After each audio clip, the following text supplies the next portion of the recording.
สวัสดีครับทุกคนในคลิปนี้อาร์ตจะพาไปเปิดประวัติและตำนานของวัดโบราณในอยุธยาแบบจัดเต็มถึง18วัดครับบอกเลยว่าอาร์ตทุ่มเทหาข้อมูลนานมากๆกว่าจะได้คลิปนี้ออกมา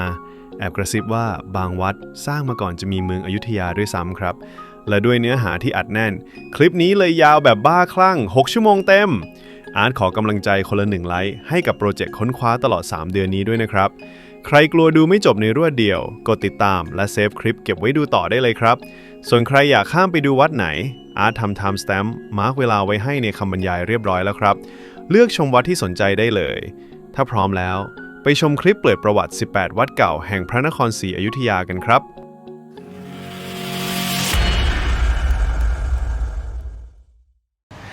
เอาละครับทุกคนเห็นเจดีย์ใหญ่ด้านหลังอาร์ตแบบนี้นะครับอาร์ตคิดว่าหลายๆท่านเดาออกแล้วครับว่าที่นี่คือวัดใหญ่ชัยมงคลครับวัดใหญ่ชัยมงคลนะครับก็น่าจะเป็นหมุดหมายแรกๆปะถ้าใครมาอยุธยาก็น่าจะมาวัดใหญ่ชัยมงคลเป็นวัดแรกครับแต่ว่าเรื่องประวัติเนี่ยยาวนานมากๆครับบางเล่มนะครับบางเว็บไซต์เนี่ยบอกว่าวัดใหญ่ชัยมงคลนะครับสร้างขึ้นก่อนที่จะมีอยุธยาด้วยซ้ำก็คือเป็นวัดเก่าสมัยเมืองหลวงอยุธยาหรือว่าเมืองเดิมนั่นเองครับอย่างไรก็ดีครับหลายๆเว็บนะครับจะเขียนตรงกันว่าวัดนี้เนี่ยสร้างขึ้นในสมัยของพระเจ้าอู่ทองหลังจากสถาปนากรุงครับเพราะว่าพระเจ้าอู่ทองเนี่ยมีพระราชโอรสก็คือเจ้าฟ้าแก้วนะครับป่วยนะครับน่าจะเป็นอหิวาตกโรคนะครับแล้วก็สิ้นพระชนครับแล้วก็มาถวายพระเพลิงที่นี่นะครับก็เลยตั้งชื่อว่าวัดป่าแก้วก็คือเป็นป่าช้าที่เผาศพของเจ้าฟ้าแก้วนั่นเองครับอย่างไรก็ดีครับเจดีย์องค์ใหญ่ด้านหลังอาร์ตไม่ได้สร้างขึ้นในสมัยอยุธยาตอนต้นนะครับเขาเชื่อกันว่าเจดีย์ใหญ่นะครับสร้างขึ้นตอนที่สมเด็จพระนเรศวรมหาราชมีชัยชนะเหนือสงครามยุทธหัตถีที่หนองสาลายก็เลยมาสร้างเจดีย์องค์ใหญ่นี้ไว้เพื่อเป็นอนุสรณ์สถานครับสุดท้ายนะครับถ้าใครดูหนังซีรีส์ไทยก็จะเห็นว่าพระเทียนราชานะครับมีการเสี่ยงเทียนก่อนที่จะมีชัยชนะเหนือขุนวรวงศาครับก็มีการเสี่ยงเทียนที่วิหารหลวงที่วัดป่าแก้วหรือว่าวัดใหญ่ชัยมงคลนะครับยังไงสเต็ปต่อไปเดี๋ยวเราไปเดินดูกันดีกว่าครับว่าแต่ละจุดของวัดใหญ่ชัยมงคลณตอนนี้มีอะไรให้เราไปเดินดูกันบ้างฮะ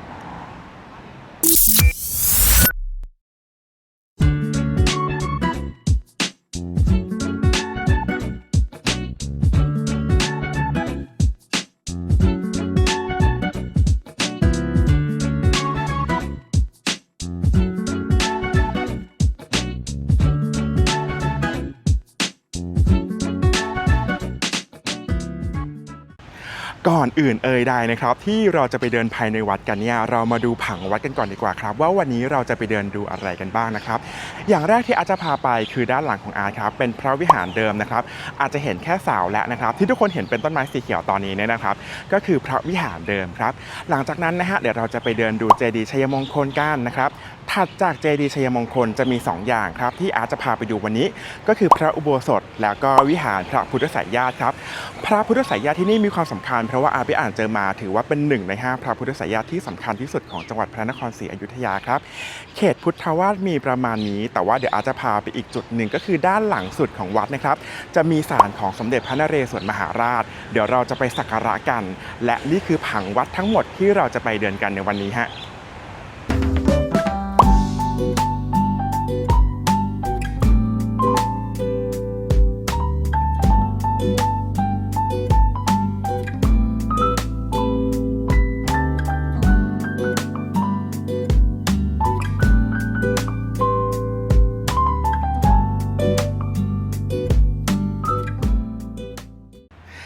มาครับเรามาเริ่มเดินกันที่จุดแรกนะครับก็คือพระวิหารหลังเก่านั่นเองครับทุกคนเห็นบันไดทางลงตรงนี้ป่ะนี่คือทางเข้าพระวิหารแล้วนะครับพระวิหารนะครับเป็นพระวิหารขนาดใหญ่มากๆครับตอนนี้เขาปลูกต้นไม้สีเขียวนะแล้วก็มีพระประธานอยู่ตรงนั้นนะครับทั้งหมดนี้ใหญ่ขนาดนี้คือพระวิหารครับตอนนี้นะครับก็จะเหลือฐานแล้วก็ตัวเสาครับที่ได้รับการบูรณะนะครับเสาก็จะมีขนาดใหญ่ขนาดนี้เลยนะครับเสาเนี่ยก็จะเป็นเสาแถว2แถวอยู่กลางอาคารนะครับจะมีพื้นที่โล่งเพื่อรองรับคนเพราะว่าสมัยก่อนเนี่ยวัดใหญ่ชัยมงคลก็น่าจะมีคนเยอะมากๆใช่ไหมเสาต้นใหญ่นะครับเขาบอกว่ารองรับหลังคาจั่วแบบอยุธยาครับ ที่สำคัญก็คือตัวพระวิหารหลังนี้นะครับน่าจะเป็นวิหารที่พระเทียนราชาใช้เสี่ยงเทียนว่าตนจะมีชัยเหนือขุนวรวงศาแล้วก็แม่อยู่หัวศรีสุดาจันทร์หรือเปล่านะครับทีนี้ท่านเสี่ยงเทียนตรงไหนครับในหนังสือไม่ใช่ในหนังพระศิริโยไทยนะครับก็จะพระเทียนราชาเนี่ยจะเสี่ยงเทียนต่อหน้าพระประธานใช่ปะดังนั้นก็น่าจะเป็นลานตรงนี้ครับลานหน้าพระประธานครับพระประธานในปัจจุบันเนี่ยอาจไม่มั่นใจว่าเป็นพระประธานที่สร้างใหม่เพื่อจะนำมาประดิษฐานเป็นองค์ประธานให้กับพระวิหารหลังเดิมหรือเปล่านะครับแต่ว่าอย่างไรก็แล้วแต่นะฮะโครงสร้างเดิมก็น่าจะอยู่ตรงนี้ครับน่าจะมีลานช่องว่างตรงนี้นะครับที่ใช้ในการเสี่ยงเทียนในสมัยก่อนของพระเทียนราชานั่นเองครับและนี่คือทั้งหมดของพระวิหารครับเดี๋ยวเราเดินต่อไปที่เจดีย์ชัยมงคลกันฮะ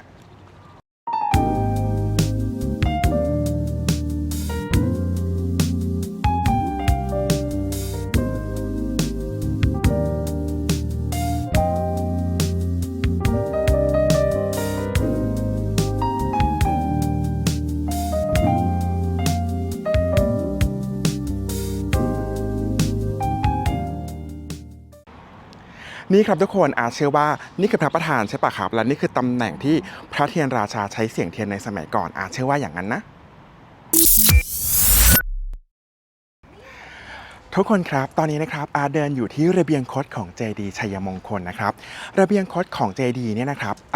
คิดว่าสมัยก่อนไม่น่าจะเป็นโอเพนแอร์แบบนี้นะครับน่าจะมีหลังคานะครับล้อมตัวระเบียงคดเลยสังเกตได้จากนะครับก็จะมีแนวเสานะครับแนวเสาเนี่ยรอบตัวพระเจดีย์เลยนะครับแปลว่าสมัยก่อนระเบียงคดเนี่ยน่าจะมีหลังคาปกคลุมรอบพระเจดีย์ใหญ่เลยเพื่อใช้ในการเวียนเทียนนะครับ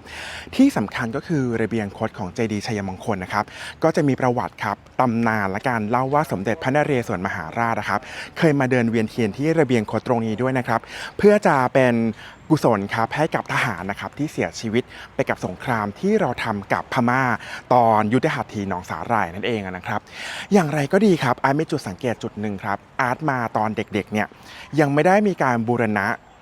พระพุทธรูปปางมารวิชัยที่อยู่ล้อมระเบียงคดนะครับก็จะเห็นว่าสมัยก่อนอาร์ตเด็กๆอาร์ตเกิดปี2532นะเด็กๆเนี่ยจะมีพระพุทธรูปบางองค์ครับที่ยังรู้สึกว่ายังเก่าอยู่แล้วก็เป็นองค์เดิมตั้งแต่สมัยอยุธยาครับแต่ว่าผ่านไปหลายปีมากๆครับตอนนี้ครับพระพุทธรูปปางมารวิชัยที่อยู่รอบระเบียงคดนะครับได้รับการบูรณะเหมือนกันหมดแล้วครับตอนนี้เสียดายอาร์ตว่าเด็กยุคใหม่ๆก็จะไม่มีโอกาสเห็นพระพุทธรูปปางมารวิชัยที่ระเบียงคดที่ยังเป็นองค์เดิมสมัยอยุธยาอยู่นะ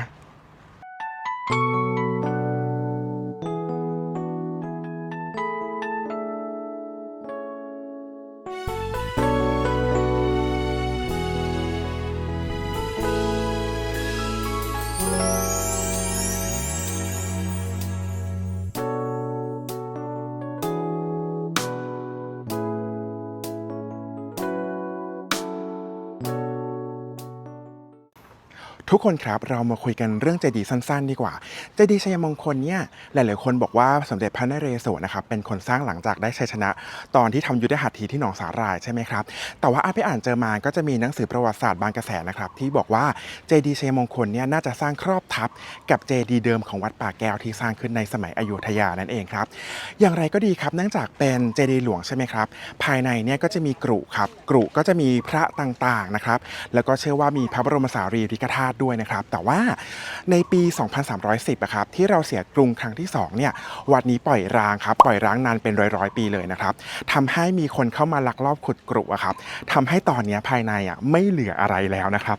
ตอนกรมศิลปากรมาตกแต่งครับมาขุดมาดูอะไรแบบนี้ครับก็ยังพบ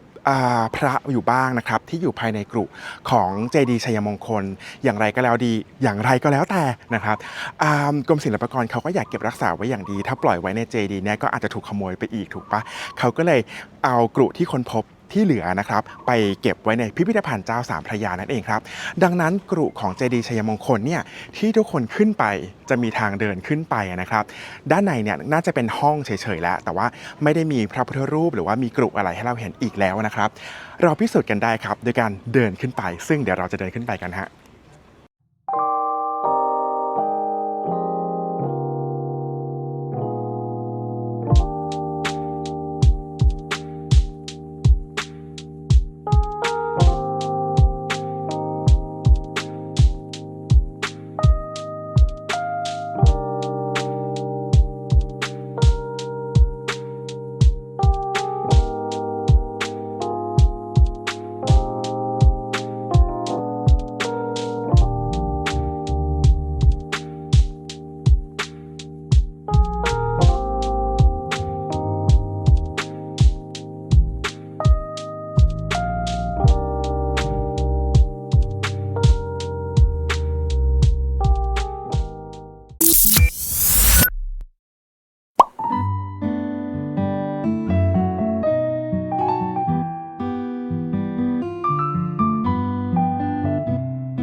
ทุกคนครับตอนนี้นะครับอาร์ตเดินมาอยู่บนเจดีย์ชัยมงคลแล้วนะครับเพื่อจะมาดูกรุที่อยู่ภายในตัวเจดีย์ในห้องคันพาคฤหะใช่ป่ะทุกคนเมื่อกี้ที่อาร์ตเดินเข้าไปอะครับก็จะเห็นว่าด้านในอะครับก็จะมีห้องโถงใช่ไหมครับที่ในห้องเซลล่าตรงนั้นเนี่ยก็จะมีซุ้มพระพุทธรูปครับแล้วก็เขาเจาะรูตรงกลางเข้าไปอะครับเพื่อให้เห็นชั้นของกรุที่มีหลายๆชั้นเห็นโครงสร้างของการสร้างเจดีย์ชัยมงคลด้วยแอบหอบนิดนึงนะครับแล้วก็ถ้าใครขึ้นมาที่เจดีย์ชัยมงคลนะครับรอบๆตัวองค์เจดีย์นอกเหนือจากที่เราจะมาดูตัวกรุแล้วนะครับยังสามารถเดินรอบเจดีย์ชัยมงคลชั้นบนได้ด้วยนะครับก็คือตรงนี้แหละที่แอดยืนอยู่นั่นเองครับสูงแค่ไหนครับจำเมื่อกี้ได้ปะที่เราไปดูพระวิหารกันนะครับพระวิหารอยู่ตรงนี้นั่นเองครับเห็นปะด้านหลังของอาร์ตคือพระวิหารครับแปลว่าเรายืนอยู่สูงประมาณหนึ่งเลยซึ่งเป็นจุดชมวิวก็ได้หรือว่าพี่บางคนนะครับเขาถือดอกบัวมาเวียนเทียนด้านบนตัวฐานของพระเจดีย์ชั้นบนก็ได้เหมือนกันครับยังไงถ้าใครมาเจดีย์ชัยมงคลนะครับพอเราเข้าไปที่กรุแล้วเนี่ยอย่าลืมเราสามารถเดินรอบพระเจดีย์ชั้นบนได้เหมือนกันนะฮะเอาล่ะครับพอเรามาดูวิวชั้นบนอย่างสาแก่ใจพร้อมกับแดดที่ร้อนเปรี้ยงแล้วเนี่ยอาคิดว่า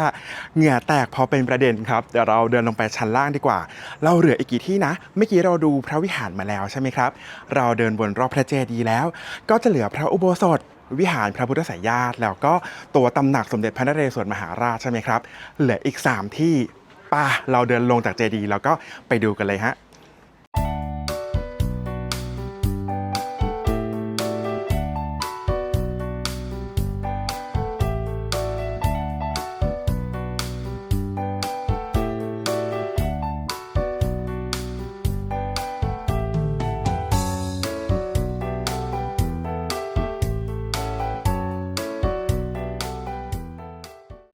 ทุกคนครับตอนนี้นะครับอาร์ตกำลังจะเดินลงจากเจดีย์ชัยมงคลนะครับทุกคนก็จะเห็นว่ามีอาคารหลังใหม่ๆอยู่ตรงนี้คือพระอุโบสถนะครับเราไปดูใกล้ๆกันฮะ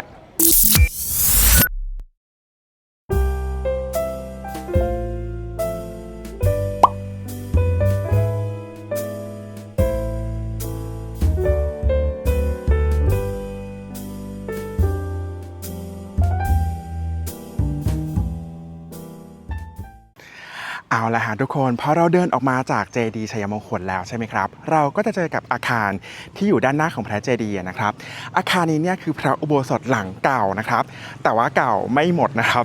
อธิบายฟังละกันโอเคเป็นพระอุโบสถเพราะว่าทุกคนก็ยังเห็นใบเสมาอยู่ใช่ไหมครับแล้วก็เห็นปามีตัวกำแพงตรงนี้แล้วก็ตัวฐานครับกำแพงกับฐานเนี่ยเป็นฐานของพระอุโบสถเดิมครับแต่ว่าตัวอาคารที่สร้างขึ้นในปัจจุบันที่เราเห็นคนขึ้นไปไหว้กันตรงนี้เนี่ยนะครับเป็นอาคารใหม่ครับซึ่งสร้างขึ้นในสมัยรัตนโกสินทร์ของเรานี่เองตอนมีการปฏิสังขรณ์โดยกรมศิลปากรแปลว่าเพิ่งสร้างมาไม่กี่ปีนะครับตัวอาคารใหม่แล้วก็ความน่าเสียดายของการบูรณะในครั้งนี้ก็คือว่าเขาไม่ได้สร้างพระอุโบสถหลังใหม่ให้เหมือนพระอุโบสถหลังเก่านะครับแต่ว่าเป็นการสร้างให้เล็กลงตั้งอยู่บนฐานเดิมเพราะว่าเพื่อจะเซฟไม่ให้ฐานนะครับพังทลายไปมากกว่านี้อย่างไรก็ดีครับการบูรณะแบบนี้สำหรับอาร์ตเองอันว่าน่าเสียดายเนาะเพราะเราจะไม่มีโอกาสเห็นร่องรอยของพระอุโบสถเดิมเลยครับเพราะว่าเขาสร้างทับไปแล้วอะแล้วก็สร้างไม่ตรงตาม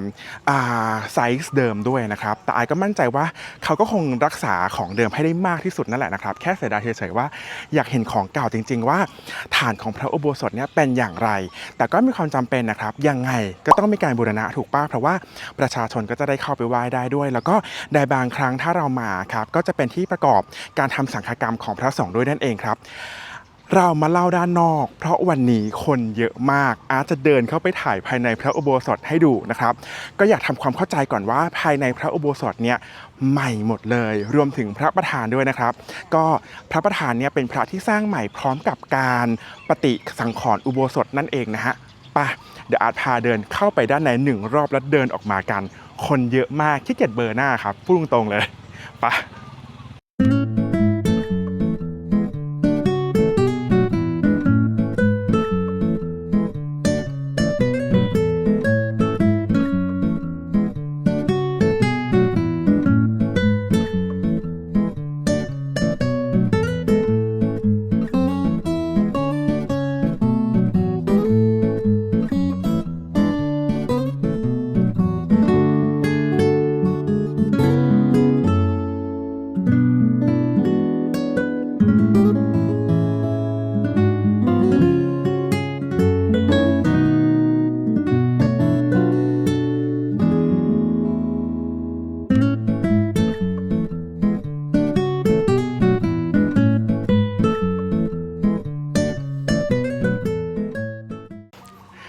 เป็นยังไงกันบ้างครับเราเดินออกมาแล้วจากพระอุโบสถนะครับด้านในก็เป็นพระประธานที่ทำเหมือนเป็นหินทรายนะครับเพราะว่าตามประวัติเนี่ยเขาบอกว่าของเดิมเนี่ยเป็นหินทรายใช่ไหม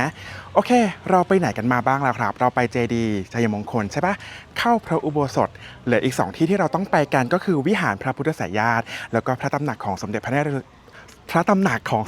เรศวรมหาราชใช่ไหมฮะโอเคทีนี้เมื่อสักครู่คือพระอุโบสถนะครับถัดมาไม่ไกลเลยครับก็จะเป็นวิหารพระพุทธสายญาติที่อยู่ด้านหลังของอาร์ตเดี๋ยวอาร์ตไปถ่ายให้ดูฮะ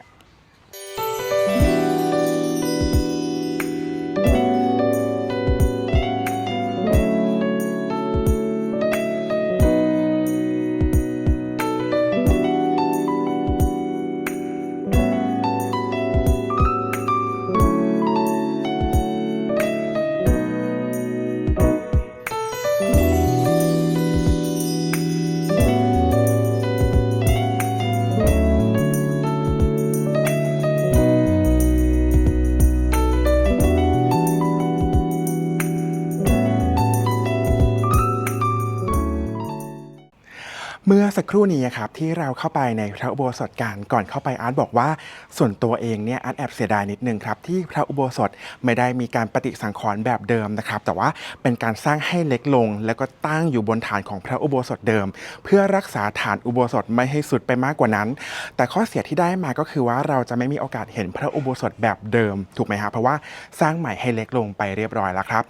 ไม่เหมือนกันกับวิหารของพระพุทธสายญาติที่อาเดินอยู่ตอนนี้นะครับเพราะว่ามีการบูรณะให้อยู่บนฐานเดิมและมีการบูรณะให้คงสภาพเดิมให้ได้มากที่สุดครับรวมถึงตัวของพระพุทธสายญาติเองครับก็ได้รับการบูรณะให้เหมือนเดิมที่สุดครับตัวพระพุทธสายญาตินะครับจะเป็นผลงานของช่างหลวงนะครับเพราะอะไรครับเราจะเห็นได้ว่าตัวพระบาทครับสองข้างเห็นปะเท่ากันเลยนะครับถ้าเป็นสมัยสุโขทัยเนี่ยพระบาทจะไม่เท่ากันเป๊ะขนาดนี้นะครับจะมีการเหลื่อมกันของพระบาทอยู่นะครับแปลว่าอันนี้เนี่ยน่าจะเป็นพระบาทของในสมัยอยุธยาครับเป็นลักษณะเฉพาะแล้วก็การที่ทำได้เท่ากันเป๊ะขนาดนี้เขาก็คาดเดากันว่าน่าจะนะครับเป็นผลงานของช่างหลวงในสมัยนั้นนั่นเองฮะเอาจริงๆปะอันนี้เริ่มทำ YouTube เนี่ยไปเที่ยวมาก็สักเริ่มจะเป็น 4-5 จังหวัด 4-5 ทริปแล้วนะครับยังอดเขินไม่ได้อยู่ดีสังเกตตัวเองนะฮะว่าเวลามีคนเดินผ่านเนี่ยอาจจะเริ่มพูดไม่รู้เรื่องครับจะเริ่มโลกพูดให้มันรีบจบแล้วก็จะพูดเร็วกว่าปกติที่เป็นนะฮะไม่รู้ว่าต้องใช้เวลานานแค่ไหนถึงจะชินกับการที่เดินถ่ายแล้วก็พูดกับกล้องนะครับโอเคนี่คือเขตพุทธาวาสทั้งหมดนะครับของวัดใหญ่ชัยมงคลที่เราดูกันในวันนี้แล้วนะครับเขตพุทธาวาสมีอะไรบ้างครับที่เราไปดูกันในวันนี้มีพระวิหารมีเจดีย์ใหญ่ใช่ไหมมีโบสถ์ใหม่ที่สร้างบนโบสถ์เก่านะครับแล้วก็ด้านหลังที่เราเพิ่งไปกันมาก็คือวิหารพระพุทธสายญาติครับหมดแล้วเขตพุทธาวาสครับเดี๋ยวเราเดินออกไปด้านหลังนะครับเพื่อไปไหว้สมเด็จพระนเรศวรมหาราชกันดีกว่าครับต้องเดินข้ามคลองไปนิดนึงนะครับไปด้วยกันปะนี่นะครับทุกคนด้านหลังคือเจดีย์ชัยมงคลที่เราไปมาเมื่อสักครู่ใช่ปะเดินออกมาจากเขตพุทธาวาสนะครับจะมีคูน้ำแบบนี้ฮะแล้วก็มีสะพานให้เราเดินข้ามไปด้านหลังก็จะเป็นอาคารครับตรงนั้นแหละนะครับก็คือตำหนักของสมเด็จพระนเรศวรมหาราชเพิ่งสร้างนะครับตำหนักของสมเด็จพระนเรศวรมหาราชเนี่ยเพิ่งสร้างเพื่อจะฉลองครับน่าจะปี 2535 ป่ะฮะถ้าจำไม่ผิดสร้างขึ้นเพื่อฉลองครบรอบ 400 ปีครับชัยชนะยุทธหัตถีหนองสาหร่ายนะครับก็เป็นอาคารใหม่นะครับแต่ว่าเกิดปี 32เนาะก็เลย เกิดมาแล้วก็โตมาเที่ยวก็มีแล้วนะครับโอเคเดี๋ยวเราไปไหว้สมเด็จพระนเรศวรมหาราชภายในพระตำหนักกันดีกว่าฮะพอเราเดินข้ามมาใช่ไหมครับก็จะเห็นพระตำหนักของสมเด็จพระนเรศวรมหาราชอยู่ตรงนี้ครับเล่าให้ฟังไปแล้วใช่ปะว่าสร้างปี 2535ครับก็ไม่ได้เก่ามากนะทีนี้ภายในพระตำหนักครับเขาไม่ได้ให้จุดธูปเทียนนะครับให้เดินเลยออกมาอีกนิดนึงนะครับด้านหน้าของพระตำหนักเนี่ยก็จะมีที่เขาเตรียมไว้ให้พวกเราในการจุดธูปวางดอกไม้อะไรแบบนี้นะครับก็คืออยู่ด้านหลังนี้นั่นเองนะครับแต่เดินออกมาไกลหน่อยเพราะอะไรครับเพราะอยากให้เห็นว่ามีคนมาแก้บนเต็มไปหมดเลยครับเห็นปะมีไก่เรียงเต็มไปหมดเลยครับอันนี้คือไก่ใหญ่อยู่ริมถนนใช่ไหมถ้าทุกคนไปไกลๆตรงนู้นซูมเอานะจ๊ะที่เกียจเดินตรงนู้นเลยนะครับก็จะเห็นไก่เรียงอยู่เต็มไปหมดเลยครับเป็นไก่ตัวเล็กๆนะก็แปลว่าศักดิ์สิทธิ์มากๆครับถึงมีคนมาแก้บนกันขนาดนี้โอเค เมาส์มอยเดี๋ยวเราเข้าไปไหว้สมเด็จพระนเรศวรในพระตำหนักกันครับดูสิว่าเขาสร้างสวยแค่ไหนฮะ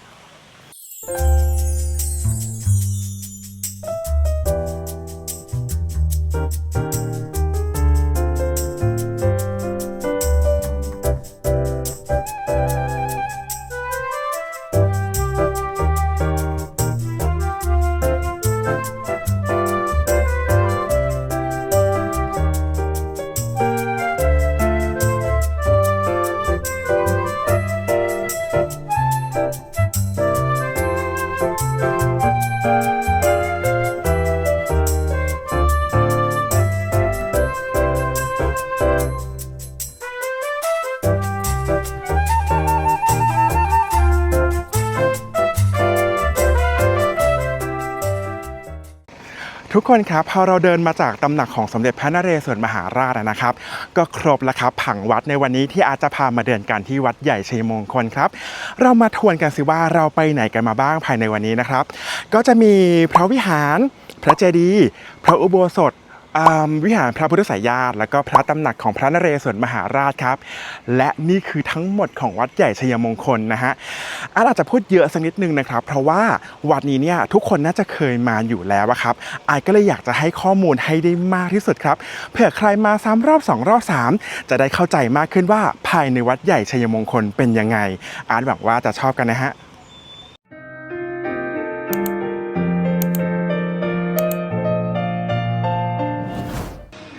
เอาล่ะทุกคนครับเห็นอาร์ตมาเปิดกับบรรยากาศแบบจีนๆแบบนี้นะครับอาร์ตไม่ได้อยู่ที่วัดจีนแต่อย่างใดนะครับแต่อาร์ตอยู่ในวัดที่เก่าแก่เกือบจะที่สุดของกรุงศรีอยุธยาครับนั่นก็คือวัดพนัญเชิงนั่นเองครับวัดพนัญเชิงนะครับตามตำนานนะเขาเชื่อว่าสร้างขึ้นก่อนที่พระเจ้าอู่ทองจะมาสถาปนากรุงศรีอยุธยาเสียอีกครับและก็สร้างโดยพระเจ้าสายน้ำผึ้งนะครับซึ่งเป็นกษัตริย์ปกครองพื้นที่บริเวณนี้ในสมัยก่อนนั่นเองครับตัววัดนี้นะครับก็จะมีสิ่งที่ต้องเช็คลิสต์ด้วยการใหญ่ๆอยู่แค่2ที่เท่านั้นครับ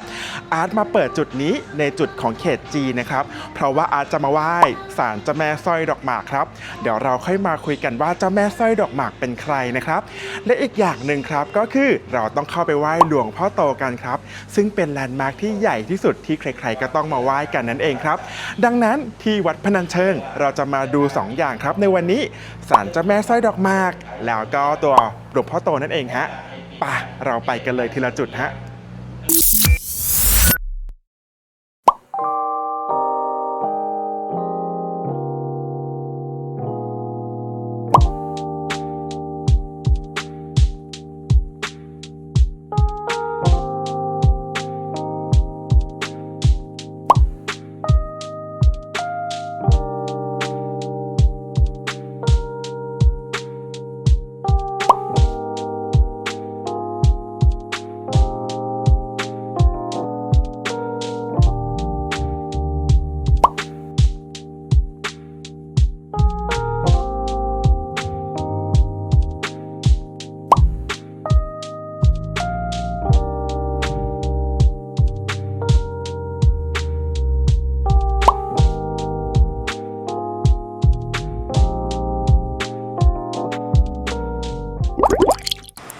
เอาละฮะทุกคนแล้วก็ตอนนี้นะครับอาร์ตเข้ามาใน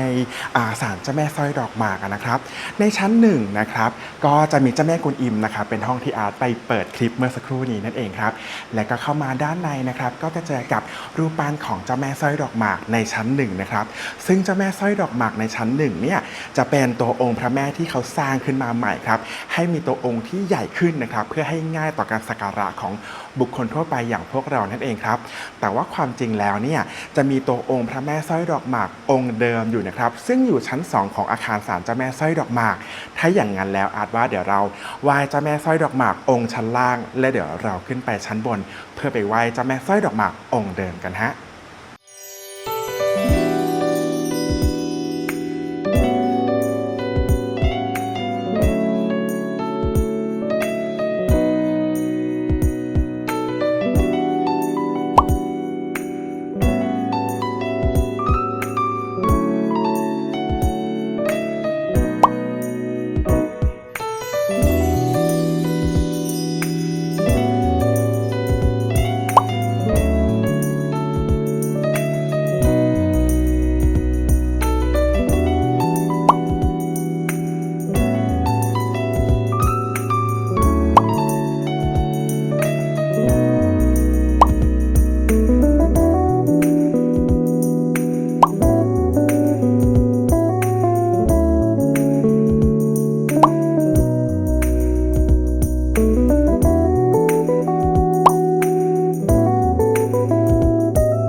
ตอนนี้นะครับอาร์ตก็อยู่กับเจ้าแม่สร้อยดอกหมากองค์เดิมองค์จริงองค์นี้บนชั้น 2ของศาลเจ้าแม่สร้อยดอกหมากเป็นที่เรียบร้อยแล้วครับอาร์ตเล่าให้ฟังแล้วใช่ไหมครับว่าวัดพนัญเชิงเนี่ยมีจุดเช็คอินอยู่2จุดแค่นั้นเองนะครับก็คือจุดแรกคือศาลเจ้าแม่สร้อยดอกหมากตรงนี้อันที่2ก็คือหลวงพ่อโตครับทีนี้สงสัยไหมครับว่าทำไมอาร์ตถึงบอกว่าต้องมาไหว้เจ้าแม่สร้อยดอกหมากถ้าอย่างนั้นเรามาคุยกันเรื่องเจ้าแม่สร้อยดอกหมากดีกว่าครับว่าท่านเป็นใครกันนะครับเจ้าแม่สร้อยดอกหมากเนี่ยเป็นคำที่คนรุ่นหลังเรียกเลยนะครับอาร์ตขอเรียกว่าพระนางสร้อยดอกหมากแล้วกันนะครับตามตำนานเขาบอกว่าพระนางสร้อยดอกหมากเนี่ยเป็นธิดาของกษัตริย์ที่ประเทศจีนครับเมืองไหนไม่ทราบเหมือนกันนะครับแล้วก็พระเจ้าสายน้ำผึ้งเนี่ยที่เป็นกษัตริย์ที่ปกครองดินแดนนี้ก่อนที่พระเจ้าอู่ทองจะมาสถาปนากรุงศรีอยุธยาเนี่ยนะครับก็ต้องเจริญสัมพันธไมตรีกับจีนถูกไหมครับสมัยก่อนการจะเจริญสัมพันธไมตรีเนี่ยก็จะผ่านการแต่งงานครับโดยที่พระเจ้าสายน้ำผึ้งนะครับก็จัดเรือสำเภาไปสู่ขอพระนางสร้อยดอกหมากครับเพื่อมาเป็นราชินีของพื้นที่บริเวณนี้นั่นเองครับแต่ว่าพอมาถึงที่ท่าเรือของวัดพนัญเชิงแล้วเนี่ยนะครับเกิดมีการเข้าใจผิดกันระหว่างเจ้าสายน้ำผึ้งแล้วก็พระนางสร้อยดอกหมากครับ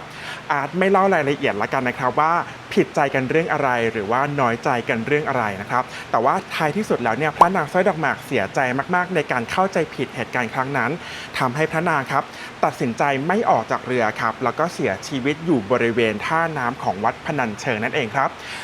พระเจ้าสายน้ำผึ้งเสียใจมากครับเพราะว่าเกิดการเข้าใจผิดกันโดยที่ยังไม่ได้มีการอภิเษกเลยด้วยซ้ำนะครับก็เลยสร้างวัดนี้ขึ้นมาครับเลยชื่อว่าวัดพนัญเชิงนั่นเองครับก็คือเป็นเชิงท่าของพระนางเชิงพนัญเชิงนะครับพอสร้างวัดนี้ถวายให้กับพระนางสร้อยดอกหมากแล้วครับก็เลยมีการสร้างศาลเจ้าแม่สร้อยดอกหมากด้วยครับเพื่อเป็นที่ประดิษฐานตัวองค์เจ้าแม่สร้อยดอกหมากนั่นเองครับนี่คือเหตุผลที่ทำไมเราถึงมาเปิดวัดพนัญเชิงกันแล้วดูมีบรรยากาศเหมือนวัดจีนจังเลยเหมือนศาลเจ้าจีนจังเลยเพราะว่าที่นี่คือศาลของเจ้าแม่สร้อยดอกหมากซึ่งเป็นพระราชธิดานะครับของกษัตริย์ของเมืองจีนนั่นเองครับโอเคนะฮะเราเดินออกมาจากศาลเจ้าแม่สร้อยดอกหมากเป็นที่เรียบร้อยแล้วครับตอนนี้นะครับอาร์ตอยู่ในพระวิหารหลวงครับเพื่อจะเข้าไปไหว้หลวงพ่อโตนั่นเองครับเรามาคุยกันก่อนดีกว่าครับว่าหลวงพ่อโตองค์นี้เนี่ยนะครับเป็นหลวงพ่อที่เก่าแก่มากๆนะครับใหญ่แล้วก็เก่าแก่มากๆอาร์ตเคยอ่านเจอมาเขาบอกว่าเป็นพระพุทธรูปปางมารวิชัยครับหนึ่งในพระพุทธรูปที่ใหญ่ที่สุดในประเทศไทยแต่ว่าสร้างมานานนะครับเขาเล่ากันว่าสร้างขึ้น26ปีก่อนที่พระเจ้าอู่ทองเนี่ยจะมาสถาปนากรุงศรีอยุธยานั่นเองครับแล้วก็ตัววัดนี้รวมทั้งตัววิหารด้วยเนี่ยนะครับได้รับการบูรณะอีกครั้งในสมัยสมเด็จพระนารายมหาราชครับโดยที่ตอนนั้นเนี่ยมีการบันทึกไว้ว่าสมัยที่สมเด็จพระนารายมหาราชมาปฏิสังขรณ์วัดพนัญเชิงเนี่ยตรงนี้เป็นชุมชนชาวจีนแล้วนะครับอาจว่าก็น่าจะเป็นชุมชนชาวจีนตั้งแต่แรกสร้างแล้วครับเพราะว่าติดแม่น้ำมีศาลเจ้าแม่สร้อยดอกหมากใช่ปะแปลว่าคนจีนก็น่าจะมาขึ้นตรงนี้อยู่เยอะมากๆเลยครับก็เป็นจุดเชื่อมวัฒนธรรมไทยจีนเห็นไหมว่าไทยจีนเนี่ยไม่ได้มามีแค่ปัจจุบันนะครับมีมาตั้งแต่ก่อนมีกรุงศรีอยุธยาด้วยซ้ำไปนะครับโอเคแล้วก็ตอนที่เสียกรุง2310ใช่ไหม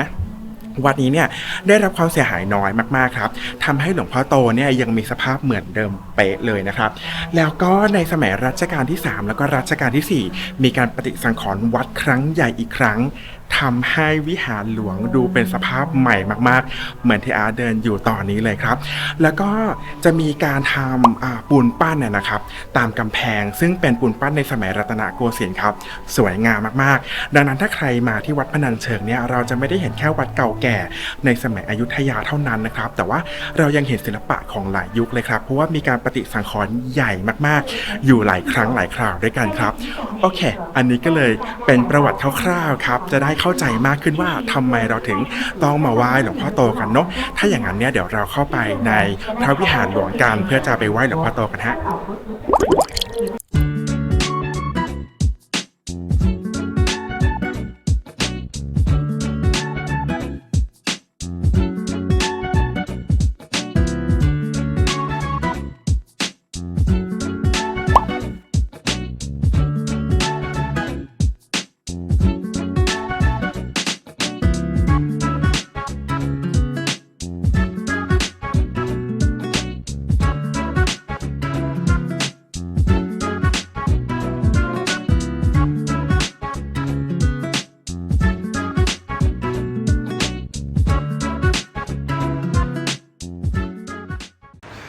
เมื่อสักครู่นี้นะครับอาร์ตก็พาทุกท่านนะครับไปไหว้หลวงพ่อโตเป็นที่เรียบร้อยแล้วอาร์ตยังอยู่ในวิหารหลวงพ่อโตนะครับองค์ใหญ่มากๆจริงๆนะครับสมกับที่อาร์ตอ่านมาแล้วก็เจอว่าเป็นหนึ่งในพระพุทธรูปปางประธานนะครับที่ใหญ่ที่สุดในประเทศไทยนะครับภายในวิหารของหลวงพ่อโตเนี่ยยังมีพระพุทธรูปโบราณนะครับอยู่รอบวิหารเลยนะครับแล้วก็หลวงพ่อโตเนี่ยเป็นพระพุทธรูปที่ถ้าใครไปดูซีรีส์เกี่ยวกับอยุธยาต่างๆนะครับตอนที่ก่อนที่จะเสียกรุงครับชาวกรุงเก่าเขาเล่าว่าหลวงพ่อโตมีน้ำตาไหลออกมาจากพระเนตรครับก็เป็นเหมือนสัญญาณว่ากรุงกำลังจะแตกนั่นเองนะครับทีนี้ตอนที่พระเจ้าสายน้ำผึ้งครับเขามาสร้างหลวงพ่อโตไว้ใช่ไหมครับพระเจ้าอู่ทองหลังจากสถาปนากรุงเนี่ย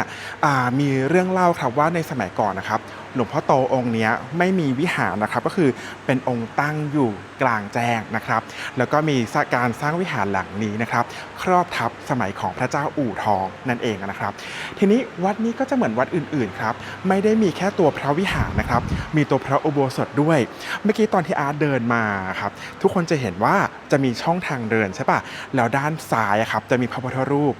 แล้วก็มีอาคารอะไรสักอย่างหนึ่งนั่นคือโบสถ์นะครับยังไงเดี๋ยวเราไปดูกันซิว่าโบสถ์เนี่ยเขาให้เข้าไหมแล้วก็โบสถ์ของวัดพนัญเชิงเนี่ยมีอะไรให้เราดูบ้างฮะ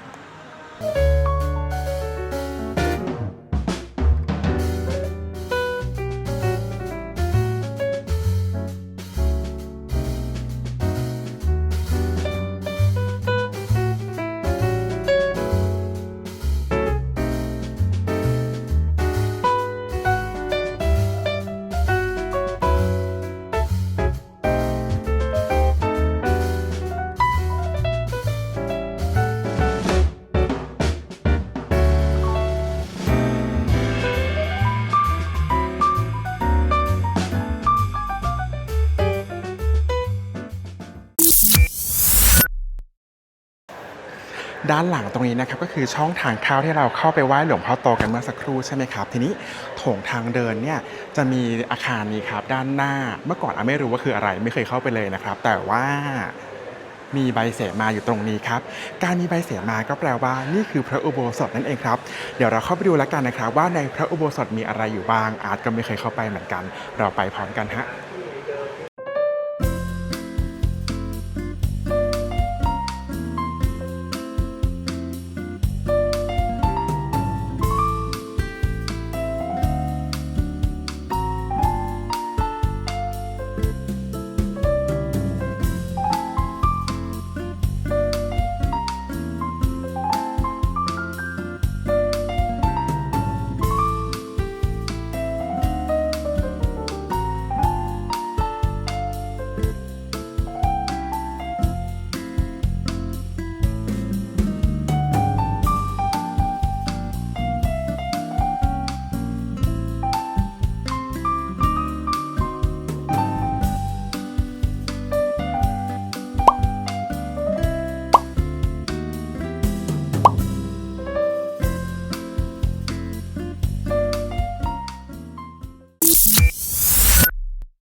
โอเคครับตอนนี้นะครับอัดออกมาจากพระอุโบสถเป็นที่เรียบร้อยแล้วนะครับแอบออกมาเมานอกอุโบสถละกันครับเพราะเมื่อกี้มีพี่เขามาสวดมนต์จริงจังมากเลยครับก็เลยไม่อยากส่งเสียงอะไรเนาะนะครับในพระอุโบสถครับจะมีพระประธานองค์ตรงกลางนะครับแล้วก็จะมีพระพุทธรูปทองแล้วก็พระพุทธรูปนาคครับอ่านไปอ่านหน้าโบสถ์มาครับมีป้ายให้อ่านเขาบอกว่าน่าจะสร้างขึ้นราวๆปีพุทธศักราชที่ 1,900 พศนะพศ 1,900 ก็น่าจะมีมาพร้อมๆกับการสร้างวัดปะนะครับแล้วก็จะเป็นศิลปะแบบสุโขทัยครับซึ่งอาจจะไม่เหมือนกับศิลปะของหลวงพ่อโตนะครับเพราะว่าหลวงพ่อโตเนี่ยเท่าที่อาจเข้าใจครับจะมีศิลปะแบบสุโขทัยแต่ว่าจะติดอู่ทองโบราณมาด้วยนะครับเป็นอู่ทองช่วงปลายๆนั่นเองนะครับและทั้งหมดนี้ครับคือการพาทุกคนมาเดินที่วัดพนัญเชิงครับวันนี้เราทวนสิเราไปไหนกันมาบ้างในวัดพนัญเชิงครับจะได้ตามกันได้สะดวกนะจุดแรกครับริมน้ำจะไหว้ศาลเจ้าแม่สร้อยดอกหมากก่อนเลยนะครับเขามาขอพรกันเรื่องความรักและความจริงแล้วนะครับหลังจากนั้นครับเราค่อยเดินเข้ามาในวิหารหลวงครับเพื่อจะมาไหว้หลวงพ่อโตนะครับถ้าเป็นคนเชื้อสายจีนเนี่ยนะครับเขาจะเรียกหลวงพ่อโตว่าหลวงพ่อซัมปอกงครับจะมาขอเรื่องการเดินทางให้เดินทางทางเรือเป็นไปด้วยสวัสดิภาพนั่นเองนะครับแล้วก็เมื่อกี้สิ่งที่อาร์ตเพิ่งค้นพบพร้อมกับทุกคนก็คือพระอุโบสถครับ พระอุโบสถมีหลวงพ่อเงินกับหลวงพ่อนาคนะครับเป็นศิลปะแบบสุโขทัยก็สวยงามไม่แพ้กันนะครับในพระอุโบสถเนี่ยมีจิตรกรรมฝาผนังที่สวยมากๆอยากให้ทุกคนมาดูด้วยตาตัวเองนะครับหวังว่าทุกคนจะชอบกันนะครับกับวัดพนัญเชิงแล้วก็หวังว่าจะหาข้อมูลมาแล้วก็อาจจะมีข้อมูลบางข้อมูลนะฮะเป็นข้อมูลใหม่ๆให้กับทุกคนจะได้อินมากขึ้นเวลามาไหว้พระกันที่วัดพนัญเชิงครับ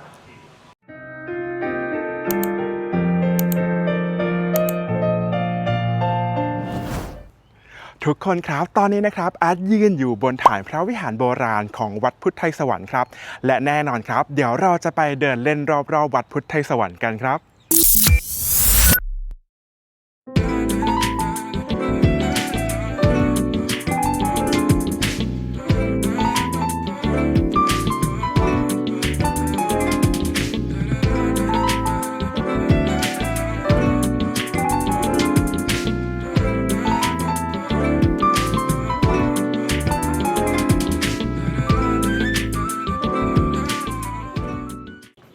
ก่อนที่เราจะไปเดินรอบๆวัดพุทธไทยสวรรค์นะครับออกตัวไว้ก่อนว่าวันนี้เนี่ยอาจจะไม่ได้พาทุกคนไปเดินครบทุกจุดนะครับเพราะว่าวัดพุทธไทยสวรรค์เนี่ยใหญ่มากๆถ้าพาไปครบทุกจุดอาจว่าคลิปยาวเป็นชั่วโมงแน่นอนเลยฮะดังนั้นเรามาเคลียร์กันก่อนว่าวันนี้อาจจะพาไปเดินตรงไหนของวัดพุทธไทยสวรรค์บ้างนะครับอาจจะพาเดินในเขตพุทธาวาสนะครับซึ่งจุดแรกที่อาจจะพาไปก็คือจุดที่อาจยืนอยู่บนนี้อยู่แล้วนะครับก็คือพระวิหารของวัดพุทธไทยสวรรค์นั่นเองนะครับต่อมาที่เราจะไปกันวันนี้นะครับด้านหลังอาร์ตเห็นไหมครับเป็นอาคารเล็กๆตรงนั้นนะครับจะเป็นอาคารของพระพุทธไสยญาติครับซึ่งพระพุทธไสยญาติองค์นี้เนี่ยเป็น1 ใน 5พระพุทธไสยญาติที่สำคัญที่สุดในจังหวัดพระนครศรีอยุธยาด้วยนะครับแล้วก็เป็นพระพุทธไสยญาติที่มีชื่อเดียวกันกับชื่อวัดก็คือพระไสยญาติพุทธไทยสวรรค์นั่นเองครับและการมาวัดพุทธไทยสวรรค์จะไม่ครบแล้วก็ไม่สมบูรณ์เลยนะครับถ้าเราไม่ได้ไปไหว้ตัวองค์ประธานองค์พระปรางประธานนะครับก็คือพระปรางที่อยู่ด้านหลังของอาร์ตนี่เองครับอาร์ตว่าหลายๆคนเนี่ยรู้จักวัดพุทธไทยสวรรค์จากพระปรางองค์นี้ด้วยซ้ำไปนะครับอันนี้ก็คือ3จุดนะครับที่เราจะไปในวันนี้ในวัดพุทธไทยสวรรค์กันฮะ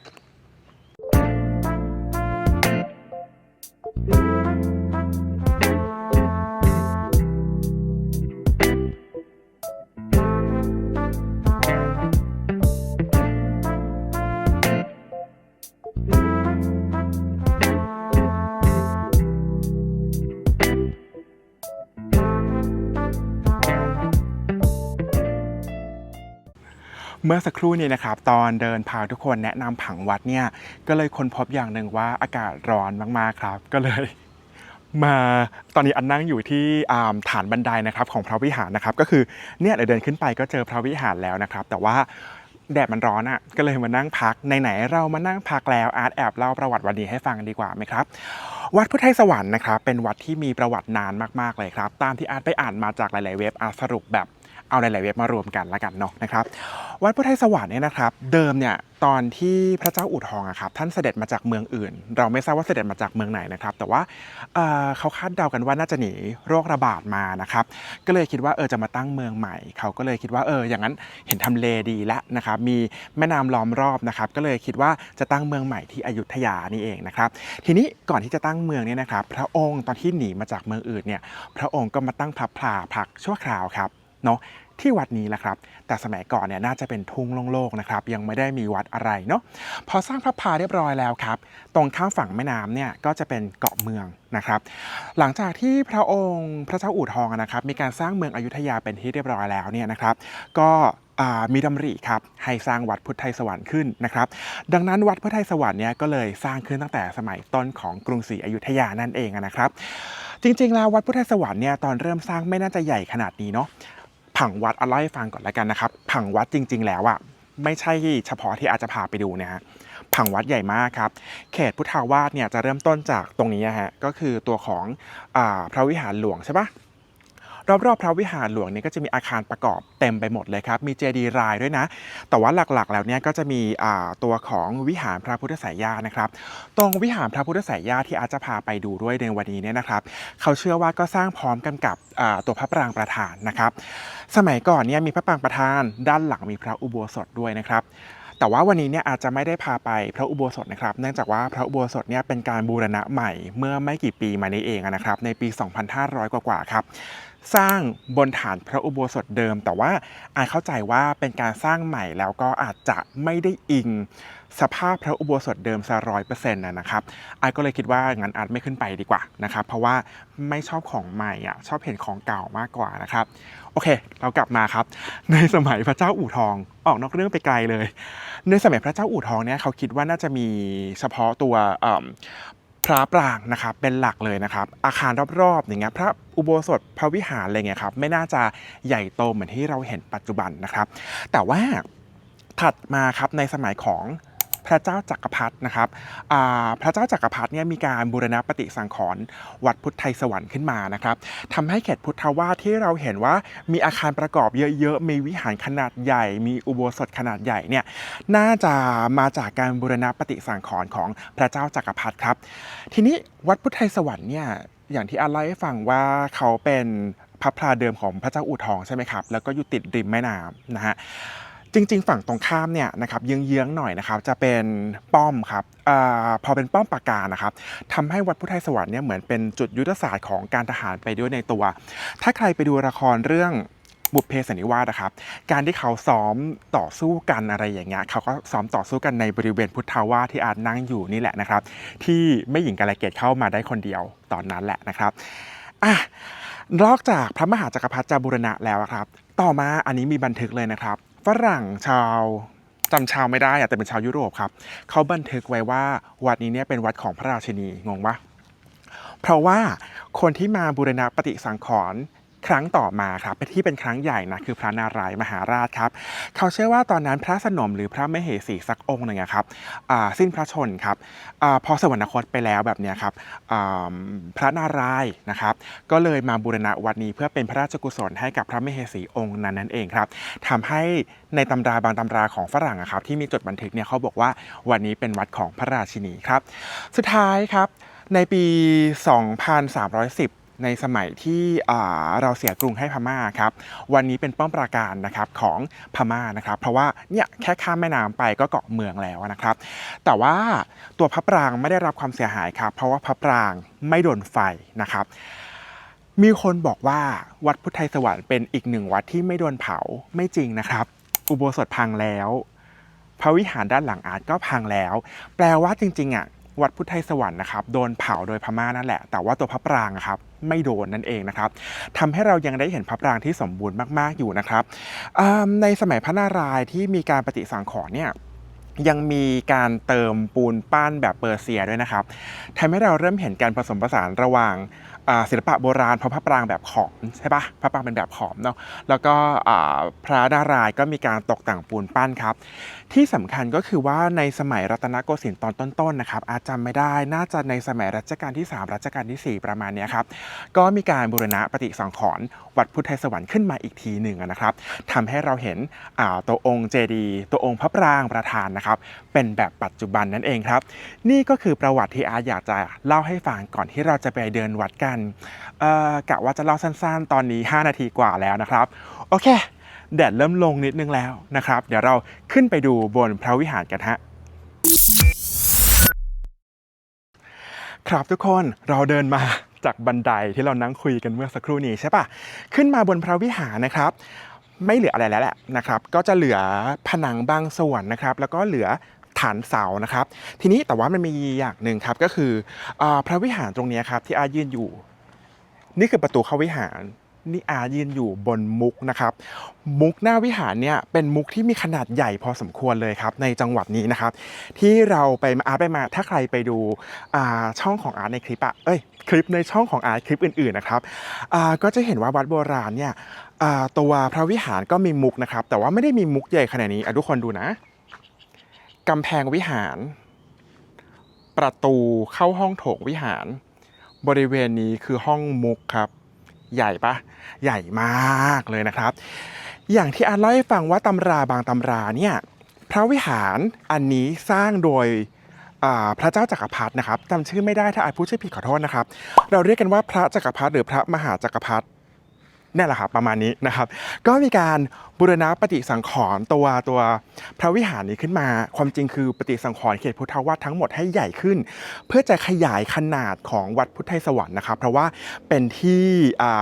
นอกจากเป็นที่ที่พระสงฆ์อยู่เนี่ยเป็นที่ซ้อมรบด้วยถูกไหมนะครับทีนี้ความสำคัญของพระวิหารนะครับถึงแม้ปัจจุบันนะครับจะเหลือแค่เสาเห็นปะเหลือเสาเยอะมากแล้วก็เป็นพระวิหารที่มีขนาดใหญ่นะครับทีนี้เราเดินมาตรงหน้าสุดของพระวิหารเนี่ยเราจะเห็นฐานชุกชีฐานพระอะครับอาจจะไม่ใช่ฐานชุกชีก็ได้แต่ว่าบริเวณเนี้ยครับเห็นปะน่าจะเป็นที่ประดิษฐานพระพุทธรูปขนาดใหญ่ซึ่งเราไม่เห็นแล้วนะครับ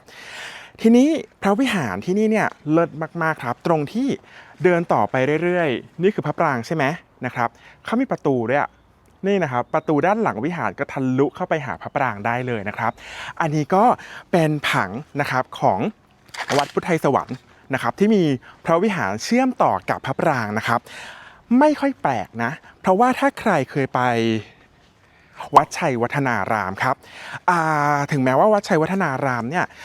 เราจะไม่มีโอกาสได้เห็นตัวประตูเชื่อมต่อกันกับพระปรางแบบชัดๆแบบวัดพุทธไทยสวรรค์นะครับ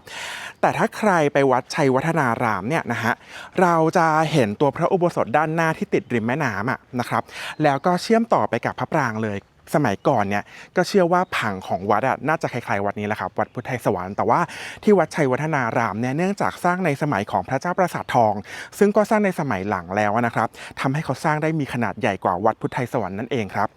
โอเคนะครับเราเดินลงมาจากพระวิหารนะครับเพื่อให้ทุกคนเห็นว่าพระวิหารเป็นพระวิหารฐานยกสูงสูง185นะเธอนี่ก็คือเกือบท่วมหัวแปลว่าสมัยก่อนก็คือถือว่าเป็นพระวิหารที่ยกสูงมากๆนะครับประมาณ182 เมตรนะครับเพื่อจะเชื่อมเข้าไปกันกับตัวพระปรางนั่นเองครับทีนี้ในเขตพุทธวาสด้านนี้นะครับที่มีพระวิหารเนี่ยทุกท่านก็จะเห็นมีเจดีย์รายอยู่รอบๆเลยนะครับแล้วก็จะมีอาคารประกอบนะครับอาคารประกอบก็คือเป็นพระวิหารขนาดเล็กไว้บรรจุพระพุทธรูปครับอยู่รอบตัวพุทธวาสฝั่งนี้เลยนะครับแล้วก็มีพื้นที่โล่งมากๆนะครับพื้นที่โล่งเห็นปะพระวิหารพระปรางอาคารประกอบและพื้นที่โล่งมากๆพื้นที่โล่งๆมากๆตรงนี้แหละครับที่อาร์เชื่อว่าในสมัยก่อนเขาไว้เป็นที่ซ้อมรบกันนะครับอาร์ไปอ่านเจอมาความจริงที่ซ้อมรบเนี่ยทหารที่เข้ามาฝึกอะไรเงี้ยครับน่าจะเป็นกองทัพเรือนะครับเอาละครับทุกคนเมื่อสักครู่นี้กล้องฮีทขึ้นกล้องดับไปเลยครับเห็นปะอยุธยานะครับร้อนมากๆแล้วเมื่อกี้ที่อาร์ตไปนั่งเมาส์กับทุกคนเรื่องประวัติวัดเพราะว่าแดดมันร้อนมากๆจนกล้องแอคชั่นแคมมันยังทนไม่ไหวเลยนะครับโอเคเรากลับมานี่อาร์ตเดินอยู่กลางลานว่างๆของวัดพุทธไทยสวรรค์เป็นที่เรียบร้อยแล้วนะครับคิดว่าสมัยก่อนตรงนี้แหละคือจุดที่เขาซ้อมรบกันนะครับเมื่อกี้อาร์ตพูดจบไหมนะในกล้องอาร์ตบอกว่าทหารที่มาซ้อมรบครับน่าจะเป็นทหารเรือนะครับเพราะอยู่ติดริมแม่น้ำนั่นเองโอเคพอแล้วเราต่อดีกว่าเดี๋ยวไม่จบนะครับพระวิหารที่เราเดินขึ้นไปเมื่อสักครู่อยู่ตรงนี้นะจ๊ะพระปรางใช่ไหมเดี๋ยวเราค่อยเดินเข้าไปกันนะตรงนี้มีอีกจุดหนึ่งที่อาจจะพาเข้าไปดูครับที่นี่คือพระวิหารของพระสายญาตินะครับพระพุทธสายญาติองค์นี้ชื่อเดียวกับวัดครับก็คือพระพุทธสายญาติพุทธไทยสวรรค์เราเดินเข้าไปชมกันฮะ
ตอนนี้นะครับทุกคนอาร์ตมายืนอยู่ในวิหารของพระนอนหรือว่าพระพุทธไสยญาติซึ่งชื่ออะไรนะพระพุทธไสยญาติพุทธไทยสวรรค์นั่นเองครับ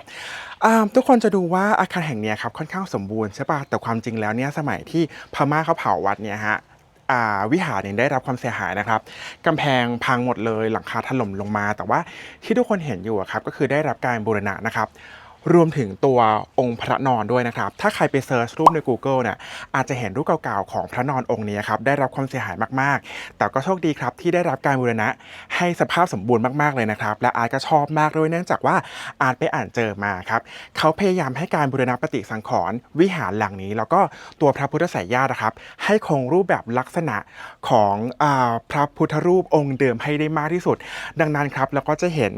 พระพุทธรูปสวยๆแบบนี้ครับซึ่งน่าจะมีศิลปะมาตั้งแต่สมัยยุคอยุธยาตอนต้นเลยเพราะว่านะครับพระพุทธไสยญาติองค์นี้นะครับอาจมีความเชื่อว่า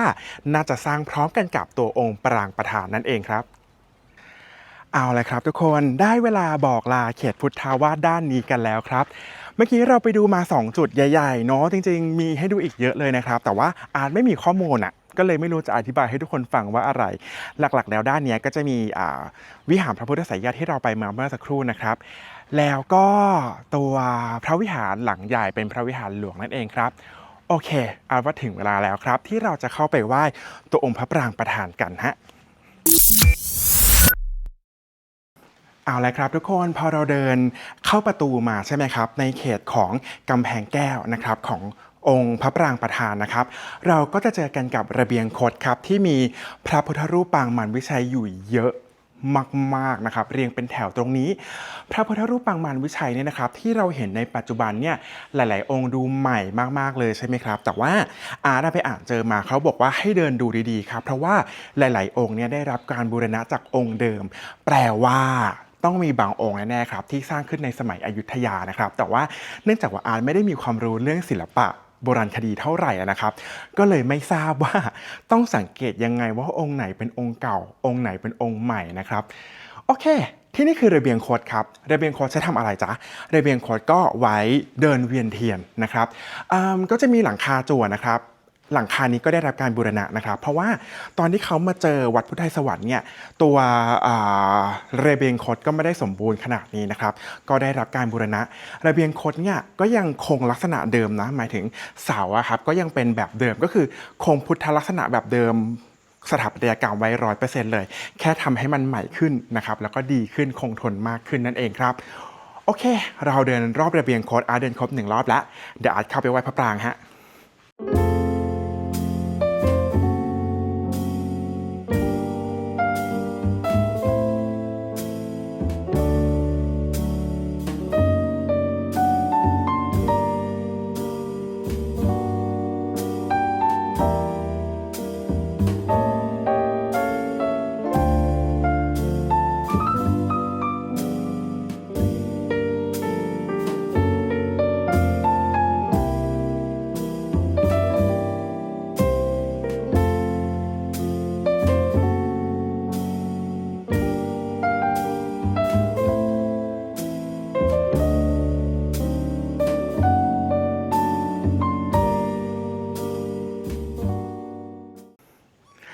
อาร์ตไม่รู้ว่าในกล้องตอนนี้จะเห็นอาร์ตไหมนะครับแต่ว่าอาร์ตขออนุญาตยืนตรงนี้แล้วกันนะครับเพราะว่าจะได้อธิบายตัวองค์พระปรางได้อย่างเต็มองค์เลยนะครับด้านหลังของอาร์ตนะครับก็จะเป็นพระปรางประธานของวัดพุทธไทยสวรรค์ครับซึ่งสร้างมาตั้งแต่สมัยของพระเจ้าอู่ทองนะครับต้นกรุงศรีอยุธยานั่นเองนะครับแน่นอนครับว่าการที่มีพระปรางเนี่ยก็ต้องเป็นศิลปะแบบขอมครับด้านหน้านะครับก็จะมีทางเดินขึ้นไปได้นะครับเข้าไปในห้องคันพาคาฤหะนะครับซึ่งตอนที่อาร์ตยืนอยู่ตรงนี้เนี่ยไม่ใช่วันเทศกาลอะไรครับอาร์ตขออนุญาตไม่เข้าไปนะครับเพราะว่าด้านในจะมีค้างคาวเยอะมากแล้วก็อาจจะมีค้างคาวเยอะมากๆครับยังไงใครอยากเข้าไปเนี่ยก็สามารถเข้าไปได้แนะนำให้มาช่วงเทศกาลเขาจะได้ทำความสะอาดรองรับพวกเรานะครับแต่อาร์ตเคยเข้าไปแล้วนะครับถ้าใครอยากเห็นภายในให้กดเข้าไปดูคลิปไหว้พระเก้าวัดอยุธยาคลิปแรกของอาร์ตเลยนะครับเดี๋ยวอาร์ตปักหมุดไว้ให้นะครับด้านในนะครับก็จะมีพระพุทธบาทจำลองนะครับที่เป็นโบราณมาก ตรงกลางนะครับจะมีเหมือนเป็นสถูปบรรจุพระบรมสารีริกธาตุนะครับเก่าแก่สุดๆครับอาจจะมีมาตั้งแต่ต้นก็ได้นะครับแล้วก็อีกอย่างหนึ่งที่เข้าไปไหว้กันก็คือพระพุทธไสยญาติองค์เล็กๆประมาณนี้ครับนะอยู่ด้านในนั่นเองนะครับถ้าใครมาช่วงเทศกาลก็สามารถเข้าไปได้ด้วยนะครับจริงๆวันนี้ก็เข้าไปได้นะแต่ว่ามันอาจจะไม่สะอาดพอครับอาจจะไม่ไฮจีนพออย่างนั้นอาร์ตขออนุญาตไม่เข้าไปในวันนี้แล้วกันนะครับมีตำนานอีกอันหนึ่งครับทุกคนรู้ไหมครับว่าพระมหากษัตริย์ของประเทศไทยตั้งแต่สุโขทัยอยุธยาจนถึงรัตนโกสินทร์เนี่ยได้รับวัฒนธรรมขอมมาอย่างหนึ่งก็คือว่าจะมีพระขันชัยศรีครับซึ่งเป็นเขาเรียกว่าอะไรครับเป็นดาบที่ประจำตำแหน่งพระมหากษัตริย์นะครับที่นี่เข้าใจว่านะครับในห้องคันพาคฤหะเนี่ยเคยเป็นที่เก็บพระขันชัยศรีในสมัยอยุธยาตอนด้วยนะครับทำให้ตัวพระปรางองค์นี้เนี่ยนะครับมีความสำคัญมากๆทั้งทางพุทธศาสนาแล้วก็ทางราชสำนักด้วยนั่นเองฮะ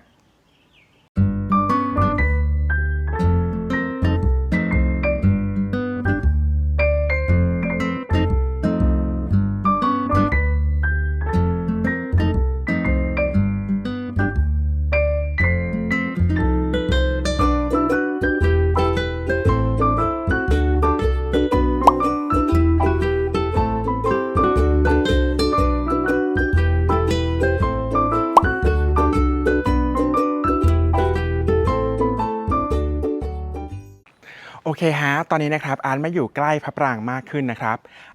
อันนี้คือพระปรางประธานใช่ไหมนะครับด้านหน้าก็จะมีมุกด้วยนะครับทีนี้อีกอย่างหนึ่งที่เขามาไหว้กันนอกเหนือจากขึ้นไปในห้องคันพาคฤหะขององค์ปรางประธานแล้วเนี่ยด้านข้างครับของพระปรางประธานทุกคนจะเห็นว่ามีมณฑปเห็นปะมีมณฑปนะครับทั้งสองฝั่งเลยแล้วก็จะมีประดิษฐานพระพุทธรูปองค์ใหญ่มากๆครับภายในมณฑปด้วยนะครับดังนั้นถ้าใครมาวัดพุทธไทยสวรรค์นะครับนอกเหนือจากขึ้นไปไหว้พระปรางด้านในแล้วเนี่ยนะครับก็อย่าลืมเข้าไปในพระมณฑปทั้งสองฝั่งนะครับเพราะว่าพระพุทธรูปเนี่ยสวยมากๆสุดท้ายก่อนที่เราจะเดินออกไปจากวัดพุทธไทยสวรรค์กันอาร์ตบอกไปว่าวัดนี้เนี่ยสร้างขึ้นในสมัยพระเจ้าอู่ทองใช่ปะ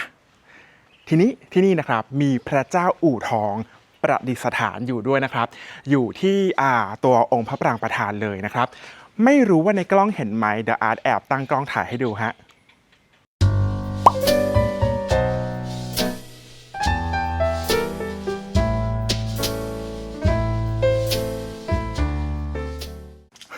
ทุกคนตอนต้นๆเนี่ยเราบอกกันแล้วว่าตัวองค์พระปรางประธานนะครับได้รับการบูรณะในสมัยพระมหาจักรพรรดิแล้วก็พระนารายณ์ใช่ไหมครับเน้นสมัยพระนารายณ์แล้วกันนะครับสมัยพระนารายณ์เนี่ยนะครับเนื่องจากสมัยนั้นเนี่ยพระนารายณ์เขาโปรต่างชาติถูกป่ะหมายถึงว่า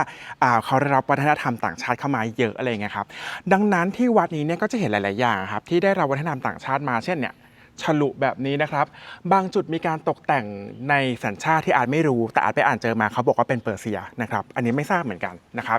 อีกจุดหนึ่งที่เราอาจจะเห็นได้แต่อาจไม่รู้ว่าเนี่ยสมัยพระนารายณ์หรือเปล่านะครับหรือว่าในสมัยใหม่กว่านั้นเพราะว่าจะมีเครื่องเคลือบครับที่เป็นเหมือนเครื่องเคลือบราชวงศ์หมิงปะนะครับที่เป็นใครอ่านเจอเขาเรียกว่าอะไรblue and white หมิงอะไรประมาณนี้ครับคือเป็นเครื่องเคลือบซึ่งมักจะพบได้ในอยุธยาตอนกลางถึงปลายแล้วก็รัตนโกสินทร์ตอนต้นดังนั้นถ้าใครมาดูภาพใหญ่ที่เป็นองค์พระปรางประธานแล้วเนี่ยเราเดินดูรอบๆครับเราก็จะเห็นดีเทลว่าพระปรางหลังนี้นะครับได้รับการบูรณะมาหลายครั้งเราก็จะเห็นศิลปะนะครับของหลายๆรัชกาลนั่นเองฮะและทั้งหมดนี้นะครับก็คือการที่อาร์ตพามาเดินเล่นวัดพุทธไทยสวรรค์ในวันนี้ครับเราไปดูมาไม่กี่อย่างนะครับเราไปดูอะไรมาบ้างนะ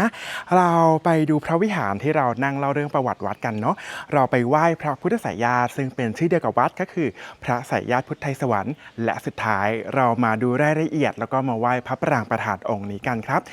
วันนี้อาจจะพาเดินเท่านี้นะครับแต่ว่าความจริงแล้วเนี่ยถ้าใครมีเวลานะครับแล้วก็มีโอกาสมากกว่าอาร์ตนะครับ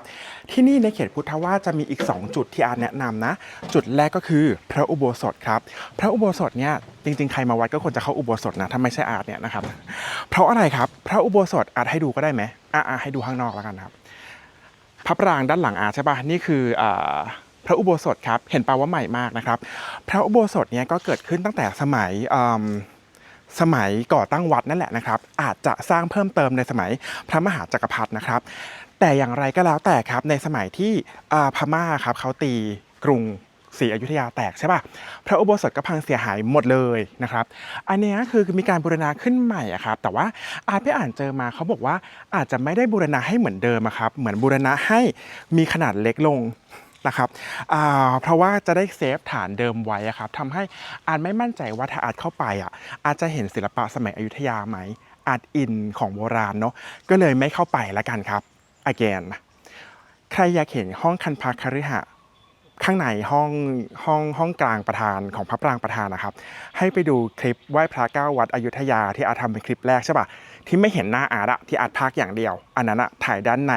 ห้องคันพาคฤหะใช่ไหมครับและในคลิปเดียวกันนั้นอะอาร์ตเข้าไปในพระอุโบสถด้วยนะครับดังนั้นถ้าใครอยากเห็นพระอุโบสถอะข้างในนะครับก็สามารถย้อนไปดูคลิปเก่าอาร์ตได้นะครับภาษาอังกฤษหน่อย Shameless Promotion ย้อนกลับไปดูเพิ่ม engagement ให้หน่อยครับคลิปนั้นจะ 200,000 วิวอยู่แล้วนะครับและนี่ประตูที่เข้าไปพระปรางอันนี้นะครับก็เป็นประตูที่แม่หญิงกาลเกตถ้าใครดูเป็นแม่หญิงกาลเกตที่บอกว่าไม่มีใครผ่านเข้าไปได้เลยมีแม่หญิงเข้าไปได้คนเดียวอันนี้ก็คือเป็นประตูที่เขาเหมือนทำมนต์ไว้ไม่ให้ผู้หญิงเข้าในละครนะครับโอเคพระอุโบสถอีกที่หนึ่งใช่ไหมที่อาร์ตบอกว่าถ้าใครมีโอกาสเข้าไปก็เรียนเชิญนะครับแล้วก็อีกจุดหนึ่งที่เขามาไหว้กันก็คือพระตำหนักของพระครูท่านหนึ่งนะครับอาร์ตจำชื่อไม่ได้เดี๋ยวอาร์ตไปดูใกล้ๆแล้วกันครับก็จะเป็นตำหนัก2ชั้นนะครับถ้าใครไปวัดเจ้าย่านะครับหรือว่าไปวัดกุดีดาวเนี่ยก็จะเห็นพระตำหนักที่อยู่ข้างๆวัดใช่ป่ะที่นี่ก็มีครับเป็นลักษณะตึก2ชั้นเหมือนกันนะครับนึกออกแล้วพระตำหนักโคสาจารย์ครับซึ่งเป็นราชาคณะคามวาสีในสมัยอยุธยาตอนปลายครับเขาก็เลยสร้างพระตำหนักนี้ขึ้นมาครับแล้วก็ที่สำคัญก็คือชั้น2เนี่ยก็จะมีจิตรกรรมฝาผนังครับเล่าเรื่องพุทธประวัตินะครับในสมัยอยุธยาวาดขึ้นในสมัยอยุธยาตอนปลายด้วยนะครับอันนี้คือพระอุโบสถนะอาร์ตถ่ายแค่ด้านนอกนะครับทุกคนไม่ได้เข้าไปนะแล้วก็เดี๋ยวอาร์ตพาไปดูด้านนอกแล้วกันครับของตำหนักพระโคสาจารย์เนาะนี่นะครับทุกคนพอเราเดินออกมาจากพระอุโบสถเดินออกมานอกเขตพุทธาวาสนะครับเราก็จะเจอกับตึกนะครับเรียกว่าตึกนะครับเพราะว่าในตำราบางตำราเรียกว่าตึกจริงๆนะลักษณะเป็นตึกแบบนี้ครับเป็นตึก2ชั้นแล้วก็มีหน้าต่างหลายๆบานมีประตูที่เป็นซุ้มโค้งแบบนี้ครับเราเจอกันได้เยอะมากนะครับแบบเนี้ยในวัดในอยุธยานะครับที่อาร์ตเห็นนะอย่างน้อยๆก็2ที่แล้วนะครับ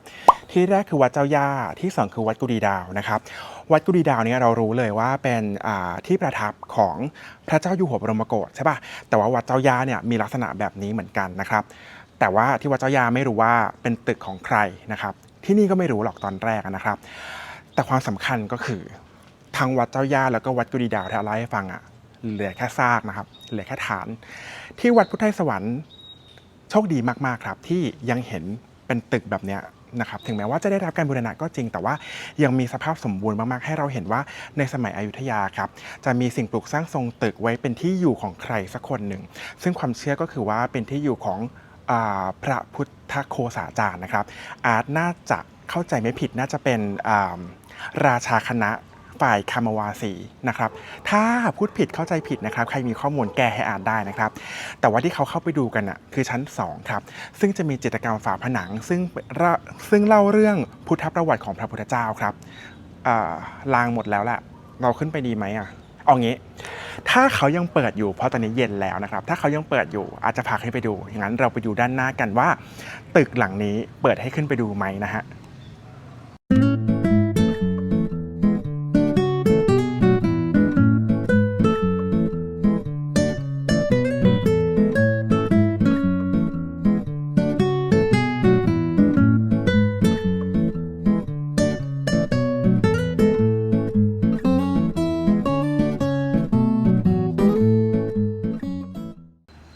เป็นยังไงครับเมื่อสักครู่อาร์ตวิ่งขึ้นไป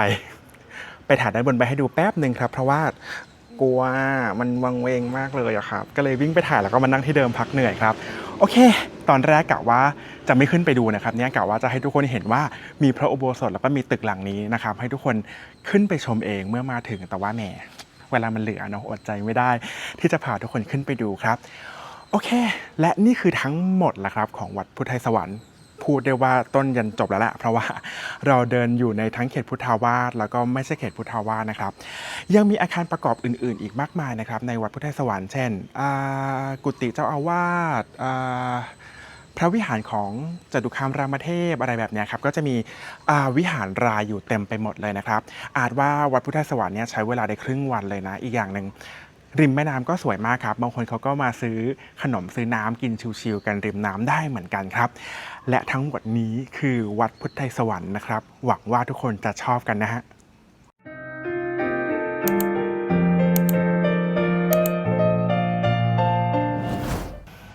เอาละครับทุกคนอาร์ตมาอยู่ในวัดอีกวัดหนึ่งนะครับที่มีขนาดใหญ่มากๆแล้วก็มีพระปรางที่สวยมากๆเช่นกันครับตอนนี้อาร์ตอยู่ที่วัดชัยวัฒนารามนั่นเองครับตัววัดชัยวัฒนารามเนี่ยนะครับก็เป็นวัดเก่าแก่เนาะอาร์ตว่าเป็นวัดประจำราชวงศ์ของพระเจ้าปราสาททองเลยครับเพราะว่าวัดชัยวัฒนารามเนี่ยเป็นวัดที่สร้างโดยพระเจ้าปราสาททองนะครับ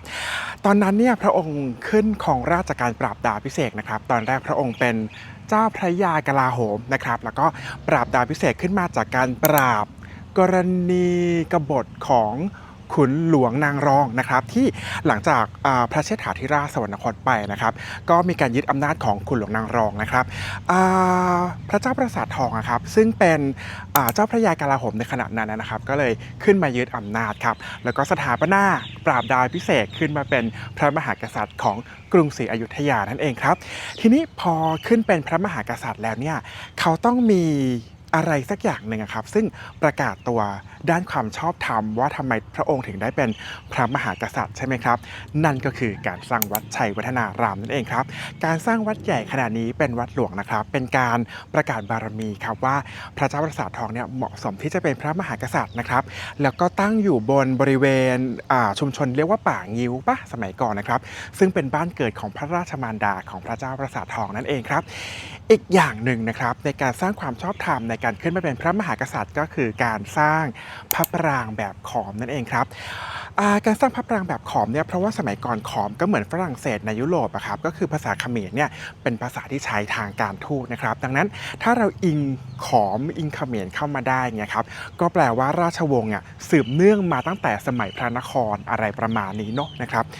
ทีนี้ตัวชื่อวัดชัยวัฒนารามเนี่ยอาจไปอ่านเจอมามันมีตำนานเล่าครับว่าที่ตั้งชื่อว่าวัดชัยอาจจะเป็นเพราะว่าตอนนั้นเนี่ยพระเจ้าปราสาททองครับมีชัยเหนือละแวกก็คือกัมพูชานั่นเองก็เลยตั้งชื่อวัดนี้ว่าวัดปราสาททองครับ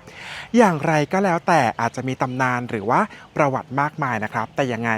วัดชัยวัฒนารามก็เป็นวัดหลวงที่ใหญ่มากๆริมแม่น้ำนะครับตอนนี้น้ำขึ้นอาจจะถ่ายริมแม่น้ำไม่ได้นะครับแต่ว่าเดี๋ยวเราเดินเข้าไปกันว่าวัดชัยวัฒนารามปัจจุบันเนี่ยมีอะไรให้เราดูกันบ้างครับอาร์ตอยากจะพาไปแทบจะทุกจุดเลยเราไปดูกันสิว่าวันนี้เราจะมีเวลาพาไปดูกันสักกี่จุดกันฮะ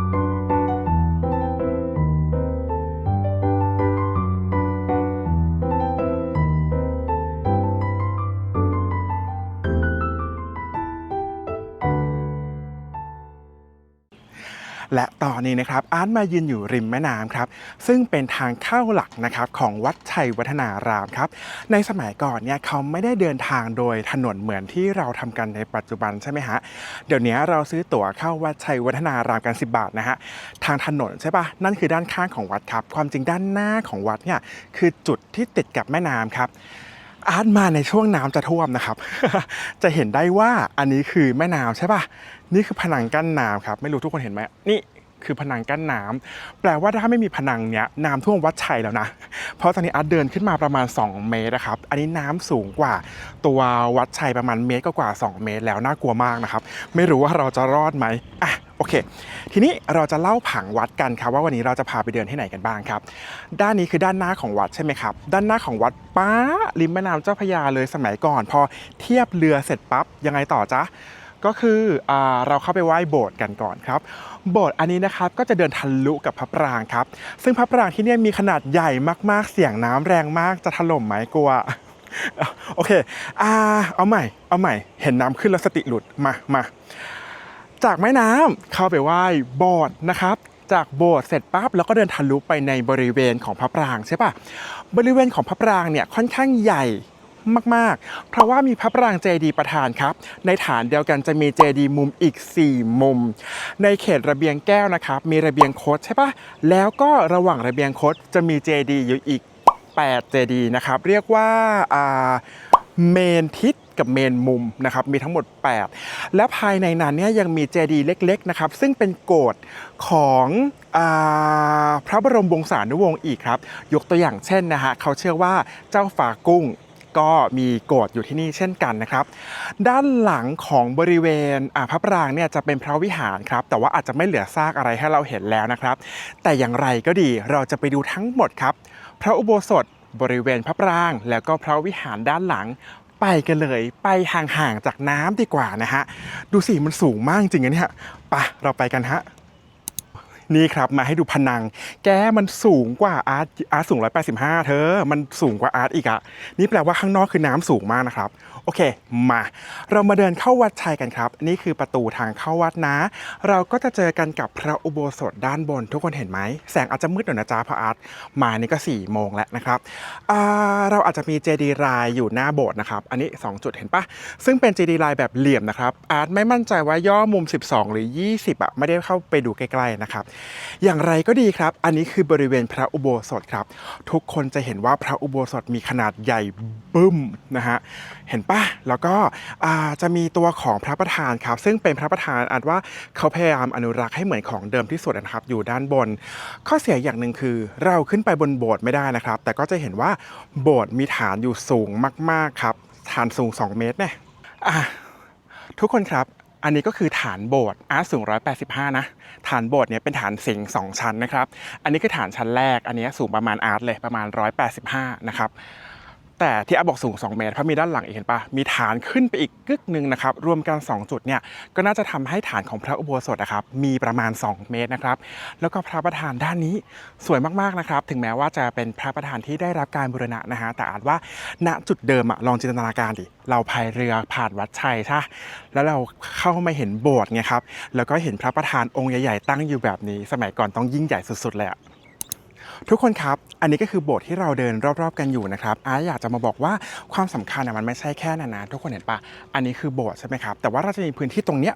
เป็นพื้นที่โล่งๆแล้วก็มีเสาด้วยนะครับแปลว่าพื้นที่ตรงนี้น่าจะเป็นระเบียงของโบสถ์ครับซึ่งน่าจะเป็นโบสถ์สูงๆเขาบอกว่าน่าจะเป็นจั่วแล้วก็หลังคาเนี่ยน่าจะเป็นกระเบื้องเคลือบด้วยครับแต่ว่าก็น่าเสียดายครับที่ตอน 2310ครับที่เราเสียกรุงเนี่ยพระอุโบสถนะครับโดนเผาวอดหมดเลยครับก็จะเหลือ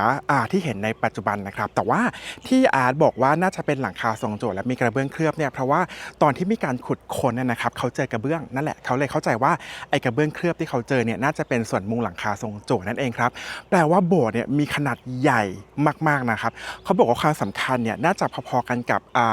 พระวิหารของวัดพระศรีสันเพชรเลยทีเดียวครับเวอร์ไปไหมไม่รู้แต่ว่าเป็นโบสถ์ที่ขนาดใหญ่มากๆครับโอเคเราจบจากโบสถ์แล้วเราไปไหนต่อจ๊ะเราเข้าไปในส่วนของพระปรางกันดีกว่าฮะ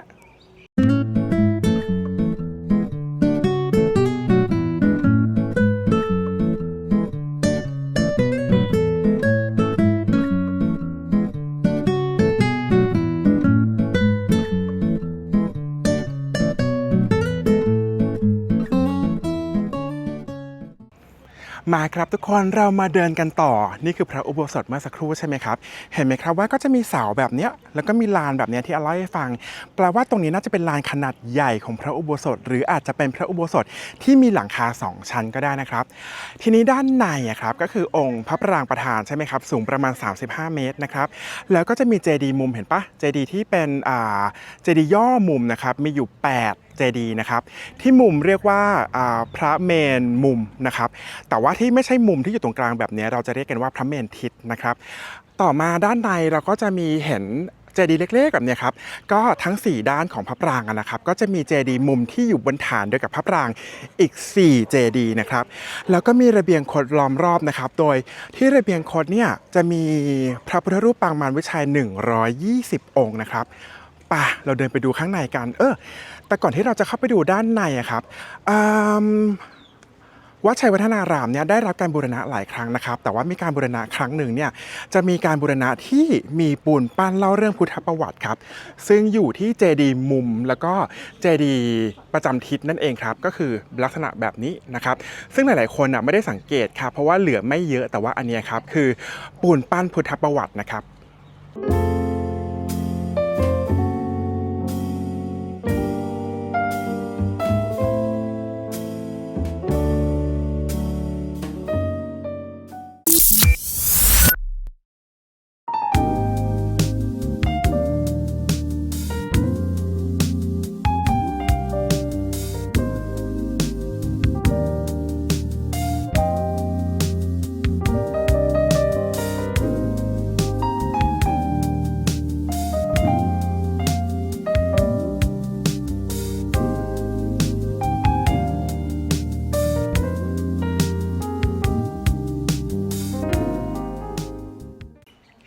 ทุกคนครับตอนนี้อาร์ตเดินเข้ามาในเขตกำแพงแก้วของตัวเขตของพระปรางแล้วนะครับนี่คือพระปรางประธานครับสังเกตไหมว่าเป็นแบบขอมสุดๆไปเลยครับ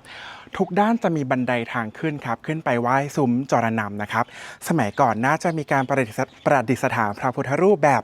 ยื่นนะครับแต่ว่าปัจจุบันเนี่ยไม่มีให้เห็นแล้วนะครับแล้วก็ในเขตฐานของพระปรางฐานเดียวกันนะฐานปูนเดียวกันเห็นปะจะมีพระปรางมุมด้วยนะครับแบบนี้นี่นะครับเรียกพระปรางมุมนะครับมีอยู่4ทิศเลยนะครับแต่ความยิ่งใหญ่เนี่ยวัดอื่นๆนะครับเขาก็จะมีพระปรางแล้วก็พระปรางมุมใช่ปะแล้วก็มีกำแพงระเบียงคดล้อมรอบครับที่นี่เดี๋ยวอาจให้ดูระเบียงคดนะครับยิ่งใหญ่มากๆครับอย่างไรก็แล้วแต่พระปรางประธานนะฮะมีห้องคันพักคฤหะด้วยนะฮะแต่ว่าห้องคันพักคฤหะปัจจุบันก็ไม่ได้ให้เราขึ้นไปชมแล้วนะครับนี่คือเจดีย์ประธานครับเดี๋ยวเรามาดูระเบียงคดกันครับระเบียงคดอาร์ตบอกว่ายิ่งใหญ่มากๆเพราะว่ามีเมนทิศแล้วก็เมนมุมอยู่ทั้งหมด8นะครับ8สิ่งปลูกสร้างนะครับเรียกเป็นเจดีย์ก็ได้เนาะหรือว่าเรียกเป็นปรางก็ได้ไม่รู้เรียกว่าอะไรเดี๋ยวให้ดูแล้วกันนะฮะ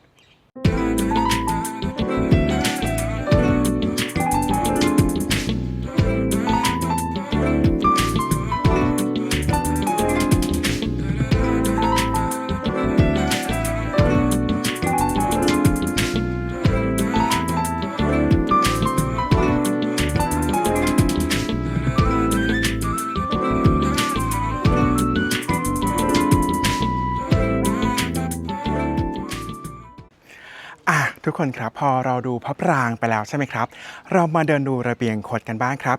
ที่ระเบียงคดนะครับสมัยก่อนไม่ได้เปิดโล่งแบบนี้นะครับเมื่อก่อนมีหลังคาเห็นฐานเสาปะนี่มีฐานเสาอยู่ด้วยเห็นไหมเสามีอยู่รอบเลยแปลว่าสมัยก่อนนะครับก็น่าจะมีหลังคาอยู่รอบตัวองค์เจดีย์เลยครับทีนี้รอบๆขององค์พระปรางในระเบียงคดเนี่ยนะครับจะมีพระพุทธรูปปางมารวิชัยครับแบบนี้ทั้งหมด120องค์เยอะมากๆครับแต่ว่าปัจจุบัน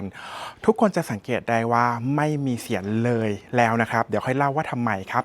ทีนี้อาร์ตบอกแล้วว่าที่นี่ยิ่งใหญ่มากๆเพราะว่าไม่ได้มีแค่พระปรางมุมที่ติดอยู่กับฐานองค์พระปรางใหญ่เท่านั้นนะครับแต่ว่าที่ระเบียงคดเนี่ยมีลักษณะแบบนี้ครับเขาเรียกว่าเมนมุมแล้วก็เมนทิศเมนมุมก็คือลักษณะนี้แหละแต่ว่าอยู่ที่มุมวัด4มุมเมนทิศคืออยู่ระหว่างนั่นเองครับเหนือใต้ออกตกนึกออกปะแล้วก็มีอีก4มุมก็เลยทำให้ลักษณะเนี้ยเมนทิศกับเมนมุมแบบเนี้ยมีทั้งหมดอยู่8สิ่งปลูกสร้างนั่นเองครับเรียกเป็นปรางหรือเรียกเป็นเจดีย์ดีอะนะครับไม่รู้ว่าเขาเรียกว่าอะไรแต่ว่าในหนังสือเขียนว่าเมนมุมกับเมนทิศนะครับก็เรียกพระเมนตามเขาไปละกันเนาะแล้วก็ในพระเมนนะครับตอนนี้นะครับเขาเหมือนปิดกำลังปรับปรุงนะครับเพราะว่าอาร์ตมาในช่วงที่วัดชัยวัฒนารามเนี่ยกำลังอยู่ในโครงการปรับปรุงของกรมศิลปากรเนาะดังนั้นบางส่วนเลยถ่ายไม่ได้เข้าไม่ได้นะครับแต่ว่าในเมนมุมแล้วก็เมนทิศเนี่ยนะครับจะมีพระอยู่ด้วยนะครับเป็นพระโบราณเป็นพระพุทธรูปปางมารวิชัยแต่ไม่ใช่พระพุทธรูปปางมารวิชัยธรรมดาแบบนี้นะครับแต่ว่าจะเป็นพระพุทธรูปปางมารวิชัยทรงเครื่องกษัตริย์ครับมีอยู่เมนหนึ่งเป็นเมนทิศนะครับอาร์ตเข้าไปได้อยู่เมนหนึ่งเดี๋ยวอาร์ตพาเข้าไปฮะ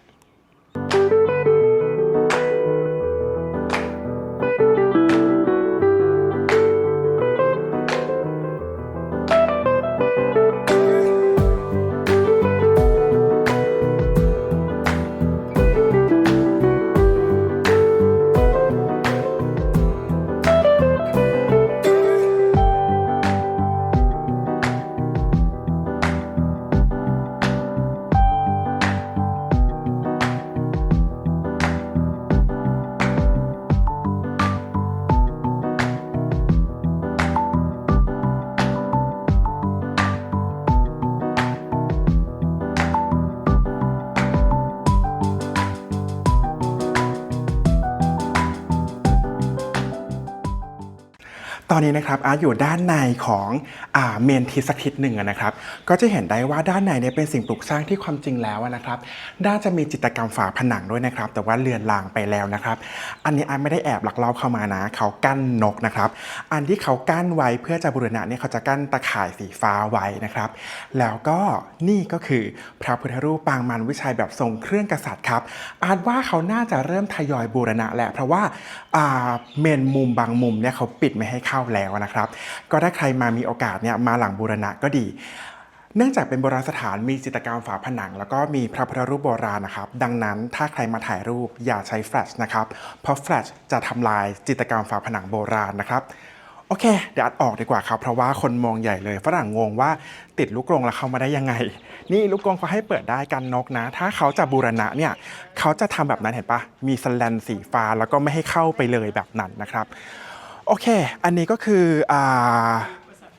เมนมุมแล้วก็เมนทิศซึ่งมีอยู่8เมนนะครับรอบพระปรางเลยนะครับถัดต่อมานะครับเราดูพระอุโบสถไปแล้วเราดูพระปรางแล้วบริเวณโดยรอบไปแล้วอันว่าเดี๋ยวเราออกไปดูพระวิหารกันดีกว่าครับว่าพระวิหารเนี่ยเหลืออะไรไหมให้เราดูครับไป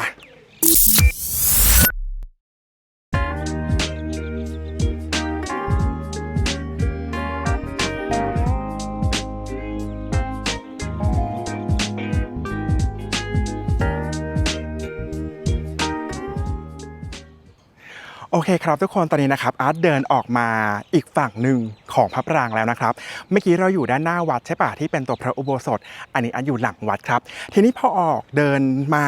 ด้านนี้ครับก็จะเห็นโครงสร้างของพระปรางได้ชัดเจนมากๆครับมีพระปรางเห็นปะแล้วที่ติดกับพระปรางตรงนี้ก็จะเป็นพระปรางมุมนะครับที่อยู่บนฐานเดียวกับพระปรางแล้วก็ไอ้แหลมๆเนี่ยที่เราเห็นด้านนอกนะครับถ้าเป็นตรงมุมของกำแพงเราจะเรียกว่าเมนมุมเห็นปะแต่ถ้าอยู่ตรงกลางแบบนี้แบบอันนี้เราจะเรียกกันว่าเมนทิศนะครับอันนี้ก็คือผังภายในของพระปรางครับพูดย้อนไปย้อนมามากเลยเพราะว่ากูอธิบายแล้วคนไม่เข้าใจนะครับเพราะว่าอันพูดไม่รู้เรื่องนะครับโอเคทีนี้อ่านมาเขาบอกว่าให้เดินเลยมาฝั่งด้านหลังเนี่ยเพราะว่าจะเป็นบริเวณพระวิหารสมัยก่อนนะฮะแต่ว่าวิหารอะไรนะครับโอเคตำแหน่งที่น่าจะเคยเป็นพระวิหารนะครับตอนนี้ก็ไม่เหลืออะไรแล้วนะครับก็อาจจะพังไปตอน2310ให้เราเสียกรุงนะครับแต่ว่าความจริงแล้วเนี่ยที่อาร์ตไปอ่านมาเนี่ยวัดชัยวัฒนารามครับเขาไม่ได้เสียหายขนาดนี้ตอนเสียกรุงนะพม่าเผาวัดนี้ใช่ไหมใช่ครับแต่ที่พระพุทธรูปหายไปเสียนหายไปห้องคันพักคฤหะไม่เหลืออะไรแล้วกรุโดนขุดไปหรือว่ามีการทำลายโบราณสถานโดยรอบครับเกิดขึ้นจากคนไทยนะฮะเพราะว่าตอนที่เราไปตั้งกรุงรัตนโกสินทร์แล้วใช่ไหมครับคนก็รู้ว่าที่อยุธยาเมืองเก่าเนี่ยมีการฝังสมบัติไว้วัดต่างๆมีทองทุกวัดมีทองเนาะสมัยก่อนคนไทยนี่แหละก็เลยกลับมาขุดกลับมาลอกกลับมาเผาครับทำให้โบราณสถานที่ได้รับความเสียหายจากพม่าเนี่ยเสียหายมากขึ้นไปอีกเพราะคนไทยนี่แหละที่มาลักลอบขโมยนู่นขโมยนี่ครับที่นี่ก็เหมือนกัน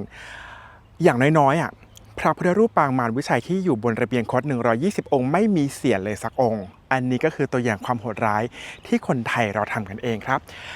เดี๋ยวอาร์ตแพนกล้องไปให้ดูตำแหน่งที่เขาว่ากันว่าเคยเป็นพระวิหารดีกว่านะครับจะได้เห็นว่าปัจจุบันนี้เนี่ยก็จะเหลือแค่ทางเดินสักทางหนึ่งก็น่าจะเป็นทางเดินของพระวิหารแล้วก็ประตูทางเข้าที่จะทะลุกับพระวิหารเข้ามาส่วนตัวองค์พระปรางครับป่ะอย่างนั้นเดี๋ยวอาร์ตแผนกล้องไปในเขตที่เคยเป็นพระวิหารให้ทุกคนดูแล้วกันนะฮะ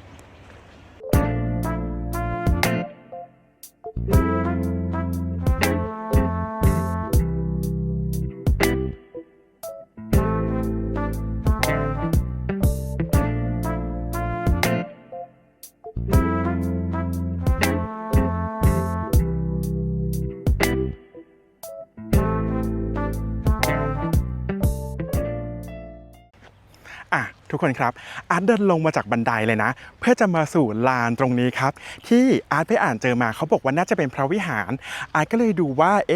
มันจะมีฐานของพระวิหารให้เห็นไหมเท่าที่อาร์ตเดินดูตอนนี้ไม่มี หรือว่าอ่านมาผิดวะแต่ว่าข้อดีของการเดินลงมาครับเราจะเห็นประตูตรงนั้นเห็นปะเราจะเห็นประตูซึ่งทะลุไปกับตัวพระปรางพอดีครับอีกอย่างหนึ่งก็คือว่าถ้าเราเดินออกมาไกลหน่อยนะครับไกลจากตัวพระปรางหน่อยในด้านหลังเนี่ยเราจะเห็นพื้นที่ของวัดพูดอีกนัยยะหนึ่งคือเราจะเห็นกำแพงวัดซึ่งยังมีเหมือนแบบมีซุ้มประตูอยู่นิดนึงเดี๋ยวอาร์ตไปถ่ายให้ดูนะครับแล้วอาร์ตอ่านมาเขาบอกว่าตรงนี้เป็นพระวิหารใช่ปะอันว่าเท่าที่ดูแล้วไม่น่าใช่แล้วถ้าใครเคยไปวัดมเหยงนะครับจะมีฉนวนทางเข้าหรือฉนวนเสด็จนะครับของพระบรมวงศานุวงศ์นี่คือสิ่งปลูกสร้างที่เหลือด้านหลังที่เขาบอกว่าเป็นพระวิหารอาร์ตว่าไม่ใช่ปะไม่รู้เอามาใหม่อาร์ตไม่รู้ใครรู้ช่วยบอกนะจ๊ะแต่ว่าอาร์ตสันนิษฐานว่ามันเป็นเหมือนฉนวนทางเดินนะครับเห็นปะนี่น่าจะเป็นกำแพงขึ้นมาวุบเห็นไหมแล้วนี่คือถนนไปไหนก็ถนนเดินเข้าพระปรางจากทางด้านหลังหรือเปล่าครับใครรู้ช่วยบอกทีแล้วก็ที่อาร์ตบอกว่ามีเหมือนแบบเป็นซุ้มประตูอยู่หรือซุ้มอะไรสักอย่างหนึ่งก็คืออันนี้ครับเห็นปะอันนี้ถ้าไม่เดินออกมาไม่เห็นนะก็จะมีซุ้มแบบนี้นะครับแล้วก็เป็นเหมือนทางเดินแบบนี้นำเข้าไปสู่ตัวองค์พระปรางครับเดี๋ยวอาร์ตถ่ายจากมุมนี้ให้ดูถ่ายพระปรางจากมุมนี้สวยมากๆครับอยากให้มากัน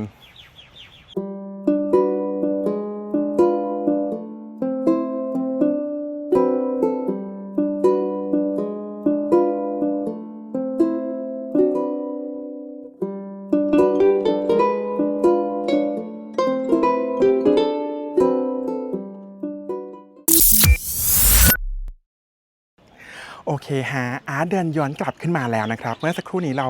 เดินลงไปดูบริเวณที่อาร์ตอ่านมาว่าเป็นพระวิหารแต่ไม่เห็นมีเลยนะครับไม่เห็นฐานอะไรเลยด้วยนะครับ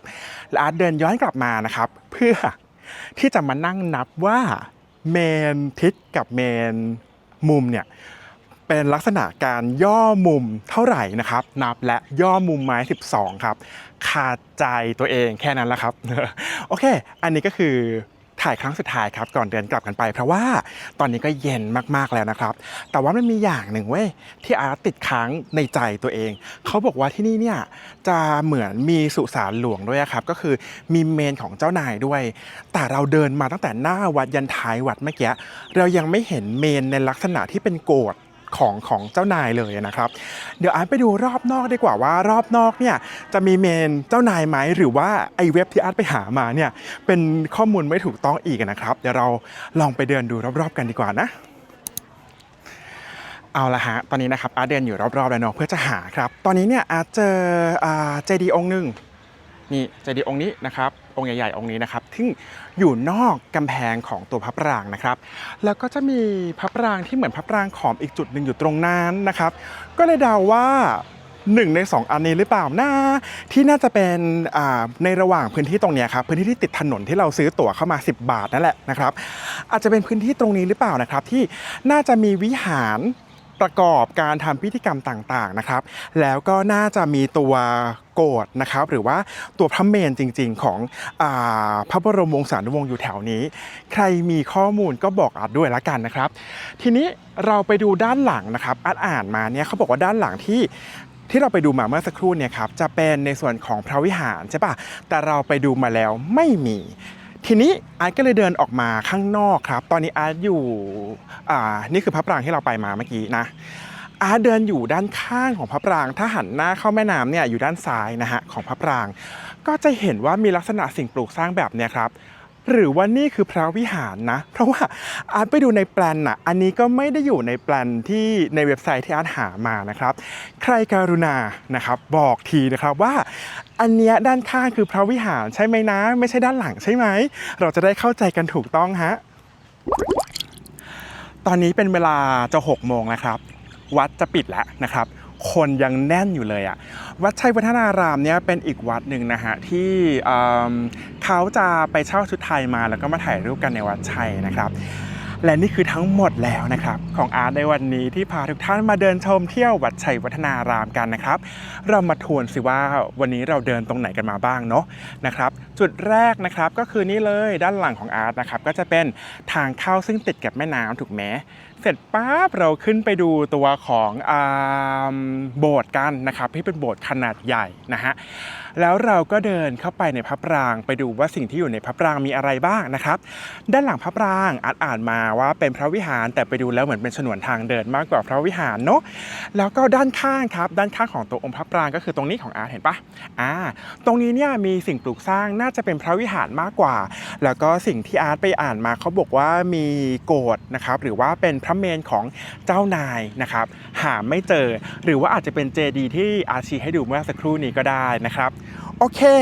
และนี่คือทั้งหมดของวัดชัยวัฒนารามของอาร์ตในวันนี้หวังว่าทุกคนจะชอบกันแล้วก็หวังว่าเป็นประโยชน์บ้างนะครับ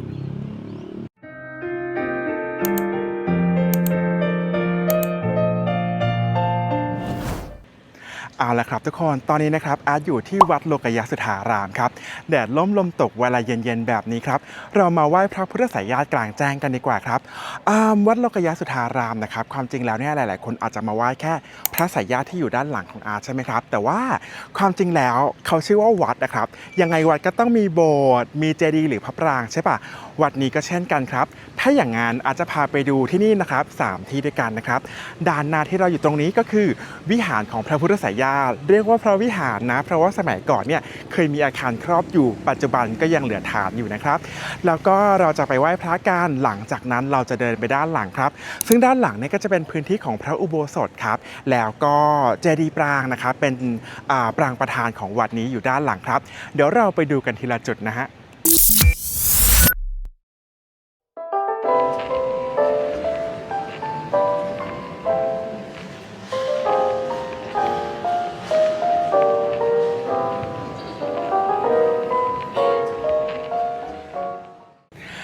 นะครับทุกคนเรามาจุดแรกกันก่อนครับก็คือมาไหว้ตัวพระพุทธสายญาติองค์นี้นั่นเองครับพระพุทธสายญาติองค์นี้นะครับเป็นองค์ที่ใหญ่ที่สุดในเกาะเมืองนะครับเพราะว่ามีขนาดถึง42 เมตรทางยาวนะทีนี้อาร์ตบอกแล้วว่าพระองค์นี้นะครับสร้างขึ้นแบบว่ามีพระวิหารครอบใช่ป่ะเพราะนี่ครับอันนี้คือเห็นพื้นป่ะพื้นที่เป็นปูนคือพระวิหารนะครับนี่คือกำแพงและนั่นคือฐานเสาครับปกติแล้วเนี่ยเราเข้าไปในใกล้ๆกับตัวองค์พระได้นะครับแต่ว่าตอนนี้เนี่ยเขากั้นพื้นที่ไว้เพราะว่ากำลังบูรณะพระนั่นเองครับเห็นป่ะก็จะมีเสาอยู่ติดกับตัวองค์พระเลยนะครับแปลว่าสมัยก่อนเนี่ยน่าจะมีอาคารนะครับครอบองค์พระแบบพอดีองค์พอดีเลยนะครับทวนใหม่ยาว42 เมตรแล้วก็ใหญ่ที่สุดในเกาะเมืองพระสายญาติที่ใหญ่ที่สุดในเกาะเมืองนะครับนอกเหนือจากนี้ครับตามมุมของพระวิหารเนี่ยเรายังเห็นฐานแบบนี้นะครับเขาก็มีความเชื่อว่าน่าจะเป็นฐานของเจดีย์รายหรือว่าเจดีย์มุมของวิหารของพระพุทธสายญาติองค์นี้นั่นเองครับทีนี้วัดนี้หลายๆคนอาจจะสงสัยว่าพระทำไมดูใหม่จังเลยอันนี้ผ่านการทาสีมาหลายรอบนะครับความจริงวัดโลกยสุธารามเนี่ยสร้างขึ้นตั้งแต่สมัยของพระเจ้าปราสาททองครับพระเจ้าปราสาททองเนี่ยก็สร้างไว้เพื่อประกอบพิธีกรรมต่างๆเนาะนะครับก็เลยสร้างพระองค์ใหญ่องค์นี้ขึ้นมานะครับแต่ว่าในปีพุทธศักราชที่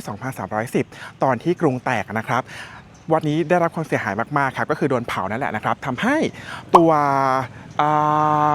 วิหารที่ครอบองค์พระเนี่ยสลายไปเลยครับฐานไม่เหลือเสาไม่เหลือหลังคาไม่เหลือถล่มลงมาเลยนั่นเองครับและถูกทิ้งร้างนานมากๆเลยนะครับตัวพระเนี่ยเพิ่งจะได้รับการบูรณะเมื่อปี 2530 ติดมั้งถ้าอาจจะไม่ผิดนะครับก็คือเพิ่งได้รับการบูรณะนั่นเองครับและการบูรณะครั้งนั้นมีการฉาบปูนพระเพิ่มนะครับก็เลยทำให้พระมีลักษณะใหม่แบบนี้แต่ว่าถึงแม้พระจะมีลักษณะที่ใหม่ขึ้นนะครับแต่ว่าเขาทำเหมือนแบบเขาฉาบในลักษณะเป็นพระองค์เดิมนะครับก็คือไม่ได้เปลี่ยนพุทธลักษณะนั่นเองครับยังไงก็มาไหว้พระนอนองค์ที่ใหญ่ที่สุดในเกาะเมืองกันได้ครับ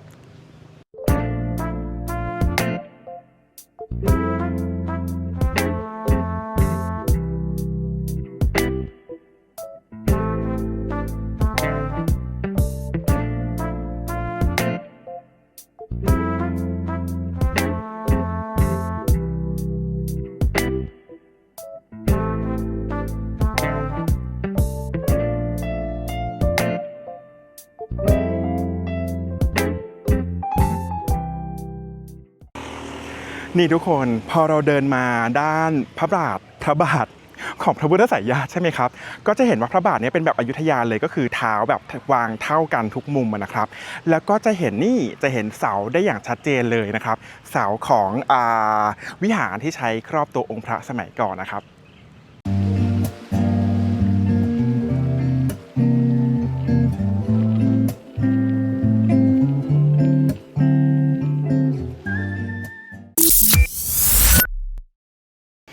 ทุกคนครับเราไหว้พระนอนเป็นที่เรียบร้อยแล้วนะครับเรามาดูผังวัดกันดีกว่าจากด้านข้างเราจะเห็นพระนอนอยู่ตรงนี้ใช่ปะแต่เห็นปะว่า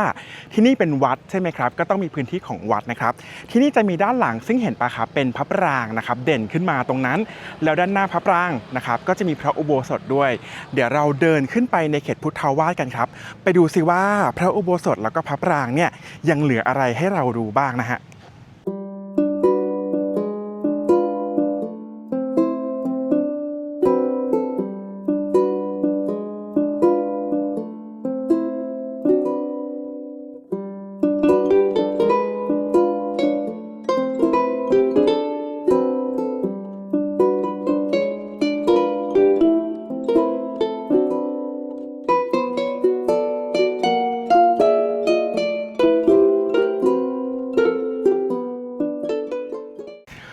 หาทางขึ้นไม่เจอ เขาขึ้นตรงไหนนะแอบขึ้นตรงนี้ได้ไหมอ่ะเราขึ้นไปดูพระอุโบสถกันนะครับอย่างแรกอาจรู้ได้ยังไงว่าเป็นพระอุโบสถแน่นอนครับการที่จะเป็นพระอุโบสถได้ก็ต้องมีใบเสมาครับเมื่อกี้ที่กล้าพูดว่าพระอุโบสถเพราะว่าเห็นแล้วว่า มีใบเสมานะครับแต่ว่าพระอุโบสถเป็นพระอุโบสถขนาดไม่ได้ใหญ่มากเห็นใบเสมาปะนี่นะครับอยู่ไหนอยู่นี่ใบเสมาแล้วก็พระปรางจะเห็นได้ว่าตัวพระอุโบสถครับมีขนาดไม่ใหญ่มากนะครับแล้วก็เหลือแค่ซากแล้วแหละนะครับดำๆนี่คือคราบเผาหรือเปล่าไม่มั่นใจนะครับไม่มีให้เหลือให้เห็นแม้แต่ฐานจุกชีเธอแต่ว่าอาจจะมีเศษพระให้เหลือเห็นอยู่บ้างนะครับทำยังไงให้ทุกคนเห็นเหมือนที่อันเห็นดีอะตั้งกล้องหน่อยเดี๋ยวซูมให้ดูฮะ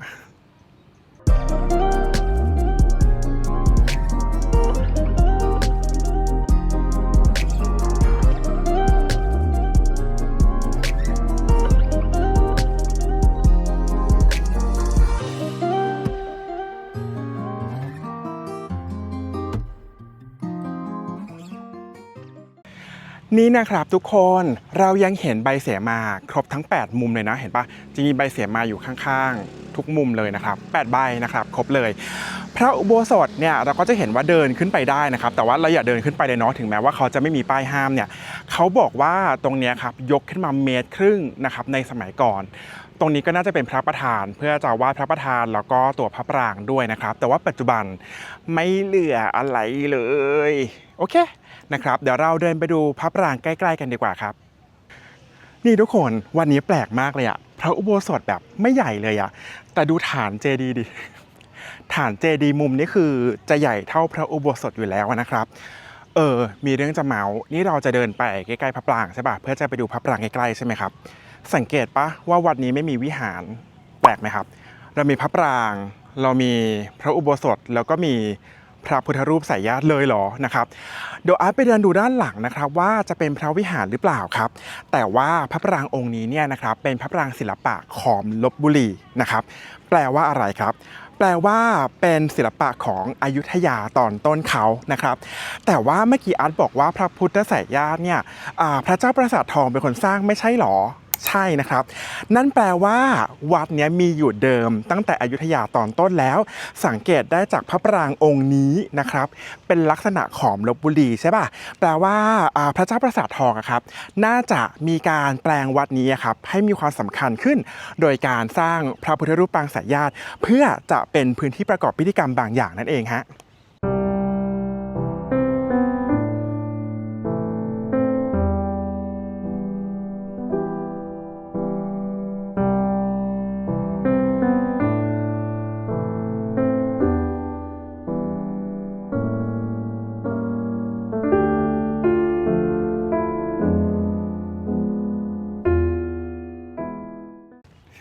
โอเคอาร์ตถ่ายพระปรางองค์นี้ให้ดูเป็นที่เรียบร้อยแล้วนะครับแต่ว่าอาร์ตอยากให้ทุกคนเห็นว่าตัวพระปรางเนี่ยนะครับน่าจะเคยเป็นวัดที่มีความสำคัญมาก่อนเพราะอะไรครับเพ เพราะว่ารอบๆพระปรางอะครับมีเสาเยอะมากเลยเหมือนจะมีเขาเรียกว่าอะไรนะระเบียงคดนะครับอยู่รอบเลยเห็นปะเนี่ยนะครับแปลว่าน่าจะเดินเวียนเทียนได้อะตรงนี้นะครับ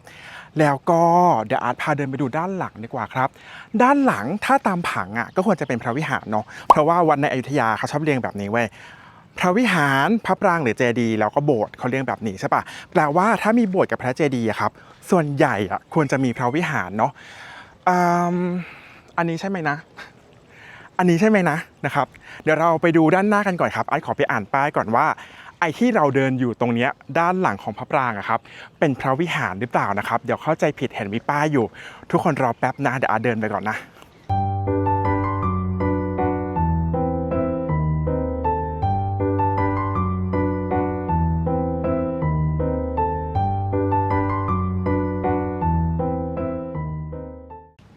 ทุกคน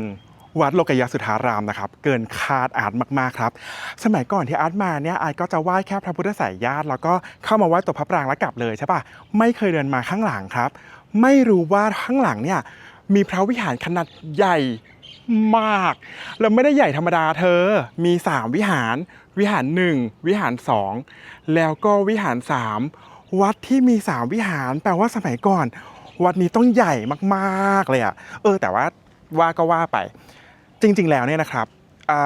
การที่เขามีพระปรางเนี่ยแค่มีพระปรางเนี่ยก็บ่งบอกได้แล้วว่าเป็นวัดหลวงนะเพราะว่าวัดทั่วไปอะครับไม่น่าสร้างพระปรางครับทีนี้เจดีย์พูดไปเจดีย์ทำไมอะพระวิหารหลังหลักนะครับก็คือหลังนี้เห็นปะปึ๊บแล้วก็ไปชนกับพระปรางพอดีแปลว่าน่าจะเป็นผังลักษณะคล้ายๆกับวัดพุทธไทยสวรรค์ไหมที่เหมือนเป็นพระวิหารหลังใหญ่แล้วก็มีประตูทะลุกันกับระเบียงคดของพระปรางเลยนะครับต่อมาด้านข้างทั้งสองข้างนะครับก็จะมีพระวิหารขนาดย่อมลงมาหน่อยแต่ก็ไม่ย่อมอ่ะบางวัดก็ถือว่าใหญ่แล้วนะครับไซส์นี้แต่ว่ากลายเป็นวิหารย่อมของวัดโลกยสุธารามครับเฮ้ยใหญ่มากจริงไม่น่าเชื่อนะครับเฮ้ยเดี๋ยวเราไปเดินข้างในเพื่อจะไปทะลุกับตัวพระปรางดีกว่าโอเคนะครับอาเดินมาในวิหารหลังหลักครับเพื่อจะเห็นว่าอยากให้ทุกคนเห็นว่าเป็นอยุธยาเลยครับก็คือมีเสานะครับเห็นปะฐานเสาเพื่อจะรับน้ำหนักตัวหลังคาแบบจั่วนะครับตรงนี้นะครับก็จะเป็นฐานชุกชีนะครับที่คาดว่าน่าจะมีพระองค์ใหญ่มากๆเพราะว่ายังมีเศษของพระประธานตกอยู่ด้านข้างเลยนะครับแล้วก็ตรงนี้เห็นปะเดินขึ้นไปเดินขึ้นไปเข้าหาพระปรางประธานเนี่ยเดาว่าตรงนี้น่าจะเป็นทางเดินแล้วก็มีประตูผลักประตูออกไปเข้าสู่ระเบียงคดของพระประธานพอดีจินตนาการของอันนี้มันล้ำลึกจริงๆแต่ถามว่าถูกไหมล่ะ ไม่รู้นะครับแต่ว่าผังอยุธยาน่าจะเป็นประมาณนี้ดังนั้นวัดนี้นะครับก็น่าจะสันนิษฐานกันได้ว่าสร้างขึ้นครั้งแรกเนี่ยในสมัยอยุธยาตอนต้นสังเกตได้จากตัวพระปรางนะครับที่มีลักษณะแบบขอมลพบุรีซึ่งมักจะทำกันในช่วงอยุธยาตอนต้นครับเป็นวัดที่มีขนาดใหญ่นะครับเพราะว่ามีพระปรางก็เป็นวัดหลวงนั่นเองนะครับมีเจดีย์ขอโทษครับมีพระวิหารนะครับอยู่3วิหารเลยทีเดียวนะครับมีพระอุโบสถด้วยนะครับแล้วก็ใบเสมาใหญ่บึ้มนะฮะและสุดท้ายครับต่อมาในสมัยของพระเจ้าปราสาททองเนี่ยก็เลยมีการสร้างพระพุทธสายญาติขึ้นมาองค์ใหญ่ครับย้ำอีกครั้งให้เบื่อกันไปเลยว่าใหญ่ที่สุดในเกาะเมืองนะครับความยาว42เมตรด้วยกันครบแล้วครับวัดนี้หลังจากโดนเผาไปนะครับวัดนี้ก็เป็นอย่างนี้เลยนะจ๊ะร้างนะจ๊ะแล้วก็มีการขุดลอกมีการขโมยพระมีการอะไรอย่างเงี้ยครับไปหมดแล้วนะครับทำให้ปัจจุบันก็เลยเหลือสภาพเท่าที่เห็นครับแล้วก็ส่วนใหญ่คนที่มาวัดนี้ในปัจจุบันนะครับก็จะมาขอพรแค่ตัวพระพุทธสายญาติแล้วก็กลับเลยซึ่งเป็นเรื่องที่น่าเสียดายนะอาจว่ามาเดินให้ครบก็จะเห็นอะไรที่เราไม่คิดว่าจะได้เห็นในวัดโลกยสุธารามฮะ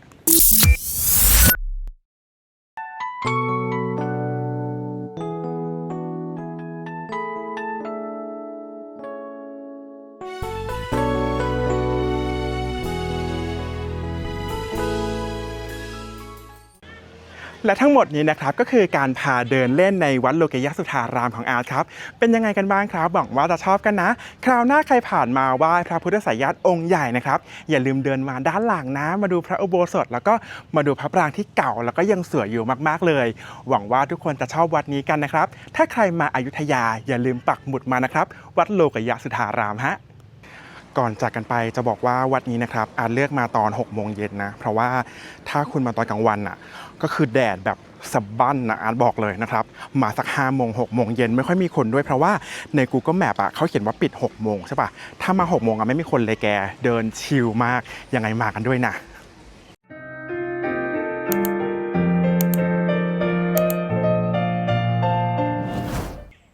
เอาละฮะทุกคนตอนนี้นะครับอาร์ตอยู่ที่วัดภูเขาทองเรียบร้อยแล้วนะฮะที่วัดภูเขาทองเนี่ยเวลาใครๆมาก็จะมาไหว้เฉพาะตัวองค์เจดีย์ภูเขาทองใช่ไหมฮะแต่ว่าอยากจะมาเคลียร์เรื่องผังวัดนิดนึงครับเพราะว่าความจริงแล้วเนี่ยตัววัดภูเขาทองไม่ได้มีแค่ตัวเจดีย์นะครับแต่ว่า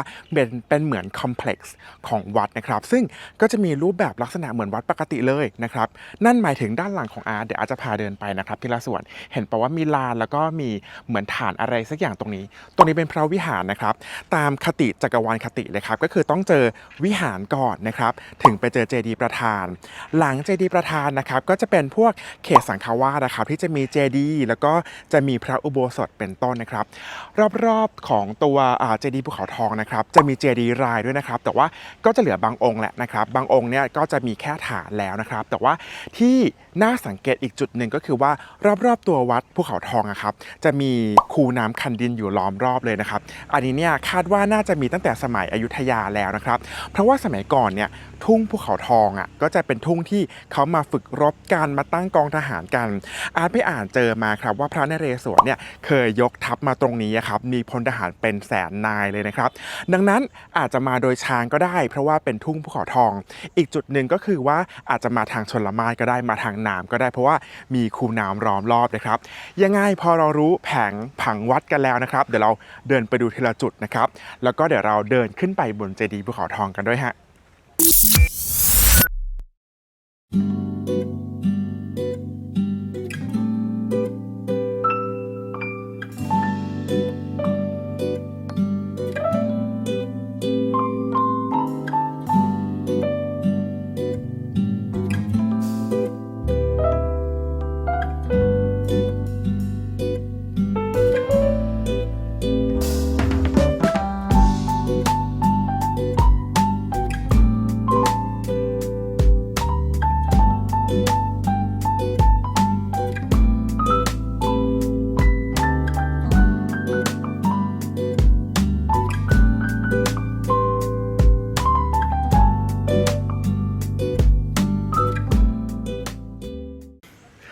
ขออนุญาตใส่หมวกนะครับเพราะว่าตอนที่อันมาถึงวัดภูเขาทองเนี่ยเที่ยงพอดีครับร้อนมากๆครับ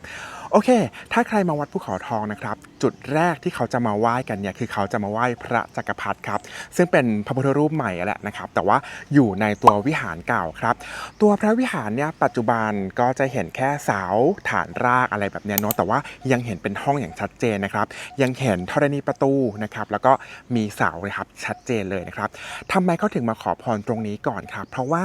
ตรงนี้เนี่ยนะครับจะเป็นจุดของหน้าเจดีย์ครับซึ่งตรงขึ้นไปเนี่ยจะเป็นห้องคันภาคฤหะคันภาคฤหะคืออะไรครับเวลาเราขึ้นไปบนเจดีย์นะครับเราจะมีห้องที่เราเดินเข้าไปไหว้พระบรมสารีริกธาตุกันตรงนั้นเนี่ยเราเรียกกันว่าห้องคันภาคฤหะครับถ้าใครอ่านตำราภาษาอังกฤษอาจจะเรียกว่าเซลล่าก็ได้นะครับคำศัพท์แบบนี้ได้มาจากคำศัพท์ของปรางเขมรนะครับแต่ว่าอาจไม่รู้ว่าเจดีย์ไทยเขาเรียกห้องด้านบนว่าอะไรถ้าโชคดีวันนี้เขาอาจจะเปิดนะครับเดี๋ยวถ้ามีโอกาสอาจจะพาเดินเข้าไปนะครับยังไงซะเราไปไหว้พระตรงนี้กันก่อนดีกว่าครับตรงพระวิหารเดี๋ยวอาร์ตพาเดินถ่ายแล้วกันนะครับจะได้เห็นว่าเรายังเห็นห้องชัดเจนเลยนะครับของพระวิหารถึงแม้ว่าจะเหลือแค่ฐานแล้ว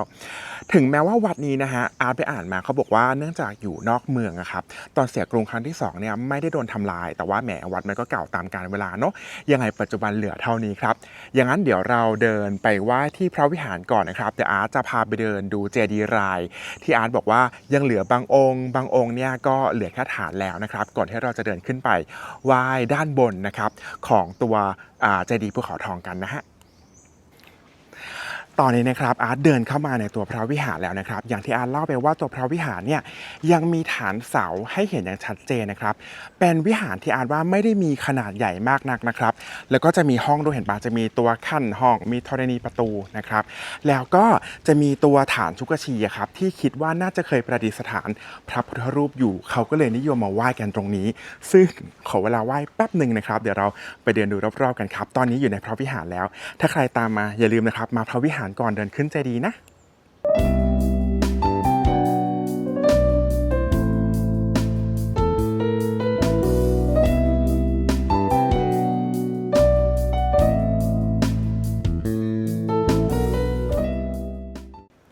ตรงนี้ครับคือฐานชุกชีที่คิดว่าน่าจะมีตัวพระพุทธรูปสมัยก่อนประดิษฐานอยู่ตรงนี้ครับก็จะเห็นว่าจะตรงกับตรงหน้าเจดีย์ภูเขาทองพอดีเลยครับเขาก็เลยนิยมมาไหว้กันตรงนี้ก่อนนั่นเองฮะออกมาจากตัววิหารเลยครับก็จะเห็นว่าตัววิหารเนี่ยมีขนาดไม่ได้ใหญ่มากนักนะครับแล้วก็จะมีคนมาไหว้เสมอครับเวลาผู้เฒ่าผู้แก่เขามาไหว้เนี่ยถ้าบางท่านขึ้นไปบนเจดีย์ไม่ไหวแล้วครับก็จะมาไหว้แค่ด้านล่างครับก็คือตัวหน้าพระวิหารครับแล้วก็กลับได้เลยนะครับเวลาอันมาเจดีย์ภูเขาทองนะครับสิ่งที่ประทับใจเนี่ยไม่ได้มีแค่ตัวเจดีย์นะครับแต่ว่าอาร์ชอบคูน้ำคันดินรอบวัดนะครับแล้วก็ตัวกำแพงแก้วครับที่อยู่ล้อมเลยของเจดีย์ภูเขาทองเนี่ยค่อนข้างสมบูรณ์แล้วก็ขลังสมบูรณ์เพราะว่าได้รับการบูรณะใช่ไหมใช่แต่ว่ามันยังมีให้เห็นอย่างชัดเจนนะครับทุกคนก็จะเห็นว่าเห็นปะก็รอบๆเนี้ยก็จะเป็นคูน้ำคันดินแล้วก็กำแพงแก้วรอบๆเลยนะครับในส่วนด้านหน้าเนี่ยเรายังไม่เห็นเจดีย์รายอย่างชัดเจนนะครับแต่ว่าเราจะเห็นฐานของเจดีย์รายอยู่นะครับเดี๋ยวอาร์ตพาไปดูสักจุดหนึ่งเป็นตัวอย่างแล้วกันครับว่า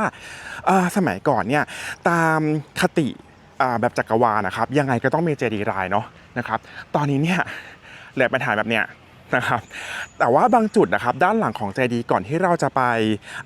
จุดสังฆวาสนะครับก็จะมีตัวเจดีย์นะครับให้เห็นอีกหลายองค์เลยนะครับซึ่งเดี๋ยวเราจะไปดูกันทีหลังครับเพราะว่าตอนนี้อาคิดว่าเราขึ้นเจดีย์กันก่อนดีกว่าครับพอเราเดินขึ้นมาบนเจดีย์ภูเขาทองนะครับตัวฐานทุกชั้นเลยครับสามารถเดินรอบเจดีย์ได้นะครับโอเคอย่างนั้นเดี๋ยวเราเดินขึ้นไปต่อดีกว่าครับดูซิว่าวันนี้จะหอบแค่ไหนถึงแม้ว่าหอบอะถึงแม้ว่าจะห่านมาเจอว่ามีแค่75ขั้นแต่ว่าทุกขั้นเนี่ยชันมากนะครับเหนื่อยทีเดียวนะครับเอาเรื่องดังนั้นใครมาเนี่ยเดินดุยๆขึ้นไปครับแล้วไปหอบแหกทีเดียวด้านบนจะดีกว่านะฮะ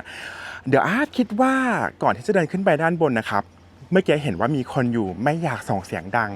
เดี๋ยวอาร์ตหาจุดเงียบๆเล่าประวัติวัดให้ฟังก่อนดีกว่าไหมจะได้รู้ว่าทำไมที่นี่นะครับถึงมีฐานเจดีย์แบบมอญแต่ว่ายอดเจดีย์เนี่ยเป็นแบบไทยนะฮะ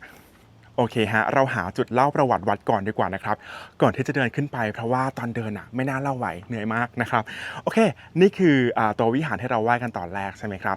เดินขึ้นมา2ชั้นแล้วนะครับบนฐานเจดีย์ภูเขาทองนะครับทีนี้ตรงภูเขาทองเนี่ยสมัยก่อนนะครับก็เป็นทุ่งกว้างๆเขาใช้รวมพลนะครับในการทหารทำพิธีทหารด้วยนะไม่ใช่แค่การรวมพลนะครับ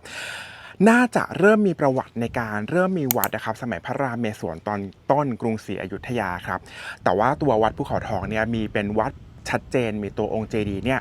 คาดว่าตั้งแต่สมัยเสียกรุงครั้งที่1ครับโดยพระเจ้าบุเรงนองนะครับปี2112นะครับปีพศนะพระองค์นะครับพอชนะอยุธยาแล้วใช่ไหมฮะอยุธยาเสียกรุงแล้วเนี่ยก็ดำริครับให้สร้างเจดีย์แบบผู้กามมอญเกิดขึ้นนะครับบนทุ่งภูเขาทองนะครับดังนั้นเวลาเราขึ้นมาบนฐานนะครับยังไม่เดินขึ้นไปบนยอดเจดีย์เนี่ยฐานนี้เป็นฐานเดิมสมัยบุเรงนองนะครับเป็นฐานแบบมอญดังนั้นถ้าใครอยากเห็นแบบฐานเจดีย์มอญก็มาดูที่นี่ได้ครับอ่านมามี4ชั้นนะครับแล้วก็บันไดมี75ขั้นน่าจะเล่าไปแล้วบ้างปะนะครับโอเคทีนี้อ่านมาเนี่ยในตำรามี2แบบครับพระเจ้าบุเรงนองสร้างแค่ฐานแต่ว่าเจดีย์ยังสร้างไม่เสร็จนะครับเจดีย์เนี่ยก็กะว่าจะบรรจุพระบรมสารีริกธาตุนะครับแต่ว่าบางเว็บหนังสือบางเล่มเนี่ยก็จะบอกว่าพระองค์สร้างเสร็จแล้วนะครับซึ่งเป็นเจดีย์แบบภูกามอญด้วยนะครับอย่างไรก็แล้วแต่เราไม่ทราบว่าสร้างเสร็จหรือสร้างไม่เสร็จครับเพราะว่า15ปีหลังจากกรุงแตกครั้งที่1พระนเรศวรมหาราชครับพอประกาศอิสรภาพก็มาสร้างเจดีย์แบบไทยครอบขึ้นไปบนฐานมอญครับดังนั้นฐานใช้ฐานเดิมนะเราสร้างแค่ยอดเจดีย์ใหม่ครับสมัยพระนเรศวรมหาราชแต่ว่าหลายๆท่านนะครับจะบอกว่าเฮ้ยแต่ว่ายอดเจดีย์เนี่ยจะเป็นยอดเจดีย์แบบอยุธยาตอนปลายใช่ป่ะ ใช่ครับเพราะว่าได้รับการบูรณะครั้งใหญ่ครับสมัยพระเจ้าอยู่หัวบรมโกศครับมันมีระยะห่างเนาะสมัยสมเด็จพระนเรศวรไปจนถึงสมเด็จพระเจ้าอยู่หัวบรมโกศเนี่ยก็มีอายุห่างกันมากๆเลยครับตอนนั้นเนี่ยวัดนี้เนี่ยก็เสื่อมโทรมมากๆแหละนะครับก็ได้รับการบูรณะครั้งใหญ่ในสมัยของพระองค์นะครับทำให้ยอดเจดีย์เนี่ยนะครับเราจะเห็นว่าจะมีศิลปะบางอย่างนะครับที่เป็นอยู่ในสมัยอยุธยาตอนปลายก็เพราะว่าได้รับการบูรณะใหญ่สมัยพระเจ้าอยู่หัวบรมโกศนั่นเองครับ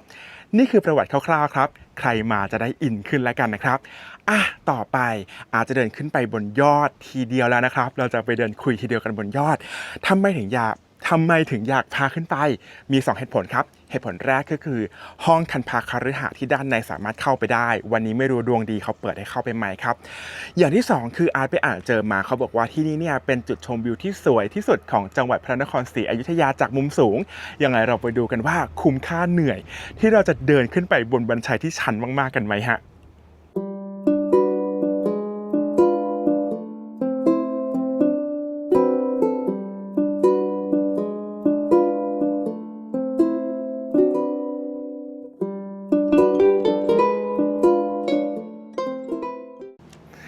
ทุกคนครับเวลาเราเดินขึ้นมาบนเจดีย์ภูเขาทองเนี่ยตัวทุกชั้นมี4ชั้นใช่ป่ะเล่าไปแล้วมี4ชั้นทุกชั้นเนี่ยสามารถเดินรอบเจดีย์ได้หมดเลยนะครับก็มาหยุดที่ชั้นเกือบจะสุดท้ายแล้วนะครับเพื่อจะแผนกล้องให้เห็นว่านี่คือลักษณะการสร้างฐานเจดีย์แบบมอญครับซึ่งไม่น่าจะเห็นแล้วไหมในประเทศเรานะครับน่าจะน้อยมากๆครับก็ถ้าใครอยากจะเห็นฐานแบบมอญว่าที่พม่าเขาน่าจะสร้างแบบนี้ก็สามารถมาดูที่นี่ได้ครับอีกอย่างหนึ่งก่อนที่เราจะเดินขึ้นไปชั้นบนสุดนะครับเจดีย์ภูเขาทองเนี่ยจะมีซุ้มจรณำซุ้มจรณำคืออะไรครับซุ้มจรณำก็คือว่าตัวรอบๆทั้ง4ทิศของตัวองค์พระเจดีย์เนี่ยจะมีซุ้มด้านบนที่ประดิษฐานพระใช่ป่ะที่นี่เป็นอีกวัดหนึ่งครับที่มีซุ้มจรณำที่เป็นพระยืนนะครับเราจะเห็นส่วนใหญ่เลยเนี่ยเป็นพระนั่งครับพระยืนมีให้เห็นบ้างนะไม่ใช่มีที่นี่ที่เดียวนะจ๊ะแต่ว่าจะบอกว่ามีให้เห็นน้อยนั่นเองครับถ้าไปที่นนทบุรีเนี่ยจะมีซุ้มจรณำของพระปรางที่วัดปรางหลวงแบบนั้นนะครับก็จะมีอยู่ไม่กี่วัดหรอกนะครับที่นี่ก็เป็นอีกวัดหนึ่งนะครับหอบปะเดินขึ้นมาครับก็จะเห็นว่าแกมันสูงมากและชันมาก75ขั้นไม่ได้ง่ายเลยจริงๆนะครับยิ่งถ้าใครมาตอนเที่ยงเหมือนอาร์ตเนี่ยหอบนะจ๊ะโอเคเราเดินขึ้นครั้งสุดท้ายเฮือกสุดท้ายขึ้นมาถึงยอดเป็นที่เรียบร้อยแล้วครับบนยอดนะครับก่อนที่เราจะเดินเข้าไปในห้องคันพาคฤหาสน์การเดอะอาร์ตคิดว่าจุดชมวิวเนี่ยเราแผนให้ดูก่อนดีกว่าครับเพราะว่าน่าจะเป็นจุดที่สวยที่สุดเขาว่ากันว่าเป็นจุดที่สวยที่สุดในการมาดูวิวตอนพระอาทิตย์ตกแต่เรามาตอนเที่ยงนะไม่เป็นไร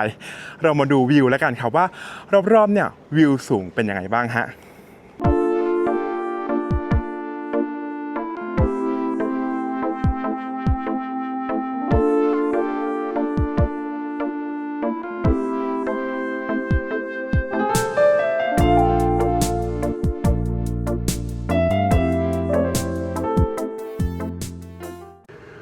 ขออนุญาตแวะหอบแป๊บนึงครับโอเค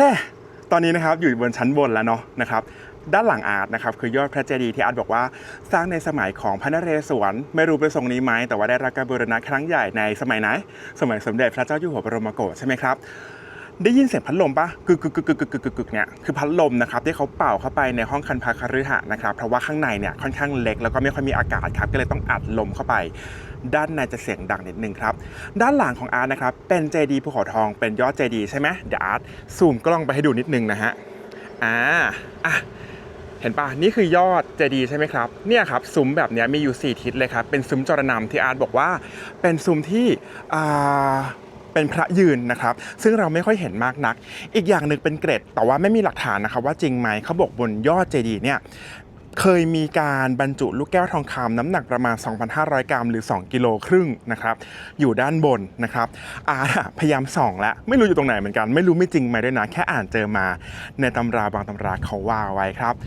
โอเคหายเหนื่อยแล้วนะครับเราเดินเข้าไปในห้องคันพาคฤหาสน์กันดีกว่าไปดูซิว่าด้านในนะครับมีอะไรให้เราไหว้กันบ้างฮะ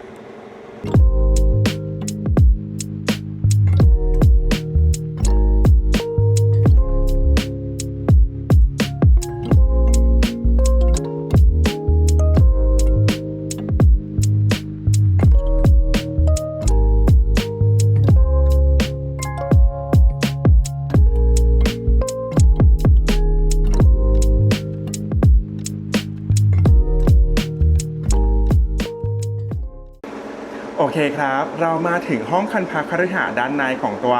ยอดขององค์เจดีย์ภูเขาทองแล้วนะครับด้านหลังของอาร์ตนะครับจะเป็นช่องที่เราเดินเข้ามานะครับกราบไหว้กันใช่ไหมทำไมช่องถึงเล็กมากช่องเล็กมากนะครับสูงแบบ1.50 อะไรอย่างงี้ป่ะ1.40 1.50 ครับสูง185ต้องก้มเข้ามานะครับเหตุผลที่เขาสร้างไม่สูงมากครับเพราะว่าจะได้เป็นการเคารพนะครับสิ่งที่อยู่ด้านในตัวองค์พระเจดีย์ครับในตัวองค์พระเจดีย์นะครับก็จะมีพระอยู่หลายรูปหลายองค์เลยทีเดียวครับที่สำคัญก็คือจะมีพระบรมสารีริกธาตุด้วยครับอาร์ตไม่ได้อ่านมาว่าเป็นพระธาตุของพระรูปไหนองค์ไหนบ้างนะครับเพราะว่ามีพระธาตุอยู่เยอะมากทีเดียวในห้องนี้นะครับยังไงถ้าใครมานะครับสามารถเดินเข้ามานะครับแล้วก็เข้ามาไหว้ในองค์เจดีย์ได้อาร์ตไม่รู้ว่าห้องนี้เปิดให้เข้าทุกครั้งไหมแต่อาร์ตมาทุกครั้งนี้เป็นครั้งที่2แล้วนะครับก็เปิดให้เข้ามาไหว้พระบรมสารีริกธาตุได้ทุกครั้งเลยนั่นเองครับห้องนี้ก็เป็นห้องที่ค่อนข้างสวยแล้วก็สมบูรณ์ครับก็น่าจะได้รับการบูรณะมาเรื่อยๆครับตามตำนานที่อาร์ตเล่าให้ฟังด้านนอกว่าจะมีลูกแก้วทองคำ2.5 กิโลเนี่ยอย่าหาดูนะครับไม่มีหรอกนะครับเราหาไม่เจอหรอกนะครับไม่รู้ว่าจริงไหมด้วยนะครับแต่ว่าตัวพระบรมสารีริกธาตุเนี่ยมีอยู่จริงๆนะเราแผนกล้องให้ดูครับแล้วก็เดี๋ยวอาร์ตพาเดินออกไปชมด้านนอกกันต่อครับเพราะว่าด้านในอากาศค่อนข้างน้อยมากครับเราไปไหว้พระบรมสารีริกธาตุกันฮะโอเคครับอาร์ตไม่รู้ว่าในกล้องสะท้อนมากๆไม่รู้จะเห็นชัดแค่ไหนนะครับแต่ทุกท่านก็จะเห็นว่าในห้องคันพระคฤหาสน์เนี่ยก็จะมีพระอยู่เต็มเลยนะครับแล้วก็ตัวโกฐแก้วที่เห็นนะครับตรงนี้เลยเป็นเจดีย์เล็กๆเลยนะครับก็คือเป็นพระธาตุทั้งหมดเลยครับถ้าบ้านใครไม่มีนะครับแล้วอยากจะเห็นพระธาตุเยอะๆอาจว่าบนยอดเจดีย์ภูเขาทองก็เป็นอีกที่หนึ่งที่น่าขึ้นมาไหว้พระธาตุกันครับ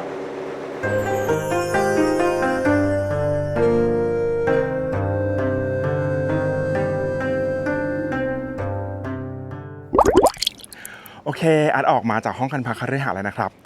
ร้อนมากๆนะครับด้านในอากาศน้อยสุดๆจริงๆนะครับแต่อาร์ตรู้สึกว่าเข้าไปทุกครั้งครับขนลุกจริงๆทุกครั้งเลยนะครับมีทริคอย่างหนึ่งมีคนเคยบอกอาร์ตจากคราวที่แล้วที่อาร์ตมาเนี่ยนะครับเขาบอกว่าให้มาขอพรด้านในห้องใช่ปะแล้วก็เดินวนรอบของตัวยอดเจดีย์ภูเขาทองครับ3 รอบสิ่งที่ขอจะเป็นจริงอันนี้คนอยุธยาเล่าให้ฟังจากการมาคราวที่แล้วนะครับโอเคเราไปตรงไหนต่อกันดีวัดนี้นะครับเดี๋ยวอาร์ตแพนกล้องมาให้ดูนะครับที่วัดภูเขาทองเนี่ยด้านหน้านะครับของวัดภูเขาทองจะมีพระบรมมานุสาวรีย์นะครับของสมเด็จพระนเรศวรมหาราชนะครับแล้วก็ด้านหลังนะครับจะเป็นเขตสังฆาวาสเดิมนะครับปัจจุบันจะเห็นพวกเจดีย์พระอุโบสถแบบนี้นะครับอาร์ตว่าเดี๋ยวอาร์ตพาลงไปดูกันดีกว่าครับว่าตัววัดภูเขาทองนอกเหนือจากองค์เจดีย์แล้วเนี่ยด้านหลังมีอะไรให้เรายังเห็นได้อยู่บ้างแล้วกันเนาะโอเคเราเดินลงจากด้านหลังนะครับเราขึ้นจากด้านหน้าใช่ไหมที่มีพระวิหารเราขึ้นมาจากด้านหน้านะครับตอนนี้อาร์ตลงมาจากด้านหลังจำตอนต้นได้ไหมที่ตอนแรกครับที่อาร์ตมาถึงวัดเนี่ยอาร์ตเล่าให้ฟังว่าผังของวัดไม่ได้มีแค่ตัวองค์เจดีย์ครับแต่ว่าผังเนี่ยเขาจะเรียงแบบนี้นะพระวิหารเจดีย์สังฆวาสนะครับตัวสังฆวาสเนี่ยก็ชื่อตรงตัวเลยครับก็เป็นประกอบสถานที่ประกอบพิธีกรรมของพระสงฆ์นะครับซึ่งแน่นอนพอเป็นสถานที่ประกอบพิธีกรรมเนี่ยจะต้องมีพระอุโบสถนะครับแล้วก็ตัวเจดีย์รอบๆพระอุโบสถนะครับก็ตอนนี้เท่าที่อาร์ตเห็นเนี่ยตัวองค์เจดีย์นะครับมีการบูรณะขึ้นบ้างแล้วนะครับจากฐานเดิมแต่ว่าตัวพระอุโบสถเนี่ยอาร์ตเคยอ่านเจอมาเขาบอกว่าสมัยเสียกรุงนะครับแล้วก็ปล่อยให้เป็นวัดร้างไปอยู่ซะนานเนี่ยตัวพระอุโบสถนะครับก็พังหมดเลยนะครับตอนนี้เขาก็เลยมีการบูรณะขึ้นใหม่ครับแต่ว่าบูรณะแค่ฐานนะครับตัวหลังคาไม่ได้มีการบูรณะตามแบบเดิมครับแต่ว่าเป็นหลังคาสมัยใหม่เพื่อจะคลุมเฉยๆนะเพื่อจะรักษานะครับตัวฐานแล้วก็ตัวองค์พระด้านในของพระอุโบสถเดิมไว้นะครับตัวกำแพงแก้วนะครับที่ล้อมตัวองค์พระเจดีย์เนี่ยเป็นกำแพงแก้วที่ล้อมพระเจดีย์จริงๆนะครับแล้วก็ออกนอกกำแพงแก้วเนี่ยก็จะมีกำแพงแก้วอีกทีนึงของตัวเขตสังฆวาสนะครับเดี๋ยวเราพาไปดูกันดีกว่าว่าตัวสังฆวาสเป็นยังไงบ้างเดี๋ยวไอ้ขอเดินลงก่อนนะครับเพราะว่าเจดีย์วัดภูเขาทองสมัยก่อนเขาสร้างได้ยังไงเนาะหลายร้อยปีแล้วสร้างใหญ่ไม่ว่าสร้างชันด้วยสมัยก่อนเฮ้ยไม่ธรรมดาแหละเพราะว่าอาร์ตครับเป็นคนนครถมโดยกำเนิดใช่ไหมองค์พระเนี่ยมีการบูรณะให้ใหญ่โตสมัยรัชกาลที่6ใช่ไหมครับอาร์ตก็ไม่ได้แปลกใจว่าทำไมใหญ่มากอะไรอย่างเงี้ยแต่เจดีย์ภูเขาทองอาร์ตค่อนข้างแปลกใจเพราะว่าหลายร้อยปีมากๆนะฮะสมัยก่อนสร้างได้สูงขนาดนี้ ไม่แพ้ชเวดากองเลยนะอาร์ตบอกเลยแต่ว่าชเวดากองเขายิ่งใหญ่กว่าก็แน่นอนครับเขารวยเนาะสมัยก่อนโอเคอาร์ตเดินมาถึงชั้นล่างแล้วนะครับเดี๋ยวอาร์ตแวบไปให้ดูครับว่าตัววิหารแก้วไม่ใช่กำแพงแก้วของตัวองค์เจดีย์กับตัวเขตสังฆาวาสเนี่ยแยกกันนะครับเจออีกแล้วเมื่อกี้อาร์ตไม่มั่นใจว่าอาร์ตบอกหรือเปล่าครับเห็นปะจะมีฐานสี่เหลี่ยมแบบนี้ครับอยู่ทุกมุมเลยนะครับของตัวองค์เจดีย์ภูเขาทองก็น่าจะเป็นเจดีย์รายแหละนะครับแล้วก็นี่ไงเห็นปะพาไปดูดีไหมเนี่ยมีองค์เจดีย์รายเหลืออยู่องค์หนึ่งอยู่ในเขตกำแพงแก้วของเจดีย์ภูเขาทองครับซึ่งเหลืออยู่องค์เดียวแล้วเนาะนะครับปกติเจดีย์รายเนี่ยก็จะมีแล้วแต่วัดเนาะบางวัดที่อาร์ตเห็นเนี่ยจะมีแค่4องค์แต่ว่าวัดนี้เนี่ยน่าจะมีมุมละ3เจดีย์นะครับก็เป็นเท่าไหร่12องค์นะครับเดานะถ้าใครมีข้อมูลที่ถูกต้องเนี่ยก็บอกอาร์ตได้ด้วยเหมือนกันเนาะโอเคเจดีย์รายที่เหลืออยู่นะครับมีการบูรณะแหละเพราะว่ามีรอยปูนนะครับเดี๋ยวอาร์ตแผนกล้องให้ดูจะได้เห็นว่ามีเจดีย์รายอยู่จริงๆนะ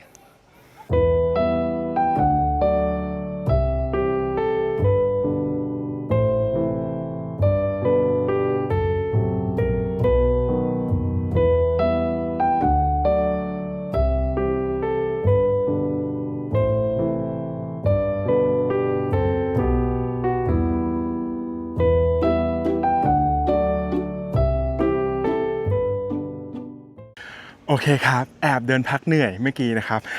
ก็คือเห็นป่ะนี่คือองค์เจดีย์ใช่ป่ะครับแล้วก็จะมีกำแพงแก้วตัวองค์เจดีย์ที่เราไปดูกันตอนแรกใช่ไหมครับตัวรอบๆเขตสังฆวาสก็ยังมีกำแพงเห็นป่ะกำแพงแยกต่างหากนะครับซึ่งเขตสังฆวาสเนี่ยนะครับก็จะมีนี่เลยครับพระวิหารพระอุโบสถนะครับพระอุโบสถใช่ไหมหรือพระวิหารไม่รู้เพราะว่าอาจไม่เห็นใบเสมาแต่ว่าอ่านมาว่าเป็นพระอุโบสถนะครับด้านหลังก็จะมีกลุ่มเจดีย์อยู่เยอะเลยนะครับป่ะเราเดินไปกันครับระหว่างที่เราเดินกันไปนะครับมีเรื่องจะเล่าอย่างหนึ่งครับว่าไม่ใช่แค่ประวัติวัดภูเขาทองที่มีอยู่ในสมัยอยุธยาเท่านั้นนะครับในสมัยรัตนโกสินทร์ก็มีการพูดถึงเจดีย์ภูเขาทองเหมือนกันครับในวรรณกรรมทุกคนรู้ไหมครับว่าคืออะไรก็คือนิราศภูเขาทองของสุนทรภู่นั่นเองครับสุนทรภู่เนี่ยในนิราศภูเขาทองก็ระบุว่าเป็นเจดีย์สูงกลางทุ่งภูเขาทองนะครับก็จะเห็นได้ว่าเจดีย์ภูเขาทองเนี่ยไม่ได้มีความสำคัญในสมัยอยุธยาแล้วโดดข้ามมาสมัยปัจจุบันนะครับแต่ว่ามีความสำคัญมาเรื่อยๆนะครับได้รับการบูรณะมาเรื่อยๆสังเกตได้จากนิราศภูเขาทองของสุนทรภู่ในสมัยรัตนโกสินทร์ตอนนั้นเองครับโอเคพอเราเดินมาถึงเขตสังฆวาสเนาะเดี๋ยวอาร์ตพาไปดูรอบๆกันว่ามีอะไรให้เราดูบ้างฮะ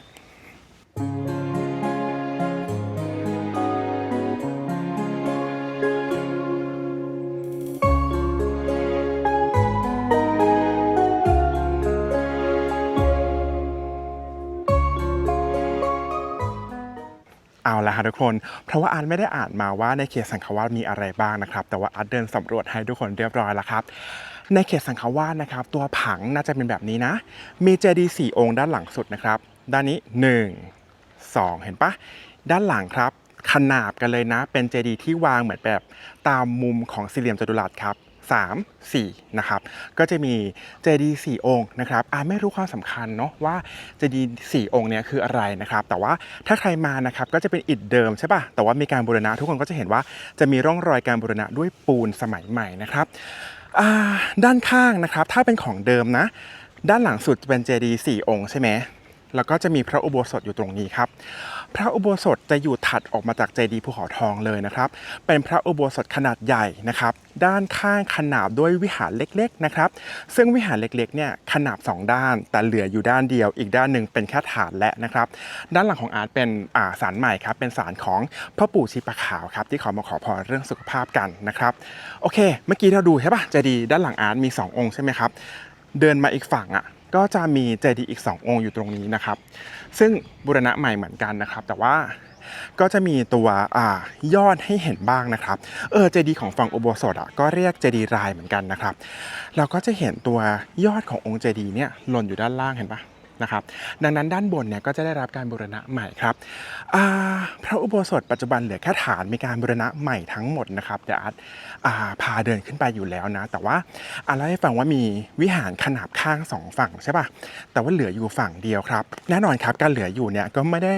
เหลืออยู่อย่างสมบูรณ์นะครับเพราะว่าฝั่งที่เหลืออยู่เนี่ยก็จะเป็นลักษณะแบบนี้ครับ เห็นปะก็จะเหลือกำแพงนะครับแล้วก็อ่าด้านด้าน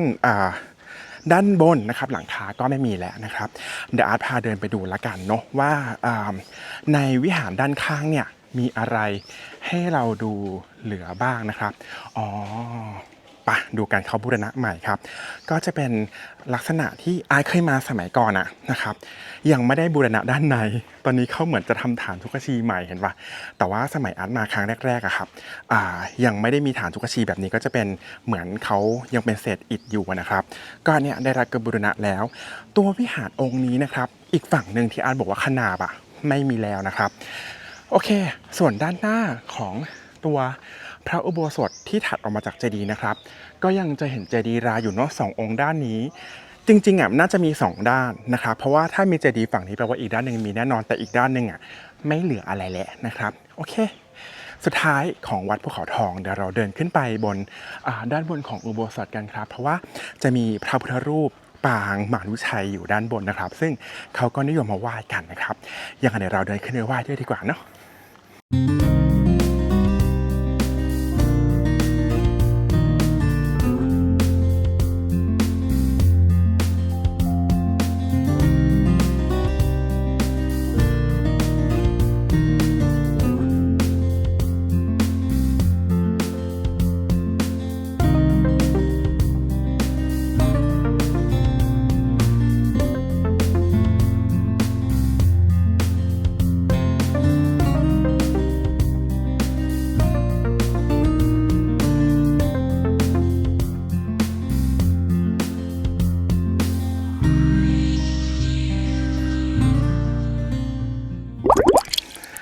เราพาขึ้นไปไหว้ด้านบนของอุโบสถกันแล้วไม่อยากส่งเสียงเพราะแอบมีคนเยอะอยู่เหมือนกันนะครับทีนี้ทุกท่านก็จะเห็นว่าตัวพระอุโบสถเนี่ยเขายังบูรณะฐานเดิมไว้ครบถ้วนนะครับแล้วก็มีเสาของพระอุโบสถด้วยนะครับแต่ว่าตัวพื้นเนี่ยเป็นพื้นไม้ที่สร้างขึ้นใหม่สมัยก่อนมีหลังคาใช่ปะแต่หลังคาก็พังหมดแล้วครับก็เลยเป็นลักษณะการทำหลังคาครอบไว้แบบนี้ครับตัวพระนะครับที่อาร์ตพาไปไหว้กันพระองค์สีดำๆเนี่ยนะครับเราจะเรียกกันว่าหลวงพ่อภูเขาทองครับตามชื่อวัดเลยนะครับด้านหลังก็จะมีพระพุทธรูปสีขาวอีกเหมือนกันครับแต่ว่าจุดที่คนมาไหว้ส่วนใหญ่ก็จะเป็นหลวงพ่อภูเขาทองที่อยู่ในพระอุโบสถตรงนี้นั่นเองครับคนเยอะเกรงใจเขานะครับเดี๋ยวเขาจะถ่ายติดเขาขี้เกียจเบลอนะจ๊ะโอเควัดนี้น่าจะมีเท่านี้แล้วนะครับทีนี้เมื่อกี้ตอนต้นอาร์ตเปรยไว้อย่างหนึ่งแต่ว่าไม่ได้ follow up การพูดตัวเองนะครับเดี๋ยวอาร์ตจะพาไปนะคืออาร์ตบอกว่าวัดภูเขาทองเนี่ยย้อนไปที่ผังวัดที่เราคุยกันตอนแรกจำได้ปะออกมาจากพระอุโบสถละนะโอเคนี่พระอุโบสถนะครับเดี๋ยวอาจจะไม่ได้ถ่ายรอบๆให้เห็นเพราะว่ามีเสาเหล็กครับถ่ายไม่ค่อยเห็นความสวยงามเท่าไหร่ต้องมาดูด้วยตาตัวเองแต่ว่าทุกคนก็ดูจากการที่อาร์ตแพนกล้องอยู่ด้านหลังแบบนี้แล้วกันเนาะนะครับตอนต้นคลิปเราบอกว่าวัดภูเขาทองเป็นผังแบบว่าด้านหน้าใช่ป่ะเป็นพระวิหารเจดีย์ภูเขาทองแล้วก็ตรงนี้เป็นเขตสังฆาวาสใครจำได้ไหมอาร์ตบอกว่าทางเข้าจริงๆแล้วเนี่ยก่อนที่จะมาเจอเจดีย์ภูเขาทองนะครับเราจะผ่านพระบรมอนุสาวรีย์ของสมเด็จพระนเรศวรมหาราชนะครับซึ่งจริงๆแล้วอยู่ด้านหน้าทางเข้านะครับแต่อาร์ตเลยมาเข้ามาวัดภูเขาทองก่อนนั่นเองครับอาร์ตมีความเชื่อเหลือเกินว่าใครมาวัดภูเขาทองยังไงก็ต้องแวะไหว้พระบรมอนุสาวรีย์ของสมเด็จพระนเรศวรมหาราชอาร์ตก็เช่นกันอย่างนั้นก่อนที่เราจะออกจากวัดภูเขาทองไปนะครับเดี๋ยวอาร์ตพาออกไปในเขตทุ่งภูเขาทองเพื่อไปไหว้พระบรมอนุสาวรีย์สมเด็จพระนเรศวรมหาราชนะครับบอกเลยว่าตั้งแต่อาร์ตไหว้พระนเรศมานะครับไม่ว่าจะเป็นพิษณุโลกหรือที่ไหนนะครับอนุสาวรีย์นี้เนี่ยอาร์ตคิดว่าใหญ่ที่สุดแล้วที่อาร์ตเคยไหว้มาอย่างนั้นเราไปไหว้พระนเรศกันต่อฮะ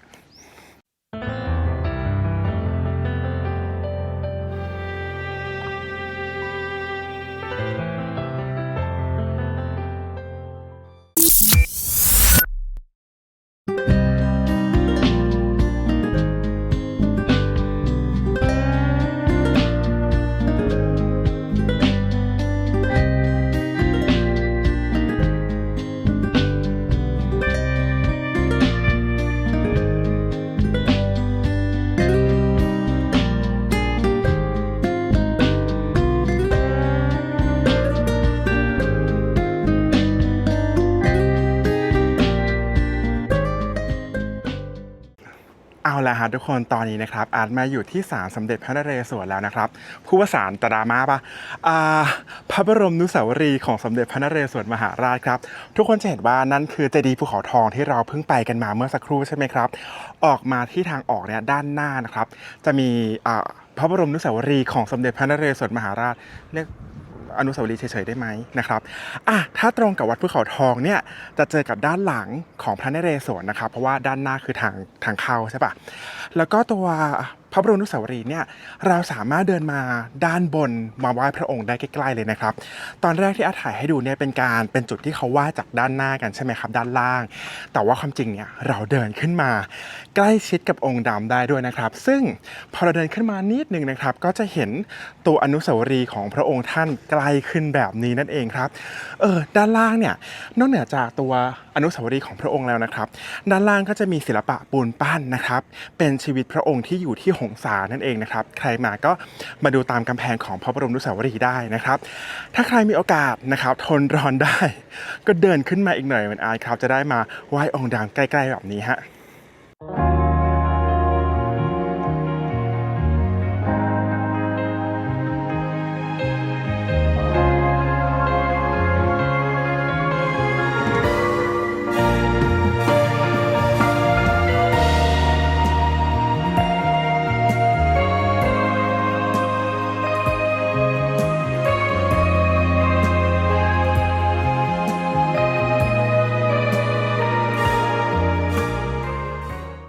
และทั้งหมดนี้นะครับคือการมาไหว้พระที่วัดภูเขาทองของอาร์ตถือว่าครบถ้วนจริงๆครับตั้งแต่ทางเข้าตรงนี้จริงๆตรงนี้เป็นทางเข้านะครับแต่อาร์ตดันพามาทีหลังอย่างงงกันนะ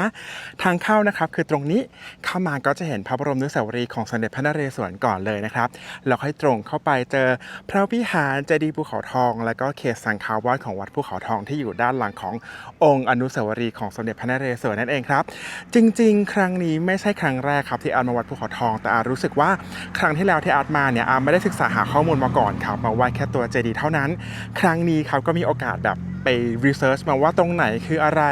ประวัติของวัดคืออะไรอะไรเงี้ยครับก็หวังว่าทุกคนจะชอบคลิปนี้กันนะครับ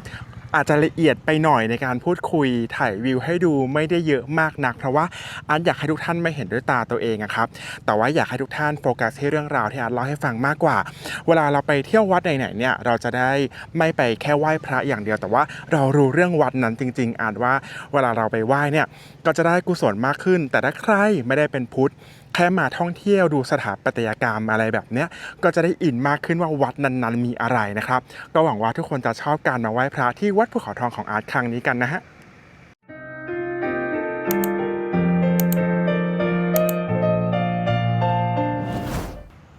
เอาเลยครับทุกคนเห็นพระปรางที่อยู่ด้านหลังใช่ไหมครับตอนนี้นะครับอาร์ตอยู่ที่วัดราชบูรณะครับ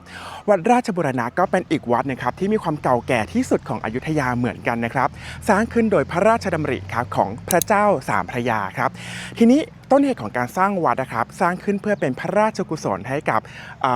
พระเชษฐาของพระเจ้าสามพระยาทั้งสองพระองค์ที่เสด็จสวรรคตไปก่อนหน้านั้นนะครับแต่ว่ามันเกิดดราม่านิดนึงครับอ่านเล่าแล้วกันเนาะพระเจ้าสามพระยาเนี่ยมีพระราชบิดาครับชื่อว่า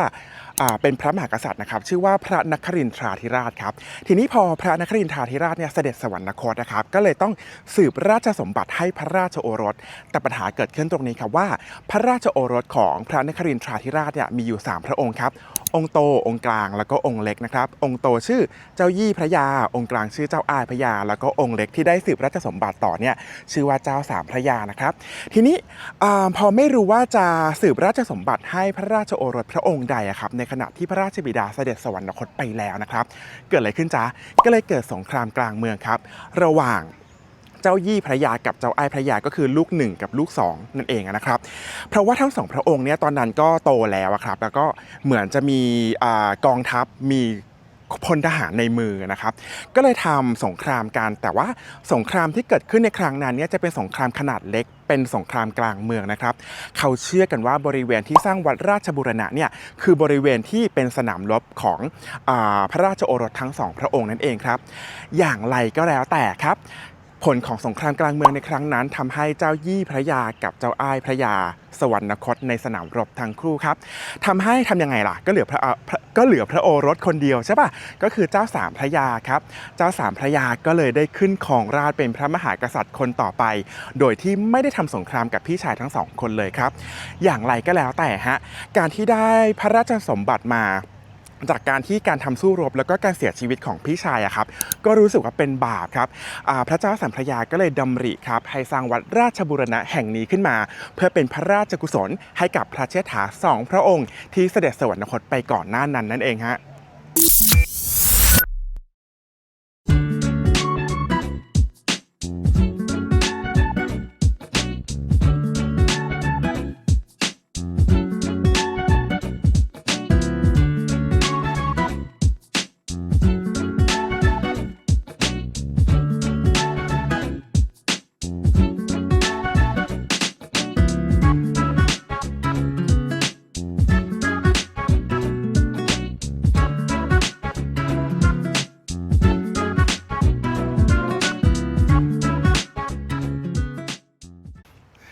เอาละครับทุกคนพอเราทราบประวัติของวัดไปเล็กๆน้อยๆแล้วกันนะครับเรามาดูกันว่าวันนี้เราจะมาดูอะไรกันบ้างครับจริงๆแล้ววัดราชบูรณะเนี่ยพอยต์อย่างเดียวจุดมุ่งหมายหลัก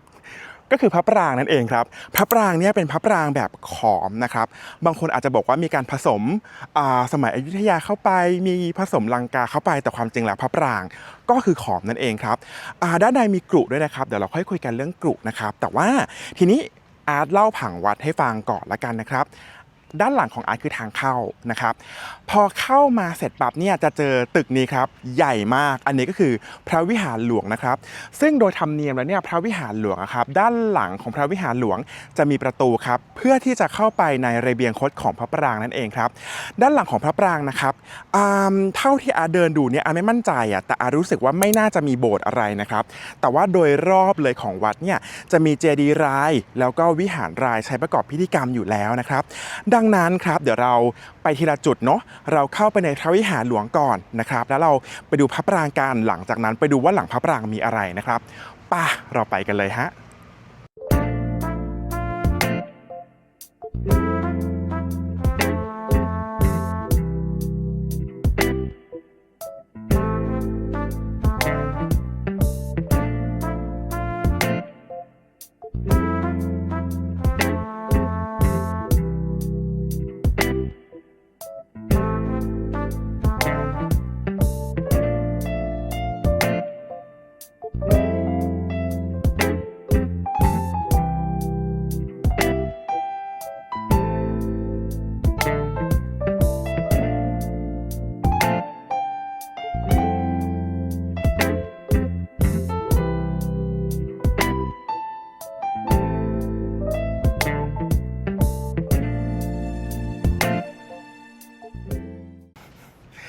เอาละครับทุกคนตอนนี้นะครับอาร์ตเดินเข้ามาในเขตของพระวิหารเป็นที่เรียบร้อยแล้วนะครับเราก็จะเห็นว่าตอนนี้ตัวพระวิหารหลวงเองครับก็จะเหลือฐานที่ได้รับการบูรณะกำแพงก็บูรณะใช่ไหมครับแต่เรายังเห็นฐานเสาขนาดใหญ่นะครับอยู่ประมาณ12ต้นนะครับแล้วก็จะมีฐานชุกชีครับซึ่งฐานชุกชีอันเนี้ยเขาบอกว่าสมัยก่อนนะครับน่าจะมีการประดิษฐานพระพุทธรูปองค์ใหญ่ไว้ครับแล้วก็น่าจะเป็นบริเวณที่ทำพระราชกุศลให้กับเจ้ายี่พระยาแล้วก็เจ้าอายพระยาด้วยครับอีกอย่างหนึ่งที่อาร์ตเพิ่งเล่าไปเมื่อสักครู่ครับโดยปกติการมีวิหารหน้าพระปรางเนี่ยเขาก็จะมีประตูด้านหลังของพระวิหารนะครับเพื่อจะเดินไปที่ระเบียงคดของพระปรางนะครับอย่างนั้นเราก็ใช้วิธีการเดินทางนี้นี่แหละนะครับในการเข้าไปสู่พระปรางครับอย่างนั้นเราไปดูพระปรางกันดีกว่าเพราะว่าพระวิหารปัจจุบันเหลือสภาพเท่าที่เห็นแล้วฮะ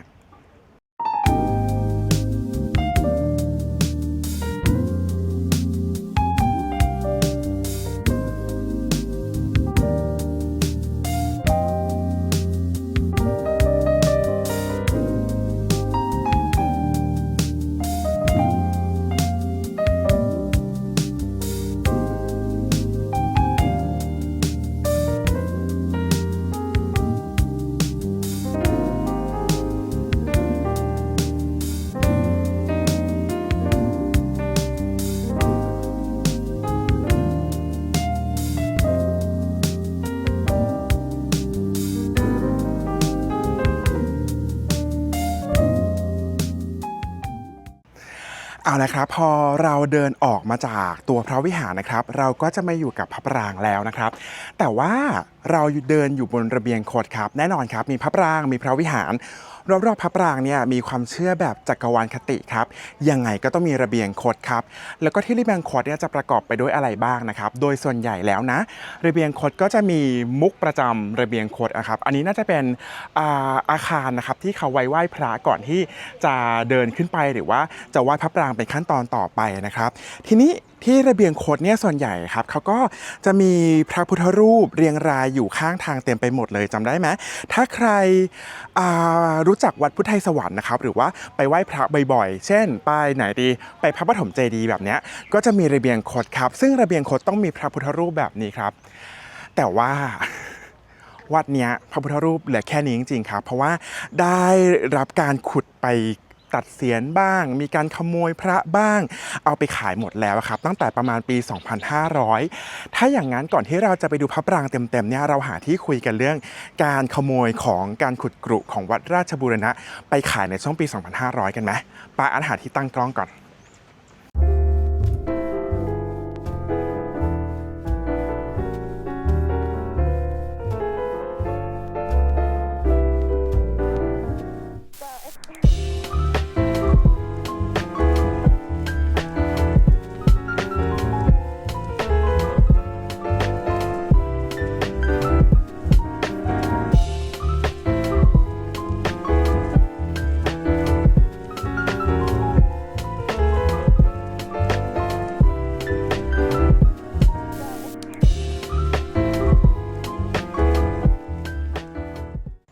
โอเคฮะเราหาที่ตั้งกล้องได้เรียบร้อยแล้วครับอันเล่านิดนึงแล้วกันนะฮะ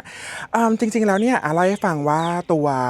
พระปรางอะครับสร้างขึ้นโดยพระเจ้าสามพระยาใช่ไหมครับช่วงนั้นเนี่ยวัดนี้ก็เลยกลายเป็นวัดหลวงครับเพราะว่าเหมือนจะเป็นวัดประจำพระองค์ของพระมหากษัตริย์องค์นั้นที่สร้างเลยนะครับทีนี้วัดนี้เนี่ยเนื่องจากว่าอยู่ใกล้วัดมหาธาตุนะครับก็จะเป็นวัดที่ค่อนข้างสำคัญแทบจะที่สุดแล้วเหมือนกันในยุคของพระเจ้าสามพระยานะครับ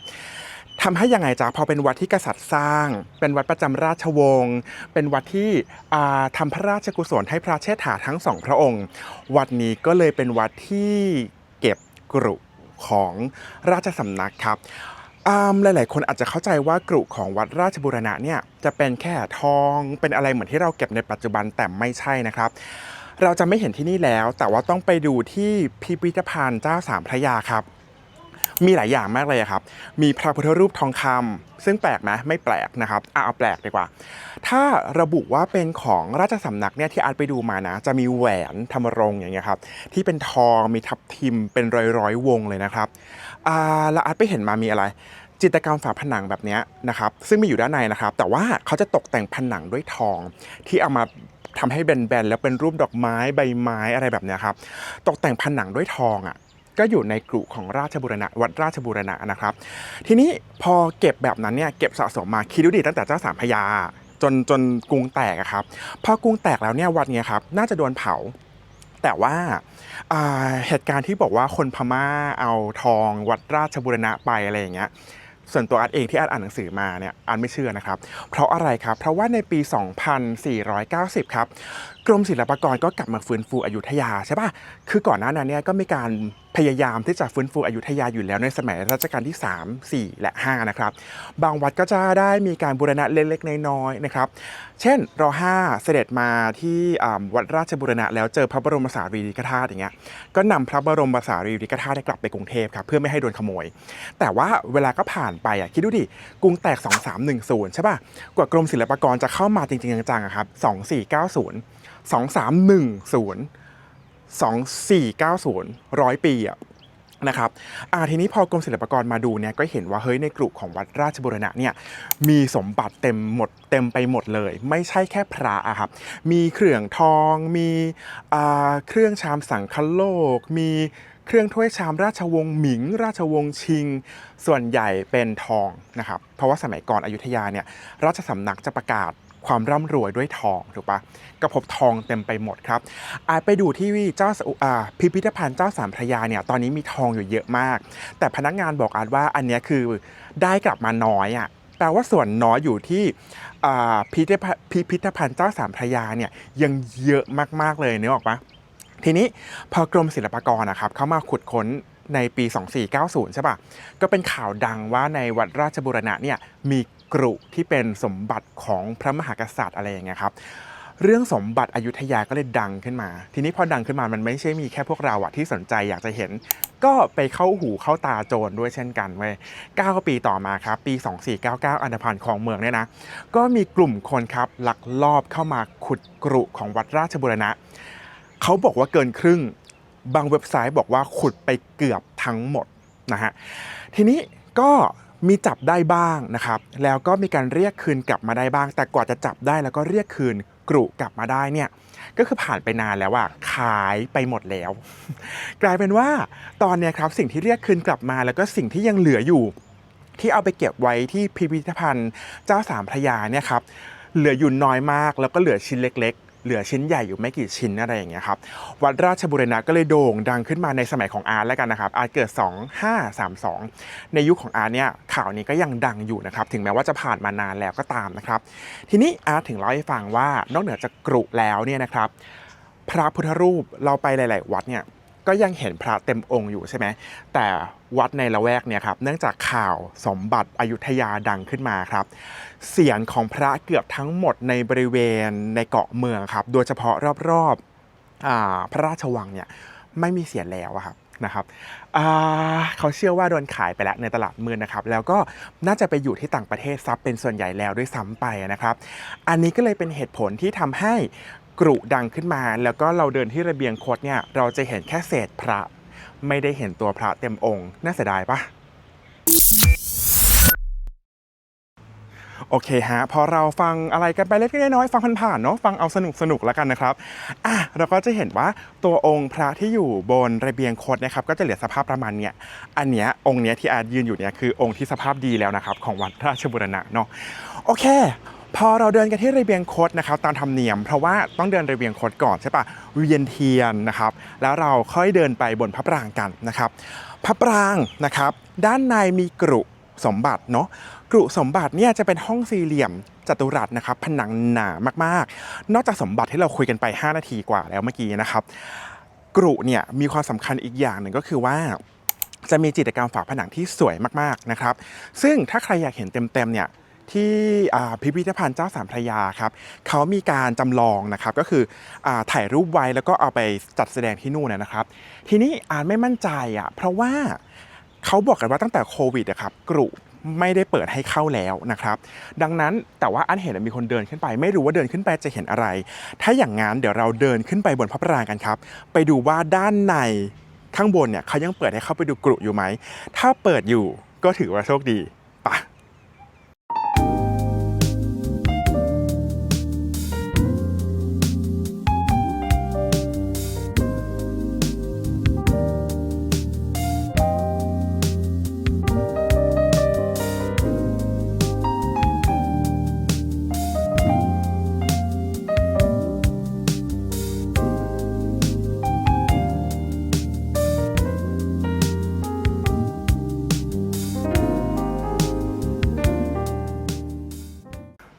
เอาละครับทุกคนตอนนี้นะครับอาร์ตเดินมาเพื่อจะขึ้นไปบนยอดพระปรางนะครับทีนี้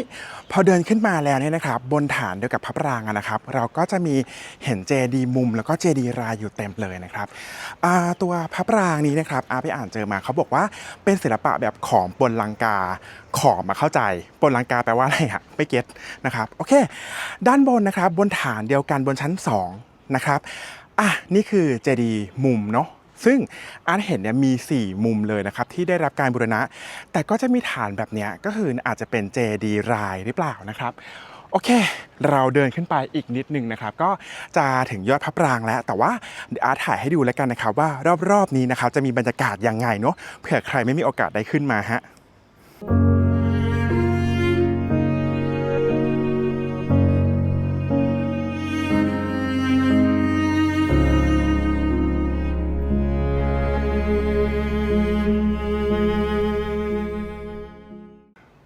นี่นะครับก็คือเจดีย์มุมแล้วก็เจดีย์รายที่เหลือแต่ฐานแล้วใช่ปะครับแล้วตอนนี้นะครับด้านหน้ามันขึ้นไม่ได้นะเขาก็เลยให้มาขึ้นด้านข้างซึ่งมีราวบันไดด้วยนะครับทีนี้ค่อนข้างชันนะแม่ผู้เฒ่าผู้แก่ก็ระวังกันด้วยเด้อ นะครับโอเคทีนี้สิ่งที่เขาบูรณะแล้วนะครับประทับใจนิดนึงเพราะว่าสมัยก่อนอัดมาเนี่ยยังไม่สมบูรณ์ขนาดนี้นี่จะน่าจะได้รับการบูรณะใหม่นะครับก็คือนี่เลยครับซุ้มจรณำครับซึ่งเป็นซุ้มจรณำแบบเป็นพระยืนเนาะไม่ได้เป็นตัวองค์พระเต็มองค์นะครับแต่ว่าเป็นเขาเรียกว่าอะไรปูนปั้นนะครับซึ่งอยู่ด้านข้างของพระปรางครับซึ่งน่าจะมีทั้ง4ทิศเลยนะสมัยก่อนอัดมาไม่สมบูรณ์ขนาดนี้นะฮะแล้วก็เขามีการเสียงหอบนิดนึงนะครับมีการบูรณะตรงนี้เห็นปะซึ่งจะเป็นพญานาคนะครับแล้วก็เราอาจจะเห็นแบบนี้นะครับเราน่าจะเห็นเขาเรียกว่าอะไรครับวิธีการตกแต่งของพระปรางในสมัยก่อนนั่นเองนะครับเยอะนะยังเห็นนะเห็นปะรอบๆนี้ก็จะมีการตกแต่งนะครับนะครับถ้าใครขึ้นมาครับก็มีโอกาสมาดูศิลปะอย่างเงี้ยด้วยก็ดีแต่ว่าดูสภาพดิ นี่คือหอบแล้วโอเคชั้นสุดท้ายเราขึ้นเข้าไปในห้องคันภคฤหาสน์ของพระปรางกันครับ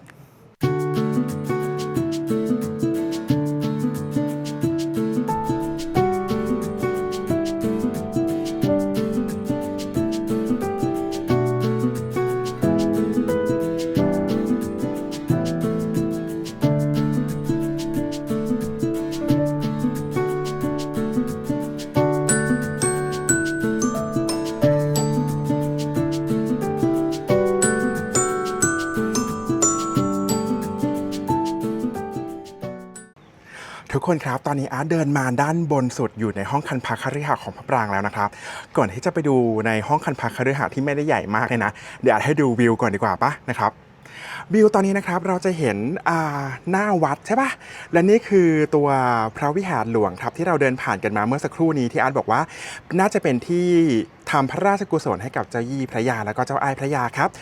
ถัดมาเห็นประตูไหมเหมือนที่เราคุยกันว่ามีประตูทะลุมาที่ระเบียงคดแล้วก็จะมีมุกของพระปรางตรงนี้ครับที่มีพระพุทธรูปประดิษฐานอยู่ครับเพื่อจะว่ายขึ้นมาที่พระปรางนั่นเองครับพอขึ้นมาด้านบนแบบนี้ก็จะเห็นผังของวัดเหมือนที่เราคุยกันได้อย่างชัดเจนครับ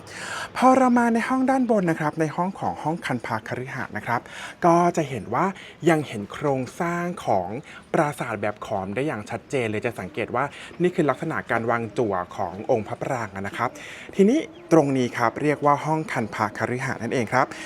ตรงที่อายืนอยู่เป็นประตูทางเข้าข้างหน้าสมัยก่อนใช่ปะแล้วเราก็จะเห็นว่ามีประตูทางเข้าอีก2ทางซ้ายขวานะครับอันนี้ที่มีกรงเหล็กครับสมัยก่อนตอนที่อาร์ตมาเด็กๆเนี่ยสามารถเดินลงไปได้ครับเพื่อจะให้ดูกรุครับแต่ปัจจุบันก็คือ ลงไปไม่ได้แล้วจ้าดังนั้นถ้าใครอยากจะเห็นก็ไปที่พิพิธภัณฑ์เจ้าสามพระยานะครับโอเคนอกจากเราจะเห็นโครงสร้างแบบขอมแบบนี้นะครับภายในห้องคันภคฤหาสน์ก็คือห้องโถงตรงนั้นเนี่ยคาดเดาว่าสมัยก่อนนะครับก็น่าจะมีการประดิษฐานพระพุทธรูปอยู่นะครับเดี๋ยวเราเข้าไปดูกันว่าในปัจจุบันเนี่ยเราจะเห็นสภาพของห้องนั้นเป็นยังไงบ้างนะครับไปดูกัน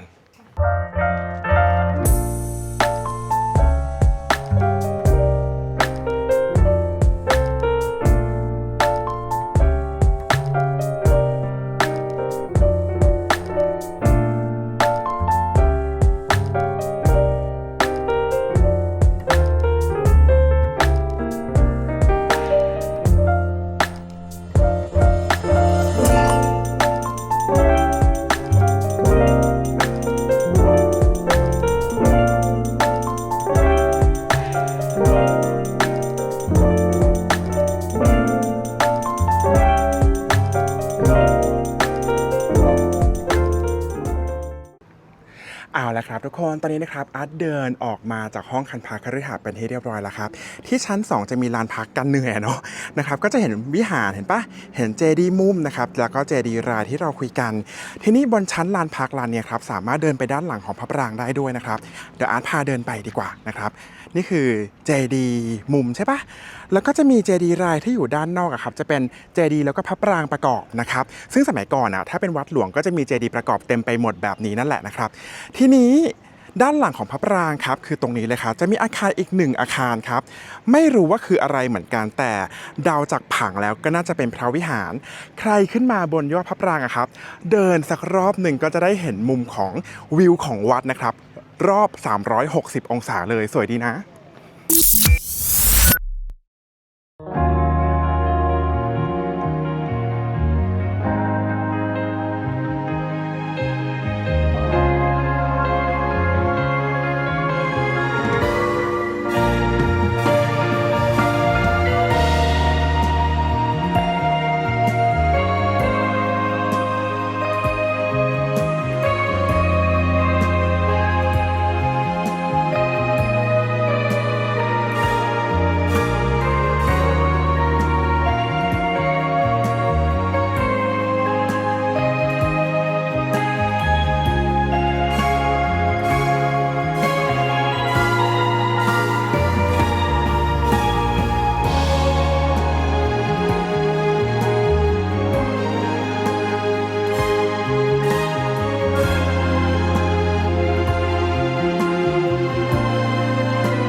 ทุกคนครับตอนนี้นะครับอาร์ตลงมาจากพระปรางเป็นที่เรียบร้อยแล้วครับจากมุมเนี้ยก็คือเห็นสถาปัตยกรรมชัดมากเลยเนาะเดินถอยหลังมาหน่อยดีกว่าเห็นปะนี่คือองค์พระปรางใช่ปะครับแล้วก็อยู่จะมีเจดีย์มุมเห็นไหมฮะจะอยู่4ด้านเลยซึ่งอยู่บนฐานของพระปรางนะครับทีนี้พอเราเดินมา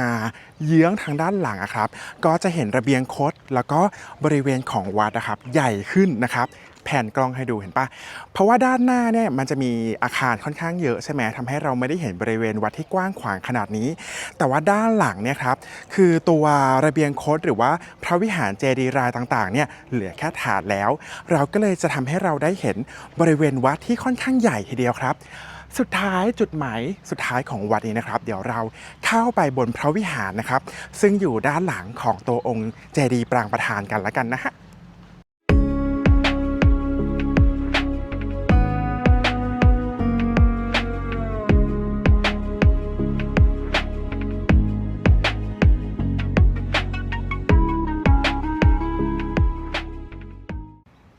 เอาละฮะและนี่คือด้านหลังของพระปรางประธานใช่ไหมครับที่เราเพิ่งลงกันมาเมื่อสักครู่นี้ทีนี้เราก็จะเห็นกับอาคารด้านหลังแบบนี้ครับแต่ว่าอาร์ตมาเจอนี่ดูดิเป็นใบเสมาครับซึ่งจะมีฐานแบบนี้1 2 3ใช่ปะ4 5 6 7 8ก็น่าจะมี8ใบรอบตัวพระอุโบสถไปเลยนะครับ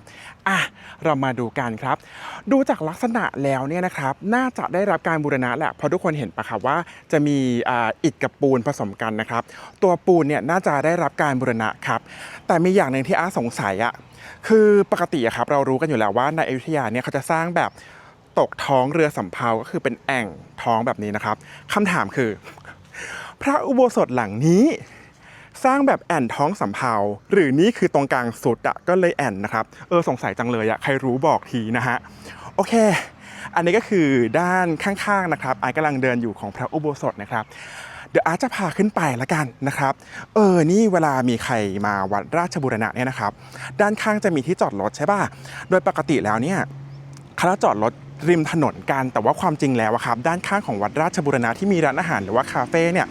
ก็เป็นที่จอดรถของวัดนะครับสามารถมาจอดได้นะฮะส่วนตัวอาร์ตเนี่ยเวลามาอยุธยาครับอาร์ตก็จะจอดรถที่วัดราชบูรณะแล้วก็เดินไปที่วัดมหาธาตุเพราะว่าหน้าวัดมหาธาตุเนี่ยไม่ค่อยที่จะมีที่จอดรถให้เราเท่าไหร่เนาะ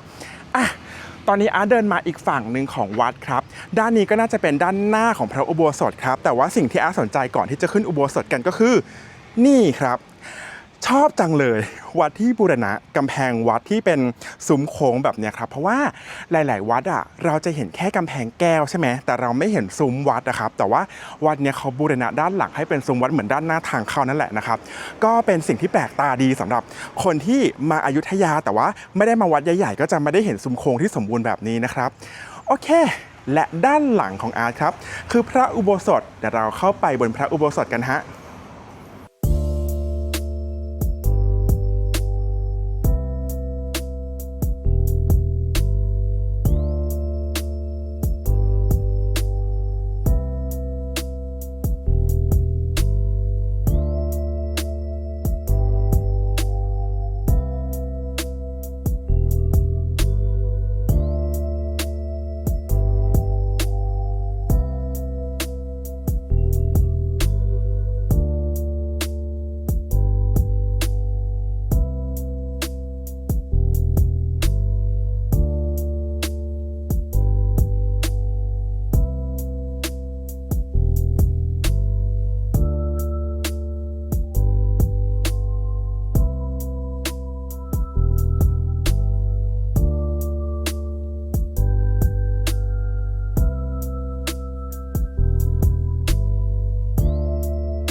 ทุกคนครับตอนนี้นะครับอาร์ตมาอยู่ในพระอุโบสถเดินขึ้นมาเป็นที่เรียบร้อยแล้วครับ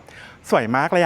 คือด้านหน้าตรงพระวิหารเนี่ยมีแต่คนไปแย่งกันถ่ายรูปพระปรางใช่ไหมครับแต่ว่าพอเดินมาข้างหลังครับมาอยู่ในพระอุโบสถ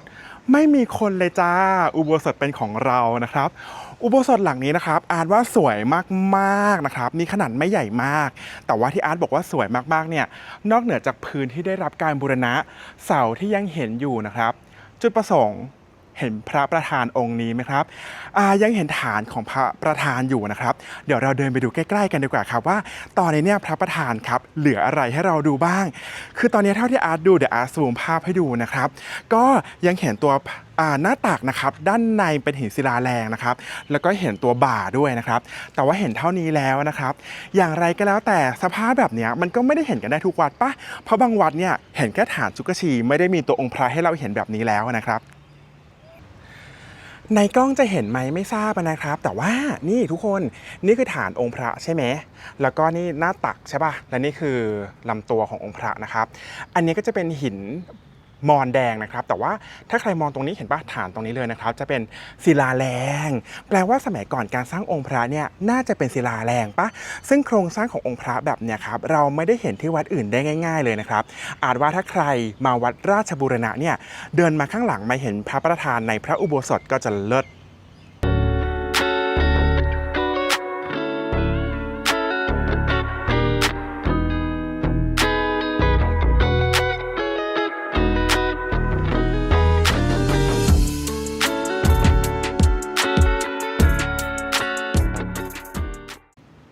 และทั้งหมดนี้นะครับก็คือการพาเดินเที่ยววัดราชบูรณะของอาร์ตภายในวันนี้ครับเรามาทวนกันสิว่าเราไปไหนกันมาบ้างนะครับตอนแรกเลยประตูทางเข้าเราจะเจอพระวิหารหลังใหญ่ใช่ไหมครับที่เคยเป็นที่ทำพระราชกุศลให้กับเจ้ายี่พระยาแล้วก็เจ้าอ้ายพระยา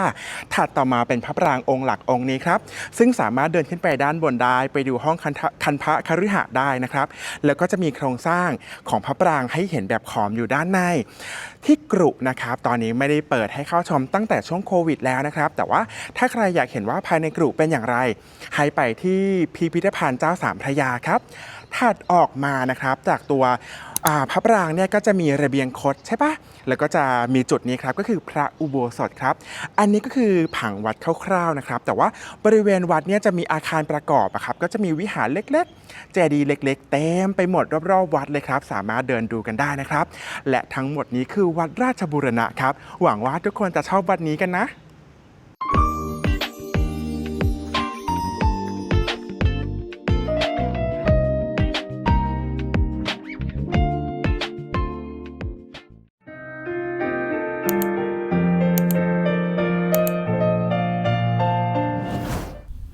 เอาละครับทุกคนตอนนี้นะครับอาร์ตมาอยู่กับอีกวัดหนึ่งครับที่มีพระปรางที่เก่าแก่มากๆที่นี่คือวัดพระรามครับวัดพระรามเนี่ยอาร์ตเข้าใจว่าน่าจะเหลือพระปรางที่สมบูรณ์ที่สุดในยุคอยุธยาตอนต้นเหลือไว้ให้พวกเราเห็นครับเพราะว่าวัดนี้นะครับสร้างขึ้นตั้งแต่ปีพุทธศักราชนะครับที่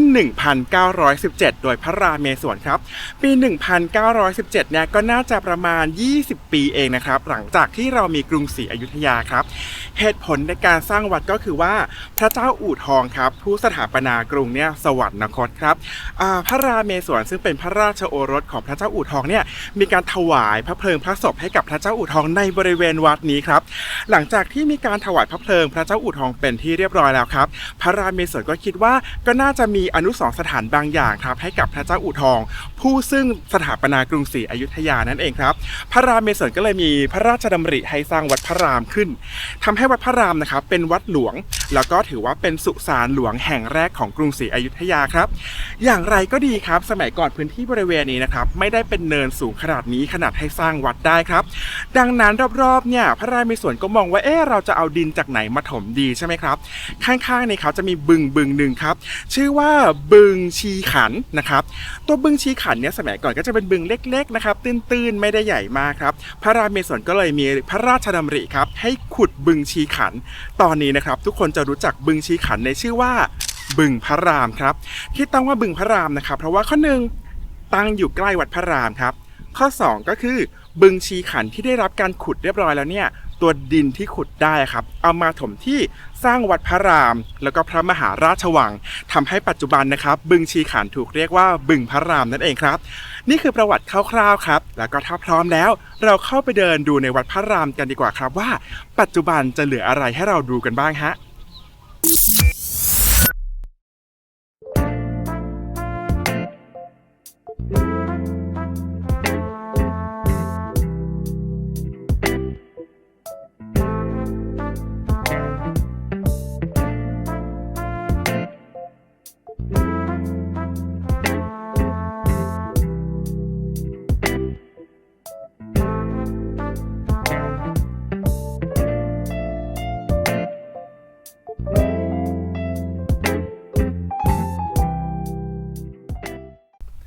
เอาละครับทุกคนก่อนที่เราจะเข้าไปดูตัวองค์พระปรางใกล้ๆนะครับเรามาดูผังวัดกันก่อนดีกว่าเนาะว่าวัดนี้เนี่ยมีอะไรให้เราดูกันบ้างนะครับตอนเราเดินเข้ามานะครับเราก็จะเห็นซุ้มโค้งแบบนี้นะครับซึ่งเป็นประตูวัดนะหลังจากนั้นนะครับสิ่งปลูกสร้างหลักๆในสมัยแรกๆเนี่ยก็จะมีแค่3จุดครับจุดแรกนะครับก็จะเป็นพระวิหารหลวงซึ่งอยู่ด้านหลังตรงของอาร์ตนะครับเดี๋ยวเราจะเดินขึ้นไปกันเนาะหลังจากนั้นครับก็จะเป็นพระปรางนะครับที่สร้างขึ้นตั้งแต่ปี1917นะครับด้านหลังของพระปรางนะครับก็จะมีในส่วนของพระอุโบสถนะครับคาดเดาว่าเป็นพระอุโบสถเนาะเพราะว่าผังวัดโบราณนะครับก็จะเป็นพระวิหารพระปรางแล้วก็อุโบสถใช่ป่ะทีนี้รอบๆวัดนะครับก็จะมีเจดีย์รายแล้วก็ตัววิหารรายเต็มไปหมดเลยนะครับแต่ว่าด้านหน้าเนี่ยครับก็จะเห็นว่ามีเจดีย์อยู่ข้างๆพระวิหารอยู่เยอะทีเดียวนะครับไม่มีใครรู้หรอกครับว่าจุดประสงค์ในการสร้างเจดีย์รายรอบๆนี่คืออะไรแต่ว่าอาจไปอ่านเว็บไซต์หนึ่งมานะครับชอบก็เลยมาเล่าให้ฟังว่าเนื่องจากวัดนี้เนี่ยนะครับสร้างขึ้นบริเวณที่ถวายเพลิงพระศพให้กับพระเจ้าอู่ทองใช่ไหมครับในระยะแรกๆเนี่ยเขาก็เลยถือว่าเป็นสุสานหลวงแห่งแรกเหมือนที่เราคุยกันใช่ไหมครับดังนั้นก็เป็นไปได้ครับว่าเจดีย์รายที่อยู่รอบๆตัววัดพระรามครับน่าจะเป็นโกฏครับเขาเรียกว่าอะไรน่าจะเป็นกุฏพูดภาษากลางว่าอะไรน่าจะเป็นที่บรรจุพระบรมอัฐิของพระบรมวงศานุวงศ์นั่นเองครับก็ทำให้เห็นว่าเราจะมีเจดีย์รายอยู่เยอะทีเดียวนะครับรอบๆวัดพระรามนี้นะครับแล้วก็มีอีกอย่างหนึ่งก็คือวัดนี้เนี่ยเนื่องจากอยู่ใกล้วังหลวงมากๆนะครับก็เลยคิดว่าน่าจะได้รับการบูรณะมาตลอดอายุกรุงศรีอยุธยาเลยนะครับแต่ว่าจะมีการบูรณะครั้งใหญ่ที่สุดเนี่ยก็คือในสมัยของพระบรมไตรโลกนาถครับแล้วก็ตอนที่บูรณะเนี่ยวัดนี้ก็ใช้ประกอบพิธีกรรมหลักๆสำคัญมากมายทำให้เห็นว่าตัววัดพระรามนะครับนอกเหนือจากเป็นวัดเก่าแก่มากๆสร้างขึ้นตั้งแต่สมัยต้นอยุธยาใช่ไหมครับแต่ว่าเราก็ยังเห็นว่ามีการบูรณะตลอดครับขนาดสมัยพระบรมไตรโลกนาถยังมีการบูรณะเลยแปลว่าวัดนี้ครับเป็นวัดที่มีความสำคัญตลอดอายุของกรุงศรีอยุธยาเลยนะครับจนเมื่อไหร่จ๊ะจนกรุงแตกนั่นเองฮะ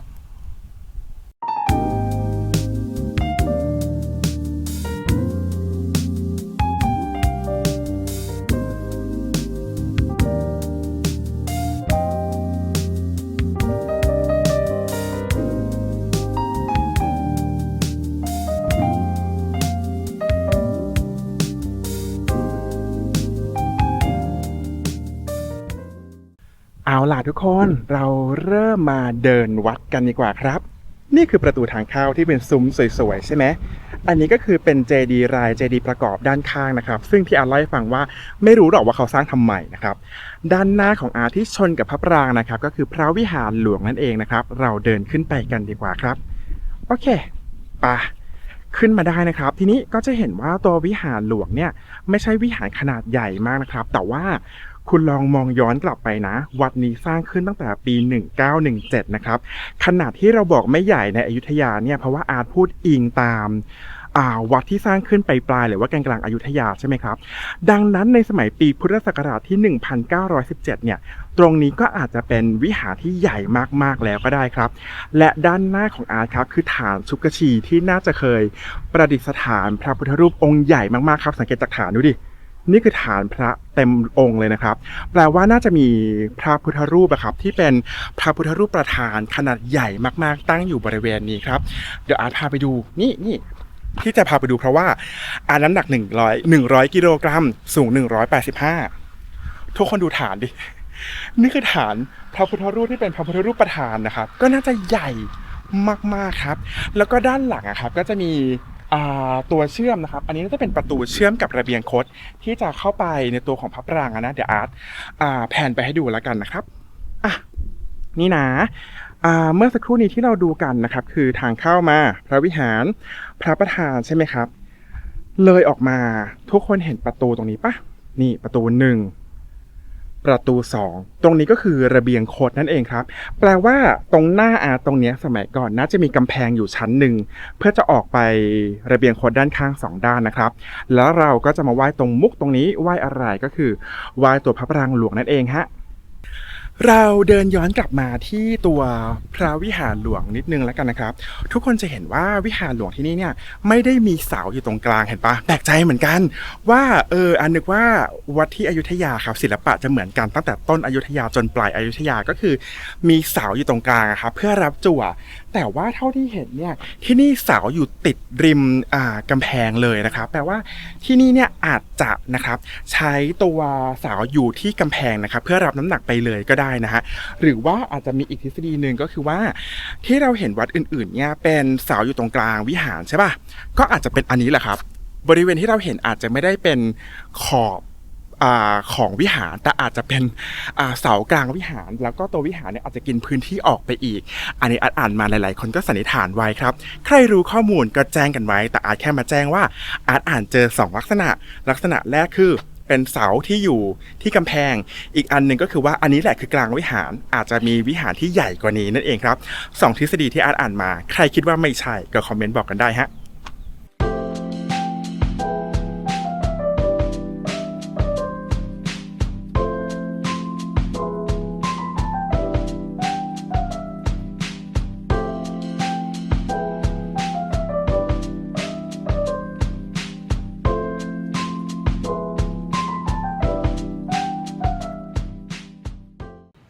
โอเคนะทุกคนและทั้งหมดนี้ก็คือพระวิหารครับอาจคิดว่าเราไปเดินที่ระเบียงคดแล้วก็หาที่ร่มๆดีกว่าว่าเราจะคุยกันเรื่องพระปรางตรงไหนเพราะว่าตอนนี้เหมือนซ้อมตกนรกมากๆครับแดดร้อนสุดๆครับเราไปหาที่ร่มๆชมวิวพระปรางกันดีกว่าฮะ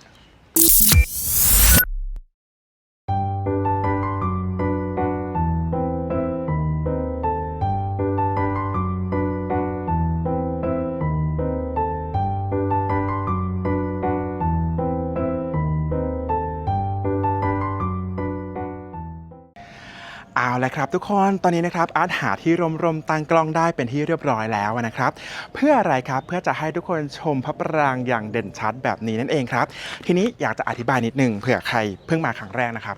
ทุกคนจะเห็นว่าพระปรางเนี่ยนะครับจะมีฐานนะครับฐานตรงนี้นะครับสูงประมาณหนึ่งเลยนะครับแล้วก็ฐานแต่ละด้านเนี่ยจากด้านนี้ถึงด้านนี้เห็นปะฐานพระปรางนะจะกว้างด้านละ20 เมตรครับฐานที่อาร์ตบอกตอนแรกเนี่ยมีความสำคัญนะครับเพราะว่าฐานเนี่ยซ้อนกัน3ชั้นนะครับเรียกว่าบัวลูกฝักนะครับแล้วก็ด้านบนทุกคนสังเกตนะพระปรางเนี่ยอาร์ตมาดูครั้งแรกอะครับอาร์ตเข้าใจว่าอันนี้เขมรเลยขอมเลยนะครับแต่ว่าพอไปอ่านมาเยอะๆครับอันนี้น่าจะเป็นลักษณะแบบขอมแบบอู่ทองครับสังเกตได้ยังไงสังเกตได้แบบนี้ครับกล้องที่อาร์ตใช้อยู่คือกล้องแอคชั่นแคมนะครับมันซูมไปได้เด้อทีนี้ถ้าใครมาเห็นของจริงแล้วกันนะครับตามมุมอย่างเงี้ยจะมีการตกแต่งด้วยพญานาคพญาครุฑหรือว่าตรงเจดีย์มุมเนี่ยนะครับด้านตัวบัลลังก์ตัวเหนือซุ้มจรณัมครับก็จะมีการตกแต่งแบบดอกไม้เว้ยคล้ายๆกับที่วัดราชบูรณะครับแต่ว่าไม่อ่อนช้อยเท่าครับเพราะว่าสมัยอู่ทองเนี่ยการทำศิลปะแบบของอู่ทองครับจะแข็งแรงบึกบึนแสดงถึงความมั่นคงนั่นเองครับดังนั้นลักษณะพระปรางแบบนี้ครับก็เลยจะเป็นลักษณะพระปรางแบบขอมของอู่ทองนั่นเองครับเอาล่ะทุกคนเมื่อสักครู่นี้นะครับเราไปดูตัวพระปรางมาแล้วใช่ไหมครับเสริมนิดนึงดีกว่าเมื่อกี้ที่เราดูกันนะครับเราดูกันเฉพาะตัวพระปรางองค์หลักองค์ประธานใช่ไหมครับแต่ว่าทุกคนจะเห็นว่าบนฐานเดียวกันเนี่ยจะมีพระปรางมุมด้วยนะครับซึ่งพระปรางมุมอันเนี้ยเห็นเล็กๆเนี่ยนะครับสูง10 เมตรแล้วก็เป็นพระปรางมุมแบบย่อมุม12นะครับตรงนั้นเนี่ยมีอยู่4ปรางมุมก็ต้องมี4มุมถูกไหมแต่ว่าวัดนี้เนี่ยไม่ใช่เท่านั้นนะครับเพราะว่ารอบๆระเบียงโคดที่อาเดินอยู่เนี่ยนะครับอาเดินอยู่ที่ระเบียงโคดนะรอบๆระเบียงโคดนะครับจะมีเจดีย์รายเต็มไปหมดนะครับ along the way เลยหมายถึงว่ารอบ4ด้านของระเบียงโคดนะครับก็มีเจดีย์ล้อมอยู่ทั้ง4ด้านเลยไม่ธรรมดานะครับเพราะว่าระเบียงโคดแต่ละด้านเนี่ยนะครับยาวถึง70 เมตรแปลว่าเจดีย์ครับก็ต้องล้อมพระปรางเลยทั้งระเบียงคดด้านละ70 เมตรทุกด้านแปลว่าวัดพระรามครับเป็นวัดที่มีระเบียงคดแล้วก็เจดีย์รายเยอะมากๆครับ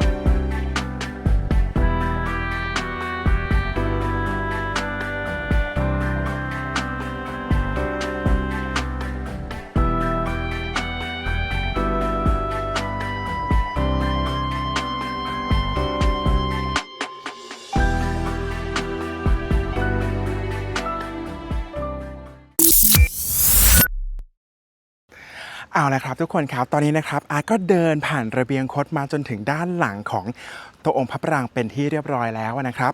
ทีนี้หลังจากที่การเดินดูรอบๆของอาร์ตนะครับก็จะสังเกตว่ามีการบูรณะมาอย่างดีนะครับซุ้มจรณำหรือว่าตัวซุ้มต่างๆครับก็มีการบูรณะพระประจำซุ้มเป็นที่เรียบร้อยแล้วเมื่อกี้อาร์ตพยายามเอากล้องจ่อเข้าไปอะครับแต่ว่า กล้อง Action Cam มันซูมไม่ได้จริงๆนะครับดังนั้นถ้าใครมาครับสังเกตเห็นพวกศิลปะต่างๆครับพวกปูนปั้นแบบเนี้ยพวกซุ้มจรณำที่มีพระยืนอะไรแบบเนี้ยครับของตัวพระปรางประธานแล้วก็พระปรางมุมเขาบูรณะไว้ให้เราเห็นศิลปะของอยุธยาตอนต้นได้เป็นอย่างดีเลยนะครับแล้วก็นี่ก็คือพระปรางองค์หลักใช่ไหมครับทีนี้หลังจากพระปรางองค์หลักเนี่ยนะครับด้านหลังของวัดกันบ้างครับเราเดินมาด้านหลังของวัดจะมีจุดสำคัญให้เราดูอยู่2จุดครับจุดแรกนะครับก็คือตรงนี้เลยเดี๋ยวเราจะขึ้นไปกันนะครับก็คือพระอุโบสถละกันนะครับด้านหน้ามีพระวิหารก่อนถูกไหมเจอพระปรางแล้วก็ไล่มาด้านหลังเป็นพระอุโบสถเป็นลักษณะการวางผังวัดทั่วๆไปของกรุงศรีอยุธยาเลยครับนอกจากนี้แล้วนะครับตัวพระอุโบสถที่เรากำลังจะขึ้นไปเนี่ยนะครับอันอยากให้เห็นก่อนว่าตัววัดพระรามนะครับไม่ได้มีแค่3สิ่งปลูกสร้างคือพระวิหารพระปรางแล้วก็พระอุโบสถนะครับแต่ว่าจะมีพระวิหารข้างๆนะครับวิหารรายวิหารประกอบเจดีย์รายเจดีย์ประกอบเต็มไปหมดอัดแน่นเต็มพื้นที่วัดเลยครับก็แปลว่าวัดนี้น่าจะมีความสำคัญอันว่าก็ต้องสำคัญมากแหละเพราะว่าอยู่ติดวังหลวงนะครับแต่ก่อนที่เราจะเข้าไปในพระอุโบสถซึ่งเป็นเช็คลิสต์สุดท้ายของเราในวัดนี้นะครับอาจพูดตอนต้นว่าติดกับวัดพระรามเนี่ยจะมีบึงพระรามถูกไหมครับซึ่งขุดให้กว้างขึ้นจากเดิมที่เป็นบึงเล็กๆนะครับที่เรียกว่าบึงชีขันนะโอเคเรามาดูบึงพระรามกันดีกว่าครับว่าปัจจุบันเป็นอย่างไรบ้างนะครับอันนี้คือวัดพระรามแล้วก็พระปรางวัดพระรามถูกไหมครับบึงชีขันหรือว่าบึงพระรามไม่ได้ไกลเลยจ้ะด้านหลังวัดถัดออกมาจากพระอุโบสถกำแพงวัดและบึงพระรามครับเห็นปะนี่คือบึงพระรามครับก็คือขุดดินจากบึงชีขันเนี่ยแล้วก็ยกมาถมที่วัดนี้แล้วก็สร้างวัดนี้ขึ้นมาถามใจดูว่าบึงที่ขุดขึ้นมาถมที่สร้างวัดสร้างวังได้ขนาดนี้เขาต้องขุดลึกเท่าไหร่ครับอันนี้อาจว่าเป็นความอัศจรรย์ของสมัยก่อนนะครับ500 ปีก่อนนะเขาก็ขุดบึงแบบนี้เพื่อมาถมสร้างที่แล้วว่าอันนี้สำหรับอาร์ตมหัศจรรย์มากเดี๋ยวอาร์ตแพนกล้องออกไปเพื่อให้ดูสภาพบึงพระรามในปัจจุบันกันฮะ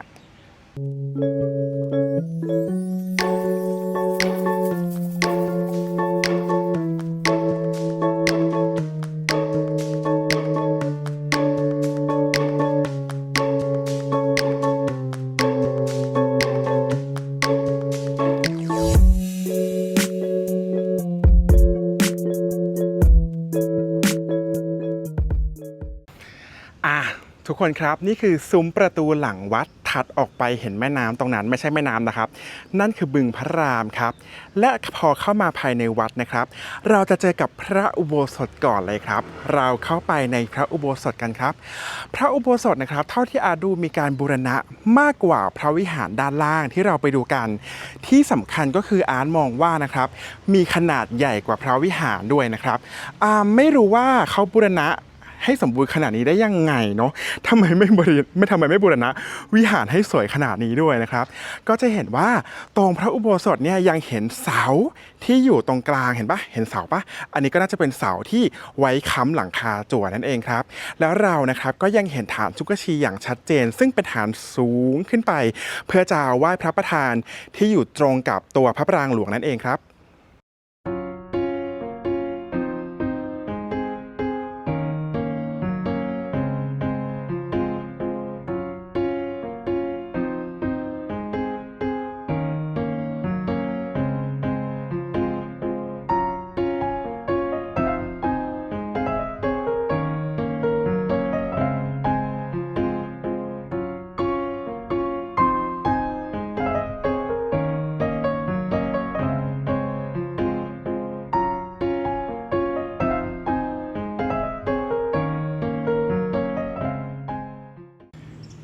นี่นะครับทุกคน ด้านขวามือของอาที่ต้นไม้บังอยู่คือพระปรางหลวงนะครับมาถ่ายให้ดูว่าด้านข้างของพระอุโบสถเนี่ยก็จะมีวิหารรายหรือว่าวิหารประกอบอยู่ข้างๆซึ่งก็จะมีฐานสุกชีเช่นกันนะครับหลายๆคนนะครับเขาเขียนในเว็บไซต์นะเขาสันนิษฐานว่าวัดนี้เนี่ยเนื่องจากเป็นวัดหลวงนะครับตัวพระสงฆ์เองเนี่ยอาจจะไม่ได้ทำสังฆกรรมใดๆในตัวพระวิหารหรือพระอุโบสถหลักเพราะว่าไว้ให้พระบรมวงศานุวงศ์มาทำนะแต่ว่าตัวพระสงฆ์เนี่ยอาจจะใช้วิหารรอบๆนะครับในการประกอบสังฆกรรมต่างๆนั่นเองครับมีอย่างหนึ่งคือว่าอ่านเจอมาว่าที่นี่เนี่ยมีห้องคันพคฤหะเหมือนที่วัดราชบุรณะก็คือเป็นห้องโถงด้านบนของพระปรางนะครับตอนแรกอาร์ตหาทางขึ้นไปเพราะอาร์ตรู้สึกว่าอยากขึ้นไปดูอาร์ตไปอ่านเจอมาเขาบอกว่าที่นี่นะครับมีจิตรกรรมฝาผนังหลงเหลืออยู่ด้วยนะครับจิตรกรรมฝาผนังที่หลงเหลืออยู่ทำไมอาร์ตถึงอยากขึ้นไปดูครับเพราะว่าคุณอย่าลืมนะวัดนี้สร้างขึ้นปี 1917 ต้นกรุงศรีอยุธยาใช่ไหมครับถ้าเราสามารถขึ้นไปดูได้เนี่ยเราจะมีโอกาสได้เห็นจิตรกรรมฝาผนังที่เก่าแก่ที่สุดที่ยังเหลืออยู่ให้เราเห็นของอยุธยานะครับแต่ว่าอาร์ตเดินหา1 รอบแล้วนะครับหาไม่เจอนะครับตัวทางขึ้นอาร์ตเดาว่านะครับก็ยังมีอยู่นั่นแหละแต่ว่าเขาคงรักษาไว้ครับไม่ให้เราเข้าไปเพราะว่าการถ่ายรูปมีแฟลชอะไรแบบนี้ครับก็อาจจะส่งผลกระทบต่อจิตรกรรมฝาผนังที่นี่ได้ใช่ปะเสียดายเนาะจริงๆอาร์ตก็อยากเห็นอ่านมานะครับแต่ไม่เป็นไรอย่างน้อยๆนะครับเราได้ไม่เห็นพระปรางสมัยกรุงศรีอยุธยาตอนต้น1 เดียวที่ยังเหลือแบบสมบูรณ์ขนาดนี้ให้เราเห็นครับแค่นี้ก็น่าพอใจแล้วฮะ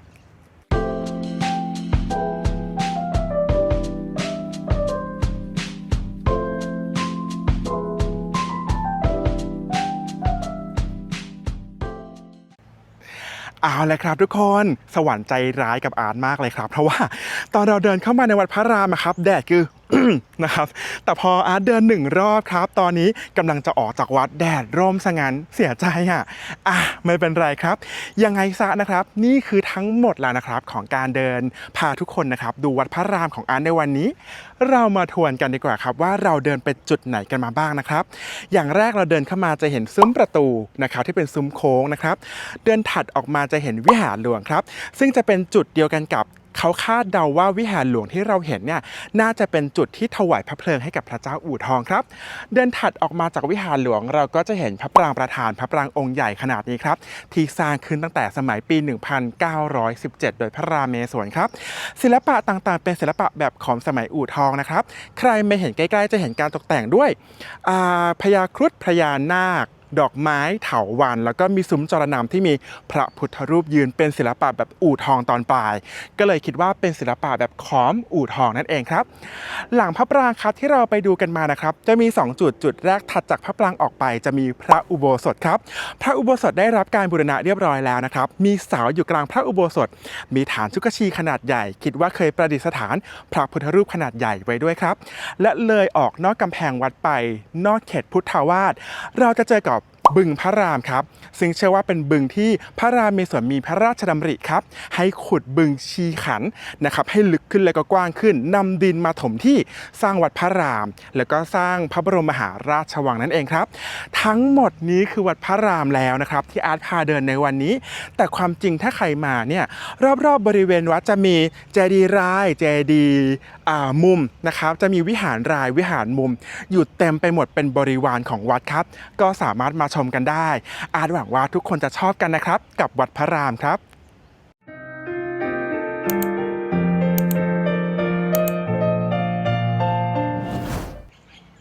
เอาเลยครับทุกคนตอนนี้นะครับอาร์ตมาอยู่ที่วัดที่มีพระเจดีย์3 องค์เรียงติดกันแบบนี้เดากันออกไหมครับว่าอาร์ตอยู่ที่วัดอะไรตอนนี้นะครับอาร์ตอยู่ที่วัดพระศรีสันเพชรนั่นเองครับเดี๋ยวเราไปคุยกันดีกว่าครับว่าเจดีย์ทั้ง3 องค์นี้ที่เป็นเจดีย์ประธานมีความสำคัญยังไงบ้างครับ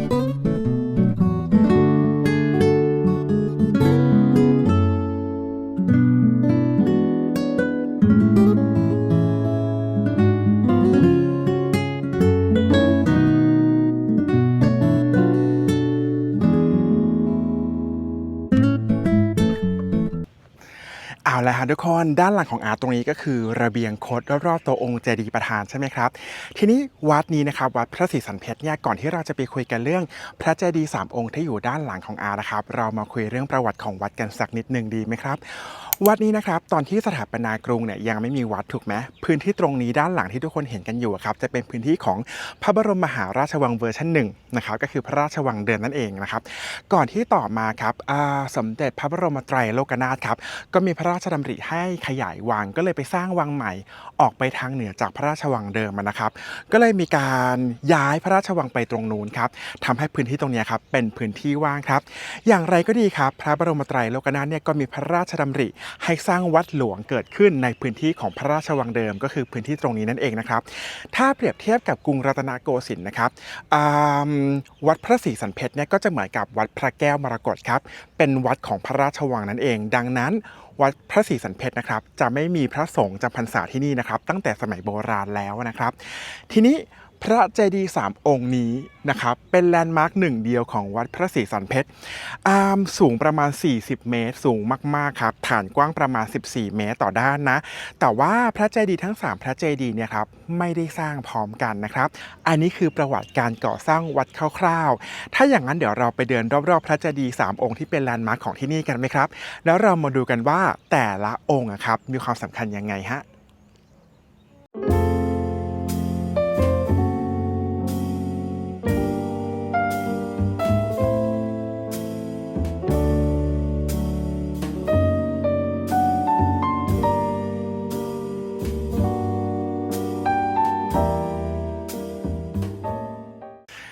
เอาล่ะนะครับเรามาคุยกันเรื่องเจดีย์3 องค์ด้านหลังของอาร์ตกันบ้างนะครับโอเคนี่นะ1 2 3นะครับ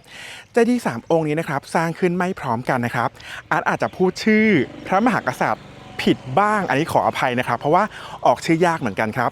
อาร์ตเล่าให้ฟังแล้วใช่ป่ะว่าผู้ที่มีพระราชดำริในการสร้างวัดนี้ขึ้นมาคือวัดของก็คือพระบรมไตรโลกนาถถูกไหมทีนี้ตอนนั้นนะครับยังไม่มีการสร้างพระเจดีย์ทั้ง3 องค์นี้นะครับแต่ว่าหลังจากนั้นครับพระบรมไตรโลกนาถเนี่ยก็เสด็จสวรรคตครับ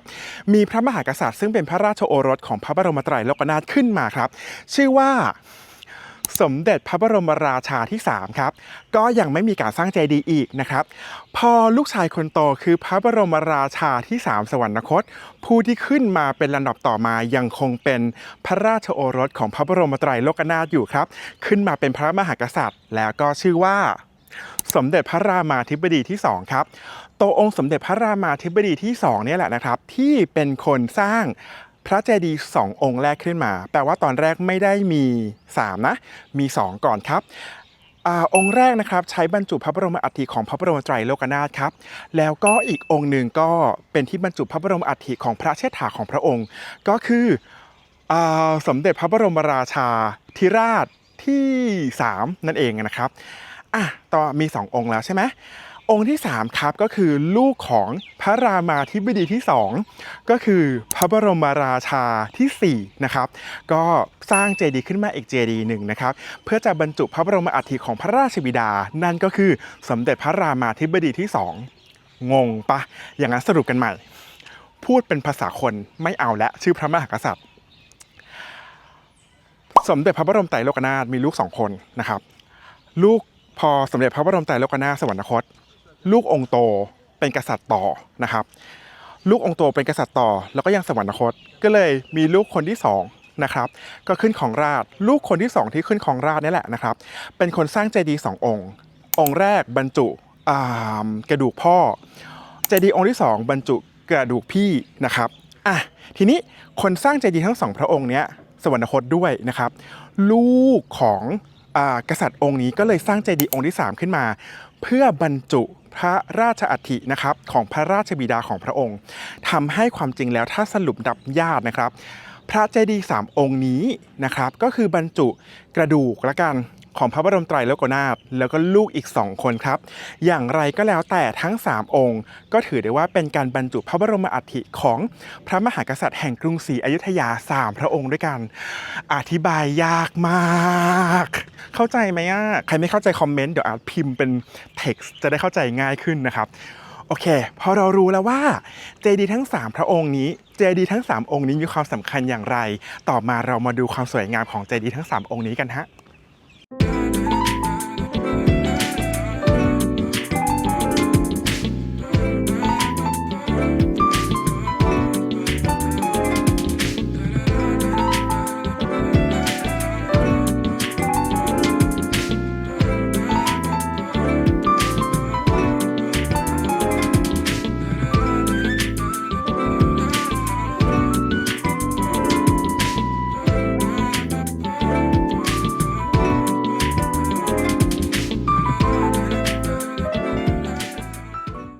นี่นะคะพ่อแม่นี่คือระเบียงคดที่มีขนาดค่อนข้างใหญ่เราจะเห็นเสาฝั่งซ้าย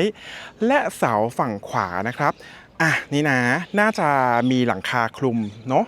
หลังจากนั้นครับนี่คือฐานอะไรเอ่ยนะฮะนี่คือฐานของพระนะครับในอยุธยาเนี่ยระเบียงคดต้องมีพระล้อมนะครับซึ่งเป็นพระปางชนะมารทั้งหมดนะครับหลังจากนั้นนี่คือพระเจดีย์ทั้ง3พระองค์ที่อาร์ตเล่าให้ฟังว่าบรรจุพระบรมอัฐิของพระบรมไตรโลกนาถแล้วก็พระราชโอรสทั้ง2พระองค์นะครับทีนี้ความสูงของตัวองค์เจดีย์เนี่ยสูงถึงขอโทษครับสูง40เมตรสูงมาก40เมตรแล้วก็นี่ทุกคนเห็นฐานปะฐานวัดตรงนี้นะถึงตรงนี้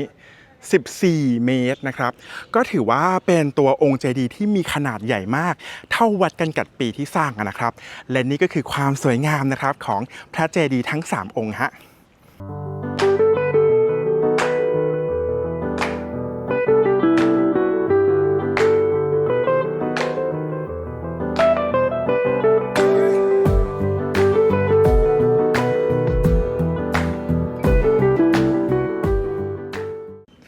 โอเคครับเราดูความสวยงามของพระเจดีย์ไปแล้วใช่ปะเดินออกจากระเบียงคดมาก่อนละกันนะครับโอเควัดนี้นะครับอยู่ติดกับพระบรมมหาราชวังเพราะว่าพระบรมไตรโลกนาถเนี่ยเขาก็ย้ายวังไปไม่ไกลหรอกครับนี่คือพระเจดีย์ใช่เห็นรั้วปะนี่คือรั้ววังครับอย่างที่อาร์ตบอกว่าเขาแค่ย้ายไปเพื่อจะให้ตัววังมีขนาดใหญ่ขึ้นแล้วก็แปลงสภาพนะครับวังเดิมให้เป็นวัดประจำมหาราชวังใช่ปะดังนั้นครับเราจะเห็นสถาปัตยกรรมของกำแพงวังครับแต่นั่นไม่ใช่ประเด็นครับ ประเด็นของอาร์ตคือถ้าใครอยากเห็นป้อมปืนใหญ่ที่ยังให้เห็นได้อยู่นะครับมีอยู่ที่กำแพงวัดซึ่งเป็นกำแพงวังไปด้วยในตัวนี้นะครับของวัดพระศรีสันเพชรเหมือนกันเดี๋ยวอาร์ตพาไปดูป้อมปืนใหญ่กันไหมโอเคนะครับนี่คือเจดีย์รายของวัดนะครับนี่คืออะไรนี่คือวิหารประกอบของวัดนั่นคือเจดีย์ทั้ง3องค์ที่เราเพิ่งจะไปดูกันมาสักครู่ครับถัดออกมาจะเป็นกำแพงวังครับทุกคนเห็นอะไรไหมครับนี่แหละครับอาร์ตสันนิษฐานว่าน่าจะเป็นป้อมปืนใหญ่เพราะนั่นคืออะไรเอ่ยนั่นคือรูปืนใหญ่ครับอาร์ตพาเข้าไปดูเลยดีกว่าจะได้ช่วยกันวิเคราะห์ว่านี่คือป้อมปืนใหญ่แบบที่อาร์ตบอกหรือเปล่า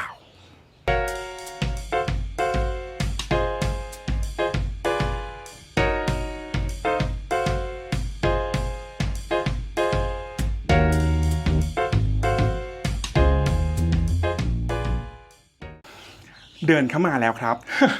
อันเห็นรูอันเนี้ยจะมีเตี้ยมากเลยจะมีรูอันนี้เห็นป่ะอันนึงแล้วก็รูอันตรงนี้อีกอันนึงครับหลังจากทางเข้าไม่รู้ว่าสมัยก่อนอาจจะเป็นป้อมที่สูงกว่านี้ก็ได้เพราะว่าปัจจุบันแหมถนนก็ถมขึ้นเรื่อยๆใช่ป่ะอันนี้อาจจะเป็นป้อมสูงแล้วก็แยงรูปืนใหญ่พูดคำว่าแยงรูน่าเกลียดมากเลย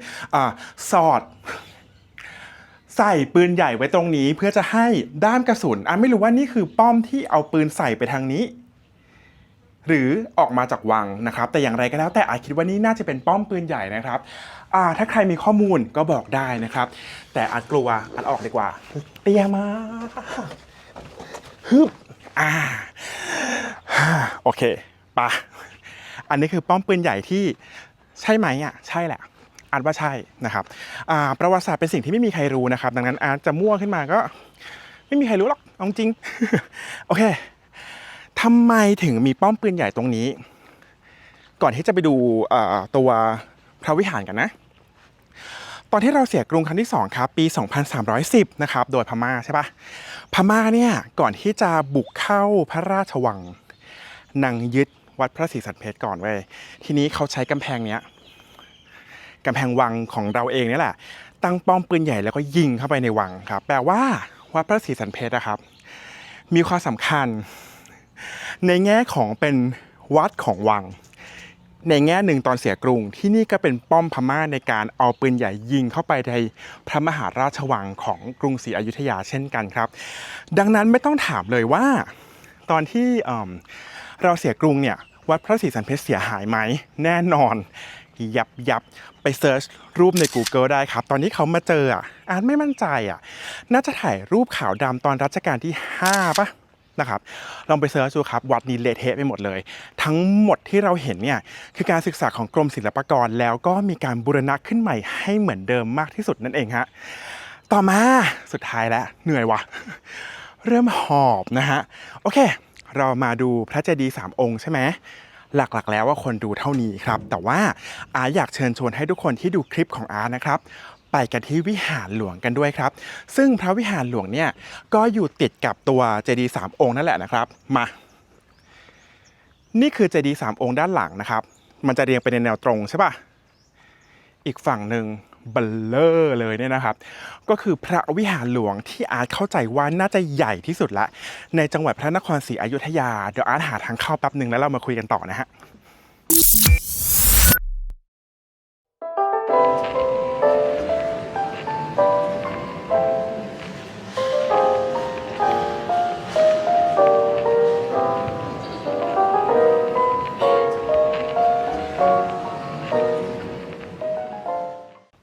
ทุกคนอาร์ตขอโทษไว้ก่อนเลยนะที่มีเสียงหอบเยอะมากๆเพราะว่าวัดมันใหญ่เหนื่อยมากโอเคนี่คือพระเจดีย์3องค์ใช่ไหมแล้วทุกคนดูนี่ครับด้านข้างของอาร์ตเสาต้นมหึมาที่ทุกคนกำลังเห็นอยู่ตอนนี้คือเสาของพระวิหารประธานนะครับวิหารเนี่ยอาร์ตเดินมาเป็น10 เมตรละจากตัวองค์เจดีย์ยังไม่ถึงทางเข้าวิหารเลยจินตนาการว่าใหญ่ขนาดไหนครับเรามาคุยเรื่องความสำคัญกันดีกว่าฮะวิหารนี้นะครับน่าจะสร้างโดยพระราชดำริของพระบรมไตรโลกนาถนะครับสร้างวัดทำไมครับพระบรมไตรโลกนาถเนี่ยพอมีพระราชดำริให้สร้างวัดนี้ขึ้นมาเพื่อเป็นวัดของวังนะครับแน่นอนวัดต้องมีอะไรวัดต้องมีพระประธานครับพระประธานที่นี่นะครับเป็นพระประธานที่ดังที่สุดละของอยุธยาก็คือชื่อวัดนั่นแหละเป็นพระศรีสันเพชรครับพระศรีสันเพชรเขาเชื่อว่าเป็นพระประธานที่มีขนาดใหญ่ที่สุดในจังหวัดพระนครศรีอยุธยานะครับซึ่งนี่อาจจะเป็นพระวิหารครับที่ไว้ประดิษฐานพระศรีสันเพชรครับพระศรีสันเพชรเนี่ยเห็นปะก็จะนี้พระวิหารหลวงใช่ไหมแกทุกคนพระวิหารหลวงใช่ไหมครับทุกคนเข้าไปเสร็จปั๊บมีขนาดใหญ่บึ้มดูจากเสาดิอันนี้เราไปกันมาหลายวัดนะครับอาร์ตเนี่ยไปเปิดดูช่องอาร์ตนะอยุธยาจะ50 วัดละมั้งนี่คือเสาพระวิหารที่ใหญ่ที่สุดเท่าที่อาร์ตเห็นมาในจังหวัดนี้แล้วกันครับอาจจะมีใหญ่กว่านี้แต่อาร์ตไม่เคยเห็นแต่นี่คือแบบใหญ่สุดละที่อาร์ตเคยเห็นนะครับหลังจากนั้นพระศรีสันเพชรเนี่ยจะเป็นพระที่มีขนาดใหญ่มากๆครับและไม่พอจะมีการหุ้มด้วยทองคำสมัยก่อนนะครับพระก็จะแปะทองเลยทำให้เป็นองค์สีทองใช่ปะการแปะทองครับใช้ทองในการแปะทองจริงๆนะใช้แปะทองครับ340 กิโลกรัมใช้ทองเยอะมากๆครับแต่ว่าหลังจากที่เราเสียกรุงตอนปี 2310คำถามคือพระศรีสันเพชรหายไปไหนครับบางคนบอกว่าพม่าล้อมทองไปซึ่งอาร์ตไม่ค่อยอินกับทฤษฎีนี้นะบางคนบอกว่าคนไทยนี่แหละกลับมาแล้วก็หลอมเอาทองไปขโมยไปบางคนบอกว่าเฮ้ยมันเสียหายดิมันตั้งหลายร้อยปีเพราะว่าปล่อยร้างตั้งแต่ปี 2310 ถึงปี 2500 ประมาณนี้ครับกี่ปีเกือบ200 ปีที่ร้างไปมันก็พังแล้วก็สูญสลายไปตามกาลเวลาอีกทฤษฎีหนึ่งก็บอกว่าให้ไปดูที่พิพิธภัณฑ์สถานแห่งชาติที่มีเสียนใหญ่อยู่ในพิพิธภัณฑ์สถานแห่งชาตินะครับอันนั้นอาจจะเป็นเสียนของพระศรีสันเพชรก็ได้อย่างไรก็ตามครับที่นี่ก็น่าจะเป็นที่ประดิษฐานพระศรีสันเพชรมันก็เลยมีความสำคัญที่สุดเหมือนกันของวัดนี้ดังนั้นอย่าดูแค่เจดีย์3องค์นะเดินเลยออกมาดูพระวิหารหลวงกันด้วยครับ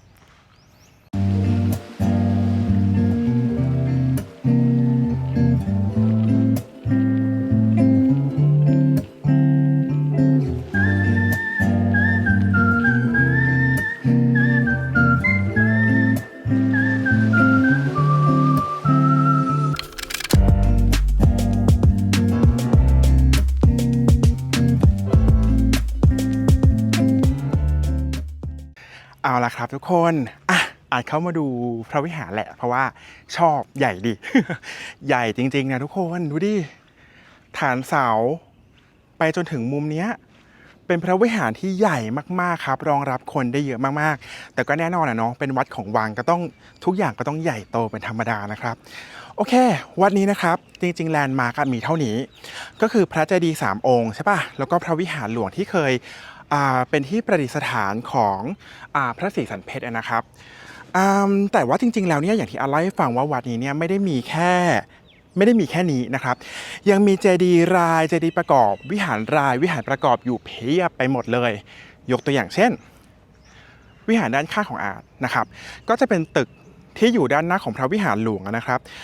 เขาเชื่อว่าที่นี่เคยประดิษฐานพระพุทธรูปปางเลไลเนาะแล้วก็วัดเนี่ยถึงแม้ว่าจะไม่มีพระสงฆ์อาศัยอยู่หรือว่าจำพรรษาอยู่นะครับแต่ว่าที่นี่ก็มีโบสถ์เหมือนกันนะครับอาร์ตพาไปหาโบสถ์ดีกว่าทำไมรู้ว่ามีโบสถ์ครับเพราะว่าแก อยากให้เห็นขนาดใบเสมาจังเลยแกนะสูง185หนัก100 โลใบเสมาคือใหญ่กว่าอาร์ตนะครับก็คือพอมีใบเสมาล้อมแบบนี้ก็เดาได้ง่ายๆเลยครับว่าอาคารเล็กๆตรงนี้นะครับก็เป็นพระอุโบสถนั่นเองครับอาจจะไม่ได้พาไปดูละเอียดทุกจุดนะครับเพราะว่าเอาจริงๆมันเหลือแค่ซากก็ไม่รู้จะให้ดูอะไรครับมันก็จะเป็นตึกๆแบบนี้เห็นปะนะครับแต่ว่าแค่อยากจะมาบอกว่าถ้าทุกคนพอจะมีเวลานะครับการมาวัดพระศรีสันเพชรเนี่ยถ้าเรียนกันมาเนี่ยซึ่งอาร์ตไม่ได้เรียนมานะถ้าคนเรียนมาอาร์ตว่าจะชอบมากๆเลยครับเพราะว่าเราจะเห็นศิลปะบางอย่างที่มันแบบตั้งแต่ยุคนั้นคุณแล้วก็ตัวถึงแม้ว่าวิหารหลวงจะเหลือแค่เสาเนี่ยแต่ว่ายกตัวอย่างแล้วกันเนาะวิหารหลวงเธอเห็นเสาปะแล้วรู้ปะยอดเสาครับยังมีลายบัวตูมอยู่เลยก็คือเป็นกลีบบัวขึ้นไปบนยอดเสาครับโรมันเนี่ยเขาจะมีหัวเสาเป็นแบบโรมันใช่ปะอยุธยาก็มีหัวเสาเหมือนโรมันครับแต่ว่าอยุธยาเนี่ยจะเป็นหัวเสาแบบกลีบดอกบัวทำยังไงดีวะอาร์ตถ่ายให้ดูแต่ว่าไม่รู้เห็นไหมนะครับถ้าใครไม่เห็นเนี่ยพยายามซูมหน่อยนะกล้องอาจจำกัดมากแต่ว่าอาจจะพยายามถ่ายให้เห็นนะ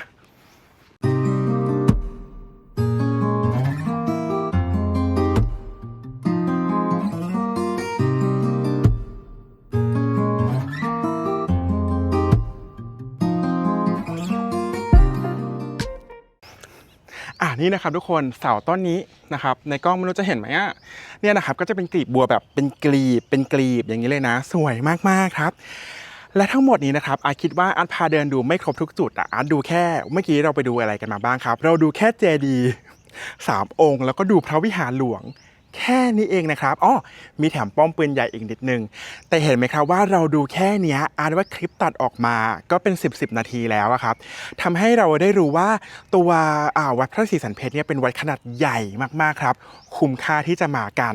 และทั้งหมดนี้คือความสำคัญของวัดพระศรีสันเพชรที่อาร์ตพามาชมในวันนี้ครับหวังว่าจะชอบกันนะครับอาจจะไม่ได้ละเอียดครบทุกจุดเหมือนคนอื่นเขาแต่อาร์ตว่านี่คือที่สำคัญที่เราจะเข้าใจมากขึ้นเวลาเรามาเที่ยววัดพระศรีสันเพชรนั่นเองครับก็หวังว่าจะเป็นประโยชน์บ้างนะแล้วก็หวังว่าทุกคนจะชอบกันครับ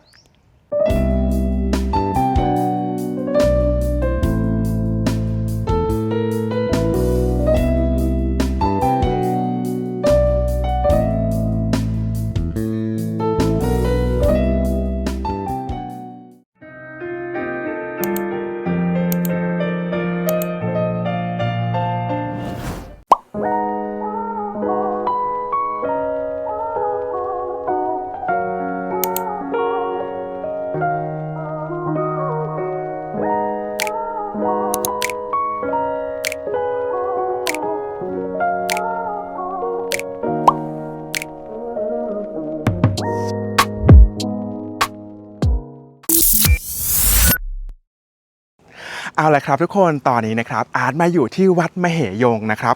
วัดมเหยงเนี่ยเป็นวัดเก่าแก่มากๆครับหลายๆคนที่รู้จักเนี่ยก็น่าจะรู้จักจากการที่วัดมเหยงครับส่วนที่เป็นวัดใหม่เนี่ยเป็นวัดที่ มีสถานปฏิบัติธรรมใครที่อยากปฏิบัติธรรมเขามีคอร์สเลยนะ3 วัน7 วันอะไรแบบเนี้ยสามารถศึกษาหาข้อมูลได้ครับ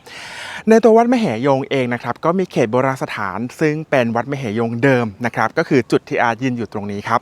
อาร์ตยืนอยู่ตรงกลางลานระหว่างพระเจดีย์แล้วก็พระอุโบสถครับจะเห็นได้ว่าวัดมีขนาดค่อนข้างใหญ่ลานค่อนข้างใหญ่ครับวัดนี้นะครับเชื่อกันว่ามีประวัติยาวนานตั้งแต่สมัยก่อนอยุธยานะครับสมัยเมืองอโยธยาเลยทีเดียวครับซึ่งเชื่อกันว่าวัดมเหยงมาจากชื่อพระมเหสีองค์หนึ่งครับของพระธรรมราชาครับซึ่งเป็นกษัตริย์องค์ที่ 8 ของเมืองอโยธยานะครับเป็นผู้สร้างอันนี้ก็คือที่มาของวัดเนาะทีนี้พอเขาสร้างตั้งแต่ก่อนมีอยุธยาใช่ไหมครับพอพระเจ้าอู่ทองมีการสถาปนากรุงศรีอยุธยาครับถัดมาในประมาณปีพุทธศักราชที่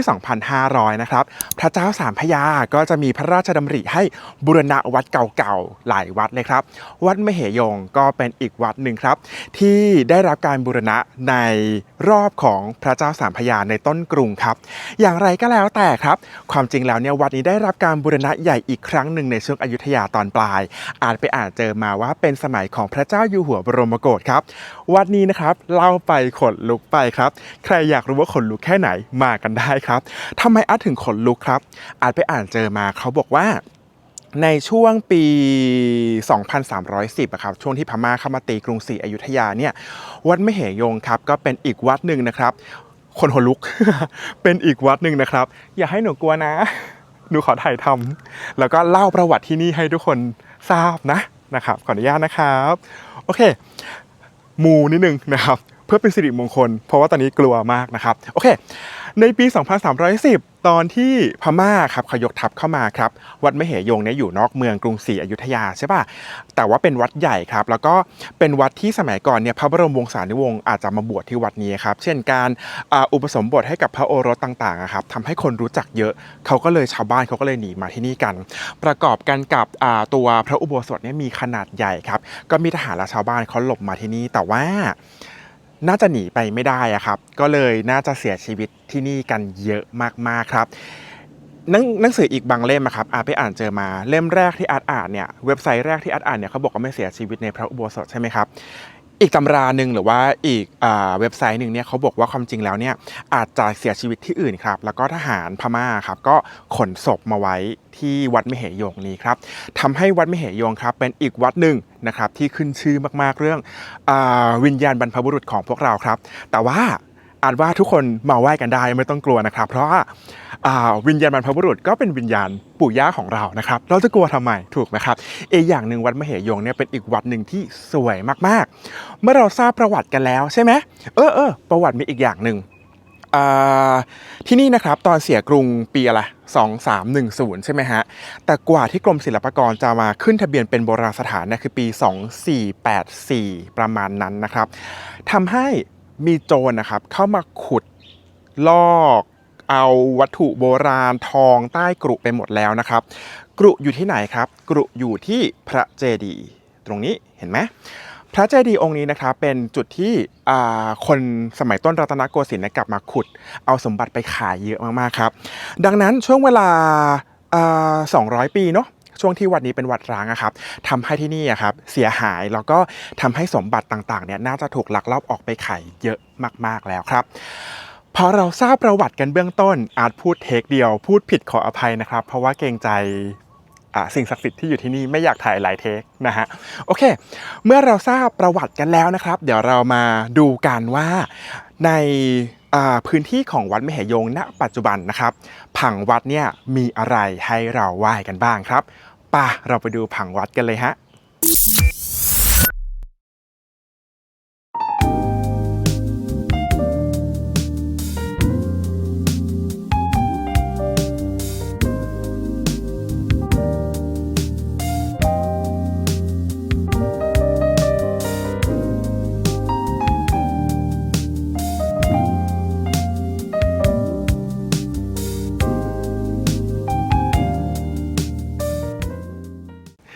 โอเคฮะทุกคนพอเรารู้ประวัติวัดมเหยงคร่าวๆแล้วใช่ไหมฮะเดี๋ยวเรามาดูผังวัดกัน ของจริงที่อาร์ตมาดูเนี่ยอาจจะไม่เหมือนในเว็บไซต์ที่อาร์ตอ่านมาครับเพราะว่าในเว็บไซต์บอกว่ามีพระอุโบสถพระวิหารแล้วก็เจดีย์มี3อย่างในเช็คลิสต์แต่ว่าพอมาดูจริงๆครับในเขตกำแพงแก้วเนี่ยอาร์ตไม่เห็นพระวิหารนะครับเรามาเริ่มกันก่อนนะครับนี่คือด้านหลังของอาร์ตคือพระอุโบสถนะครับซึ่งเป็นจุดกึ่งกลางของเขตพุทธาวาสตอนนี้นะครับไม่รู้สมัยก่อนเขตพุทธาวาสใหญ่กว่านี้ไหมแต่ว่าในกำแพงแก้วครับก็ณตอนนี้เนี่ยมีเท่านี้แล้วก็จะมีพระอุโบสถอยู่ตรงกลางทีนี้ถ้าดูกันที่ผังวัดนะครับทางเข้านะครับจะมีหลายจุดมีประตูหลายจุดแต่ว่าจะมีฉนวนคือทางเดินนะครับไม่ใช่ฉนวนกันความร้อนนะฉนวนทางเดินนะครับที่ให้พระบรมวงศานุวงศ์เสด็จอย่างเงี้ยครับจะอยู่ด้านโน้นด้านหน้าของโบสถ์นะครับต่อมาด้านหลังอาร์ตคือพระอุโบสถนะครับซึ่งตอนนี้มีการบูรณะไว้สมบูรณ์แล้วก็สวยใหญ่มากๆนะครับแล้วก็ด้านหลังที่เป็นไฮไลท์นะครับของวัดนี้อีกอย่างหนึ่งก็คือพระเจดีย์ครับเพราะว่าในยุคหนึ่งนะครับพระเจ้าสามพระยาเป็นคนมาบูรณะใช่ไหมครับเขาเชื่อว่ามีการนำพระบรมสารีริกธาตุของพระพุทธเจ้ามาบรรจุไว้ที่นี่ด้วยแล้วก็เป็นเจดีย์ทรงระฆังขนาดใหญ่ที่สุดณตอนนั้นนะครับนอกเกาะเมืองครับแล้วก็จะเป็นเจดีย์ที่มีช้างล้อมเยอะมากๆถึง80เชือกทีเดียวนะครับเราจะมาไล่ดูกันทีละจุดนะครับที่นี่จะมีเจดีย์ราอยู่รอบเลยนะครับแต่ว่าจุดที่อาร์ตจะพาไปดูทีละจุดเนี่ยอาร์ตขอเริ่มจากด้านหลังก่อนก็คือพระเจดีย์นะครับมาที่อุโบสถแล้วค่อยไปที่ฉนวนทางเข้ากันซึ่งเดี๋ยวเราจะเดินออกไปทางนั้นเลยนะครับอย่างนั้นเราไปดูว่าเจดีย์ณปัจจุบันเป็นยังไงบ้างละกันเนาะ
เอาละครับทุกคนด้านขวาของอาร์ตหรือว่าด้านซ้ายของทุกท่านตอนนี้น่าจะเป็นตัวเจดีย์ขนาดใหญ่แล้วก็มีช้างล้อม80เชือกใช่ไหมครับก็คือ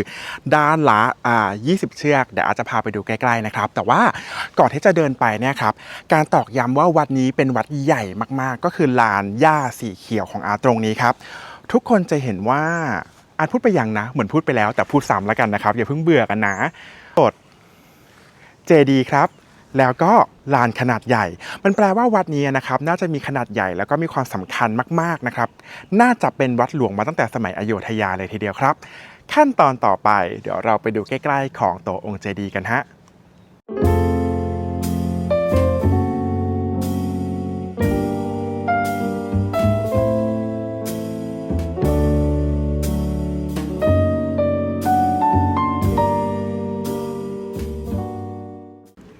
ตอนนี้นะครับอาร์ตมาเดินอยู่ติดกับตัวองค์เจดีย์เลยนะครับตอนนี้อาร์ตอยู่ที่ฐานเจดีย์ครับเพื่อจะให้ทุกคนเห็นตัวช้างล้อมชัดๆนะครับ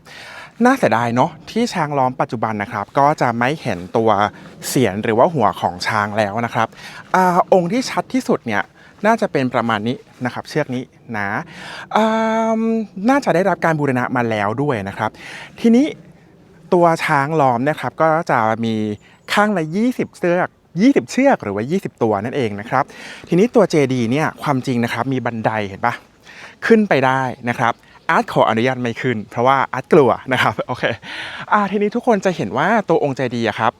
ยอดไม่มีแล้วถูกไหมได้รับความเสียหายแต่ว่ายอดไม่ได้หายไปไหนนะครับเห็นปะเห็นตรงนี้ปะนี่คือยอดเจดีย์นั่นเองครับแปลว่าเจดีย์นี้ถ้าคนจินตนาการยกยอดฮึบขึ้นไปด้านบนนะครับก็จะเป็นเจดีย์ที่สวยงามแล้วก็สมบูรณ์มากๆเลยฮะ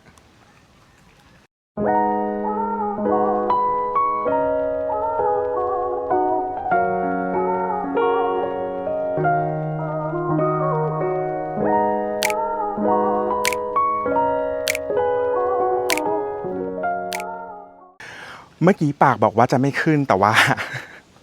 ขออนุญาตแล้วก็เดินขึ้นมาเป็นที่เรียบร้อยแล้วครับเพราะอะไรครับที่อยากพาเดินขึ้นมานะครับเพราะว่าตัวองค์เจดีย์เนี้ยอาร์ตเพิ่งจะเห็นว่าเหมือนจะมีซุ้มแบบเนี้ยครับเรียกซุ้มจรนำปะแบบนี้นะครับซุ้มพระอะครับโดยปกติแล้วอาจจะเห็นมีแค่4มุมใช่ปะครับแต่ว่าเจดีย์นี้ถ้าทุกคนเดินรอบๆนะครับก็จะเห็นว่ามีซุ้มพระอยู่รอบเจดีย์เลยครับซึ่งสำหรับอาร์ตไม่ค่อยเห็นเจดีย์ที่มีลักษณะซุ้มพระรอบเจดีย์ในลักษณะนี้ครับและอีกอย่างหนึ่งที่อาร์ตเดินขึ้นมานะครับก็คือว่าอาร์ตบอกแล้วว่าตัวยอดของพระเจดีย์เห็นไหมไม่มียอดตกลงมาตรงนี้ใช่ไหมครับก็เลยอยากจะมาถ่ายตัวยอดเจดีย์ให้ทุกคนเห็นกันใกล้ๆครับเพราะว่าน้อยครั้งมากที่เราจะเห็นยอดเจดีย์ใกล้ๆแบบสมบูรณ์นะครับอันนี้เนี่ยสมบูรณ์มากทีเดียวครับเราจะได้เห็นว่าในสมัยก่อนนู่นเลยเนี่ยเขาสร้างยอดเจดีย์เป็นยังไงเนาะนะครับเดี๋ยวซูมให้ใกล้ๆแล้วกันฮะ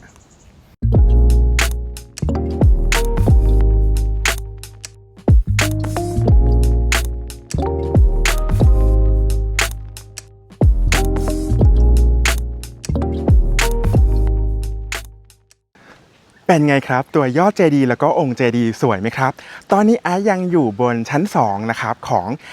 บนเจดีย์นะครับเพื่ออะไรเพื่ออาจจะให้มาดูซุ้มประตูนั่นเองนะครับซุ้มประตูนะครับก็คือซุ้มประตูหน้าวัดตรงนี้เห็นปะนี่นะครับซุ้มประตูจะเป็นลักษณะโค้งแบบนี้ครับก็เจอจริงๆเจอได้เยอะแหละนะครับเพียงแต่ว่าในลักษณะที่ค่อนข้างสมบูรณ์แบบนี้มีไม่เยอะมากครับแล้วก็ทั้ง4มุมนะครับก็จะมี4มุมของตัวองค์เจดีย์ประธานนะครับก็จะมีเจดีย์รายครับซึ่งเป็นเจดีย์รายทรงระฆังนะครับอันนี้เนี่ยน่าจะได้รับการบูรณะในสมัยอยุธยานะครับเพราะว่าความจริงแล้วเนี่ยตัวองค์เจดีย์ครับเจดีย์รายเนี่ยน่าจะมีมาตั้งแต่เริ่มสร้างวัดเลยทีเดียวตั้งแต่สมัยอโยธยาเลยทีเดียวครับโอเคเดินครบ1 รอบเป็นที่เรียบร้อยครับเมื่อกี้เราคุยกันว่าผังมีอะไรบ้างนะมีฉนวนนำเสด็จมีพระอุโบสถแล้วก็มีโต๊ะองค์เจดีย์ใช่ปะทีนี้องค์เจดีย์เนี่ยรู้ข้อมูลเท่านี้ก็น่าจะพาทุกท่านได้มาชมกันประมาณนี้ต่อไปนะครับเราจะไปจุดกึ่งกลางวัดกันนะครับก็คือตัวพระอุโบสถซึ่งในพระอุโบสถหลังนี้ต้องถอดรองเท้าเข้าไปเหมือนพระอุโบสถที่ยังใช้งานอยู่เลยครับไปเราไปพระอุโบสถกันฮะ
เอาละครับทุกคนตอนนี้นะครับอาร์ตเดินอยู่ในบริเวณระเบียงของพระอุโบสถเพิ่งจะเดินออกมาจากตัวพระเจดีย์ช้างล้อม80เชือกที่อยู่ด้านหลังนะครับก่อนที่เราจะขึ้นไปบนพระอุโบสถอยากให้เห็นลักษณะของสิ่งปลูกสร้างที่นี่ครับว่าเป็นลักษณะดูดิอิฐเต็มพื้นที่ไปหมดเลยนะครับถึงแม้จะได้รับความเสียหายแล้วก็ถูกปล่อยทิ้งร้างไปเป็น100 ปีแต่ว่ามีการบูรณะได้ค่อนข้างสมบูรณ์มากๆครับดูพระอุโบสถดิผนังแบบสมบูรณ์สุดๆนะฮะแล้วก็ระเบียงแก้วก็มีซุ้มสวยงาม ทะลุไปด้านหลังยังเห็นกำแพงวัดที่ยังมีแนวชัดเจนนะครับอาร์ตก็เลยรู้สึกว่าวัดนี้เนี่ยน่าจะเป็นวัดที่มีความสำคัญมากๆเพราะว่าการบูรณะได้สมบูรณ์ขนาดนี้ครับอาร์ตว่าไม่ใช่เรื่องง่ายเลยโดยเฉพาะวัดที่เป็นศูนย์กลางของการสู้รบในสมัยปี2310ที่เราเสียกรุงนะครับโอเคเราขึ้นไปบนพระอุโบสถกันเลยดีกว่าฮะ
ตอนนี้นะครับอาร์ตเดินเข้ามาภายในพระอุโบสถแล้วนะครับกับฝนที่เริ่มจะตกอาร์ตต้องรีบแล้วนะครับ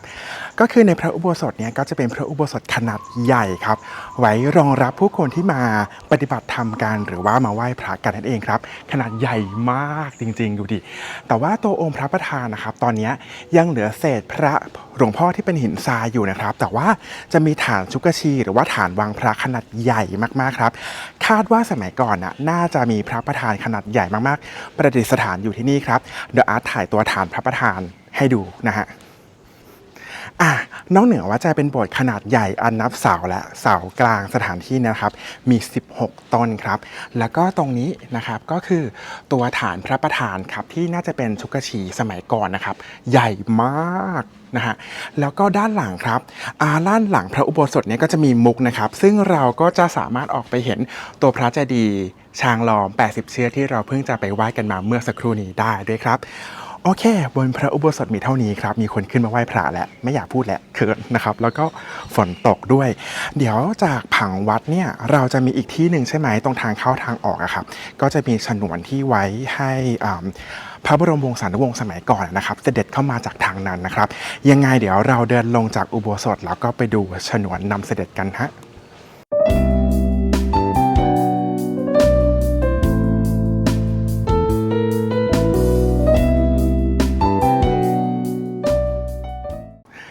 จริงๆแล้วอาร์ตอยากนั่งคุยในพระอุโบสถให้ได้มากกว่านี้นะครับเพราะว่ามีหลายๆเรื่องเลยที่อยากจะเล่าภายในพระอุโบสถครับแต่ว่ามีพี่เข้ามาไหว้พระกันอะที่อาร์ตถ่ายตรงหลวงพ่อที่เป็นหินทรายครับก็มีพี่ๆเขามาบ่นกันความจริงแล้วเขามาบ่นเรื่องงานกันไหมวัดเนี้ยอาร์ตได้ยินมานะครับก็เลยเหมือนแบบไม่อยากใช้เวลาเยอะบนโบสถ์ครับแต่ว่าก็เป็นโบสถ์ที่ขนาดใหญ่แล้วก็สวยงามมากๆทีเดียวอาร์ตไม่มั่นใจอาร์ตดันพอเข้าไปในโบสถ์อาร์ตดันไปนึกถึงละครเรื่องหนึ่งพิศวาสครับที่คุณอุบลที่พี่นุ่นวรนุชเล่นถ่ายที่นี่หรือเปล่าเข้าไปแล้วมันคุ้นๆจังเลยครับ โอเคเมื่อกี้เราไปดูอะไรกันมาบ้างแล้วครับเราไปดูตัวเจดีย์ช้างล้อม80เชือกใช่ไหมเข้าไปในพระอุโบสถครับ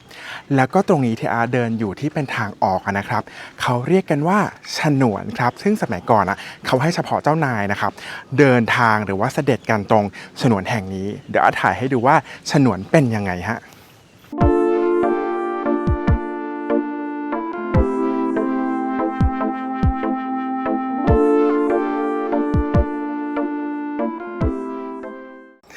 เห็นไหมครับทุกคนฉนวนที่อยู่ด้านหลังอาร์ตก็คือทางเดินนั่นแหละนะครับเป็นทางเดินใหญ่ทีเดียวครับแล้วก็มีกำแพงสูงขึ้นมาครับเพราะว่าเขาน่าจะไม่อยากให้คน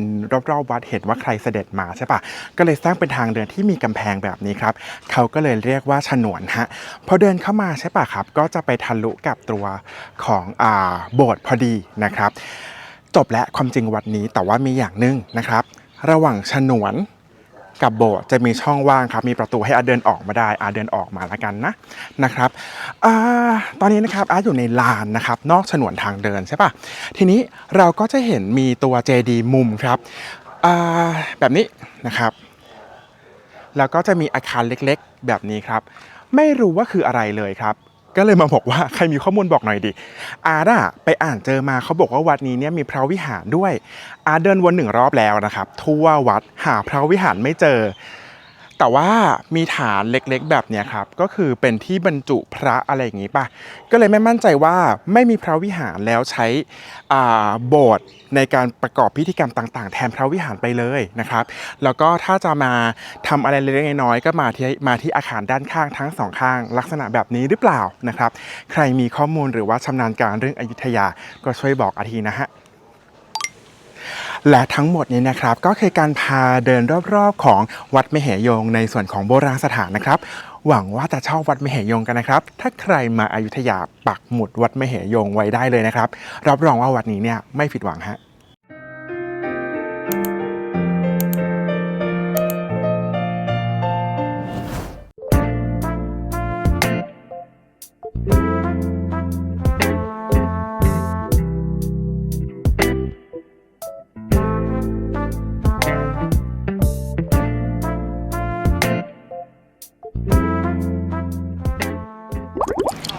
ทุกคนครับตอนนี้นะครับอาร์ตอยู่ที่วัดสมณโกฏฐารามครับวัดสมณโกฏฐารามเนี่ยเป็นวัดที่เก่ามากๆนะครับอาร์ตไปอ่านมาบางเว็บไซต์บางอาจารย์นะครับเขาเชื่อว่าวัดสมณโกฏฐารามเนี่ยดั้งเดิมน่าจะสร้างก่อนมีอยุธยาด้วยซ้ำไปเพราะว่าบริเวณนี้ครับเป็นเขตเมืองเก่าของเมืองอโยธยาก่อนที่จะมีอยุธยาในเกาะเมืองใช่ไหมครับวัดนี้ก็น่าจะเป็นวัดที่เก่ามากๆแต่ว่าเขาก็ไม่ได้ระบุครับเหมือนหาหลักฐานกันไม่เจอว่าวัดสมณโกฏฐารามเนี่ยสร้างขึ้นในสมัยไหนครับอย่างไรก็ตามครับในปีพุทธศักราชที่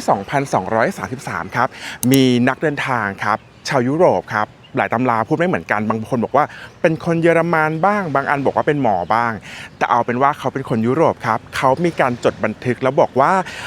พระเพทราชาครับเคยมาพระราชทานเพลิงศพให้กับเจ้าแม่วัดดุสิตที่วัดนี้ครับเจ้าแม่วัดดุสิตเป็นใครครับเจ้าแม่วัดดุสิตก็เป็นพระนมของพระนารายณ์ใช่ไหมแล้วก็เป็นคุณแม่ครับของโกษาเหล็กแล้วก็โกษาปานครับทำให้วัดนี้เนี่ยมีจารึกตั้งแต่โบราณแล้วครับว่าเป็นวัดที่สำคัญอีกอย่างหนึ่งครับเป็นวัดที่โกษาเหล็กและโกษาปานมาบูรณะไว้เป็นวัดประจำตระกูลนั่นเองครับพอเราทราบประวัติกันเบื้องต้นแล้วเดี๋ยวอาร์ตพาไปดูผังวัดกันไหมครับว่าในเขตโบราณสถานของวัดโกฏฐารามเนี่ยขอโทษครับของวัดสมณโกฏฐารามเนี่ยเหลืออะไรให้เราได้ดูกันบ้างฮะ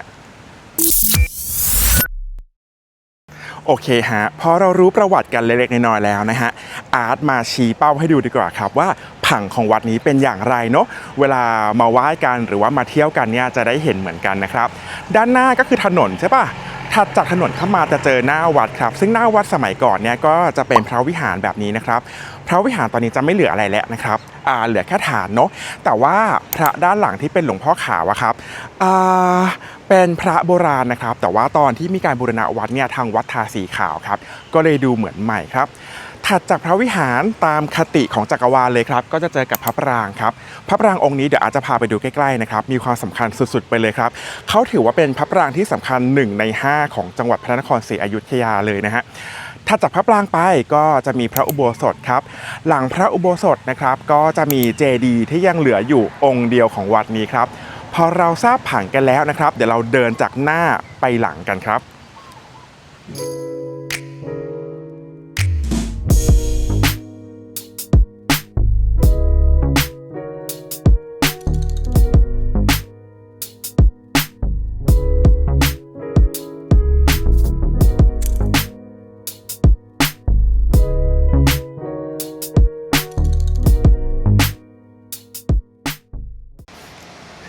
เอาเลยครับทุกคนเรามาเริ่มจุดแรกของวัดสมณโกฏารามกันด้วย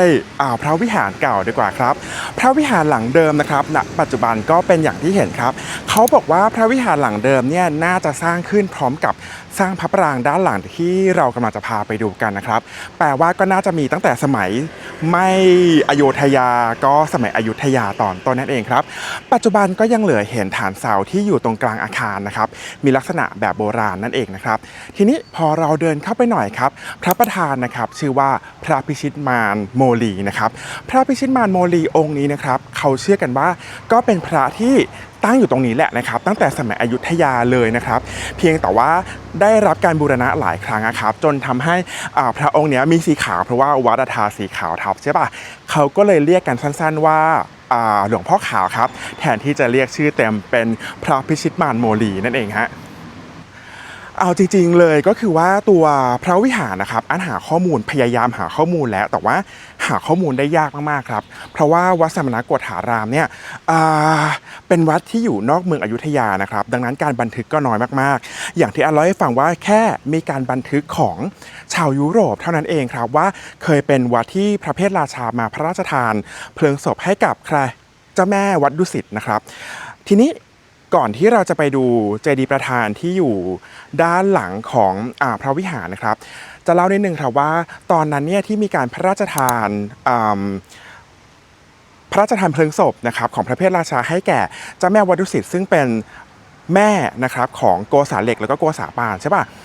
ดังนั้นครับวัดนี้เนี่ยเขาเลยเชื่อว่าก่อนหน้านั้นเนี่ยมีการบูรณะโดยตระกูลของโกษาเหล็กแล้วก็โกษาปานอยู่แล้วนะครับทำให้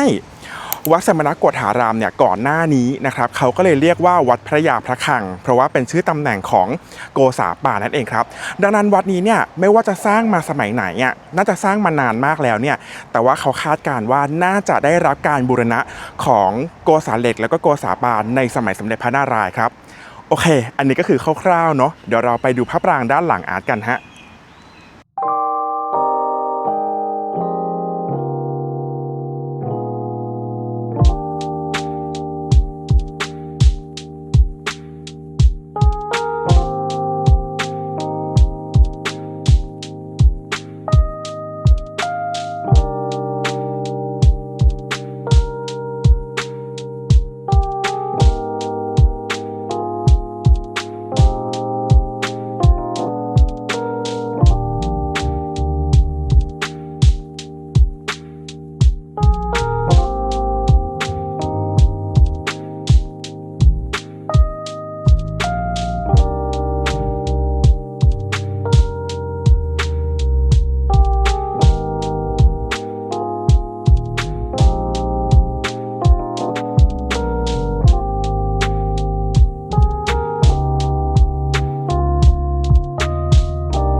ทุกคนครับเดินมาไม่นานนะฮะก็คืออยู่ติดกันเลยด้านหลังของพระวิหารเนี่ยก็จะเป็นพระปรางแล้วนะครับพระปรางหลังใหญ่มากๆนะครับพระปรางองค์นี้นะครับไปอ่านเจอมาเขาบอกว่าเป็นพระปรางเนี่ยในสมัยหลังนะครับแต่ว่าสมัยสร้างวัดเนี่ยน่าจะเป็นเจดีย์ครับ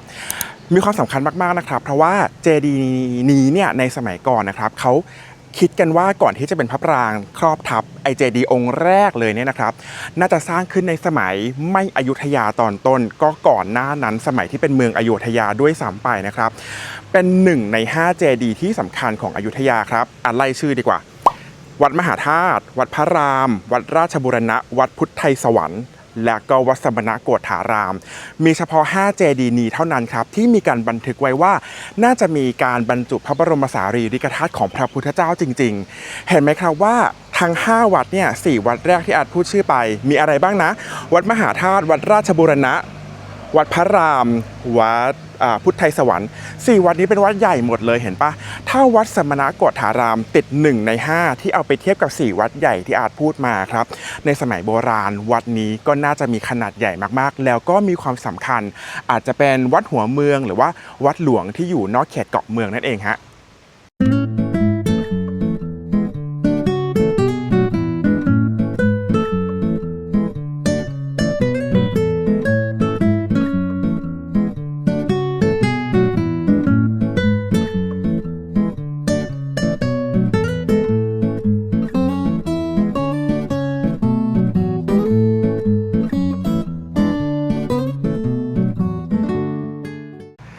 เมื่อสักครู่นี้อาถ่ายตัวองค์พระปรางให้ดูแล้วนะครับตัวองค์พระปรางนะครับตอนนี้ก็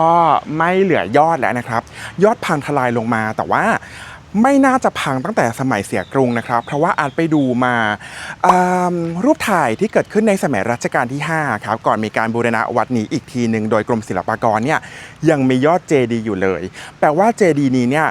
น่าจะพังทลายในยุคหลังๆของเรานี่เองครับอย่างไรก็แล้วแต่ครับนี่คือเจดีย์ใช่ไหมนั่นคือพระวิหารครับลักษณะการสร้างพระวิหารที่อยู่หน้าพระปรางหรือเจดีย์เนี่ยก็เป็นลักษณะเฉพาะนะครับของอยุธยาตอนต้นครับแต่ว่าสิ่งที่บ่งบอกลักษณะความสำคัญหรือความสำคัญของพระปรางองค์นี้ก็คือว่ามีเจดีย์รายขนาดใหญ่มากๆครับพอมีแบบนี้ครับตรงที่อายืนอยู่เห็นป่ะจะเป็นพื้นอิฐแบบนี้ครับก็น่าจะเป็นระเบียงคดที่เขาใช้เดินจงกรมหรือว่าเวียนเทียนกันในสมัยโบราณนั่นเองครับไปอ่านเจอมาอีกนะครับเขาบอกว่าเจดีย์ตอนแรกเนี่ยก็น่าจะเป็นเจดีย์ที่เรารู้จักกันนั่นเองนะครับไม่มีหลักฐานบอกว่าเจดีย์ชั้นในสุดเนี่ยสร้างขึ้นในสมัยไหนไปอ่านมามี2ทฤษฎีครับทฤษฎีแรกสร้างขึ้นตั้งแต่สมัยเป็นเมืองอยุธยาทฤษฎีที่2ก็คือสร้างขึ้นในสมัยเจ้าสามพระยาครับอย่างไรก็แล้วแต่นี่ก็คือน่าจะเป็นช่วงต้นๆของกรุงศรีอยุธยาใช่ไหมครับแต่ว่าตัวองค์เจดีย์นะครับที่เราเห็นในปัจจุบันที่เหลือแค่ฐานแล้วเนี่ยน่าจะเป็นเจดีย์ที่ได้รับอิทธิพลมาจากขอมครับศิลปะน่าจะเป็นศิลปะแบบเดียวกันกับละโวนั่นเองฮะทีนี้อาร์ตบอกแล้วว่าตัวเจดีย์องค์นี้ครับน่าจะเพิ่งพังทลายลงมาในสมัยหลังเพราะว่ารูปของฟิล์มกระจกของสมัยรัชกาลที่5ที่เขาเข้ามาถ่ายกันนะครับก็ยังมียอดอยู่ใช่ไหมครับทีนี้ตัวยอดนะครับก็น่าจะ หล่นอยู่ด้านหลังซึ่งทางวัดนะครับก็ไม่ได้ย้ายไปไหนครับก็ยังอยู่ในบริเวณใกล้ๆกับพระปรางนั่นเองฮะและนี่ก็คือทั้งหมดของพระปรางที่อาร์ตหาข้อมูลมาได้นะครับข้อมูลไม่เยอะเลยนะครับแล้วก็ถ้าใครมีข้อมูลที่รู้สึกว่าจะสามารถเสริมอาร์ตได้ก็บอกกันได้นะครับโอเคมาถึงตรงนี้แล้วเมื่อสักครู่เราทวนกันหน่อยเราไปไหนกันมาบ้างแล้วนะเมื่อกี้เราไปพระวิหารที่ติดถนนใช่ปะต่อมาเรามาอยู่กันที่พระปรางนะครับซึ่งเป็นองค์ประธานของวัดนะฮะทีนี้หลังพระปรางครับจะมีสิ่งที่เขาบูรณะไว้สมบูรณ์แล้วอยู่2อย่างนะครับก็คือตัวองค์เจดีย์นะครับไม่ใช่เจดีย์ประธานนะอย่างที่อาร์ตเล่าให้ฟังว่าวัดนี้เนี่ยพระปรางเป็นองค์ประธานนะครับแต่ด้านหลังของอาร์ตเนี่ยมีพระอุโบสถที่สมบูรณ์มากๆได้รับการบูรณะแล้วแน่นอนนะครับแล้วก็ตัวองค์เจดีย์ที่เป็นลักษณะลังกาแบบนี้นะครับอย่างนั้นเดี๋ยวเราเข้าพระอุโบสถกันทวนก่อนเข้าอุโบสถเมื่อกี้เราบอกว่าตัวหลวงพ่อขาวที่อยู่ในพระวิหารเนี่ยนะครับจะเป็นพระในสมัยอยุธยาแต่ว่าหลังจากมีการบูรณะของวัดสมณโกฏฐารามเนี่ยนะครับเขาทาสีขาวทับใช่ปะก็เลยเป็นหลวงพ่อขาวไปสีก็เลยไม่โบราณครับเพราะโบราณเนี่ยเขาเชื่อว่าน่าจะเป็นการปิดทองแต่ว่าพระประธานนะครับร่วมสมัยกันกับหลวงพ่อขาวเนี่ยยังอยู่ในพระอุโบสถนะครับซึ่งยังเป็นลักษณะปิดทองอยู่นะครับยังไงเดี๋ยวเราไปดูรอบๆพระอุโบสถกันแล้วกันฮะ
ก่อนที่เราจะเข้าไปดูพระประธานกันในพระอุโบสถครับพระปรางไม่ใช่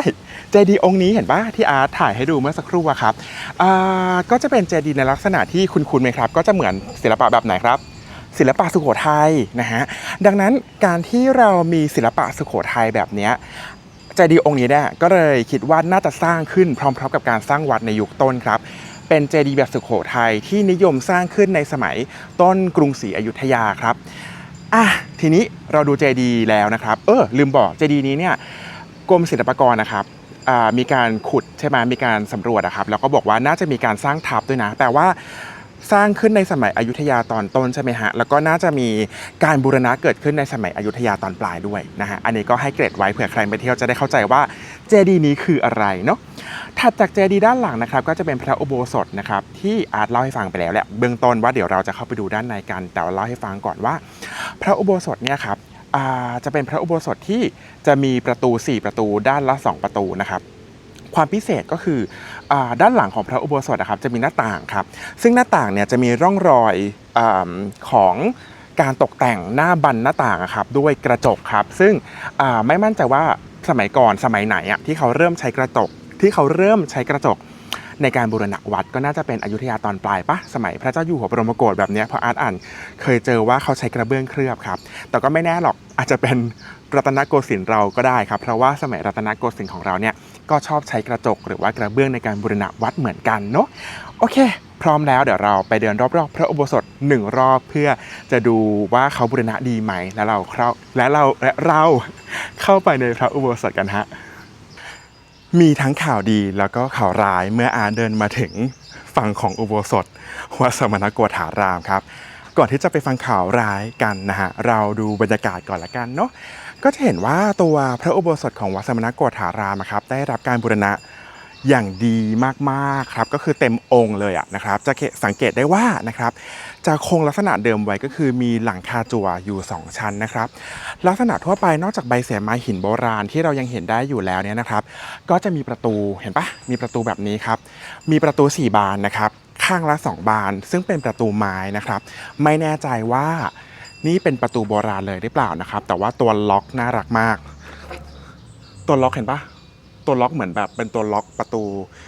ค่อนข้างเก่าทีเดียวครับไม่มั่นใจว่าสมัยก่อนเขาใช้วิธีนี้ในการล็อกโบสถ์หรือเปล่านะครับทีนี้ตัวพระอุโบสถเนี่ยเล่าให้ฟังแล้วว่าจะมีพระวิหารอยู่จะมีหน้าต่างนะครับอยู่1บานเท่านั้นนะครับที่อยู่ด้านหลังพระอุโบสถนะครับซึ่งอันนี้ให้ดูเลยแล้วกันนะฮะอันนี้ก็คือตัวหน้าต่างนะครับหนึ่งเดียวของพระอุโบสถนะครับอาร์ตเคยเกริ่นไปเมื่อกี้มั้งถ้าจำไม่ผิดก็คือหน้าบานตรงนี้ครับมีการตกแต่งด้วยกระจกครับซึ่งไม่รู้ว่ากระจกอันนี้ได้มาจากต้นเลยหรือว่าจะเป็นการบูรณะนะครับถึงมีการประดับกระจกเข้าไปครับนี่คือบรรยากาศรอบๆพระอุโบสถครับจริงๆข่าวร้ายเนี่ย เกริ่นไปแล้วมีใครจับทันไหมประตูและตัวล็อกประตูและตัวล็อกแปลว่าอะไรครับแปลว่าวันนี้พระอุโบสถเขาไม่ให้เข้าไปเสียใจโอเคครับน่าจะเป็นวันธรรมดาได้แหละเพราะว่าอันมาวันอังคารนะครับไม่ได้มีเทศกาลอะไรเขาก็น่าจะไม่ได้เปิดให้เข้าชมกันถ้าอย่างนั้นย้อนไปตอนต้นที่อาร์ตบอกว่าในพระอุโบสถจะมีพระประธานที่เป็นพระประธานร่วมสมัยกับหลวงพ่อขาวนะครับอาร์ตจำชื่อไม่ได้ขอย้อนหน่อยพระสมณโกฏบพิตรพระสมณโกฏบพิตรครับก็เป็นพระพุทธรูปปางมารวิชัยนะฮะแล้วก็มีการลงรักปิดทองเต็มองค์เลยนะครับสวยงามมากเขาบอกให้อาร์ตมาดูเพราะว่าจะได้เข้าใจว่าหลวงพ่อขาวที่อยู่ด้านหน้าของพระวิหารเนี่ยสมัยก่อนนู้นก่อนได้รับการบูรณะเป็นอย่างไรแต่เราทำไงได้พระอุโบสถปิดถ้าอาร์ตมีเวลาเดี๋ยวอาจจะเซิร์ช Google แล้วแปะรูปให้ดูใครที่มีโอกาสมาที่วัดสมณโกฐารามแล้วประตูโบสถ์ไม่ปิดใส่หน้าเรานะฮะช่วยคอมเมนต์บอกนะครับช่วยโพสต์รูปไว้นะฮะอยากเห็นเหมือนกันอันนี้บอกเลยนะวัดสมณโกฐารามอาจไม่เคยมา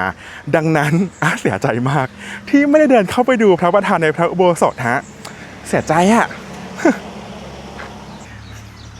และทั้งหมดนี้นะครับก็คือการพามาเดินเที่ยววัดสมณโกฏารามหรือว่าวัดพระยาพระคลังครับพร้อมกับเล่าประวัติเล็กๆน้อยๆครับอาร์ตไม่มั่นใจว่าอาร์ตเล่าถูกไหมอาร์ตพยายามหาข้อมูลแล้วถ้าใครมีอะไรอยากจะเสริมอยากจะเพิ่มเติมก็ยินดีอ่านนะครับในคอมเมนต์กันมาได้เลยนะวันนี้ครับถึงแม้ว่าอาจจะผิดหวังไม่ได้เดินเข้าไปในพระอุโบสถแต่ความจริงเราอันไม่เสียใจเลยรู้ไหมฮะเพราะว่าจุดประสงค์หลักหรือว่าจุดขายของวัดเนี่ยไม่ใช่พระอุโบสถที่ได้รับการบูรณะนะครับแต่ว่าคือประธานเจดีย์ขอโทษครับพระปรางประธานองค์นี้ครับพระปรางประธานอย่างที่อันเล่าให้ฟังว่าเป็น1 ใน 5พระปรางประธานที่เชื่อว่ามีพระบรมสารีริกธาตุของพระพุทธเจ้าประดิษฐานอยู่ในอยุธยาครับความยิ่งใหญ่เนี่ยเราเห็นได้เลยนะครับเพราะว่าเห็นปะจะมีพระปรางเจดีย์รายหรือเจดีย์มุมนะฮะมีด้านในทางเดินด้านในเป็นระเบียงคดนะครับและจุดที่อายืนอยู่เนี่ยก็ดูจะเป็นอาคารก็ดูจะเป็นเหมือนอาคารประกอบครับเพราะว่ามีเสาหรือไม่ก็อาจจะเป็นกำแพงแก้วด้านนอกก็ได้ครับแปลว่าตัวพระประธานตัวเจดีย์ประธานถ้าไม่ติดพูดพระประธานนะทำให้ตัวเจดีย์ประธานเนี่ยเขาคิดกันไว้ว่าน่าจะมีการซ้อนด้วยกำแพงหลายๆชั้นครับกำแพงหลายๆชั้นอาจเกิดจากตอนแรกสร้างเลยหรือว่าอาจจะเกิดจากการบูรณะก็ได้เพราะว่าเขาขุดหลักฐานกันนะครับเขาพบหลายชั้นการบูรณะก็น่าจะมีการบูรณะมาเรื่อยๆครับจนถึงกรุงแตกเลยทีเดียวนั่นเองนะฮะก็หวังว่าทุกคนจะชอบวัดสมณโกฏารามกันนะครับใครขับรถผ่านแถวนี้มาตลาดนัดอโยธยาตลาดน้ำอโยธยาเนี่ยจะผ่านวัดสมณโกฏารามนะครับยังไงก็มาเยี่ยมชมวัดนี้กันได้แล้วก็หวังว่าทุกคนจะชอบวัดนี้กันนะฮะ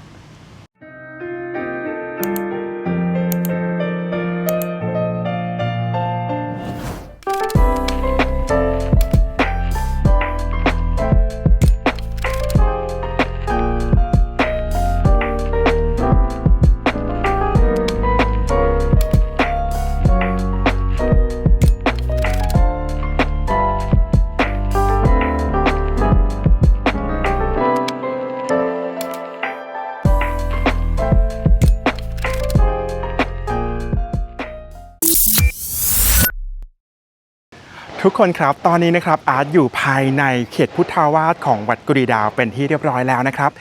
วัดกุดีดาวเนี่ยเป็นอีกวัดหนึ่งที่อาร์ตไม่เคยมาเลยนะครับแต่ว่าหลายๆคนเนี่ยจะรู้จักวัดกุดีดาวมาจากตำนานปู่โสมเฝ้าทรัพย์ที่เราเคยได้ยินกันเนี่ยแหละนะครับ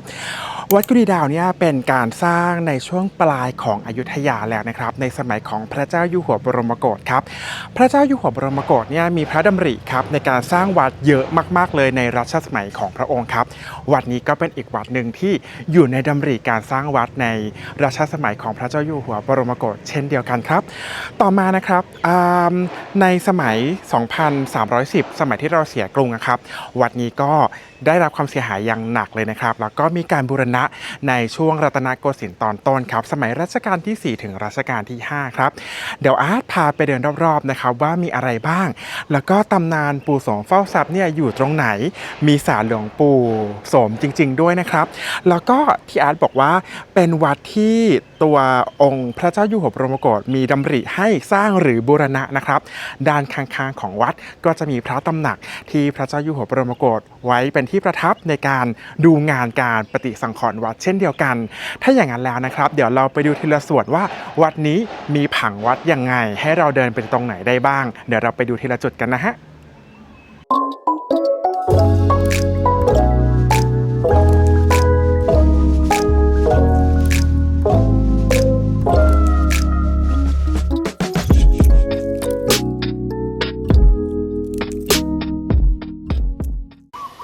ทุกคนครับตัววัดกุดีดาวเนี่ยอาจจะไม่ได้มีข้อมูลเชิงศิลปะอะไรละเอียดเท่าวัดอื่นๆที่อาร์ตไปกันเพราะว่าหาข้อมูลค่อนข้างยากนะครับวัดนี้แต่อย่างไรก็แล้วแต่ครับเราจะมาเดินวัดกันทั้งทีเราก็ควรจะรู้ผังวัดกันก่อนนะครับวัดกุดีดาวถ้าเราผ่านจากด้านหน้าของวัดขับรถผ่านเนี่ยเราจะเห็นซุ้มประตูด้านหน้านะครับซึ่งจะเป็นซุ้มประตูแบบโค้งนะครับซึ่งจะเห็นได้ในวัดของอยุธยาตอนปลายนะครับแบบนี้ฝั่งนี้ไม่รู้จะเห็นไหมนะครับในกล้องอันนี้ก็จะเป็นซุ้มประตูโค้งนะครับถัดจากซุ้มประตูหน้าวัดครับด้านหลังของอาร์ตก็จะเป็นโบสถ์นะครับซึ่งมีการบูรณะแล้วนะครับเดี๋ยวค่อยเดินเข้าไปดูในโบสถ์กันนะถัดจากโบสถ์จะเป็นเจดีย์ครับถัดจากตัวองค์เจดีย์ไปด้านหลังนู่นเลยนะครับก็จะเป็นพระวิหารหลวงครับซึ่งวัดนี้แปลกมากตรงที่พระวิหารหลวงเนี่ยมีขนาดใหญ่กว่าโบสถ์สุดๆไปเลยครับ อีกอย่างหนึ่งก็คือว่าด้านหลังด้านนู้นนะครับนอกเขตพุทธาวาสนอกกำแพงแก้วนะครับจะมีพระตำหนักที่พระเจ้าอยู่หัวบรมโกศเนี่ยใช้เป็นที่ประทับตอนที่มีการปฏิสังขรณ์วัดนี้สมัยอยุธยาตอนปลายด้วยนั่นเองครับโอเคพอเรารู้ผังวัดของวัดกุดีดาวกันแล้วนะครับเดี๋ยวอาร์ตพาเดินตามผังวัดดีกว่าตั้งแต่หน้าวัดจนถึงท้ายวัดแล้วค่อยวนไปไหว้ปู่โสมครับที่เขาเชื่อว่าเป็นปู่โสมเฝ้าทรัพย์ป่ะเราไปทีละจุดกันฮะ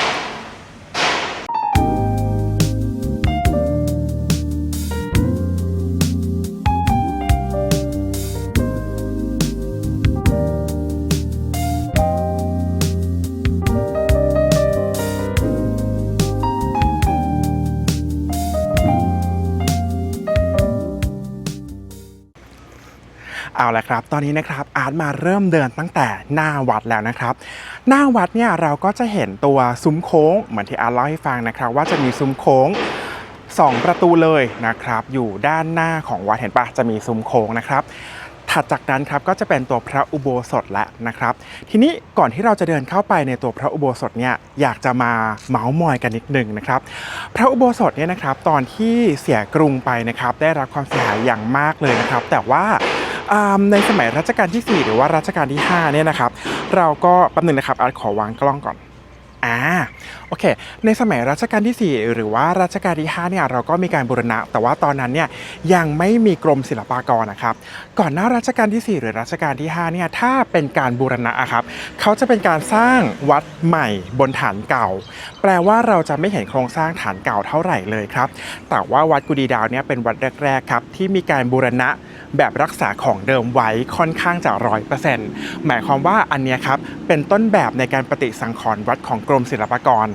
ในเวลาต่อๆมาเลยครับว่าต้องสร้างให้เหมือนเดิมนะครับยังไงเดี๋ยวอาร์ตพาเดินเข้าไปดูในพระอุโบสถละกันครับเสาของพระอุโบสถภายในนะครับอาร์ตอ่านมามี8ต้นเข้าไปดูซิว่ายังมี8ต้นที่ตั้งตระหง่านอยู่ไหมภายในอุโบสถป่ะอย่างนั้นเดี๋ยวเราไปดูซุ้มโค้งใกล้ๆกันก่อนแล้วเดี๋ยวเราเดินเข้าพระอุโบสถกันฮะ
และตอนนี้นะครับอาร์ตเดินเข้ามาในส่วนของพระอุโบสถของวัดกุดีดาวเป็นที่เรียบร้อยแล้วครับทุกคนจะเห็นว่ามีการบูรณะเสาสองทางนะครับ2แถวของพระอุโบสถเป็นที่เรียบร้อยนะครับสูงใหญ่จริงๆแล้วก็มี8ต้นตามที่อาร์ตอ่านมาจริงๆด้วยนะครับการบูรณะครั้งนี้นะครับทำให้เราเห็นโครงสร้างของตัวพระอุโบสถได้เป็นอย่างดีครับถึงแม้ว่าปัจจุบันจะไม่มีหลังคาอยู่แล้วครับด้านหน้าของอาร์ตเดี๋ยวอาร์ตจะแพนกล้องไปให้ดูนะครับก็จะเข้าใจว่าน่าจะเป็นฐานชุกชีที่เขาประดิษฐานพระองค์ใหญ่มากๆไว้นะครับพระอุโบสถก็มีประมาณนี้เดี๋ยวอาร์ตถ่ายรอบๆพระอุโบสถให้ดูอีกสักครั้งหนึ่งครับก่อนที่เราจะ move ไปด้านหลังไปดูพระเจดีย์ประธานกันนั่นเองครับพระเจดีย์ประธานเนี่ยเมื่อสักครู่อาร์ตแอบไปเดินมาละรอบหนึ่งนะครับยอดของพระเจดีย์ที่หักลงมาครับยอดยังไม่ได้ไปไหนนะฮะก็อยู่ข้างๆงั้นเดี๋ยวเราวนรอบพระอุโบสถ1รอบแล้วไปดูพระเจดีย์กันต่อฮะ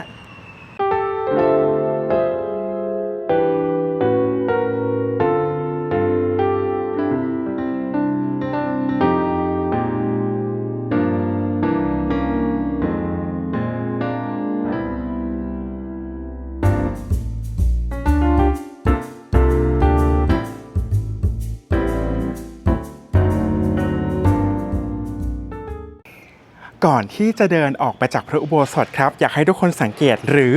ถ้าอาร์ตถ่ายแล้วมองไม่เห็นเนี่ยใครที่จะมาเที่ยวตามนะครับสังเกตที่ยอดของเสานะครับจะเป็นดอกบัวตูมด้วยอันนี้ก็เป็นรายละเอียดที่อาร์ตรู้สึกว่าผู้ปฏิสังขรณ์นะครับรักษาของเดิมไว้ค่อนข้างดีมากๆเลยฮะแล้วก็ตัวฐานชุกชีเรียกว่าฐานชุกชีไหมอ่ะก็คือว่าตรงเนี้ยครับน่าจะมีพระพุทธรูปใหญ่ๆเลยครับเคยประดิษฐานอยู่ตรงนี้นะฮะ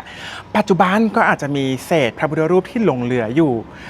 จากสมัยอยุธยากองไว้อยู่ตรงนี้เหมือนกันแต่ว่าเราไม่ใช่นักวิชาการเราไม่เห็นภาพหรอกนะครับที่อาร์ตแปลกใจก็คือว่าปกติเราจะเห็นแค่ฐานชุกชีใช่ปะแต่ที่เนี้ยครับมีหลุมลงไปเลยอะครับไม่รู้ว่าอันนี้คือไว้ทำอะไรอะครับหรือว่าเป็นฐานตั้งแต่ด้านล่างเลยก็ไม่รู้เหมือนกันเนาะการที่ไม่มีหลังคาโบสถ์นะครับอาจจะเป็นข้อเสียที่ทำให้เราไม่ได้เห็นว่าหลังคาโบสถ์สมัยก่อนเป็นอย่างไรใช่ไหมฮะแต่ว่าความจริงแล้วแอบมีข้อดีในความโชคร้ายเหมือนกันนะครับเพราะว่าโบสถ์เนี่ยก็จะทะลุออกมาเห็นพระเจดีย์ส่วนกลางพอดีเลยนะครับก็อาจว่าทำให้พอเวลาเราเข้าไปไหว้โบสถ์เราก็จะเห็นพระเจดีย์เป็นฉากอยู่ข้างหลังครับก็สวยดีนะครับโอเคต่อมาอาจออกจากโบสถ์แล้วเดี๋ยวเราไปดูพระเจดีย์กันต่อดีกว่าฮะ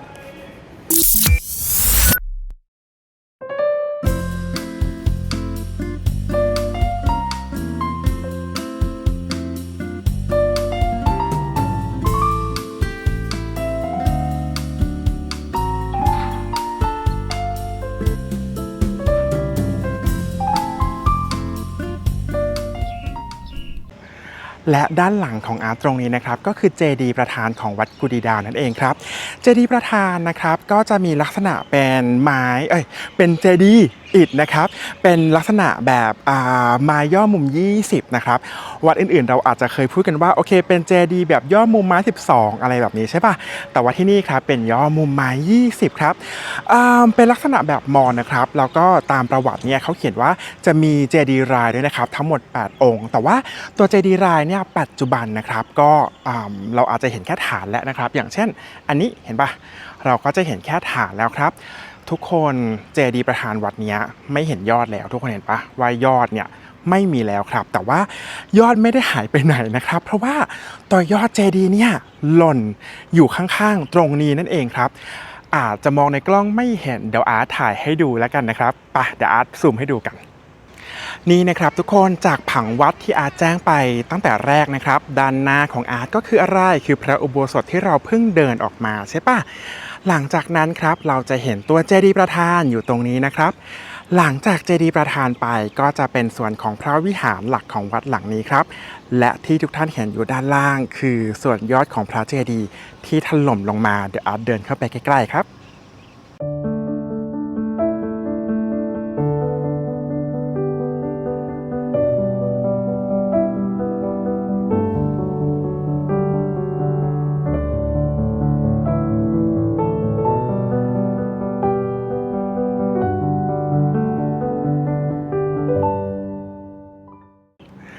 อาร์ตไม่ทราบว่าในกล้องจะเห็นแค่ไหนนะครับแต่ว่าที่อยู่ด้านหลังของอาร์ตตรงนี้ครับก็คือชิ้นส่วนของยอดเจดีย์ที่ถล่มลงมาสังเกตได้ว่าก็จะมีลวดลายที่ยังสวยงามอยู่เลยนะครับนอกเหนือจากตัวยอดของเจดีย์ที่ถล่มลงมาแล้วมีซากอยู่ด้านหลังของพวกเราแล้วนะครับเจดีย์รายอื่นๆครับปัจจุบันถึงแม้จะเหลือแค่ฐานครับแต่ว่าตัวองค์เจดีย์เองครับก็ไม่ได้หายไปไหนเช่นกันครับเรายังคงอันเนี้ยเป็นฐานเจดีย์รายถูกไหมเหลือเท่านี้นะครับเจดีย์รายบางองค์เหลือแค่ฐานแบบฐานเลยนะครับแต่ดูนี่ดิเรายังเห็นพวกซากเจดีย์รายอะไรอย่างเงี้ยครับตั้งอยู่เต็มลานวัดเลยครับก็แปลว่าตอนที่วัดได้รับความเสียหายเนี่ยไม่ได้มีการขนย้ายอิฐออกไปไหนนะครับยังคงอยู่ในที่ปัจจุบันนะครับแล้วก็ที่ทุกคนเห็นอยู่ด้านหลังเดี๋ยวเราค่อยไปหลังสุดแล้วกันนะครับที่อยู่ด้านหลังของอาร์ตเนี่ยเป็นพระตำหนักของพระเจ้าอยู่หัวบรมโกศครับที่ท่านเสด็จมาประทับตอนที่มีการปฏิสังขรณ์วัดบางหนังสือบางเล่มบอกว่าสร้างตอนวัดนี้นะครับสร้างตอนสมัยพระเจ้าอยู่หัวบรมโกศบางวัดบอกว่าอาจจะเป็นการก่อสร้างเพิ่มบวกกับการปฏิสังขรณ์แปลว่าวัดนี้ในนัยยะหนึ่งนะครับก็อาจจะมีมาก่อนที่สมเด็จพระเจ้าอยู่หัวบรมโกศมาปฏิสังขรณ์ก็ได้นะฮะ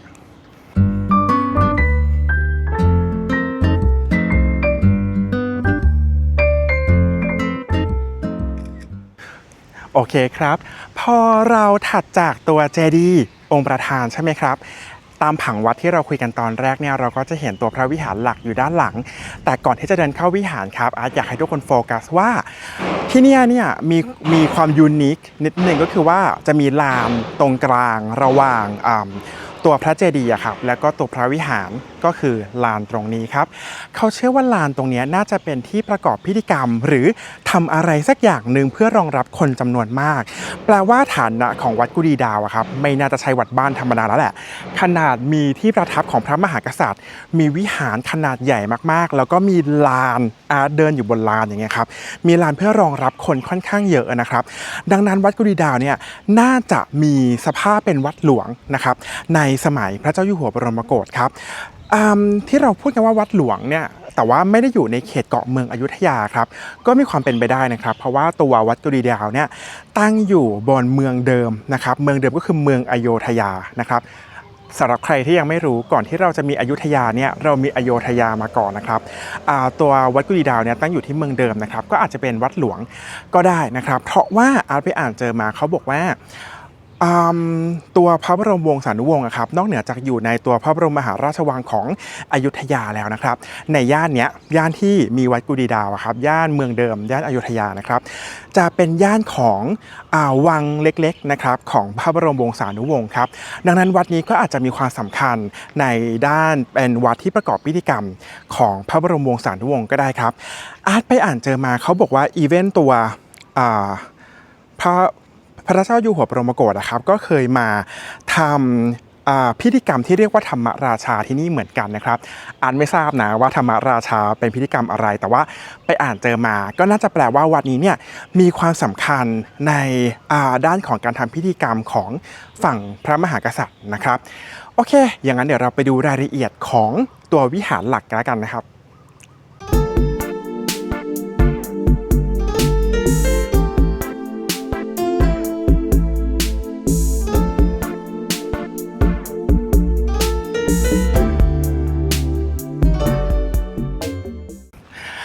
อาร์ตกำลังจะเดินขึ้นไปบนวิหารนะครับแต่ว่าอยากจะถ่ายตรงนี้ให้ทุกคนดูกันก่อนครับว่า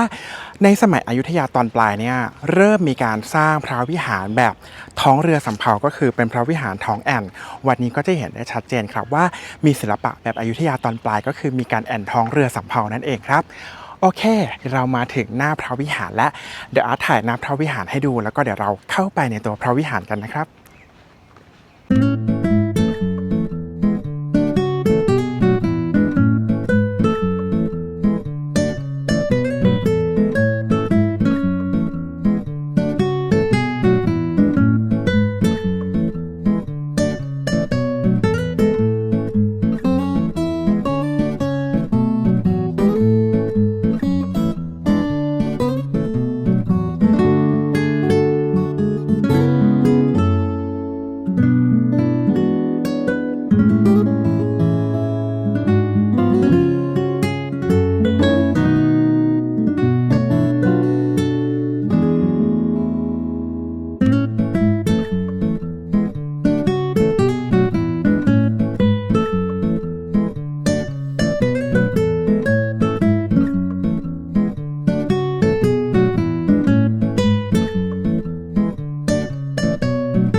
โอเคฮะทุกคนตอนนี้นะครับอาร์ตเดินขึ้นมา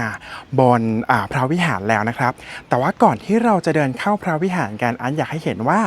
พระวิหารหลังนี้ครับเป็นพระวิหารขนาดใหญ่เนาะทำให้ด้านหน้ามีมุกก่อนเดินเข้าไปในตัวพระวิหารด้วยนะครับมุกแบบนี้มีทั้งด้านหน้าและก็ด้านหลังนะครับเราเดินไปในพระวิหารกันเมื่อกี้ที่เราไปพระอุโบสถเรานับเสาได้8ต้นใช่ปะที่นี่ครับนับได้14ต้นนะครับแปลว่าตัวขนาดเนี้ยน่าจะใหญ่กว่าตัวพระอุโบสถเดี๋ยวนับอีกทีนึง2 3 4 5 6 12ต้นเอาใหม่อีกที พระอุโบสถตรงนู้นเรานับได้8ต้นแต่ว่าตัวพระวิหารเนี่ยเรานับได้12ต้นนะครับแล้วก็ตัวพระวิหารนะฮะก็จะมีตัวเขาเจาะตัวหน้าต่างไว้ทั้งหมด1 2 3ข้างละ3 6หน้าต่างครับซึ่งหน้าต่างเนี่ยจะมีลักษณะแบบนี้ฮะเห็นปะ มีลักษณะเป็นกลีบบัวแบบนี้เรียกว่ากลีบบัวไหมไม่รู้นะครับแต่ว่าเรียกแบบนี้ละกันเพราะว่าถ้าใครไปสะพานป่าดินสอที่เขาให้เรือผ่านด้านใต้สะพานนะครับที่เป็นซุ้มให้เรือผ่านเขาเรียกว่าช่องกลีบบัวลักษณะคล้ายๆอย่างนี้เลยครับก็คิดว่าน่าจะเรียกคล้ายๆกันเนาะนะครับมีพี่เขาใส่ชุดไทยถ่ายรูปอยู่ครับเดี๋ยวเราแอบรีบเดินผ่านเขาดีกว่าเนาะในระหว่างที่เขาถ่ายรูปกันอยู่ครับพี่เขาแต่งชุดไทยสวยมากเลยแต่ว่าก็เลยไม่อยากรบกวนเวลาส่วนตัวก็เลยเดินมาด้านหลังของพระวิหารก่อนครับเพื่อจะมาให้ทุกคนดูตัวมุกด้านหลังนะครับก็เลยเป็นเครื่องยืนยันครับว่าเขาจะมีมุกทางด้านหน้าแล้วก็ด้านหลังแบบที่อ่านมาจริงๆด้วยนะครับเสาเนี่ยไม่เหลือแล้วเหลืออยู่ต้นเดียวนะครับที่บูรณะแล้วด้วยนะครับซึ่งจะทำให้เราเห็นศิลปะว่าหัวเสาเป็นอย่างไรคือเสาต้นนี้นั่นเองนะครับหัวเสาก็เป็นเหมือนกลีบบัวแบบกลีบหงายนะครับสวยดีนะครับพระวิหารตรงนี้แหละนะครับที่เขาใช้ทำพิธีกรรมต่างๆกันตัวโบสถ์ให้พระสงฆ์ทำใช่ปะแต่พระบรมวงศานุวงศ์หรือว่าบุคคลทั่วไปเนี่ยก็จะมาใช้พระวิหารในการประกอบพิธีกรรมต่างๆกันฮะตอนนี้พี่ที่เขาถ่ายรูปใส่ชุดไทยเขาเดินออกไปเรียบร้อยแล้วนะครับก็จะเห็นว่าในพระวิหารเนี่ยจะมีขนาดค่อนข้างใหญ่เลยนะครับอยากให้มาดูตรงนี้ครับมีฐานชุกชีที่มีประดิษฐานพระพุทธรูปสมัยก่อนด้วยปัจจุบันเหลือแค่เหมือนแบบเศษหัวเข่าเศษไหล่อะไรแบบเนี้ยอ่านเจอว่าอาจจะมีเศษเสียรด้วยแต่เมื่อกี้วิ่งไปดูแล้วไม่มีอยากเห็นเสียรจังเลยครับโอเคพระวิหารก็จะเหลือเสาแบบที่เห็นใช่ปะลักษณะคล้ายๆกับพระอุโบสถแต่พระอุโบสถเขามีการบูรณะเสาขึ้นไปด้วยนะครับที่อยากหยุดตรงนี้เพราะว่าลักษณะการบูรณะแบบนี้ที่ไม่เห็นหลังคาบอกให้ฟังตั้งแต่พระอุโบสถแล้วว่าข้อเสียคือเราไม่เห็นหลังคาและเพราะว่าคิดว่าเขาไม่รู้ว่าหลังคาเป็นอย่างไรเขาก็เลยไม่สร้างหรืออาจจะไม่พบอุปกรณ์วัสดุที่ใช้ทำหลังคาเหลืออยู่ในการบูรณะนะครับแต่ว่าข้อดีอีกอย่างหนึ่งก็คือว่าพระอุโบสถกับพระวิหารมีเจดีย์อยู่ตรงกลางใช่ไหมเราจะเห็นเจดีย์เป็นแบ็กกราวด์ไม่ว่าเราจะถ่ายรูปหรือว่ามาเดินนะครับในพระอุโบสถแล้วก็พระวิหารเนี่ยจะเห็นพระเจดีย์เป็นฉากหลังตลอดเลยครับเสียดายเนาะถ้าพระเจดีย์มียอดเนี่ยว่าวิวของวัดนี้จะสวยมากๆเลยครับพระวิหารก็ประมาณนี้ครับอย่างนั้นเดี๋ยวเราเดินออกไปดูเจดีย์รายรอบๆแล้วก็ไปดูพระตำหนักกันแม้ที่บอกว่า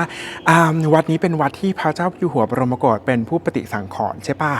มีพระตำหนักหลังใหญ่มากๆอยู่ข้างๆเขตพุทธาวาสครับอยากเห็นวังสมัยก่อนที่ประทับสมัยก่อนหรือเปล่าครับเราไปดูที่ประทับกันครับทุกคนครับก่อนที่เราจะออกไปดูนอกเขตพุทธาวาสไปดูที่ประทับเป็นพระตำหนักของพระเจ้าอยู่หัวบรมโกศแบบที่บอกไว้นะครับลืมไปเลยว่าจุดประสงค์ที่รู้จักวัดนี้นะครับก็คือเรื่องของตำนานปู่โสมเฝ้าทรัพย์ใช่ป่ะอย่างนั้นเรามาคุยกันเรื่องปู่โสมเฝ้าทรัพย์นิดนึงแล้วกันนะครับที่นี่นะครับตอนนี้อยู่บอกโลเคชั่นตัวเองก่อนทุกคนจะได้เข้าใจผังเนาะอยู่หน้าพระวิหารหลักพระเจดีย์และโบสถ์ใช่ป่ะข้างหน้าจะมีต้นโพเห็นไหมครับเนี่ยต้นโพนะครับใต้ต้นโพจะมีศาลปู่โสมด้วยนะครับตำนานปู่โสมเกิดจากอะไรครับเกิดจากที่วัดนี้เป็นวัดหลวงที่เล่าให้ฟังเขาเชื่อกันว่าตอนกรุงแตกเนี่ยใต้พระเจดีย์ครับจะมีกรุซึ่งในกรุที่เขาเอาไปฝังไว้ที่อยู่ในไหเนี่ยนะจะมีทองมีสำริดนะครับรวมถึงถ้วยเคลือบอะไรแบบเนี้ยแต่หลักๆแล้วคือทองนะครับจากการที่เขาเล่ากันว่าใต้ฐานเจดีย์มีทองครับก็เลยมีคนมาขุดทีนี้พอมาขุดเนี่ยเราเจอทองจริงๆด้วยนะกลับไปบ้านไม่กี่วันนะครับเขาก็ป่วยแล้วก็เสียชีวิตทีนี้ก่อนที่เขาจะป่วยและเสียชีวิตเนี่ยเขาเล่าว่าตอนที่เขาเข้ามาลักลอบขุดแล้วก็ขโมยไปนะครับได้ยินเสียงตวาดดังมากๆเลยครับเขาก็เลยบอกว่านั่นน่าจะเป็นเสียงของปู่โสมนะครับพอเขาเสียชีวิตแล้วเนี่ยญาติครับก็เลยมาขอขมาปู่โสมครับแล้วก็สร้างศาลปู่โสมไว้ด้านหน้าด้านซ้ายของพระอุโบสถนะครับเดี๋ยวเราพาไปไหว้กันด้วยนะครับทีนี้ยังไม่จบครับตำนานนี้จะไม่ดังเลยถ้าไม่มีการตอกย้ำหรือว่าเล่าซ้ำถูกปะตำนานนี้นะครับจะมีพระบรมวงศานุวงศ์สมัยรัตนโกสินทร์องค์นะครับจำชื่อไม่ได้ถ้าพูดชื่อผิดขอโทษนะครับน่าจะชื่อพระองค์พีปะนะครับพระองค์พีเนี่ยเป็นนักแข่งรถนะครับแล้วก็พระองค์เอาที่ตรวจจับโลหะมาวัดนี้ด้วยฮะแล้วก็มาตรวจจับแล้วก็พบว่าน่าจะมี โลหะอยู่ใต้เจดีย์นะครับแต่ว่าก่อนที่จะทำการขุดหรือว่ากำลังวางแผนว่าจะทำการขุดเนี่ยได้ยินเสียงทหารครับ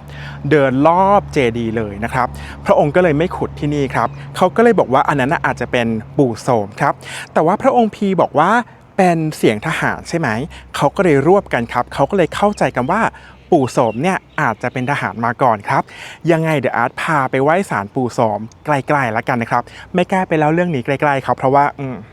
กลัวอยู่เหมือนกันฮะ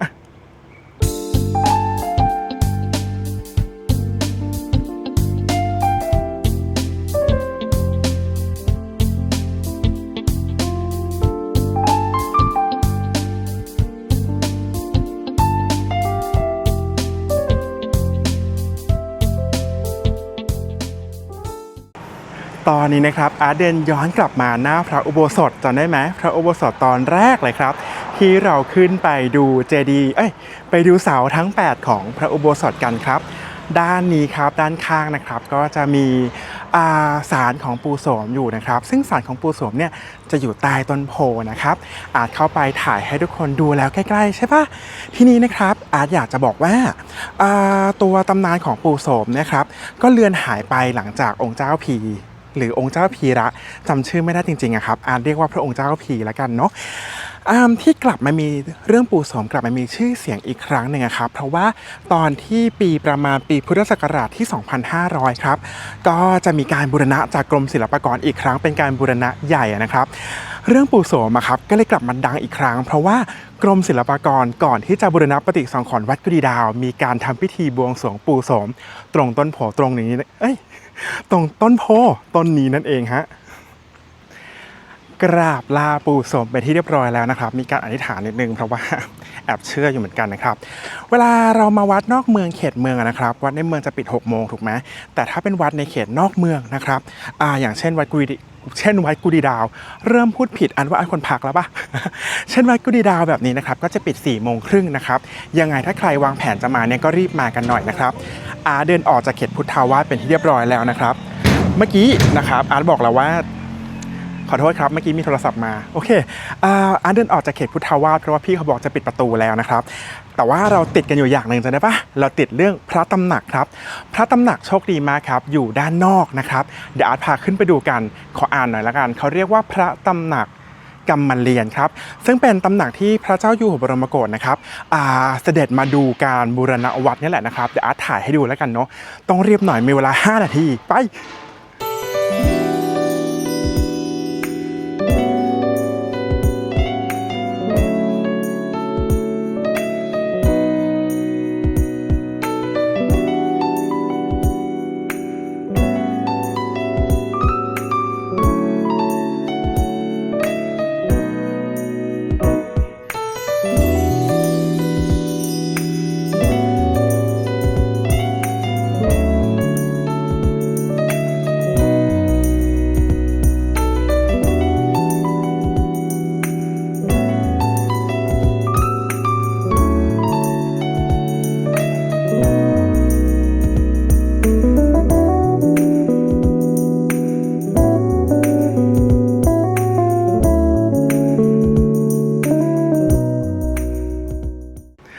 จุดสุดท้ายแล้วครับที่อาร์ตอยากพาทุกคนมาเช็คอินกันก็คือนี่แหละครับพระตำหนักหลังนี้อาร์ตเข้ามาด้านในได้ด้วยนะครับเวลาเราไปเที่ยวภายในตัวเมืองของอยุธยานะครับเราจะไม่เห็นพระตำหนักอะไรแล้วเพราะว่าตัวพระราชวังไม่เหลือแล้วใช่ไหมครับเราจะรู้ได้อย่างไรว่าภายในพระตำหนักสมัยอยุธยาเป็นยังไงนะครับก็อาศัยการมาดูพระตำหนักที่ยังหลงเหลืออยู่ในวัดต่างๆนั่นเองครับเท่าที่อาร์ตสังเกตอาร์ตเข้าใจว่าน่าจะมีเหลืออยู่2วัดหลักๆเนาะก็คือวัดนี้วัดกุดีดาวที่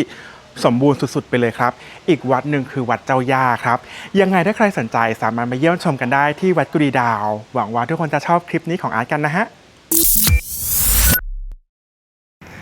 และทั้งหมดนี้นะครับก็คือการพาเดินดูวัดกุดีดาวของอาร์ตในวันนี้ครับเรามาทวนกันอีกทีว่าวัดกุดีดาวเราต้องมาดูอะไรบ้างนะครับมีซุ้มประตูทางเข้าที่เป็นซุ้มโค้ง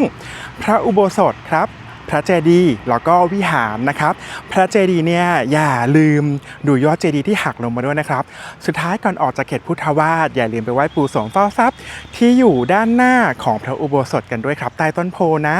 และสุดท้ายตรงทางออกครับเราเพิ่งเข้าไปกันเมื่อสักครู่นี้เลยก็คือพระตำหนักของพระเจ้าอยู่หัวบรมโกศนั่นเองครับ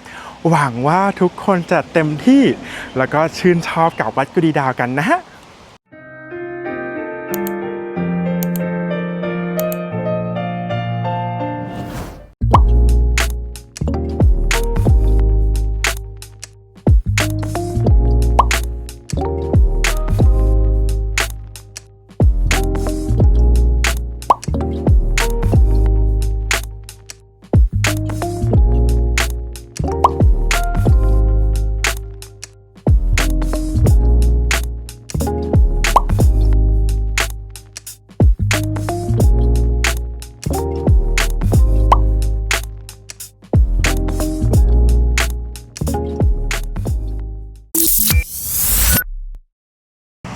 ทุกคนครับตอนนี้นะครับอาร์ตอยู่ที่วัดเจ้ามอญหรือว่าวัดจักรวรรดิครับ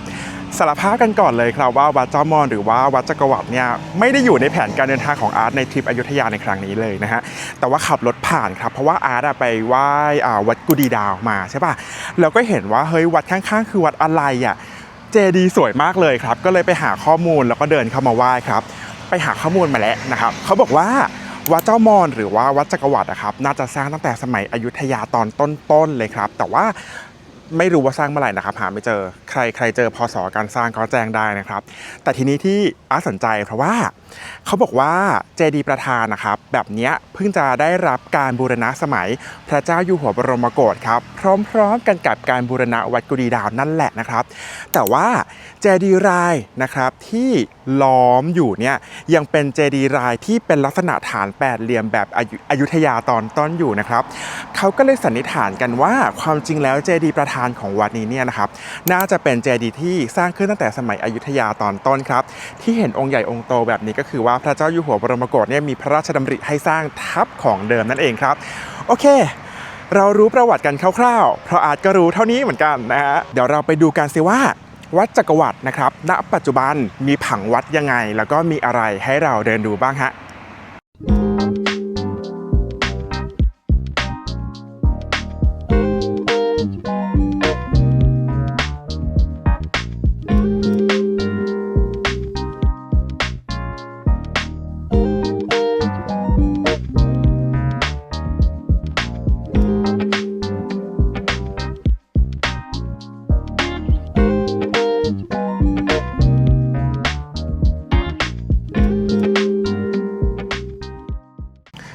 โอเคฮะเดี๋ยวอาร์ตเดินมาข้างๆวัดนิดนึงนะกันนะครับจะได้เห็นผังของวัดได้อย่างชัดเจนตอนนี้วัดมีขนาดไม่ได้ใหญ่มากนะครับแต่ว่าเขาเชื่อว่าสมัยก่อนน่าจะมีขนาดใหญ่กว่านี้เพราะว่ามีร่องรอยกำแพงถึง3ชั้นเลยนะครับแต่ตอนนี้เราเห็นอยู่ชั้นเดียวนะครับมาด้านหน้าคือพระอุโบสถนี่คือถนนนะครับด้านนี้คือถนนมาตรงนี้คือพระอุโบสถครับพระอุโบสถนี้มีประวัติด้วยนะฮะเดี๋ยวเราค่อยเล่ากันเนาะแล้วก็จะเป็นพระปรางพระเจดีย์ประธานนะครับด้านหลังพระเจดีย์ประธานนะครับก็น่าจะเป็นพระวิหารนะครับตามผังวัดเนี่ยน่าจะเป็นลักษณะนี้ไม่รู้ว่าที่อาร์ตอ่านมาจะตรงกับความเป็นจริงไหมอย่างนั้นเราไปทีละส่วนกันครับอย่างแรกเรามาดูพระอุโบสถละกันครับความจริงตอนที่อาร์ตแนะนำประวัติวัดเนี่ยอาร์ตถ่ายอยู่หน้าพระอุโบสถอยู่แล้วนะครับแต่ว่าอาร์ตบอกว่าพระอุโบสถที่นี่เนี่ยมีตำนานก็คือว่าอาร์ตเล่าให้ฟังแล้วใช่ไหมว่าตอนแรกเนี่ยเขาเชื่อกันว่าจะมีพระเจดีย์ประธานองค์ไม่ได้ใหญ่มากนะครับแล้วก็ในระยะแรกเนี่ยก็จะมีพระวิหารเลยคู่กับองค์เจดีย์พระอุโบสถที่อยู่ด้านหลังอาร์ตตรงนี้เขาเชื่อว่าในระยะแรกครับเป็นพระวิหารขนาดเล็กครับแล้วก็พระเจ้าอยู่หัวบรมโกศนะครับก็ทรงดำริให้สร้างเป็นพระอุโบสถทับลงไปบนพระวิหารหลังเดิมของพระเจดีย์ครับแล้วก็มีใบเสมาอยู่ด้านหน้าตอนนี้นะครับมีฐานใบเสมาแต่ไม่มีใบเสมาแล้วนะครับทำให้ตัวพระวิหารเนี่ยครับถ้าใครได้มาก็จะได้ทราบว่านี่คือพระอุโบสถที่ก่อนหน้านั้นที่จะมีการบูรณะครับเป็นวิหารของวัดนี้ตั้งแต่ดั้งเดิมมาก่อนฮะ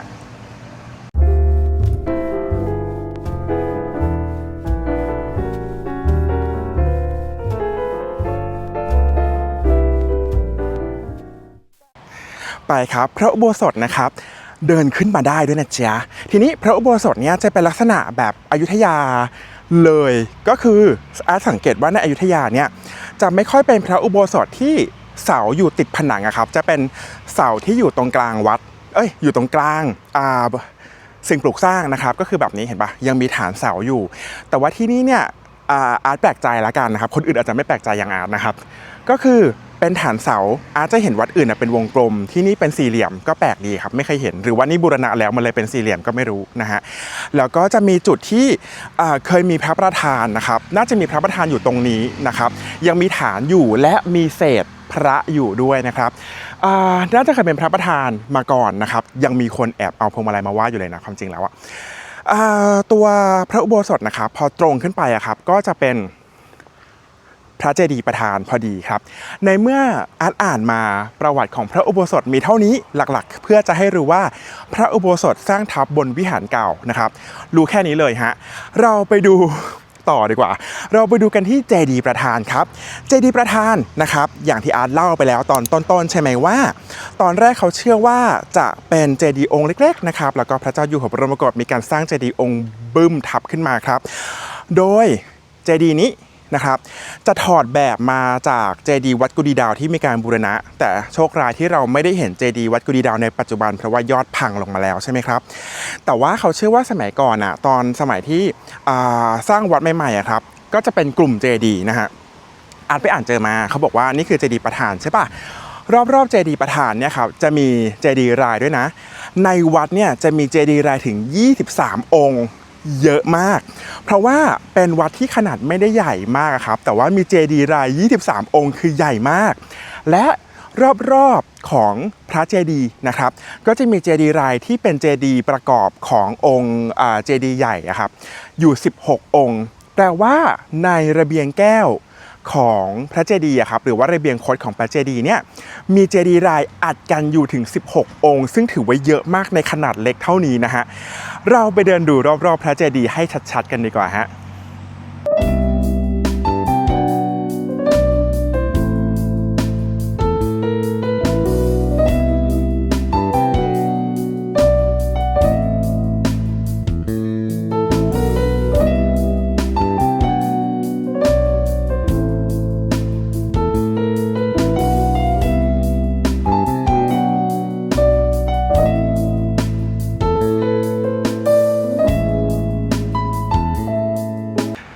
โอเคฮะตอนนี้นะครับอาร์ตเดินเข้ามาในส่วนของระเบียงคดของตัวองค์เจดีย์แล้วนะครับจะเห็นว่ามีฐานของเจดีย์รายอยู่เยอะมากๆครับแล้วก็เจดีย์รายที่นี่นั่นเองครับที่เป็นตัวระบุอายุของวัดว่าน่าจะสร้างขึ้นในสมัยอยุธยาตอนต้นครับอาจไปเจอมามีเจดีย์องค์หนึ่งเลยครับที่กรมศิลปากรถ่ายแล้วก็เอาลงเว็บไว้แล้วเขียนไว้เลยว่าอันนี้เนี่ยเป็นลักษณะเจดีย์ฐานแปดเหลี่ยมแบบกรุงศรีอยุธยาตอนต้นก็คือองค์นี้นั่นเองเดี๋ยวอาร์ตพาไปให้ดูนะ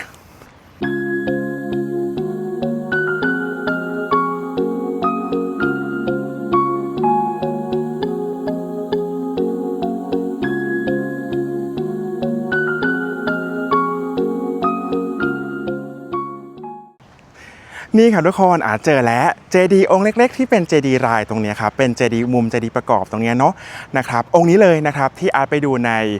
เว็บของกรมศิลปากรเขาบอกว่าองค์นี้เนี่ยน่าจะเป็นเจดีย์ที่มาตั้งแต่เริ่มสร้างวัดนี้ในสมัยอยุธยาตอนต้นเลยก็นานๆทีครับได้เห็นเจดีย์ที่ค่อนข้างสมบูรณ์ตั้งแต่สมัยอยุธยาตอนต้นนะครับทีนี้อ่านมาตอนแรกในเว็บเนี่ยเขาบอกว่าจะมีพระวิหารซึ่งอยู่ด้านหลังของตัวองค์เจดีย์แต่ตอนนี้นะครับอาร์ตเดินมาสู่ด้านหลังองค์เจดีย์เป็นที่เรียบร้อยแล้วครับอย่างไรก็แล้วแต่ไม่มีพระวิหารให้เห็นนะครับ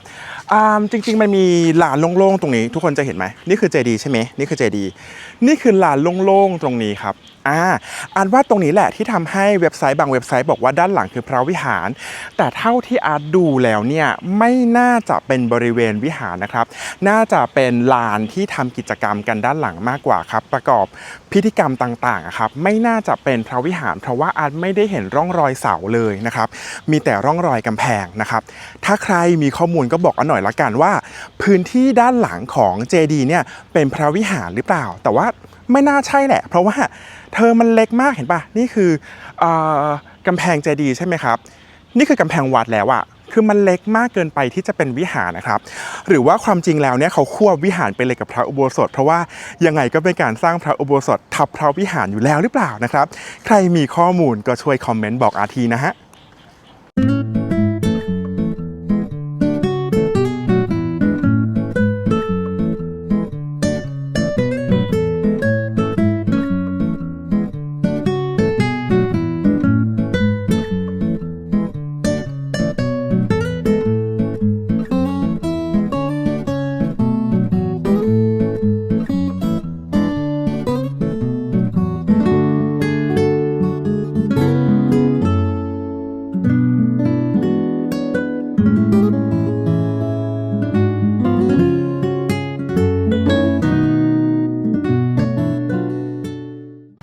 และนี่ก็คือทั้งหมดแล้วนะครับของวัดจักรวรรดิหรือว่าวัดเจ้ามอนครับก็เป็นวัดที่มีขนาดไม่ใหญ่มากนะครับอาจว่าถ้าใครปักหมุดมาดูวัดกุดีดาวแล้วนะครับสามารถเดินเข้ามาดูที่วัดจักรวรรดิได้นะครับอยู่ติดกันแล้วก็ไม่เสียค่าเข้าด้วยนะครับวัดจักรวรรดินะครับก็เป็นวัดที่เก่าแก่นะครับผังวัดไม่ได้ใหญ่มากเลยณตอนนี้ที่อาร์ตพาทุกคนไปเดินชมตั้งแต่หน้าวัดยันท้ายวัดแล้วเนี่ยก็จะมีพระอุโบสถที่ตอนนี้เหลือแค่ฐานนะครับแล้วก็หลักๆแล้วนะครับที่เขามาไหว้กันก็คือเจดีย์ประธานองค์นี้ครับซึ่งมีเจดีย์รายอัดแน่นอยู่เยอะมากๆเลยครับแล้วก็เจดีย์รายนะครับที่เราคุยกันไปก็คือจะเป็นเจดีย์รายบางองค์เนี่ยนะครับมีอายุจนถึงอยุธยาตอนต้นเลยทีเดียวครับทั้งหมดนี้ไอก็หวังว่าทุกคนจะชอบกันนะครับกับวัดจักรวรรดิหรือว่าวัดเจ้ามอนฮะ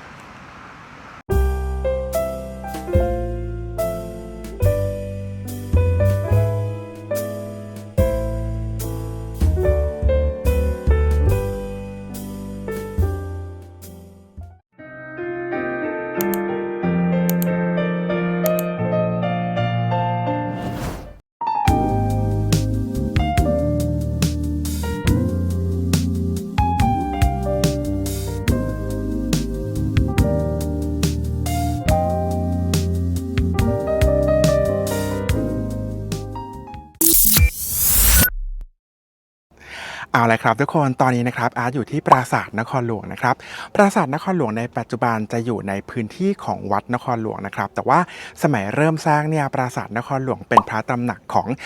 พระเจ้าปราสาททองครับเพราะว่าตัวปราสาทนครหลวงเนี่ยเป็นจุดกึ่งกลางนะครับระหว่างตัวอยุธยาแล้วก็การไปนมัสการรอยพระพุทธบาทที่ลพบุรีแล้วก็สระบุรีนั่นเองครับท่านเดินทางยังไงครับด้านหน้าของปราสาทนครหลวงนะครับจะมีแม่น้ำป่าสักครับแปลว่าพระมหากษัตริย์เนี่ยน่าจะเดินทางทางน้ำทางชลมารนั่นเองครับก็เลยมาประทับแรมที่นี่นะครับเพราะว่าสมัยก่อนเนี่ยน่าจะเดินทางไกลเนาะปัจจุบันอาจขับรถมาเนี่ยยังใช้เวลาครึ่งชั่วโมงนะครับจากอยุธยาสมัยก่อนถ้าเดินทางทางเรือเนี่ยใช้เวลานานมากๆครับ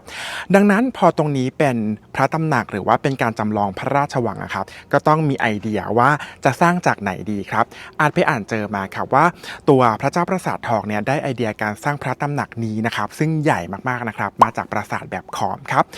ไม่มีหลักฐานบอกว่าจำลองมาจากปราสาทไหนแต่หลายๆเว็บหลายๆหนังสือครับก็ระบุว่าน่าจะมาจากปราสาทบาปวนหรือว่าอ่านว่าปราสาทป่าปวนแล้วแต่ลักษณะการอ่านของแต่ละคนเนาะดังนั้นครับด้านบนที่เราเห็นตอนนี้เป็นมณฑปแบบไทยใช่ไหมอันนี้คือการบูรณะขึ้นใหม่ครับเขาเชื่อกันว่าสมัยก่อนมณฑปด้านบนเนี่ยเป็นมณฑปแบบขอมเลยนะครับก็เป็นปราสาทหินนะครับดังนั้นเนี่ยก็น่าจะเป็นพระปรางหินแบบขอมในสมัยก่อนนั่นเองครับปราสาทนครหลวงมีหลายชั้นนะครับสังเกตเนี่ยมี3ชั้นล่างสุดชั้นนี้ที่อาร์ตยืนอยู่นะครับก็จะมีระเบียงคดครับแล้วก็มีพื้นที่ว่างเขาเชื่อว่าน่าจะเป็นพื้นที่ที่เป็นที่พักของข้าราชบริพารเป็นที่เก็บเสบียงแล้วก็เป็นโรงครัวด้วยเพราะว่าสมัยก่อนถ้าพระมหากษัตริย์เสด็จเนี่ยน่าจะมีคนติดตามค่อนข้างเยอะครับผู้ติดตามก็อยู่ในบริเวณนี้ครับชั้นขึ้นไปอีกชั้นหนึ่งทุกคนจะเห็นมีขอบตึกตรงนี้ครับเป็นพื้นที่โล่งๆด้านบนเห็นปะสมัยก่อนนะครับน่าจะเป็นที่พักของพระมหากษัตริย์แล้วก็เป็นห้องไหว้พระของพระมหากษัตริย์ด้วยครับส่วนมณฑปด้านบนสุดเลยเนี่ยนะครับน่าจะเป็นมณฑปแบบขอมที่เอาไว้ให้ฟังครับก็ประดิษฐานพระนั่นแหละนะครับแต่ว่า ไม่รู้ว่าพระอะไรครับเพราะว่าในสมัยต่อมาเนี่ยปราสาทนครหลวงก็เหมือนยังสร้างไม่เสร็จดี 100% นะครับก็ไม่ได้รับการดูแลหลายร้อยปีก็พังทลายไปครับจนในสมัยรัตนโกสินทร์ตอนต้นครับตามตำนานนะมีชีปลาขาวครับมีเหมือนพ่อปู่ฤาษีชีปลาขาวเนี่ยครับชื่อชีปลาขาวปิ่นนะครับเป็นคนบูรณะตัวยอดมณฑปครับก็เลยมีลักษณะแบบไทยเห็นปะแล้วก็มีการบรรจุครับตัวพระบาท400นะครับด้านบนนะครับพระบาท400เนี่ยไม่ได้เป็น400บาทแยกกันนะครับเป็นบาทเดียวแล้วก็มีบาท4บาทซ้อนอยู่ในพระบาทครับเขาเชื่อกันว่าการไหว้พระบาท4พระบาทเนี่ยเหมือนเป็นการไหว้พระพุทธเจ้า4พระองค์เพราะว่าตามความเชื่อแบบพุทธเนี่ยพระพุทธเจ้ามีมาแล้ว4พระองค์ใช่ไหมองค์ล่าสุดที่เราไหว้กันคือพระเจ้าสิทธัตถะเนี่ยชื่อโคตมะใช่ไหมครับพระพุทธเจ้าโคตมะก่อนหน้านั้นมีอีก3พระองค์ครับก็เลยบรรจุพระบาทของพระพุทธเจ้า4พระองค์ไว้ในนี้เลยก็เชื่อกันว่าถ้าขึ้นไปไหว้พระบาทแค่พระบาทเดียวนะครับที่ซ้อนกันเนี่ยก็จะเหมือนการไหว้พระพุทธเจ้า4พระองค์ที่เคยมีมาบนโลกนี้เลยครับนอกจากนั้นแล้วนะครับด้านหน้าของพระมณฑปด้านบนสุดที่เราจะเดินขึ้นไปกันเนี่ยนะครับก็จะมีพระพิฆเนศครับแบบตันตระที่ประดิษฐานอยู่บนบัลลังก์หัวกะโหลกด้วยซึ่งแปลกตามากๆดังนั้นครับอาจจะพาขึ้นไปทีละชั้นแล้วกันเนาะไปดูว่าแต่ละชั้นของปราสาทนครหลวงเนี่ยเหลืออะไรให้เราดูบ้างฮะ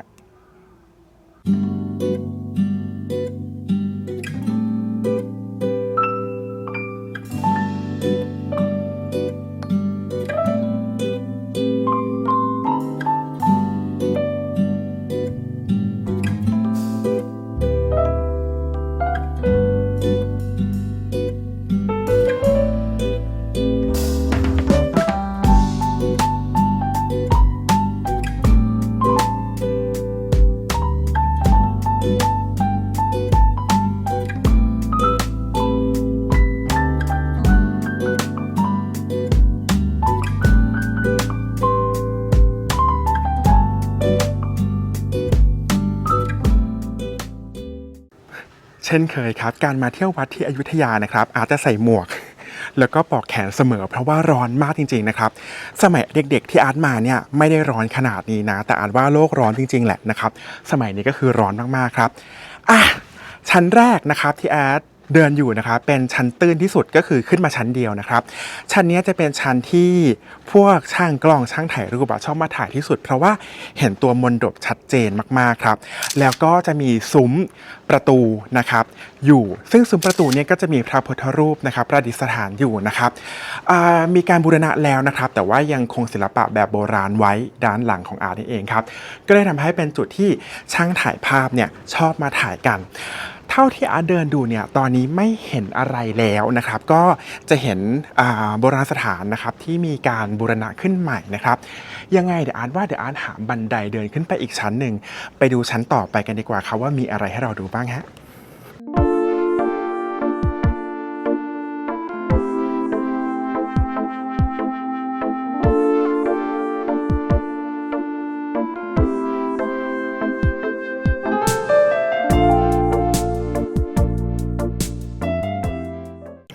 เท่าที่อาร์เดินรอบๆเนี่ยนะครับอาร์รู้สึกว่าเขาบูรณะชั้นล่างเยอะที่สุดแหละนะครับ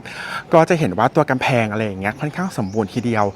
แล้วก็เขาก็บูรณะตัวบันไดขึ้นไปชั้นอื่นๆด้วยนะครับทีนี้พอเราเดินขึ้นมาเป็นชั้นกลางแล้วกันนะครับ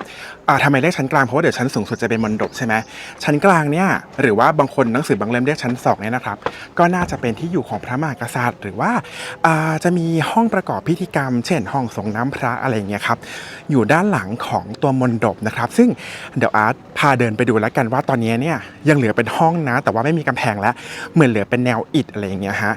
แล้วก็ตัวกำแพงของชั้นนี้เนี่ยถ้าเรามองจากด้านนอกอะครับก็จะเห็นลูกมหาดในการระบายอากาศใช่ป่ะแต่ว่าเขาบูรณะใหม่ไม่เห็นลูกมหาดแล้วนะครับแต่ว่าเห็นจากด้านนอก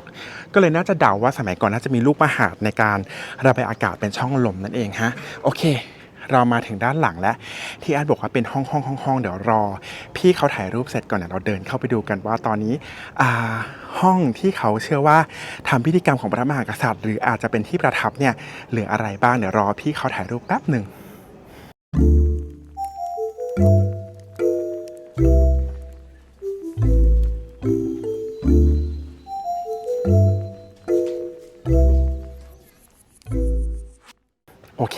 เดินเข้ามาได้แหละนะครับพี่เขาถ่ายรูปแล้วเดินออกไปแล้วเกรงใจจังเลย เพราะว่าเดี๋ยวนี้ครับขี้เกียจเบลอหน้าด้วยแหละเวลาถ่ายติดใครหลายๆคนอะไรอย่างเงี้ยใช่ไหมโอเค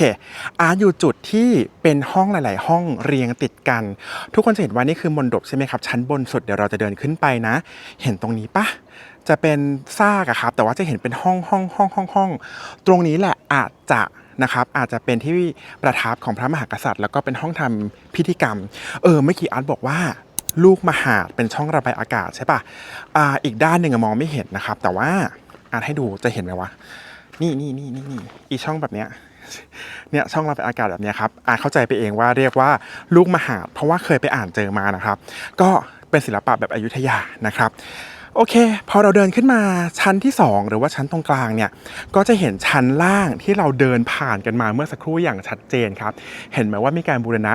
เดินได้สะดวกสบายมากๆครับแล้วก็ชั้นนี้นะครับไม่เหลืออะไรเท่าไหร่แล้วนะครับแต่ว่าเป็นจุดถ่ายรูปที่น่ารักมากส่วนใหญ่นี่เขาไม่ได้อยู่ตรงกลางตรงนี้แล้วเขาก็ถ่ายขึ้นไปเห็นปะก็จะเห็นตัวมณฑปของปราสาทนครหลวงอยู่ตรงกลางพอดีครับแต่ว่าอาร์ตอยากให้ทุกคนเห็นฐานห้องด้านล่างอย่างชัดเจนอย่างนั้นเดี๋ยวอาร์ตแผนกล้องให้ดูดีกว่าครับเผื่อใครมาจะได้ลองสังเกตว่านี่จะใช่ที่ประทับของพระมหากษัตริย์หรือเปล่านะฮะ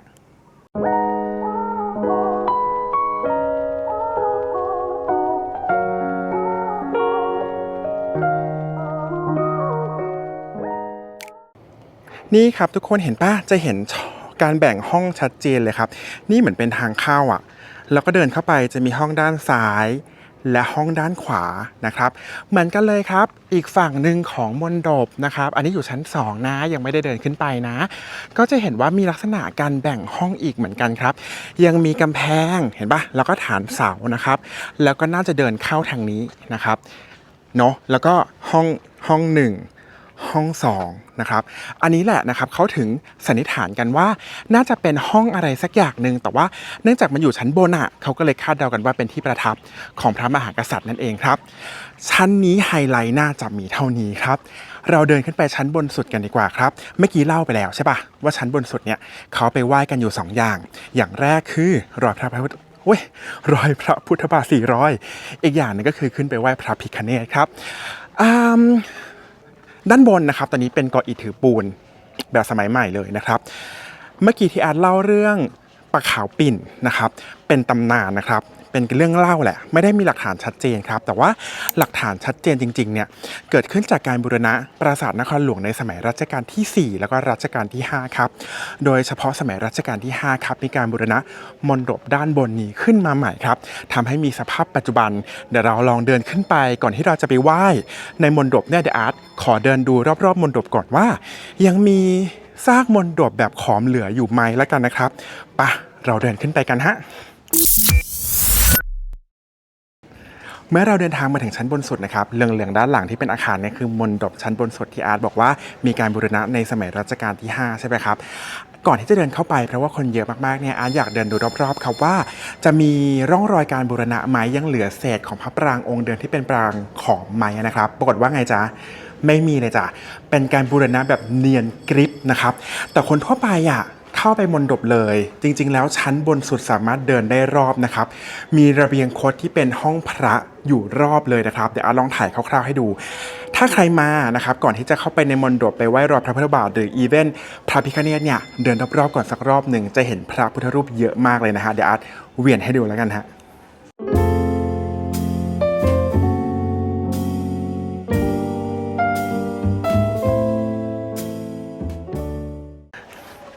นอกเหนือจากตัวระเบียงคดที่อาร์ตพาเดินดูเมื่อสักครู่นี้แล้วครับก็จะมีทุกมุมเลยนะครับ4มุมของตัวมณฑปด้านบนนี้ก็จะมีห้องพระครับตามมุมต่างๆนะครับซึ่งพระเนี่ยค่อนข้างสมบูรณ์เพราะว่าเพิ่งได้รับการบูรณะใช่ไหมครับเดี๋ยวอาร์ตพาแอบไปถ่ายด้านในนะครับแต่ว่าที่อาร์ตชอบมีอย่างหนึ่งก็คือว่านี่ช่องระบายน้ำนะครับทำไมชอบเพราะว่ารู้สึกว่าเวลาเรามาดูวัดเก่าๆที่ได้รับการบูรณะเนี่ยเราจะเห็นวิธีการจัดการอะไรบางอย่างนะครับของวัดในสมัยนั้นอันนี้คือช่องระบายน้ำอันนี้ช่องเล็กอยู่ด้านบนนะครับถ้าเป็นชั้นล่างเนี่ยจะมีช่องระบายน้ำที่ใหญ่มาก จะเห็นไหมวะอยู่ตรงนั้นเห็นปะมีช่องอยู่ตรงนั้นนะครับเสียงดังหน่อยนะครับเพราะว่าจะต้องมีโฆษกเขาประกาศว่าทำยังไงบ้างในการไหว้พระพิฆเนศหรือว่าเข้าไปไหว้พระพุทธบาทนะครับเดี๋ยวถ่ายรอบๆตัวห้องพระให้ดูแล้วเดี๋ยวเราไปไหว้พระพิฆเนศแล้วก็เข้ามณฑปกันเลยดีกว่าฮะ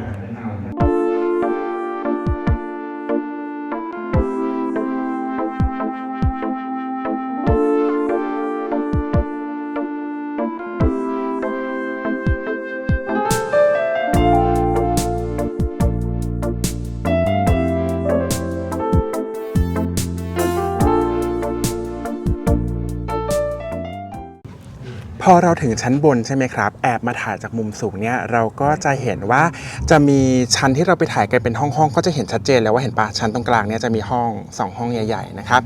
แล้วก็จะเห็นด้านล่างด้วยแต่ว่าในกล้องอาจจะไม่เห็นมีเดินลงไปด้านล่างฮึบเป็นชั้นล่างที่เราเปิดคลิปคุยกันตอนแรกนั่นเองฮะ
เป็นยังไงกันบ้างครับกับการที่อาร์ตพาขึ้นไปไหว้พระพิฆเนศแล้วก็ตัว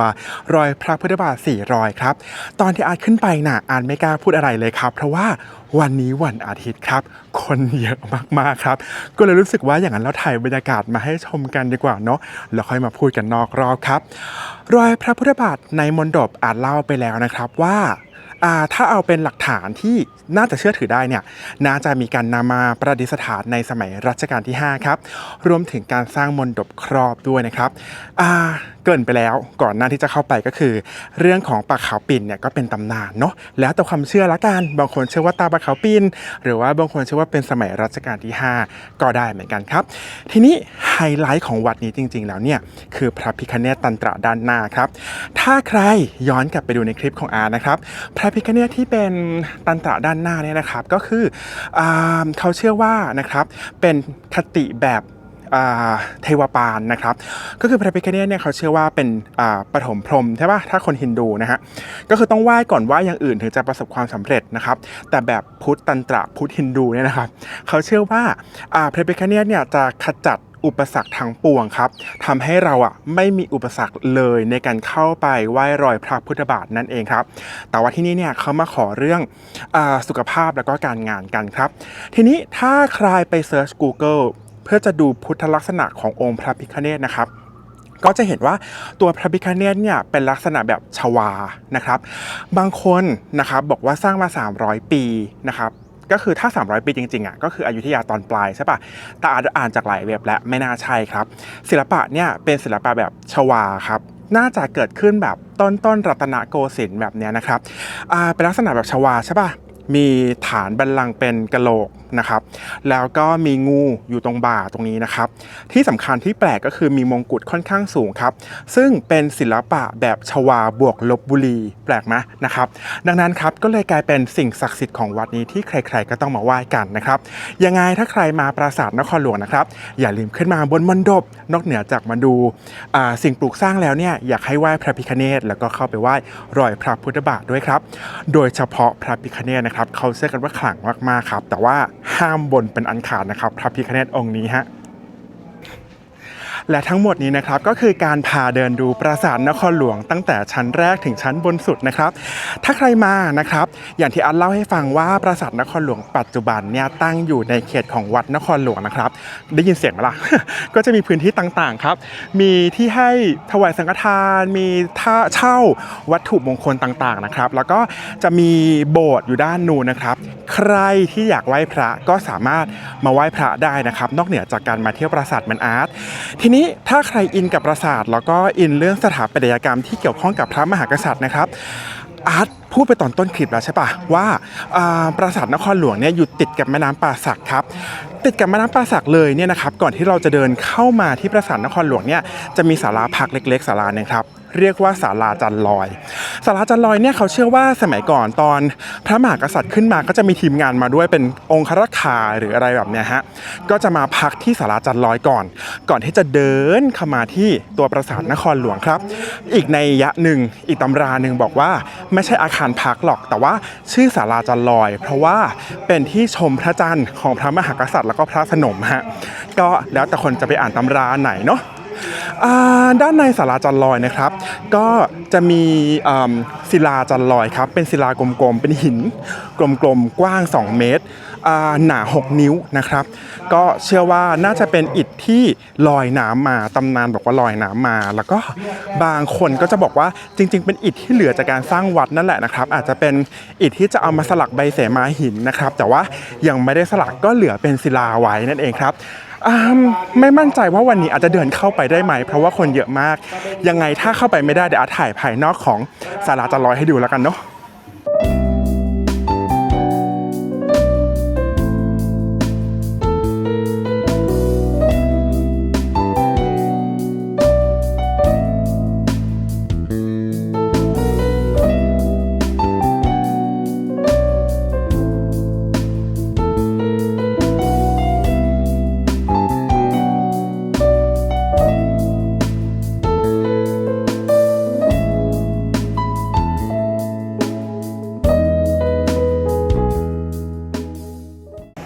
โชคดีเนาะวันนี้ศาลาจันลอยเปิดให้เข้าไปไหว้ด้วยนะครับเมื่อกี้ก็พาเข้าไปให้ชมกันแล้วก็มีเท่านั้นแหละนะครับเล็กๆนะครับ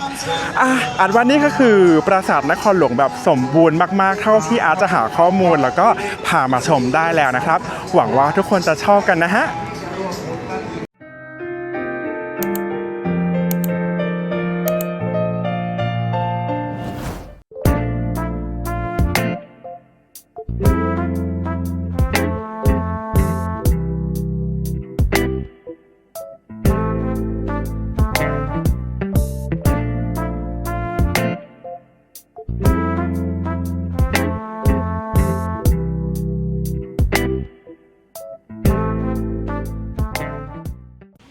ทุกคนครับตอนนี้นะครับอาร์ตอยู่ที่วัดศาลาปูนครับวัดศาลาปูนเนี่ยเป็นอีกวัดหนึ่งนะครับที่หลายๆคนน่าจะรู้จักกันแต่อาร์ตไม่มั่นใจว่าจะเคยมากันไหมนะครับที่อาร์ตรู้จักวัดนี้เพราะว่าภายในตัวเมืองของอยุธยาครับชอบมีป้ายโฆษณาเขียนว่าสักการะหลวงพ่อแขนลายใช่ไหมก็คือที่วัดศาลาปูนนี่เองครับวัดศาลาปูนเนี่ยอาจจะไม่ได้เป็นวัดที่เก่าที่สุดในอยุธยานะครับเนื่องจากว่าตามตำนานเนี่ยเขาบอกว่าสร้างขึ้นในสมัยอยุธยาตอนกลางและอาจไม่มั่นใจครับน่าจะเป็นพระเจ้าทรงธรรมหรือพระเจ้าปราสาททองเทือกๆนี้นะครับวัดนี้นะครับมีความสำคัญตรงที่น่าจะเป็นวัดที่มีเทคโนโลยีในการก่ออิฐถือปูนเต็มรูปแบบเป็นวัดแรกๆในกรุงศรีอยุธยาครับแต่ว่าคำว่าศาลาปูนเนี่ยมีตำนานมากมายครับว่าทำไมถึงมีชื่อนี้อาจจะเป็นชุมชนที่อยู่ของช่างที่ทำปูนก็ได้นะครับบางตำราที่อ่านมาเขาบอกว่าน่าจะที่ริมน้ำครับวัดนี้ติดน้ำนะที่ริมแม่น้ำครับอาจจะมีศาลาปูนที่เป็นเรือนรับรองเป็นที่พักรับรองของขุนนางครับก็เลยเรียกว่าศาลาปูนหรือท้ายที่สุดอาจจะมีคนบอกว่าก็วัดนี้มีเทคโนโลยีในการก่ออิฐถือปูนเต็มรูปแบบไงล่ะก็เลยตั้งชื่อวัดว่าวัดศาลาปูนนั่นเองครับไม่ว่าจะเป็นตำราไหนสุดท้ายแล้ววัดนี้ก่ออิฐถือปูนและชื่อว่าวัดศาลาปูนนั่นเองครับพอเรารู้เรื่องวัดศาลาปูนกันไปเล็กๆน้อยๆแล้วนะครับวัดศาลาปูนเนี่ยเป็นวัดขนาดใหญ่นะครับแต่ว่าวันนี้เนี่ยที่อาจจะพาทุกคนมาจะเป็นเฉพาะเขตพุทธาวาสที่เป็นเขตโบราณสถานนะครับ ก็คือด้านหลังอาร์ตเลยเนี่ยนะครับเดี๋ยวอาร์ตจะไล่ผังวัดให้ดูก่อนนะอาร์ตขอมายืนตรงกลางๆก่อนละกันนะครับจะได้เห็นผังวัดอย่างชัดเจนนะครับพอเราเดินเข้ามาจากประตูทางเข้าเมื่อสักครู่นี้ที่อาร์ตพาเข้ามานะครับก็จะเห็นตัวเจดีย์ไม่ใช่ครับขอโทษครับเป็นเห็นพระปร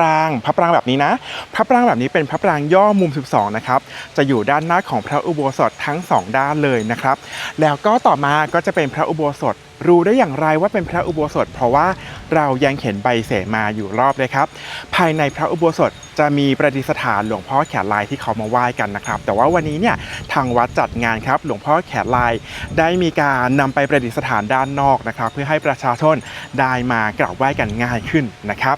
ด้านหลังนะครับของผังวัดก็จะมีพระเจดีย์ประธานองค์นี้ครับและข้างๆพระเจดีย์ประธานจะมีสิ่งที่ควรไปอยู่2ที่กันก็คือที่แรกนะครับก็คือจะเป็นพระโบราณครับเป็นหลวงพ่อเลไลปางเลไลนะครับแล้วก็ข้างๆนะครับก็จะมีรอยพระพุทธบาทด้วยครับพอเรารู้ผังวัดกันแล้วอาจว่าเรามาเดินดูกันทีละจุดดีกว่านะฮะ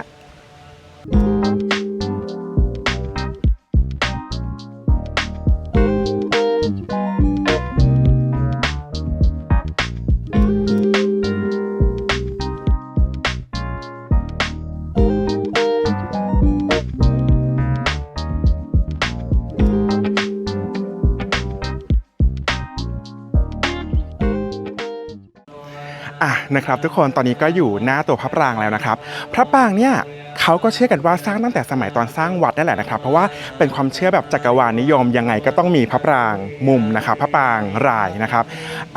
ทุกคนก็จะเห็นว่าจะมีรอยปูนนี้แน่นอนครับก็คือการบูรณะนั่นเองนะครับเท่าที่อาร์ตเห็นเนี่ยตอนนี้ก็จะมีอยู่4องค์ด้านหน้าทางเจดีย์แล้วก็พระปรางนะครับจะมีพระปรางตรงนี้แล้วก็เจดีย์นะครับทั้ง2ฝั่งเลยของพระอุโบสถนะครับ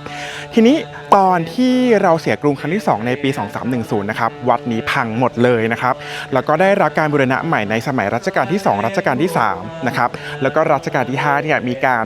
วาดภาพวาดจิตรกรรมฝาผนังในพระอุโบสถใหม่นะครับพอเราเห็นเจดีย์รายพระปรางมุมแล้วใช่ไหมครับอยากให้มาโฟกัสกันที่พระอุโบสถหลังนี้ครับพระอุโบสถหลังนี้เนี่ยมีการบูรณะขึ้นใหม่ก็จริงนะครับแต่ว่าตามบันทึกครับบอกว่าตัวหน้าบานที่เป็นรูปเทพพนมแล้วก็ตัวพันไม้ครับเป็นเถาวัลย์ลักษณะแบบนี้ครับสร้างขึ้นตั้งแต่สมัยอยุธยาตอนกลางแล้วนะครับดังนั้นถ้าใครอยากจะมาเห็นศิลปะของอยุธยาตอนกลางที่ได้รับการบูรณะมาค่อนข้างสมบูรณ์อาจว่าวัดสาราปูนก็เป็นอีกวัดหนึ่งที่น่าสนใจครับเดี๋ยวอาร์ตพาเข้าไปชมในพระอุโบสถกันดีกว่าฮะ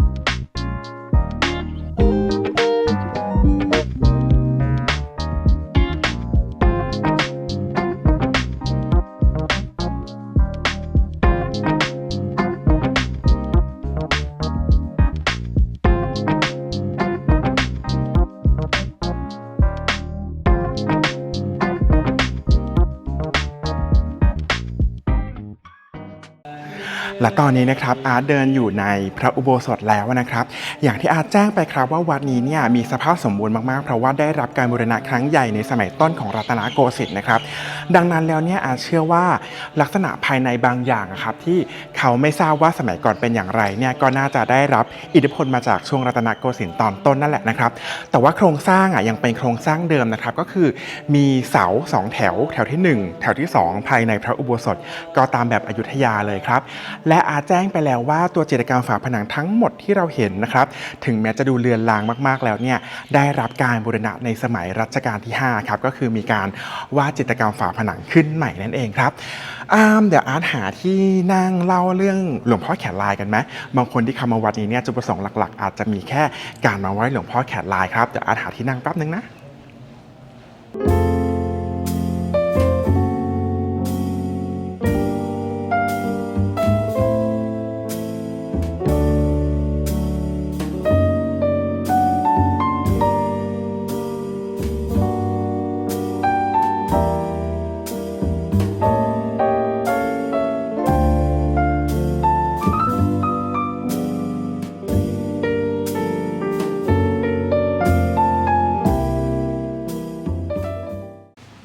เคครับเรามาคุยกันเรื่องหลวงพ่อแขนลายสั้นๆแล้วกันนะครับหลวงพ่อแขนลายนะครับตอนที่กรุงแตกเนี่ยเขาพบพระพุทธรูปที่ตั้งอยู่กลางแจ้งครับเพราะว่าตัวพระอุโบสถเนี่ยถูกทำลายหมดแล้วใช่ไหมครับถึงแม้ว่าวัดนี้จะสร้างขึ้นช่วงอยุธยาตอนกลางที่อันเล่าให้ฟังแล้วแต่ว่าตัวหลวงพ่อแขนลายเนี่ยนะครับคิดว่ามีพุทธลักษณะครับศิลปะแบบอู่ทองตอนปลายหรือว่าสมัยสุโขทัยเลยทีเดียวแปลว่าตัวหลวงพ่อแขนลายเนี่ยน่าจะมีอายุเก่าแก่กว่าวัดนะครับแล้วก็ทำไมถึงเรียกว่าหลวงพ่อแขนลายเพราะว่าด้านขวาของแขนหลวงพ่อครับก็จะมีรอยคล้ายๆลายสักครับเขาก็เลยเรียกกันว่าหลวงพ่อแขนลายครับตอนที่เขาจะมีการบูรณะวัดนะครับหลังจากที่เรากรุงแตกไปแล้วใช่ไหมครับก็จะมีการพยายามจะนำหลวงพ่อแขนลายเนี่ยออกไปนอกวัดก่อนเพื่อจะมีการปฏิสังขรณ์นะครับแต่ปรากฏว่าทุกครั้งที่นำหลวงพ่อแขนลายออกไปจากวัดนะครับก็จะเกิดเหตุอาเพศต่างๆนะครับทำให้ก็เลยมีตำนานเล่าว่าห้ามย้ายหลวงพ่อแขนลายออกจากวัดไม่งั้นจะมีอันเป็นไปอะไรแบบนี้เนาะแล้วก็หลวงพ่อแขนลายครับที่เขานิยมมาไหว้กันนะครับเพราะว่าเขาจะมาบนบานกันครับมาขอพรดีกว่ามาขอพรกันเรื่องสุขภาพแล้วก็การงานครับก็จะเห็นว่ามีการมาสักการะหรือว่าบางทีมาแก้บนกันเป็นประจำเลยทีเดียวครับอันนี้ก็คือเป็นประวัติของหลวงพ่อแขนลายสั้นๆแล้วกันครับเผื่อใครมาไหว้หลวงพ่อแขนลายจะได้ทราบว่าเขามาไหว้หลวงพ่อแขนลายกันทำไมโอเคตอนนี้นะครับในพระอุโบสถน่าจะประมาณนี้เดี๋ยวอาร์ตพาเดินอ้อมไปด้านหลังพระอุโบสถไปดูรอยพระพุทธบาทพระพุทธรูปปางเลไลโบราณแล้วก็ไปดูพระเจดีย์ของวัดนี้กันครับ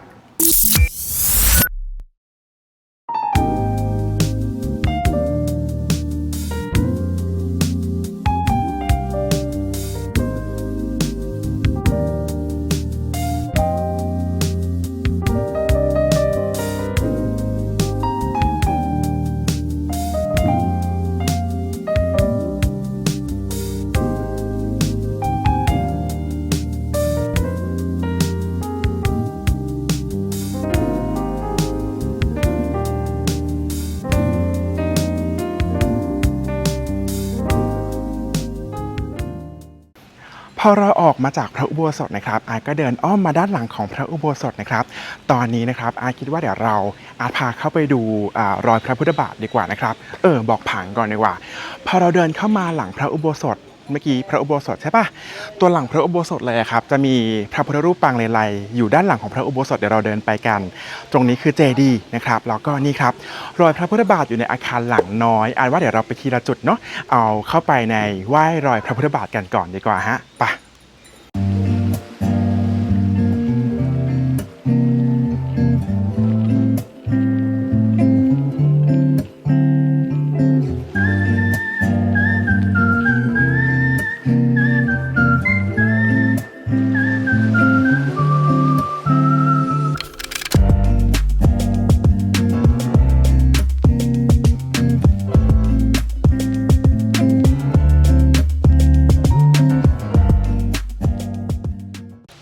เป็นยังไงบ้างครับกับรอยพระพุทธบาทอ่านว่าสวยดีนะอ่านไม่รู้ว่านี่ของเก่าหรือว่าได้รับการบูรณะนะครับเพราะว่าดูใหม่เชียวนะครับและหลังจากนี้ครับอันนี้ก็คือเจดีย์ประธานของวัดครับสวยปะเจดีย์ประธานของวัดนะครับก็ได้รับการบูรณะมาสวยงามแล้วแน่นอนครับเวลาเรามาเที่ยวโบราณสถานเนี่ยที่เราจะเห็นเป็นอิฐแดงๆผสมปูนเนี่ยส่วนของปูนนะครับจะเป็นการบูรณะนะครับแต่ว่าของวัดสารปูนเนี่ยองค์เจดีย์ปูนเต็มองค์ขนาดนี้แปลว่าได้รับการบูรณะมาแล้วเรียบร้อยครับสามารถเดินขึ้นไปได้นะครับเห็นปะที่เขาผูกจีวรผูกผ้าเหลืองนะครับรอบองค์เจดีย์ก็แปลว่าเจดีย์นี้ขึ้นไปได้นะครับเราจะเดินวนกันไหมอันว่าอย่าเลยดีกว่านะครับเพราะว่าค่อนข้างร้อนเนาะแล้วก็อันว่าจากด้านล่างสวยกว่าแต่ว่าอยากจะบอกทุกคนให้ทราบไว้เฉยๆครับว่าเจดีย์เนี่ยทั้งสองด้านนะครับจะมีบันไดทางขึ้นเห็นปะแบบนี้ก็ขึ้นไปนิดเดียวครับก็ขึ้นเมื่อกี้เห็นว่าเขามาขอพรหรืออะไรไม่รู้แล้วเขาก็เดินวนกัน3รอบนะครับก็เป็นธรรมเนียมพุทธเนาะที่จะเดินรอบพระเจดีย์ครับพระเจดีย์นี้นะครับก็เป็นทรงลังกานะครับโอเคแล้วก็พอเราไหว้รอยพระพุทธบาทแล้วใช่ไหมครับมาดูพระเจดีย์แล้วสุดท้ายครับด้านหลังของพระอุโบสถตอนแรกครับอันนี้คือพระเจดีย์ใช่ไหมนี่พระเจดีย์ที่เราถ่ายให้ดูเมื่อสักครู่นะครับด้านหลังของพระอุโบสถของอาร์ตฝั่งนี้เห็นไหมครับตรงนี้จะมีหลวงพ่อปางเลไลด้วยนะครับซึ่งเขาว่ากันว่าน่าจะเป็นพระพุทธรูปปางเลไลตั้งแต่สมัยอยุธยาเลยเดี๋ยวอาร์ตพาทุกคนขึ้นไปแล้วกันนะฮะ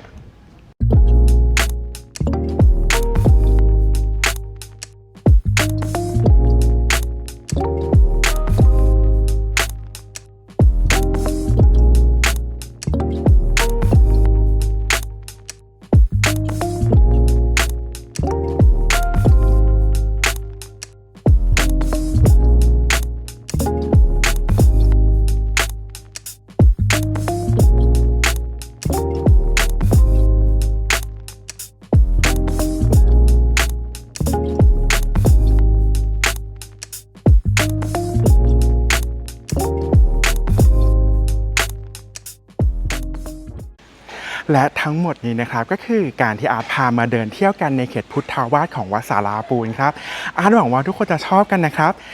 เรามาทวนกันอีกทีว่าเขตพุทธาวาสในวัดสาราปูนเนี่ยเราควรจะมาไหว้อะไรกันบ้างครับอย่างแรกเราเดินเข้ามาใช่ไหมก็จะเจอพระปรางแล้วก็เจดีย์นะครับซึ่งมีลักษณะแบบย่อมุม12นะครับพระอุโบสถครับเข้าไปสามารถไปไหว้หลวงพ่อแขนลายได้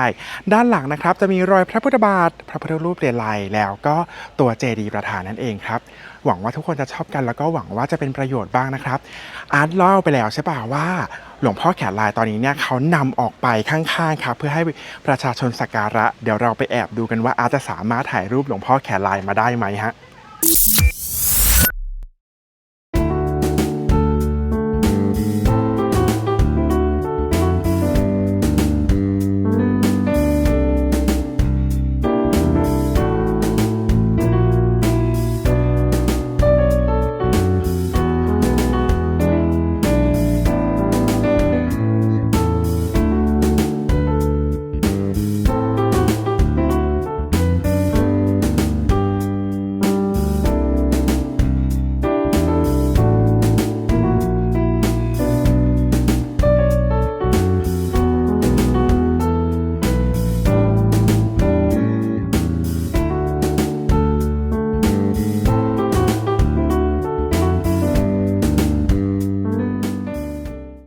เมื่อสักครู่นี้อาร์ตพาเข้าไปไหว้หลวงพ่อแขนลายกันแล้วเป็นยังไงบ้างครับอาร์ตว่าองค์เล็กกว่าที่คิดเนาะอาร์ตอ่านเจอมาว่าหน้าตัก29นิ้วแต่ว่าเท่าที่เข้าไปดูเนี่ยไม่น่าถึงเนาะแต่ว่าเมื่อกี้อาร์ตเข้าไปถ่ายครับอาจจะได้มุมตรงไม่ได้นะครับเพราะว่าคนเยอะมากๆไม่อยากถ่ายติดคนอื่นครับแต่ว่าที่มาเปิดกล้องใหม่อีกครั้งหนึ่งเพราะว่ามีเรื่องที่จะสารภาพบาปครับตอนที่อาร์ตอ่านหนังสือมาเนี่ยเขาบอกว่าตัวหลวงพ่อแขนลายครับปัจจุบันยังอยู่ที่อุโบสถแต่ความจริงแล้วไม่ใช่นะครับอันนี้คือพระอุโบสถที่เราไปไหว้กันใช่ปะที่เราเข้าไปตอนแรกครับทุกคนเห็นนี่ไหมอาคารหลังนี้นะครับเป็นอาคารเห็นปะเนี่ยครับคือศาลาที่อาร์ตพาเข้าไปไหว้หลวงพ่อแขนลายในปัจจุบันแปลว่าในปัจจุบันเนี่ยครับหลวงพ่อแขนลายไม่ได้อยู่ในพระอุโบสถแล้วนะฮะแต่ว่าถูกอัญเชิญไปสร้างศาลาใหม่ให้ท่านอยู่เป็นการเฉพาะเลยคนก็จะกราบไหว้ในตัวศาลาของหลวงพ่อแขนลายมากกว่าอยู่ในพระอุโบสถนั่นเองครับอย่างนั้นขอแก้ข้อมูลนิดนึงฮะตอนค้นพบอาจจะค้นพบหลวงพ่อแขนลายในพระอุโบสถก็ได้แต่ว่าในปัจจุบันเนี้ยหลวงพ่อแขนลายอยู่ในศาลาด้านข้างของพระอุโบสถในเขตพุทธาวาสนะครับยังไงอย่าสับสนกันละกันเนาะ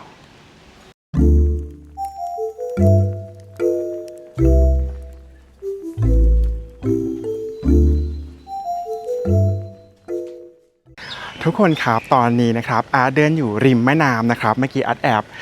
ซูมอินให้ดูแล้วใช่ป่ะว่าตอนนี้เป็นช่วงน้ำขึ้นมากๆครับมีการนำกระสอบทรายนะครับมาวางไว้กลัวน้ำจะเข้าวัดเนาะแต่ที่อาร์ตมาจบวัดศาลาปูนที่ริมแม่น้ำเพราะว่าอยากจะบอกว่าพื้นที่ตรงนี้ครับก็น่าจะมีศาลาแบบนี้ครับปัจจุบันเป็นศาลาไม้ใช่ป่ะแต่สมัยก่อนศาลาไม้ที่เขาใช้คอยท่าเหล่านี้ครับอาจจะเป็นศาลาปูนก็ได้ซึ่งเป็นที่มาของวัดศาลาปูนอันนี้เป็นสมมติฐานของอาร์ตเองใครมีข้อมูลที่ถูกต้องก็บอกกันได้นะครับ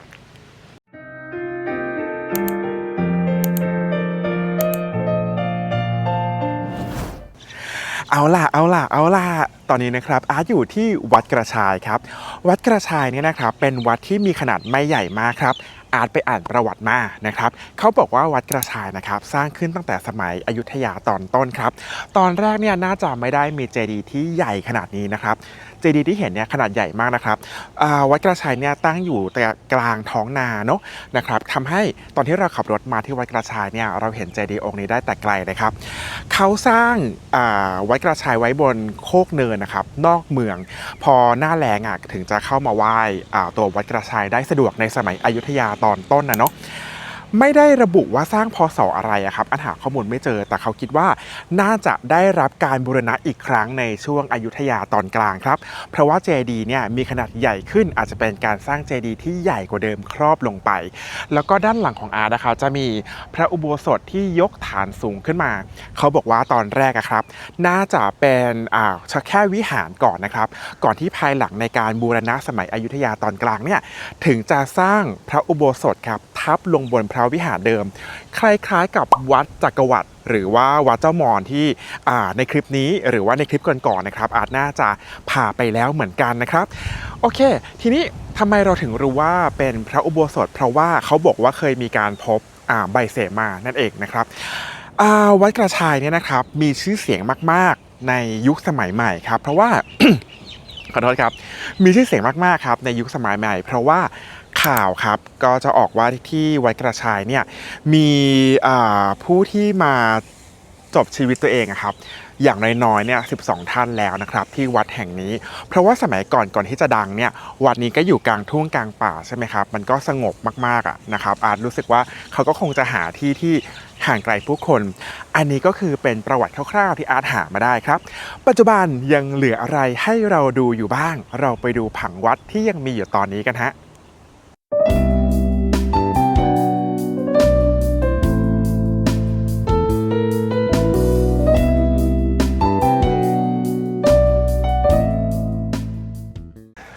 พูดจริงๆนะเวลาใครอยากจะมาเที่ยววัดนี้ครับอาร์ตอยากให้ทุกคนมาวัดนะแต่ว่าถ้าใครมาวัดเนี่ยครับก็สงบเสงี่ยมนิดนึงก็ดีเหมือนกันเพราะว่า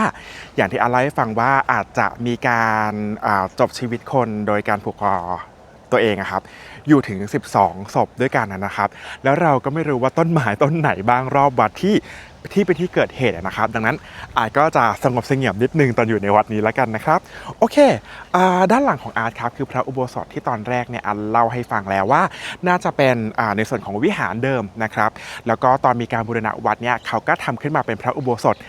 เดินดูและมีใบเสมาจริงๆด้วยนะครับพระเจดีย์เนี่ยแปลกตามากครับเพราะว่าเป็นเจดีย์ที่ฐานสี่เหลี่ยมถึงแม้ปัจจุบันนะครับจะมีความเอียงอยู่บ้างนะครับและเหมือนกับวัดอื่นๆที่อาร์ตเคยพาไปครับตามที่อาร์ตอ่านมาเนี่ยเขาเชื่อว่าควรจะมีพระวิหารใช่ปะแต่เมื่อกี้แอบไปเชงเง้อดูเล็กๆแล้วไม่น่ามีพระวิหารครับน่าจะใช้พระอุโบสถที่ทำให้ใหญ่ขึ้นกว่าเดิมตอนบูรณะวัดเนี่ยเป็นพระวิหารไปด้วยเลยในตัวในการประกอบพิธีกรรมต่างๆนะครับอาร์ตคิดว่าไม่ควรขึ้นไปบนพระอุโบสถแต่ดูซิว่าเดี๋ยวอาร์ตจะทำยังไงให้ทุกคนเห็นพระอุโบสถได้อย่างชัดเจนบ้างแล้วกันเนาะ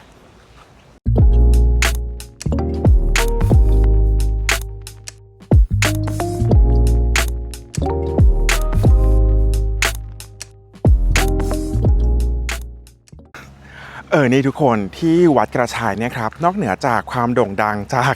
การที่มีคนมาจบชีวิตตัวเองที่นี่ในโลกปัจจุบันนะครับแต่ว่าความจริงเนี่ยที่นี่ก็มีตำนานอีกตำนานหนึ่งนะครับ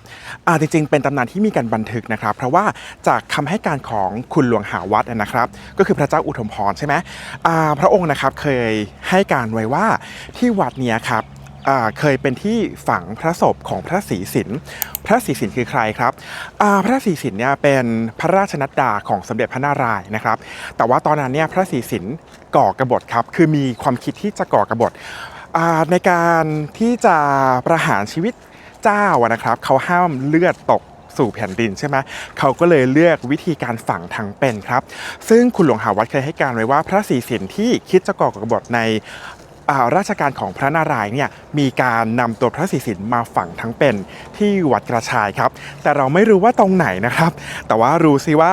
ตั้งแต่ยุคอยุธยาแล้วเนี่ยวัดนี้ก็เป็นวัดที่มีเรื่องเล่าประมาณนี้มาตั้งนานแล้วนะครับโอเคและด้านหลังของอาร์ตคือพระอุโบสถพาเดินรอบไปไงล่ะครับเพราะว่าเขาเขียนว่าห้ามขึ้น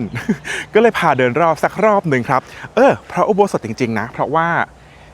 มีใบเสมาอยู่ตรงนั้นดังนั้นพูดถูกแล้วว่านี่คือพระอุโบสถฮะ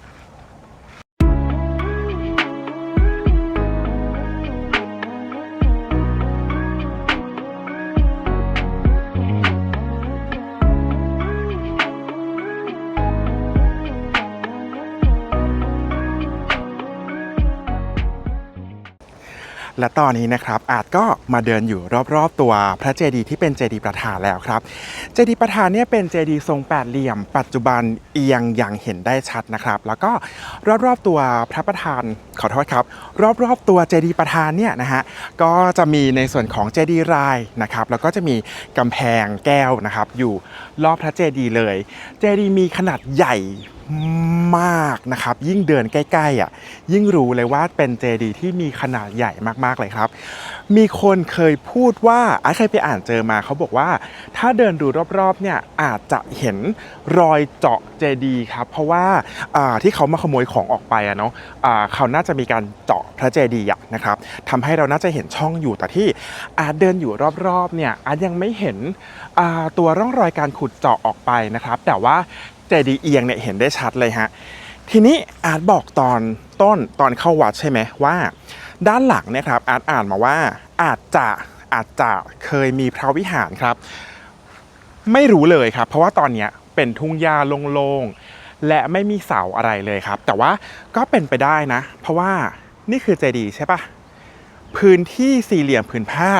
ยาวมากจนสุดกำแพงแก้วครับถ้ามีคนบอกว่าตรงนี้เคยเป็นพระวิหารมาก่อนก็ไม่ได้แปลกใจอะไรครับเดี๋ยวถ่ายพระเจดีย์ให้ดูชัดๆอีกสักรอบแล้วกันฮะ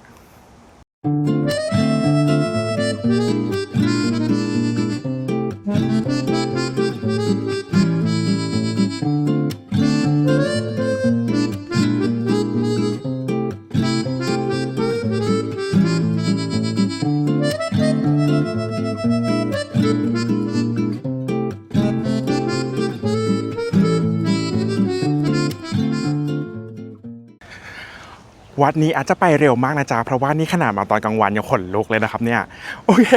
นะฮะมีอีกเรื่องหนึ่งน่าจะเป็นเรื่องเล่าที่อ่านมาเรื่องสุดท้ายแล้วนะครับก็คือในสมัยที่เราทำสงครามกับพม่าในปี2310ให้เราเสียกรุงใช่ไหมครับบอกแล้วว่าในส่วนของวัดกระชายเนี่ยเขาสร้างไว้บนเนินนอกเมืองใช่ไหมครับน่าจะเป็นฐานทัพพม่าที่เขาตั้งป้อมปืนใหญ่ตรงนี้เลยแล้วเขาก็ตั้งป้อมแล้วก็รัวยิงเข้าไปในกรุงศรีอยุธยาครับทำให้วัดนี้เนี่ยน่าจะเป็นจุดศูนย์กลางอีกจุดหนึ่งในการโจมตีอยุธยาในสมัยสงครามที่เราเสียกรุงครั้งที่2นั่นเองครับฟังแล้วก็แอบเศร้าเหมือนกันเนาะ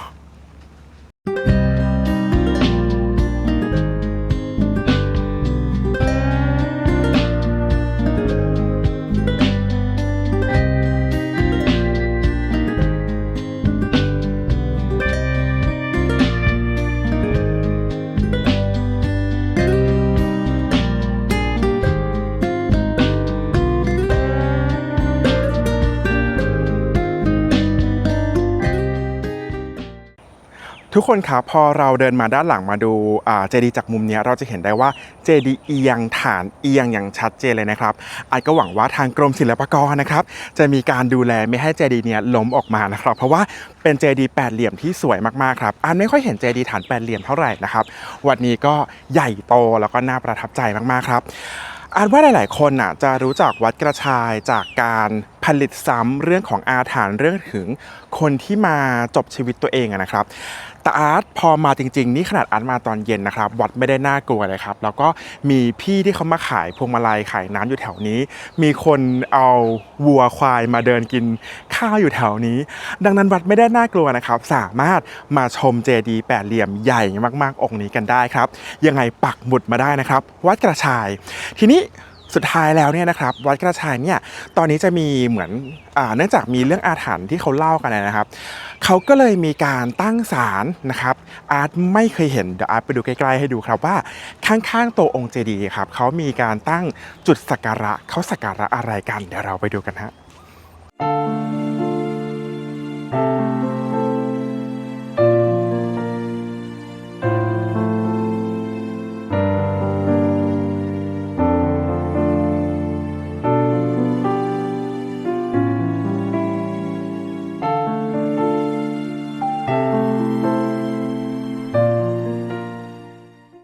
เมื่อสักครู่นี้นะครับด้านข้างนะครับของตัวองค์เจดีย์เนี่ยตอนแรกนึกว่าเป็นจุดสักการะที่เขาน่าจะสักการะปู่โสมเฝ้าทรัพย์กันเพราะที่นี่มีตำนานปู่โสมใช่ไหมครับแต่ว่าพอไปดูใกล้ๆจริงๆแล้วเนี่ยเขาบูชาพระเอกาทศรถครับก็เลยงงนิดนึงว่าความเชื่อมโยงระหว่างพระเอกาทศรถกับวัดกระชายคืออะไรนะครับใครรู้บอกอัดหน่อยนะครับอันไม่ทราบจริงๆนะครับ โอเคและทั้งหมดนี้นะครับก็คือการพาเดินเล่นกันนะครับในวัดกระชายของอาร์ตนะครับเราดูอะไรกันไปบ้างนะครับวันนี้ที่วัดกระชายครับจริงๆแล้วส่วนใหญ่เล่าเรื่องเนาะไม่ค่อยได้ดูอะไรเท่าไหร่เพราะว่าวัดไม่ได้ใหญ่มากนะครับจุดเด่นจุดเดียวก็คือเจดีย์ด้านหลังนั่นแหละโอเคทวนนิดนึงนะครับด้านหน้านะครับของวัดกระชายคืออะไรคือพระอุโบสถที่มีการบูรณะใหม่สมัยอยุธยาตอนกลางซึ่งสร้างทับบนพระวิหารที่สร้างขึ้นในสมัยอยุธยาตอนต้นครับพระเจดีย์ประธานองค์ใหญ่มากๆเด่นมากๆแปดเหลี่ยมแต่ปัจจุบันเอียงมากเช่นกันเนี่ยนะครับก็เป็นเจดีย์ที่สร้างครอบทับเหมือนกันครับบูรณะในสมัยอยุธยาตอนกลางสร้างครอบทับกับเจดีย์เดิมนะครับที่อยู่ในอยุธยาตอนต้นนะครับบางคนเล่าว่าสมัยก่อนด้านหลังเจดีย์จะมีพระวิหารแต่เมื่อกี้เราเดินไปดูกันแล้วมีเป็นทุ่งโล่งๆสี่เหลี่ยมผืนผ้าแต่ว่าไม่มีเศษซากหรือว่าเศษเสาอะไรให้เห็นและสามารถสรุปได้เลยว่าเป็นตัวของพระวิหารนะครับรอบๆถ้าใครสังเกตเนี่ยแนวกำแพงวัดชัดเจนมากๆครับและสุดท้ายด้านข้างนะครับก็จะมีจุดบูชาพระเอกาทศรสและนี่คือทั้งหมดของวัดกระชายหวังว่าจะชอบกันนะฮะ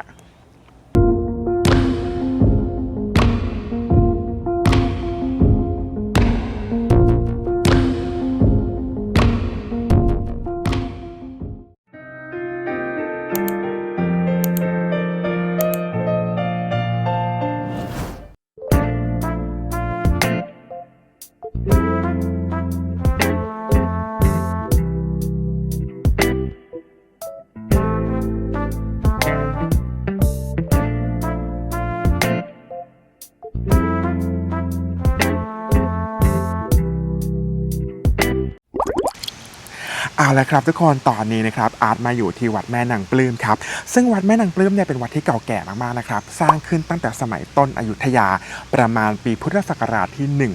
1920 นะครับโดยพระนครินทราธิราชครับจริงๆวัดนี้เนี่ยสมัยก่อนมีความสำคัญมากๆเลยนะครับเพราะว่าอยู่ติดกับแม่น้ำลพบุรีใช่ป่ะก็เหมือนจะเป็นจุดศูนย์กลางครับในการคมนาคมระหว่างอยุธยาแล้วก็สุพรรณบุรีครับเนื่องจากตรงนี้ครับติดแม่น้ำก็เลยจะเป็นชุมชนใช่ไหมครับนอกเหนือจากพระอุโบสถหลังเก่าที่อยู่ด้านหลังของอาร์แล้วเนี่ยการที่เขาสะท้อนว่าเขาเป็นศูนย์กลางของชุมชนในย่านนี้ก็คือด้านหลังของอาร์นะครับจะมีเจดีย์ตั้งอยู่บนสิ่งล้อมนะครับก็คือด้านหลังนะครับเดี๋ยวอาร์จะพาไปดูนี่คือประวัติคร่าวๆของวัดแม่นางปลื้มนะครับอย่างนั้นเดี๋ยวเราไปเดินดูกันไหมว่าในวัดแม่นางปลื้มมีอะไรที่เราควรจะไปดูกันบ้างฮะเอาละครับตอนนี้นะครับอาร์ตว่าเดี๋ยวเรามาเดินดูทีละจุดกันดีกว่าครับว่าที่วัดแม่นางปลื้มเนี่ยมีอะไรให้เราดูบ้างเรามาคุยกันเรื่องผังวัดก่อนละกันครับหลังจากที่เราเข้ามาที่ซุ้มประตูที่เขียนว่าเขตพุทธาวาสวัดแม่นางปลื้มใช่ไหมครับเราจะเจอกับพระอุโบสถหลังด้านหลังของอาร์ตครับพระอุโบสถนะครับก็จะเป็นพระอุโบสถโบราณนะครับที่สร้างขึ้นตั้งแต่สมัยก่อตั้งวัดเลยตั้งแต่ปี 1920 ที่อาร์ตเล่าไปในเบื้องต้นนะครับแต่ว่าทุกคนจะเห็นว่าตัวพระอุโบสถเนี่ยค่อนข้างใหม่มากๆเพราะว่าได้รับการบูรณะในสมัยรัตนโกสินทร์นั่นเองครับทีนี้ปัญหาในการบูรณะวัดหลายๆวัดนะครับถ้ามีการก่อสร้างบนฐานเดิมนะครับแปลว่าเป็นการสร้างที่ไม่ได้อนุรักษ์แบบเดิมไว้100%นะครับทุกคนก็จะเห็นว่าโบสถ์เนี่ยนะครับจะมีหน้าจั่วแบบรัตนโกสินทร์เลยนะครับทีนี้มันก็เลยทำให้ปัจจุบันนะครับถ้าใครอยากจะเห็นความโบราณจริงๆให้เดินเข้าไปในโบสถ์ครับถ้าเราดูด้านนอกหน้าจั่วที่มีลายเถาวัลย์หรือว่ามีการประกอบของเครื่องปั้นดินเผาแบบจีนนะครับก็น่าจะเป็นการบูรณะสมัยรัตนโกสินทร์แล้วนะครับของวัดแม่นางปลื้มนี่นะครับทุกคนจะเห็นว่าในการบูรณะสมัยรัตนโกสินทร์เนี่ยจะเป็นหลังคาจั่วในลักษณะนี้หลังคาจั่วแบบนี้นะครับไม่ค่อยเห็นในศิลปะตั้งแต่สมัยอยุธยานะครับก็เลยมีการคาดเดาว่าน่าจะมีการบูรณะในสมัยรัตนโกสินทร์แล้วก็สร้างจั่วแบบรัตนโกสินทร์ครับทำให้หลังคาแบบนี้ไม่น่าจะเป็นหลังคาตั้งแต่สมัยอยุธยานะครับแล้วทุกคนสังเกตจั่วด้านบนนะครับไม่รู้ว่าจะซูมกันเห็นหรือเปล่าจั่วด้านบนเนี่ยจะมีลักษณะเป็นปูนปั้นนะครับลายพืชพันธุ์ลายเถาวัลย์นะครับซึ่งความจริงแล้วเนี่ยสามารถพบได้ในอยุธยาตอนปลายด้วยนะครับแต่ว่าอันนี้เนี่ยน่าจะมีการบูรณะในสมัยรัตนโกสินทร์ตอนต้นนั่นเองครับทีนี้ความสำคัญเวลาเขามาไหว้กันน่ะคือเขาเข้าไปไหว้หลวงพ่อขาวด้านในกันครับหลวงพ่อขาวเนี่ยก็จะเป็นพระพุทธรูปปางมารวิชัยขนาดใหญ่นะครับ เขาเชื่อกันว่าสมัยก่อนในสมัยอยุธยาเนี่ยน่าจะมีการหุ้มทองครับแต่เราก็รู้กันใช่ไหมว่าพอมีสงครามเกิดขึ้นที่เราเสียกรุงครับหลวงพ่อขาวเนี่ยน่าจะโดนลอกทองไปหมดแล้วก็เลยกลายเป็นหลวงพ่อขาวที่เราไหว้ในปัจจุบันนี่คือจุดแรกครับที่เรามาไหว้ที่วัดแม่นางปลื้มกันก็คือพระอุโบสถและก็ด้านในพระอุโบสถครับเดี๋ยวเราจะเดินไปด้านหลังอีกสักหน่อยนะครับทุกคนจะเห็นตรงนี้เห็นปะด้านหลังตรงนี้นะครับก็จะเป็นเจดีย์ครับเจดีย์อันนี้ก็เป็นเจดีย์ที่สำคัญเหมือนกันเพราะว่าเป็นเจดีย์สิงห์ล้อมครับเจดีย์สิงห์ล้อมเนี่ยมีไม่เยอะมากนะครับในอยุธยาอาร์ตเห็นเนี่ยจะมี2วัดปะวัดหนึ่งจำชื่อไม่ได้อีกวัดหนึ่งคือวัดธรรมมิกราชครับแล้วก็ที่นี่ครับที่วัดแม่นางปลื้มถ้าอย่างนั้นเราขยับไปชมตัวเจดีย์ที่ยังเหลืออยู่แล้วกันฮะ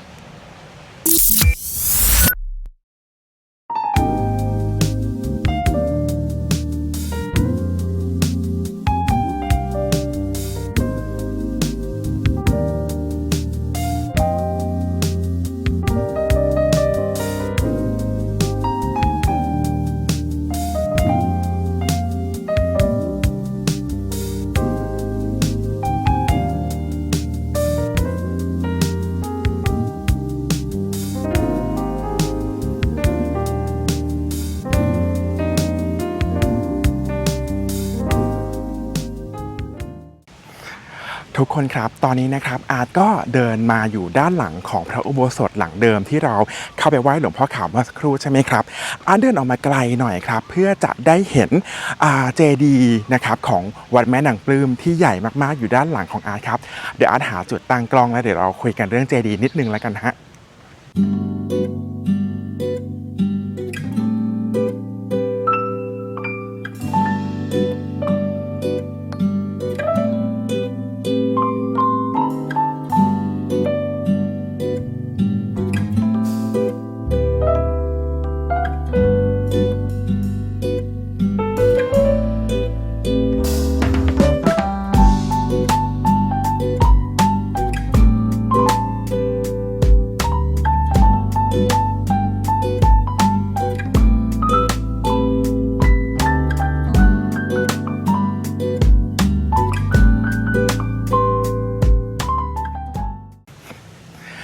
เอาละครับทุกคนแล้วก็ด้านหลังของอาร์ตนะครับก็จะเป็นเจดีย์ที่อยู่บนฐานสิงห์ล้อมแล้วนะครับตรงนั้นคือพระอุโบสถเดินออกมานิดเดียวนะครับก็จะเจอกับเจดีย์องค์ใหญ่มากๆแล้วครับอย่างที่อาร์ตเล่าไปตอนต้นนะครับว่าวัดแม่นางปลื้มเนี่ยตั้งอยู่ในโลเคชันที่เป็น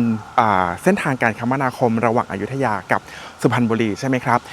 โดยปกติแล้วก็จะมีวัดอยู่ริมแม่น้ำอยู่แล้วนะครับแต่ทีนี้ทำไมเราถึงคิดว่าวัดนี้น่าจะเป็นวัดใหญ่ในสมัยก่อนนะครับเพราะว่าเราเจอเจดีย์องค์ใหญ่นี่แหละครับเจดีย์ที่มีฐานสิงห์ล้อมนะครับตัวฐานเนี่ยนะครับก่อนจะถึงตัวองค์สิงห์เนี่ยจะอยู่ที่2 เมตรนะครับสูง185ก็คือเกินหัวไปนิดนึงนะครับเขาเชื่อกันว่าสมัยก่อนสิงห์ที่ล้อมอยู่เนี่ยถึงแม้ปัจจุบันเนี่ยเราจะเห็นอยู่ไม่กี่ตัวแล้วนะครับและที่เห็นอยู่ก็คือมีการบูรณะเรียบร้อยแล้วด้วยเนี่ยนะครับสมัยก่อนล้อมเจดีย์เนี่ยอาร์ตไปอ่านเจอมาเขาบันทึกกันไว้ว่าน่าจะมี36ตัวนะครับใครไม่เชื่อลองมาวัดดูแล้วก็ลองมานับดูแล้วกันครับสำหรับอาร์ตแล้วเช่นเคยครับอาร์ตเชื่อเขาไปอ่านมาว่ามี36ตัวก็36ตัวครับทีนี้ตัวผังของวัดเนี่ยถ้าเป็นของโบราณจริงๆเนี่ยน่าจะมีเท่านี้เลยนะครับก็คือตัวพระอุโบสถแล้วก็ตัวเจดีย์ไอตรงประตูทางเข้าที่เขียนว่าเขตพุทธวาสวัดแม่นางปลื้มเนี่ยอ่านไปอ่านมาอันนั้นก็น่าจะเป็นการสร้างใหม่ในสมัยของต้นรัตนโกสินทร์เหมือนกันนะครับรวมถึงตัวกำแพงแก้วรอบๆเขตพุทธวาสด้วยนะครับแต่อาร์ตไปอ่านเจอมาอีกอย่างหนึ่งก็คือว่าข้างๆของตัวองค์เจดีย์นะครับจะมีลานกว้างๆอันนี้พระอุโบสถใช่ปะอันนี้องค์เจดีย์ใช่ไหมครับนี่ด้านหลังของอาร์ตตรงนี้เห็นไหมครับว่าจะมีลานกว้างๆอยู่นะครับซึ่งลานตรงนี้เนี่ยอาร์ตไปอ่านเจอมาครับเขาบอกว่าในสมัยก่อนนะครับน่าจะเป็นเขาเรียกว่าอะไรที่เป็นการปลูกสร้างของตัวพระวิหารครับตอนนี้ยังเห็นเศษปูนเล็กๆตรงนี้นะครับถ้าใครเดินมามีโอกาสเนี่ยก็จะเห็นว่าจะมีตัวเศษปูนเล็กๆเศษอิฐอะไรอย่างเงี้ยครับซึ่งเขาเชื่อว่าตรงนี้เนี่ยน่าจะเป็นลานประกอบพิธีหรือไม่ก็น่าจะเป็นพระวิหารในสมัยก่อนแต่ปัจจุบันเนี่ยเราไม่เห็นแล้วนะครับโอเคสุดท้ายนะครับของวัดแม่นางปลื้มเดี๋ยวอาร์ตพ พาไปเดินไปดูด้านหลังดีกว่าครับเพราะว่าวัดแม่นางปลื้มเนี่ยก็ต้องมีแม่นางปลื้มถูกปะเดี๋ยวเราไปไหว้ศาลแม่นางปลื้มกันครับด้านหลังเจดีย์นะครับก็จะมีศาลแม่นางปลื้มด้วยซึ่งถ้าใครมาเป็นครั้งแรกๆเนี่ยมักจะไม่รู้ว่ามีศาลแม่นางปลื้มกันดังนั้นเดี๋ยวเราพาไปไหว้แม่นางปลื้มกันดีกว่าครับส่วนมากเขามาขอเลขกันแหละจะบอกเมื่อกี้เห็นแล้ว920ถ้าคลิปนี้ออกไปแล้วไม่มีคลิปต่อไปก็แปลว่าอะไรจ๊ะแปลว่าถูกแต่ถ้ามีคลิปต่อไปแปลว่าอะไรจ๊ะนั่นแหละจ้ะ ดังนั้นนะครับเดี๋ยวเราไปไหว้ตัวแม่นางปลื้มกันแล้วเดี๋ยวเรามาคุยกันเพิ่มอีกนิดนึงเรื่องของประวัติแม่นางปลื้มว่าทำไมวัดนี้ถึงชื่อวัดว่าวัดแม่นางปลื้มฮะ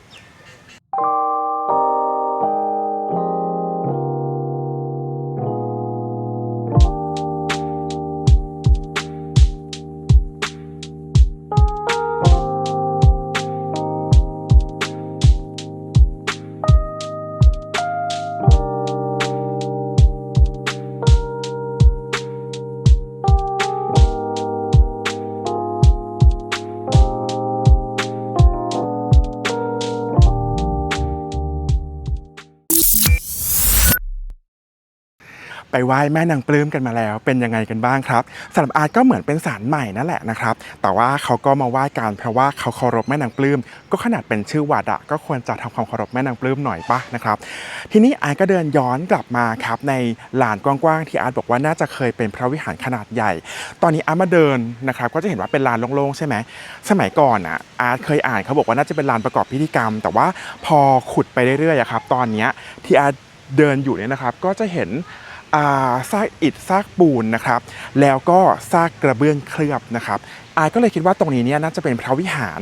ของวัดแม่นางปลื้มมากกว่าในสมัยก่อนนะครับทีนี้ตอนที่อาร์ตอ่านมาเนี่ยสิ่งปลูกสร้างมีเท่านี้ในสมัยโบราณนะครับแต่ว่าพอมาจริงๆแล้วเนี่ยนะครับก็จะเห็นว่ามีพระอุโบสถอีกหลังหนึ่งอยู่ข้างๆพระอุโบสถหลังเก่านะครับก็คือพระอุโบสถหลังนี้นะครับสารภาพเลยว่าตอนอ่านมาเนี่ยไม่มีการบันทึกอะไรในเน็ตให้อาร์ตเลยนะครับเรื่องพระอุโบสถหลังใหม่อาร์ตก็เลยไม่รู้ว่าพระอุโบสถหลังนี้เนี่ยเป็นพระอุโบสถดั้งเดิมที่ได้รับการบูรณะหรือว่าเป็นพระอุโบสถหลังใหม่ที่สร้างขึ้นใหม่เพราะว่าเท่าที่อาร์ตเห็นเนี่ยตัวหน้าบันอะไรเงี้ยครับใช้กระเบื้องเคลือบแบบจีนถ้าไม่อยุธยาตอนปลายก็ต้องเป็นรัตนโกสินทร์ตอนต้นแต่อาร์ตเดาว่าน่าจะเป็นรัตนโกสินทร์ปะเพราะว่ามีพระอุโบสถหลังเก่าอยู่แล้วครับจะสร้างพระอุโบสถหลังใหม่ทำไมถูกปะนะครับทำไมถึงสร้างว่าเป็นพระอุโบสถเพราะว่ามีใบเสมาจ้ะเนี่ยแล้วใบเสมาใหม่มากเลยอ่ะก็ไม่น่าจะเป็นสมัยอยุธยาปะดังนั้นถ้าใครทราบนะครับว่าพระอุโบสถหลังใหม่หลังนี้สร้างในสมัยไหนหรือว่าได้รับการบูรณะในสมัยไหนก็สามารถแจ้งกันได้ในคอมเมนต์นะฮะเมื่อสักครู่นี้นะครับอาร์ตติดค้างกันไว้เรื่องอะไรครับเรื่องของทำไมถึงชื่อวัดแม่นางปลื้มใช่ไหมครับแต่ก่อนอื่นเลยที่จะไปเล่าเรื่องแม่นางปลื้มเนี่ยอยากให้เห็นซุ้มประตูครับตอนที่เราเดินเข้ามานะครับทุกคนก็จะไปถ่ายรูปกับซุ้มประตูด้านหน้าที่เขียนว่าเขตพุทธาวาสวัดแม่นางปลื้มใช่ไหมครับความจริงแล้วรอบวัดเนี่ยก็จะมีซุ้มประตูแบบนี้ครับซึ่งเป็นการบูรณะแบบเดิมหมายถึงว่าเป็นการบูรณะใหม่นั่นแหละนะครับแต่ว่าใช้โครงเดิมในการบูรณะเราก็จะเห็นได้ว่าประตูซุ้มของกำแพงแก้วของวัดสมัยก่อนเนี่ยเป็นซุ้มโค้งแบบนี้สวยดีนะไม่เห็นวัดอื่นนะครับวัดอื่นเนี่ยเขาไม่ได้บูรณะเป็นซุ้มโค้งแบบนี้แล้วนะครับโอเคนอกเรื่องมาไกลนะครับเรากลับมาเรื่องแม่นางปลื้มกันดีกว่าครับตำนานแม่นางปลื้มมีอยู่2ประเด็นนะครับประเด็นแรกเนี่ยเขาเชื่อว่าวัดนี้ชื่อวัดแม่นางปลื้มนะครับตำนานโบราณเลยเนี่ยเขาเล่าว่าแม่นางปลื้มเนี่ยก็เป็นเศรษฐีในสมัยอยุธยาตอนต้นครับก็เลยบริจาคเงินสร้างวัดนี้ขึ้นมาก็เลยตั้งชื่อว่าวัดแม่นางปลื้มจบครับแต่ว่าอันนั้นดูไม่แฟนซีเลยนะครับอีกตำนานหนึ่งดีกว่าครับจะได้เลิศๆนะครับก็คือว่าวัดนี้เนี่ยสร้างขึ้นตั้งแต่สมัยพระนครินทราธิราช1920ถูกปะนะครับเขาเชื่อว่าตอนนั้นนะพอสร้างวัดเสร็จปั๊บวัดก็ถูกปล่อยทิ้งร้างไปในระยะหนึ่งเลยนะครับจนถึงสมัยของพระนเรศวรครับพระนเรศวรเนี่ยตอนนั้นพักศึกบางตำราบอกว่ากำลังจะไปออกศึกก็เลยมาแวะพักในกระท่อมริมแม่น้ำลพบุรีในกระท่อมของแม่นางปลื้มครับแม่นางปลื้มเนี่ยไม่ทราบว่านั่นคือพระนเรศวรนะครับแต่ก็มีการเลี้ยงดูปูเสือเลี้ยงข้าวเลี้ยงน้ำแบบนี้ครับพระนเรศวรก็เลยมีความประทับใจครับต่อมาแม่นางปลื้มเนี่ยเสียชีวิตลงวัดที่พระนครินทราธิราชสร้างขึ้นในปี1920ที่ปล่อยให้เป็นวัดร้างไปแล้วเนี่ยพระนเรศวรก็เลยมาบูรณะวัดนั้นขึ้นมาครับแล้วก็ให้ชื่อว่าวัดแม่นางปลื้มเพื่อเป็น กุศลให้กับแม่นางปลื้มที่เสียชีวิตไปนั่นเองครับอันนี้ก็คือเป็น2ตำนานที่เขาว่ากันนะครับใครจะเลือกเชื่อแบบไหนก็เลือกเชื่อได้เลยครับเพราะตำนานเราไม่มีบทพิสูจน์ว่าเป็นเรื่องจริงหรือเรื่องไม่จริงฮะ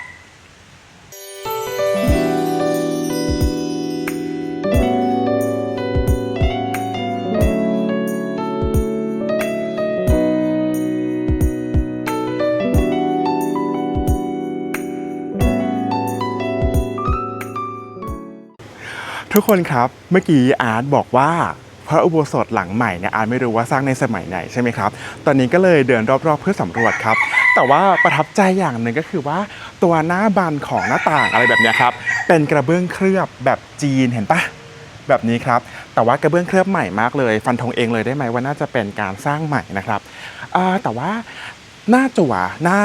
ด้านหน้าบันด้านหน้าของพระอุโบสถหลังใหม่เนี่ยสวยมากเลยอ่ะเป็นลายเถาวัลย์เหมือนกันนะครับเห็นปะอันนี้ด้านบนนะครับเดี๋ยวอาร์ตแผนกล้องให้ดูก็จะเป็นลายเถาวัลย์ซึ่งก็จะนิยมมากๆในอยุธยาตอนปลายรัตนโกสินทร์ตอนต้นนะครับโอเคในเมื่อเรามาถึงแล้วถึงแม้เราจะไม่มีข้อมูลแต่ว่าเราไปดูด้านในดีกว่าครับว่าพระอุโบสถหลังใหม่มีอะไรให้เราไหว้กันด้านในบ้างละกันเนาะ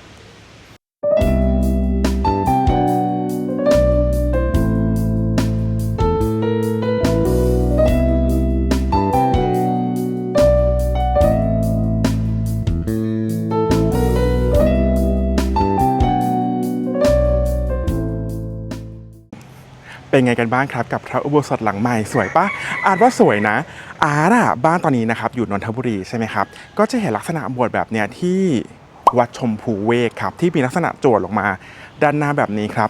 วัดชมพูเวกที่นนทบุรีเนี่ยถ่ายเรื่องลำยองถ่ายเรื่องทองเนื้อก้าวโดยนุ่นวรนุชด้วยนะครับถ้าใครย้อนไปดูทองเนื้อก้าวก็จะเห็นลักษณะการสร้างโบสถ์แบบนี้ครับที่มี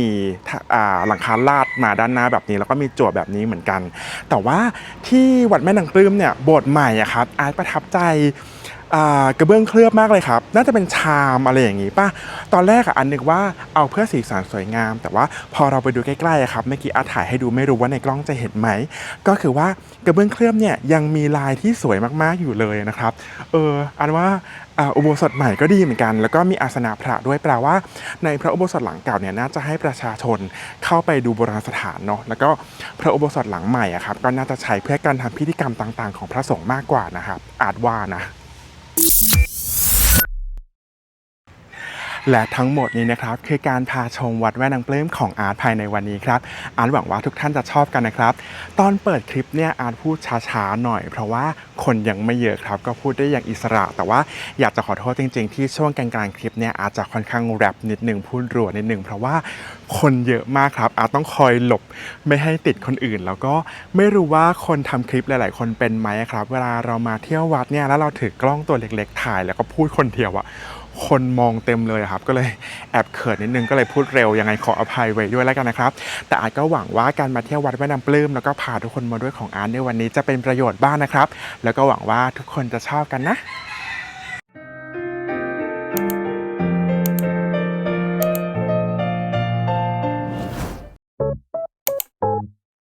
เอาละครับทุกคนตอนนี้นะครับอาร์ตอยู่ที่วัดสามวิหารครับวัดสามวิหารเนี่ยไม่มีนักท่องเที่ยวเลยนะครับตอนนี้ที่อาร์ตเดินอยู่เนี่ยเดินอยู่คนเดียวเลยครับเปลี่ยวมากๆครับทำไมอาร์ตถึงอยากพาทุกคนมาวัดสามวิหารครับข้อแรกไม่มีใครมาครับข้อ2ก็คือว่าอาร์ตขับรถผ่านบ่อยนะครับเวลามาเที่ยวอยุธยาแต่ไม่เคยแวะเข้ามาเลยแต่ว่าสะดุดกับชื่อว่าวัดสามวิหารทำไมใช้ชื่อนี้ในเมื่อเวลาเรามองจากข้างนอกเข้ามาครับเราจะไม่ได้เห็นสามวิหารนะครับก็เลยไปอ่านประวัติมาครับเขาบอกว่าวัดนี้เนี่ยสร้างขึ้นในสมัยคุณหลวงพระงั่วครับก็คือในสมัยอยุธยาตอนต้นตอนนั้นเขาขยายเมืองออกมานะครับก็เลยมีการสร้างวิหารทั้ง3วิหารครับวิหารพระนอนวิหารพระนั่งแล้วก็วิหารพระยืนครับต่อมานะครับในสมัยพระมหาจักรพรรดิหรือพระนารายณ์จำได้ไม่แม่นนะครับแต่ว่าในสมัยต่อมาครับในสมัยอยุธยาตอนกลางๆเนี่ยมีการสร้างตัวพระเจดีย์ด้านหลังของอาร์ตแล้วก็ตัวพระอุโบสถขึ้นมาครับทั้งนี้ทั้งนั้นที่ปัจจุบันเราไม่ได้เห็น3วิหารตามชื่อวัดแล้วเนี่ยนะครับเพราะว่าวัดนี้เนี่ยเนื่องจากอยู่นอกเมืองนะครับแต่ว่าอยู่ติดแม่น้ำทำให้พม่าครับมองว่าเป็นจุดยุทธศาสตร์ก็เลยมาตั้งป้อมที่วัดนี้ครับแล้วก็เนื่องจากเป็นวัดหัวเมืองครับก็เลยโดนทำลายหมดเลยครับปัจจุบันถ้าใครมาเที่ยวเนี่ย ที่ยังเห็นเขาบูรณะได้อยู่นะครับมีพระอุโบสถซึ่งใหม่มากๆเพราะว่ามีการบูรณะตลอดเนาะวิหารพระนอนซึ่งยังมีพระนอนอยู่จริงๆด้วยนะครับแล้วก็ตัวด้านหลังของอาร์ตก็คือเป็นฐานของพระเจดีย์ตัวพระเจดีย์เนี่ยยังเห็นถึงยอดเลยนะครับอันนี้ก็คือความสนใจว่าทำไมอาร์ตถึงพาทุกคนมาที่วัดสามวิหารขั้นตอนต่อไปเดี๋ยวเราไปดูผังวัดกันดีกว่าครับว่าวัดสามวิหารเนี่ยปัจจุบันเหลืออะไรให้เราดูกันบ้างฮะ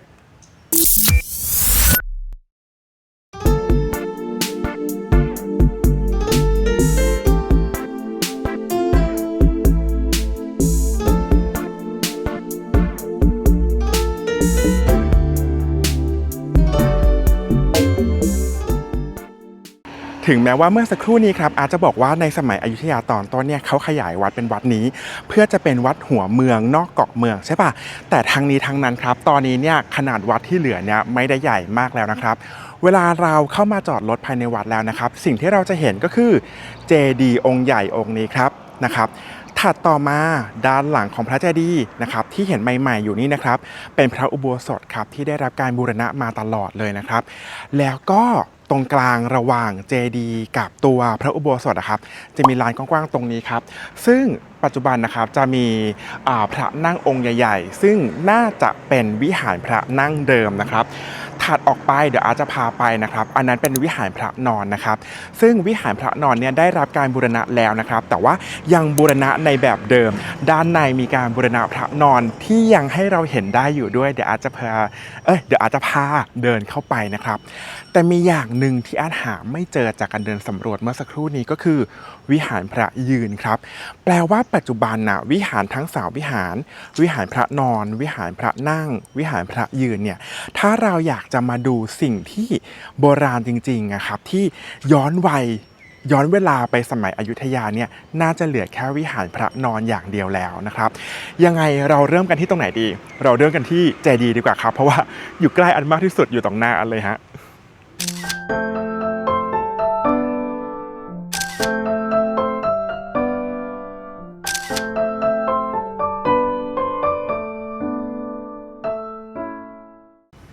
ทุกคนครับแล้วก็ด้านหลังของอาร์ตเนี่ยแหละครับก็คือเจดีย์ของวัดสามวิหารนะครับเจดีย์ของวัดสามวิหารเนี่ยเป็นทรงลังกาเนาะทรงลังกาสูงทีเดียวนะครับแล้วก็ตั้งอยู่บนฐานจัตุรัสครับอาร์ตพยายามไปหาข้อมูลเรื่องเจดีย์นี้นะครับแต่ว่าข้อมูลเนี่ยก็กระจายมากๆครับบางเว็บไซต์บอกอาร์ตว่าเป็นเจดีย์ที่สร้างขึ้นภายหลังการสร้างวิหารทั้ง3แล้วแต่ว่าบางเว็บก็ให้ข้อสันนิษฐานครับว่าการสร้างวัดพุทธเนี่ยเราสร้างแบบ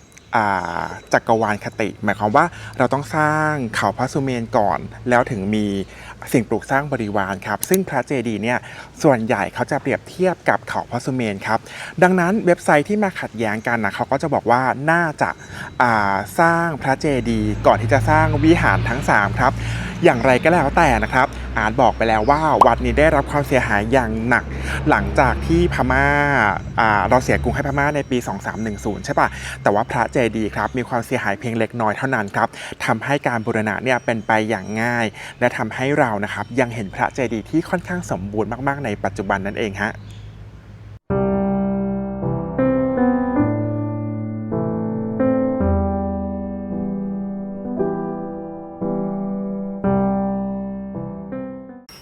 โอเคโนอ่านว่าตัวองค์เจดีย์ครับยังเป็นเจดีย์ที่สวยมากๆอยู่ถึงแม้ว่าเราจะไม่รู้ว่าความจริงแล้วเนี่ยเจดีย์สร้างก่อนหรือว่าสร้างหลังตัววิหารทั้ง3เนาะต่อมาครับเนื่องจากเรามาวัดสามวิหารเราก็ควรจะเห็นวิหารถูกไหมครับแต่ว่าอย่างที่อาร์ตเล่าให้ฟังตอนแรกครับว่าณปัจจุบันเนี่ยอาร์ตเดินเข้ามาอาร์ตเห็นอยู่วิหารเดียวแล้วนะครับก็คือวิหารพระนอนอยู่ด้านนี้ของอาร์ตครับแล้วก็ด้านในยังมีพระนอนอยู่จริงๆด้วยนะครับเดี๋ยวอาร์ตพาเดินเข้าไปแล้วกันเนาะว่าพระนอนยังสมบูรณ์อยู่ไหมนี่ไม่เคยเข้าไปเหมือนกันนะไปดูพร้อมกันฮะ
เมื่อสักครู่นี้เราพาเข้าไปไหว้พระนอนกันแล้วนะครับชอบไหมครับตัว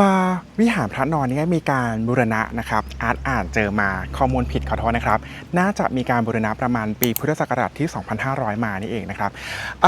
ตัวพระวิหารเนี่ยเป็นพระวิหารเดิมนะครับดังนั้นเมื่อกี้ที่เราเดินเข้าไปเราจะเห็นมีเสาอยู่2ฝั่งของตัวองค์พระนอนเลยนะครับก็จะเป็นลักษณะโบราณครับลักษณะแบบอยุธยาตอนต้นนะครับแล้วก็หลังคาก็จะเป็นหลังคาจั่วว่าเขามีการบูรณะบนฐานเดิมนะครับแปลว่าน่าจะไม่ได้มีการเปลี่ยนแปลงศิลปะมากนักนะครับแล้วก็ตัวพระนอนนะครับจะมีความยาว21 เมตรนะครับถึงแม้ว่าจะได้รับการบูรณะลงรักปิดทองใหม่นะครับในปีพุทธศักราชที่ 2500 นะครับแต่ว่ารอบๆครับเขายังเอาตัวพระพุทธรูปหรือว่าเศษสิ่งปลูกสร้างต่างๆที่ขุดค้นพบในบริเวณนี้ครับไปใส่ไว้ในพระอุโบสถด้วยขอโทษครับไปใส่ไว้ในวิหารพระนอนด้วยนะครับดังนั้นถ้าใครมานอกเหนือจากเราเห็นวิหารพระนอนได้ไหว้ตัวพระนอนแล้วเนี่ยเรายังเห็นโบราณสถานที่ขุดค้นพบภายในวัดสาวิหารในวิหารพระนอนด้วยครับโอเค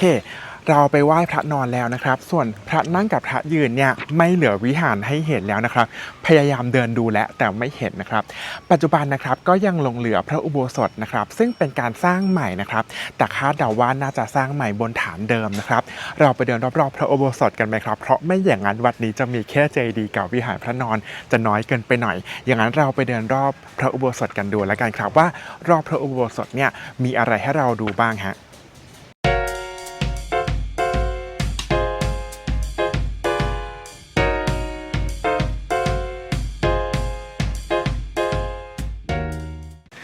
ทุกคนครับด้านหลังคือวิหารพระนอนที่เราเพิ่งเดินออกมาใช่ไหมครับและอาร์ตกำลังจะ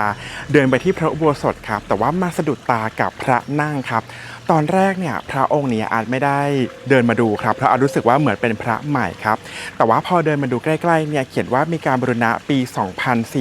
2493 หรือว่าพื้นที่ที่อาร์ตยืนอยู่ตรงนี้นะครับระหว่างพระอุโบสถแล้วก็วิหารพระนอนอาจจะเคยเป็นวิหารพระนั่งก็ได้ครับแล้วก็พระนั่งที่ทุกคนเห็นอยู่ตรงนี้อาจจะเป็นการบูรณะขึ้นใหม่บนวิหารพระนั่งเดิมก็เป็นไปได้ครับใครเป็นเจ้าของพื้นที่หรือมีข้อมูลฝากบอกทีซี่อยากรู้เหมือนกันว่าตัวพระนั่งที่อยู่ตรงนี้เนี่ยเป็นพระโบราณที่มีการบูรณะให้เหมือนใหม่หรือว่าเป็นพระใหม่แล้วก็ตรงนี้อาจจะเคยเป็นวิหารพระนั่งจริงไหมใครมีข้อมูลช่วยบอกทีนะฮะ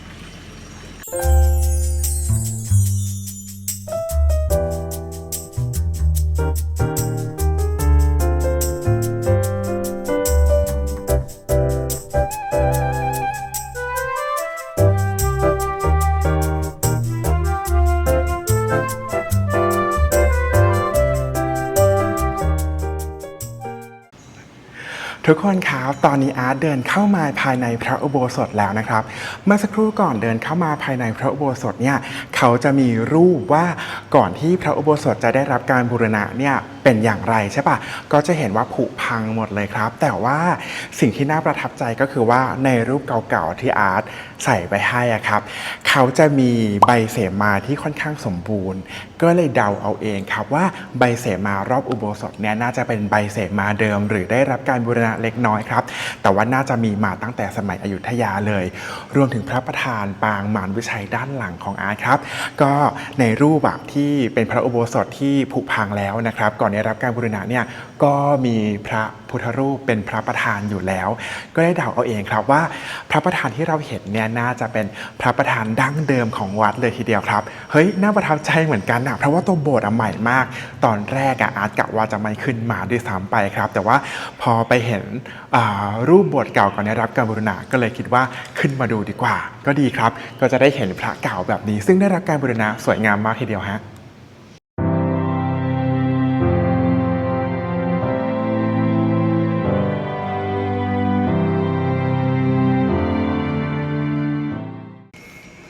และทั้งหมดนี้นะครับก็คือการพามาเดินเล่นวัดสามวิหารของอาร์นะครับหวังว่าทุกคนจะชอบกันนะครับทั้งพระเจดีย์วิหารพระนอนองค์พระนอนหลวงพ่อขาวที่เป็นพระนั่งที่ได้รับการบูรณะปี 2493 และก็จบสุดท้ายที่พระอุโบสถหลังเก่าที่ได้รับการบูรณะให้เหมือนใหม่แต่ยังคงรักษาใบเสมาแล้วก็พระพุทธรูปประธานที่สมบูรณ์มากๆครับหวังว่าทุกคนจะชอบวัดสามวิหารกันนะครับแล้วก็ถ้าใครมีโอกาสมาอยุธยาลองแวะเข้ามาดูที่วัดสามวิหารกันได้นะครับ